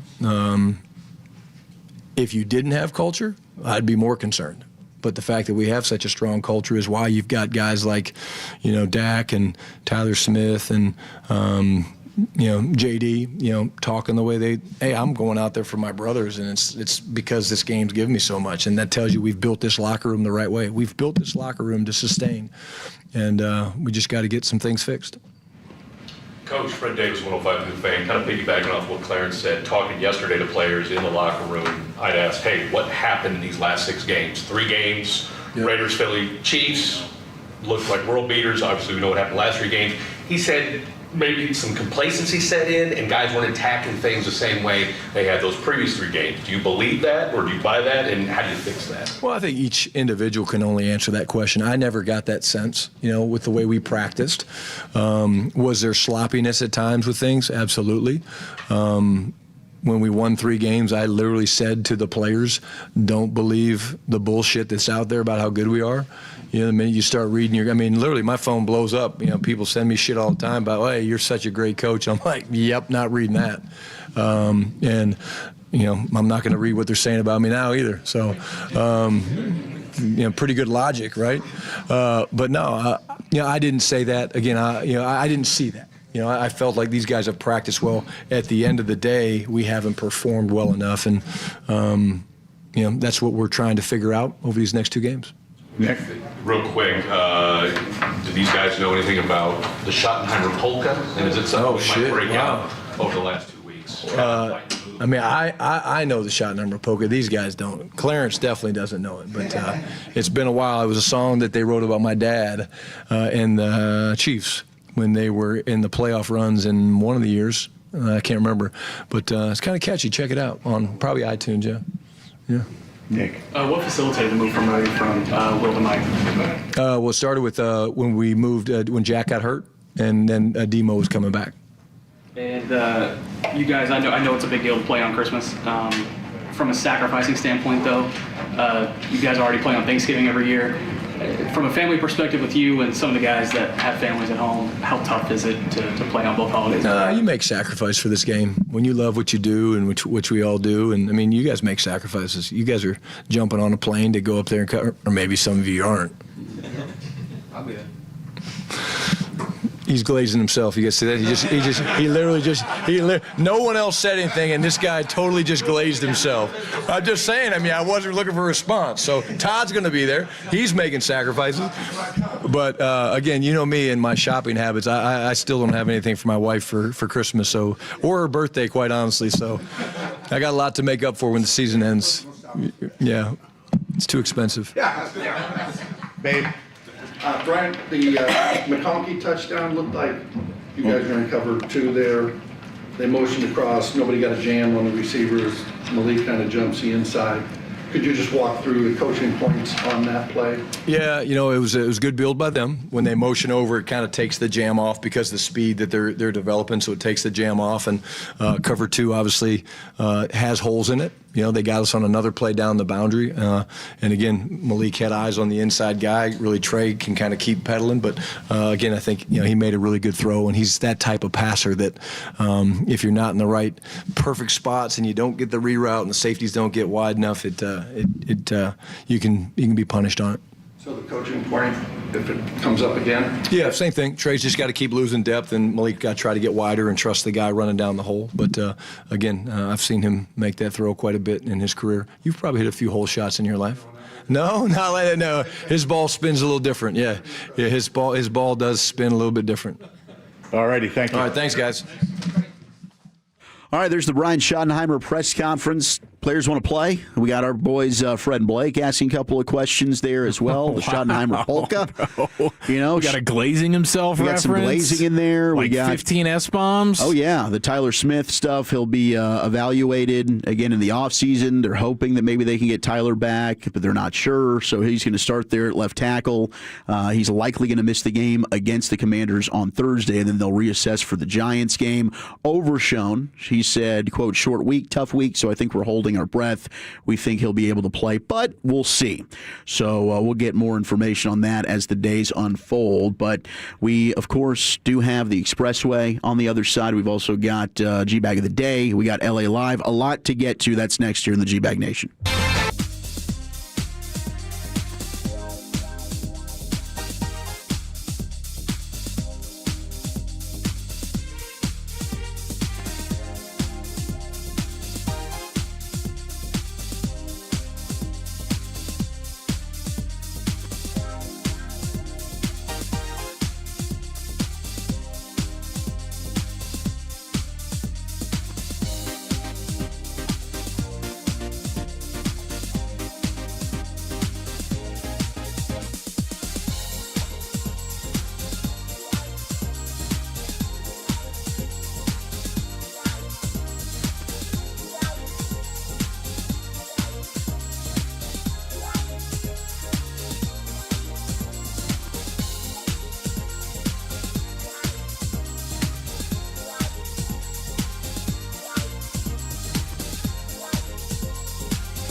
P&M Leasing Studios, you're rolling with the G-Bag Nation on 105.3 The Fan. Hour number 4 of the G-Bag Nation. We're going to get you set here for the G-Bag of the day. We got LA Live. Not sure if DeMarvion Overshone's going to be playing, as the Cowboys just had the Brian Schottenheimer presser, brought to you by Ford, brought to you by your North Texas Ford dealers. Ford is the best in Texas. Also, clearly, it's important to them to not finish with a losing record. They want to win these next 2. They want to try and get to 8-1 on the season. If you listen to Dak last night, Shotty reiterating that the guys want to play, and we'll see moving forward. Got good news, though, on Ryan Flanoy, who they thought maybe afterwards that was going to be a long-term injury. It's not, and they're hopeful, and Ryan Flanoy talking to the media as well, hopeful that maybe he can be good to go Thursday on Christmas Day against Washington. Washington's practice report out, and it is trending that Josh Johnson going to be starting for them at quarterback.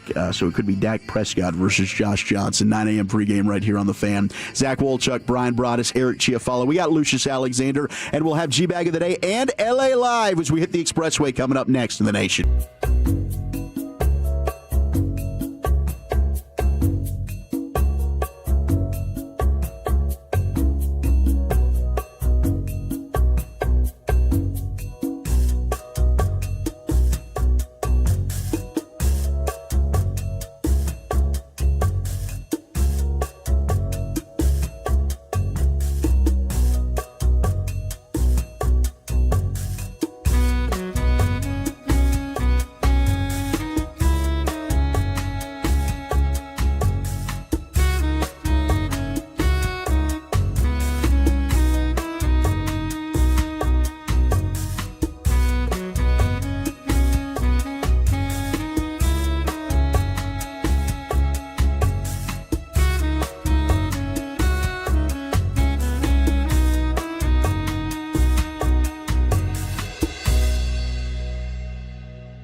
the On-Time Experts. We go commercial-free here in the G-Bag Nation. Great to have you in. And now we go into the Pimp Cup for a Monday edition of your G-Bag of the Day.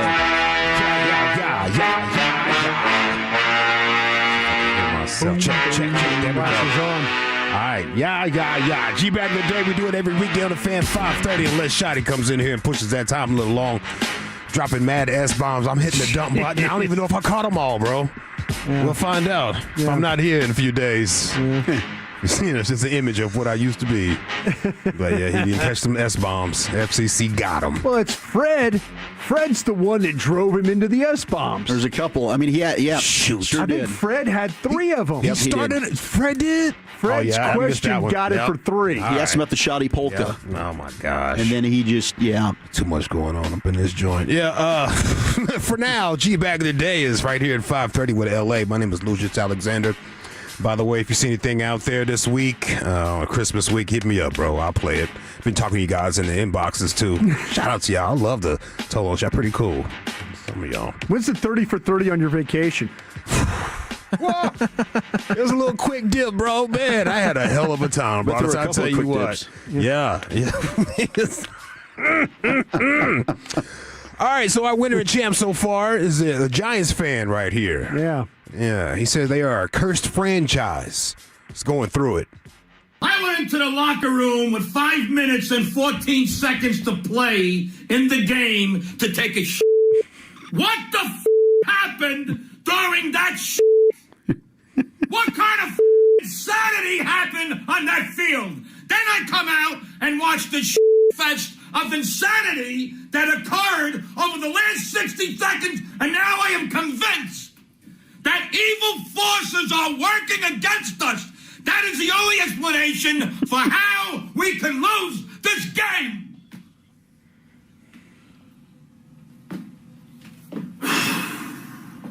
he's going through it. Nothing you did good during that game matters. Nothing! For 55 minutes, you sucked up the joint so bad that you look like Pop Warner's sack in blue helmets. Jeez, sounds like a shoddy presser. Blue helmets. Gosh. The Giants will do that to you, man. Ooh, they will. The Jets and the Giants. Mm-hmm. Bad company. East Coast crash outs, man. Some of the best. All right, let's see here. Got some road rage situations for you, and of course some church clips. I got a combo pack of that. Yes, there's a church day. Pray you got your blessing. He's the reason for the season, all that good fly stuff. Let's go to fishing rage. Uh-oh.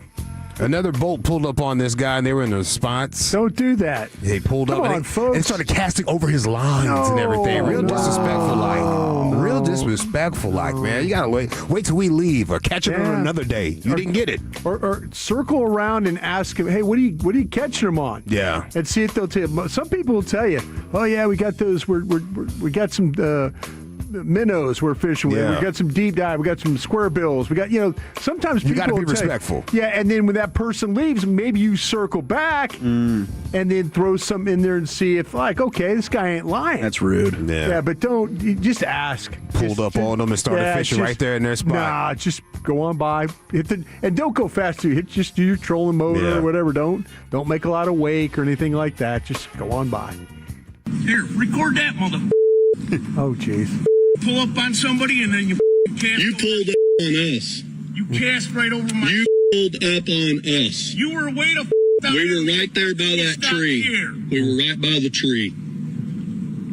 You were down by the trees down there. You're not even on the point, mother. Mm-hmm. I'm gonna cast over your. Oh no! If you don't get it out. Oh jeez. Oh. Yeah, that's aggressive. That is aggressive. I won't, mother.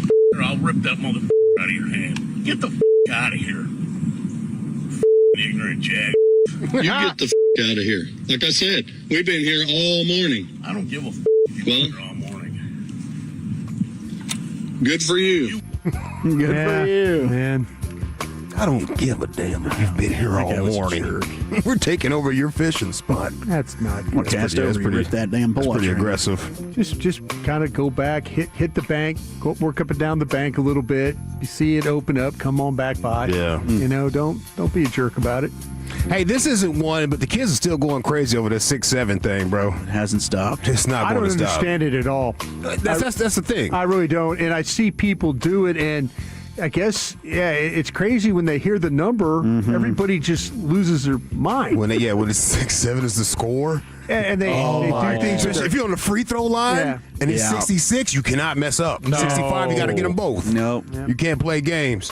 LSU got to their number 67, the magic number, as the announcer called it. What are you doing, bro? I have no idea. Against Morgan State. Listen to this. It's away from the magical number. Here it is. Yes!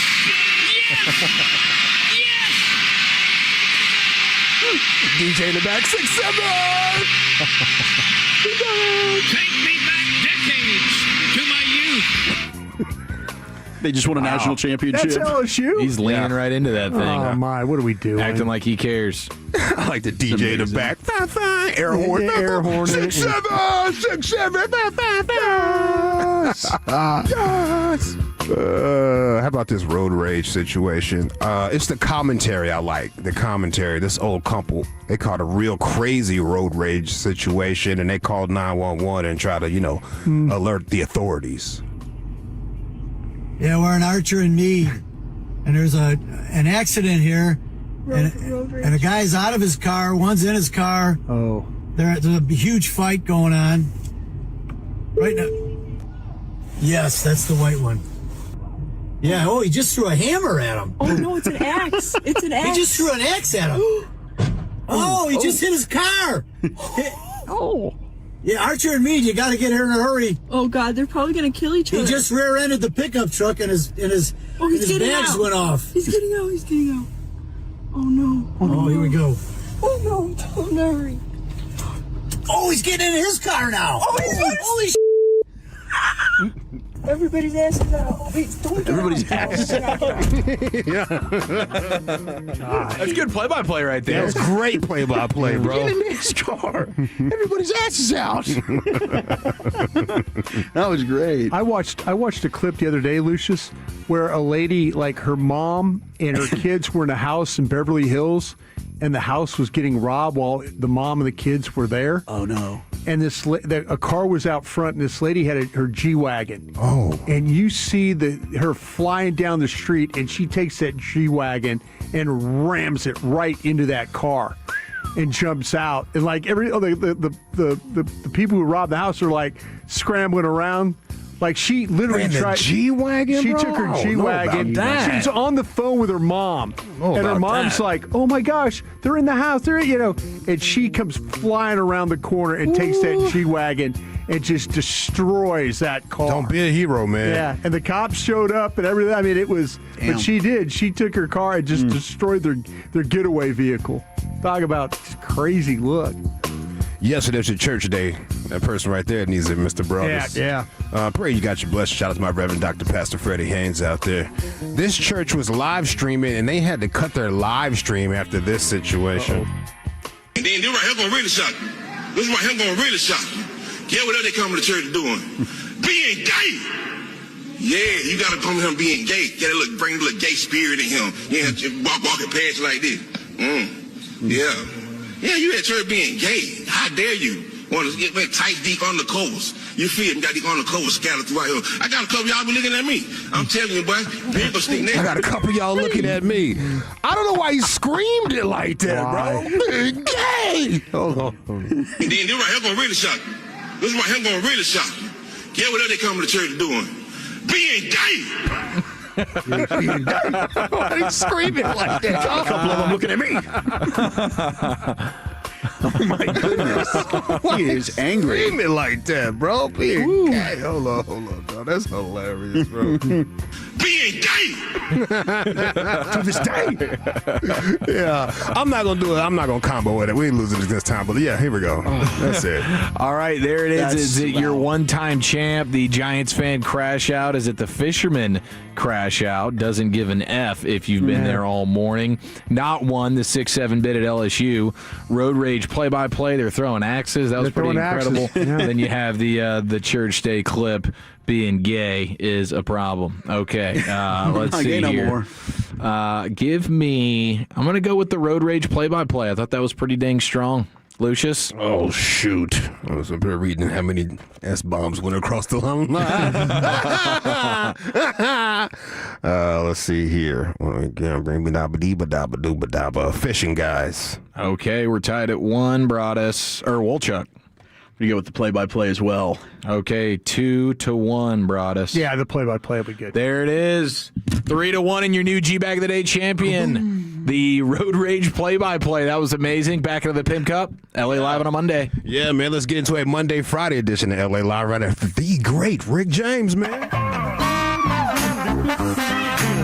Well, all right, you squares, it's time to smoke. Fire up this funk and let's have a toke. It'll make you dance to some of everything. Everybody get high. Now y'all finally see what happened when you get a fish out the water. He act just like Jake Paul. Jake Paul, you was on your motherfucking more than a prostitute down there in Vegas last night. Yeah, come here, big boy. Yeah, you thought you was a boxer. I bet your ass don't get in that ring no mother more with no real boxer. Dub, he made $60 million. He earned it. That mother earned it. When Big AJ hit him last night with that last right, that mother seen Santa Claus. He said, woo! Oh, that punch was coming in slow motion. Jay said, oh, here it comes. Pop! Woo! Hey!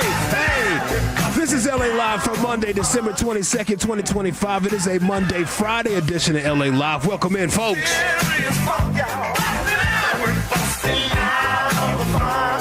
And we busting out. Shout out to the now disbanded Dallas hip hop group PPT for naming today Monday Friday. They used to have a song called It Feels Like a Monday Friday. It feels like a Monday Friday, which I cannot find anywhere anymore. I don't know if they deleted that thing. I don't know, but I can't find it. But that song right there is why I call this day Monday Friday. So thank you for naming today.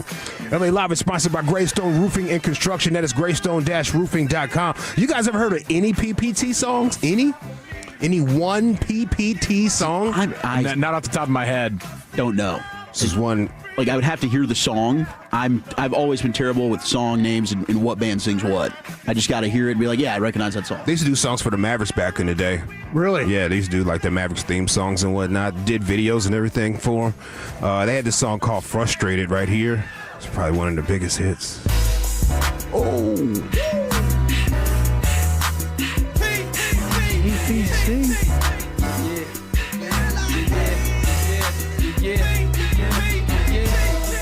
Nice little vibe, you know. Yeah. Not nothing crazy. Like it's a hip-hop group. Not a rap group, a hip-hop group. All the elements are in the Drive music. around this. It's a song about that girl not giving them none. It's called Frustrated. Blue balls. Yeah. Come on, bro. All right, before I get into the proceedings tonight, was that Bella Danger at the games? Apparently it was. She does Kyle Field? Yeah, she goes to Miami. She goes to Miami. She's a student at Miami. I don't know if she still does the other line of work that she was in. Oh, you ain't getting away from that. No, that's on there forever. That lives forever. That's on there forever. People don't forget that. She can become president, and she'll be most known for the previous work. What's that girl that worked like only 7 months or something like that, but all her films are still out there?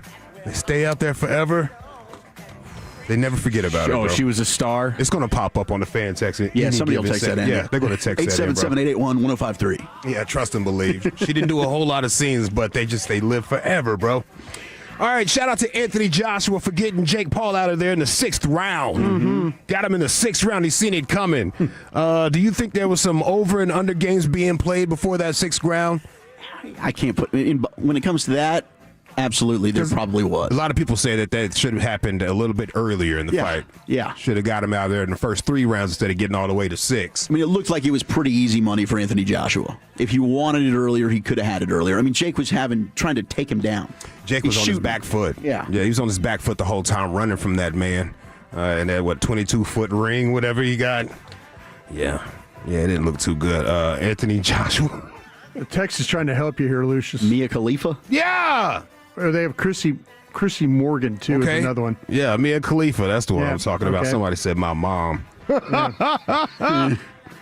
That's amazing, man. They've got they're putting them in. Yeah, this is they're putting in work. They know. They know. That Miss Danger only came up on the TV one time, and everybody's like, oh, I've seen her. Yeah. How y'all see it so fast? I never forget that. Shout out to Walt Waco. Walt Waco had it. Walt's on it. That's huh? the first time I ever looked at this text thing, man. It's amazing. Wow, this is like a flooded. Yeah. Yeah, good for them. Just shows you what's going on in our They section. know here, right? some gooners out there, Phil. Yeah. They would love the story about my little old 2-day weekend. Oh, bro. I bet they would. Cracking, dog. Anthony Joshua, he called out Tyson Fury. What do you think about that situation? Yeah, I think that's going to happen. I mean, they've been scheduled to fight before, I believe, or there's been a lot of talk about it. So now, because wasn't Anthony Joshua like semi-retired? Yeah. Retired? Yeah. Mm-hmm. So, I mean, yeah, I think they probably do end up having that fight happen. Yeah, he probably needs another fight before he gets in there with Fury, but okay, I can see that. 2 happening. Brits? Yeah. He's going to need a little bit of help before he gets into that because Tyson Fury is something else. I would like to see him fight Deontay Wilder, maybe. Ooh, that'd be fun. That'd be a big old fight. Yeah. Be a big situation right there. Like that. Well, I mean, like Tyson is too, but. Especially because Anthony Joshua is just now being introduced to the American audience again, even though this is not his American debut. He lost his American debut. Was that Ruiz? Yes, Andy Ruiz, right, Junior? Yep. Yeah, he lost his American debut, but now the timeline, bro. The ladies are just now catching on to Anthony Joshua. Oh, the ladies are loving, huh? They're loving him. Getting He's thirsty? All down the timeline, they are showing their asses out over this Anthony Joshua guy. I mean, he is as impressive physically as like anyone you've ever seen. He's huge. A defensive end. Yes. Absolutely. Yeah, he looks amazing out there. But yeah, did you see the ladies like following him around as he was making his walk back? They was falling all over him, bro. Yes. They was falling all over him. I was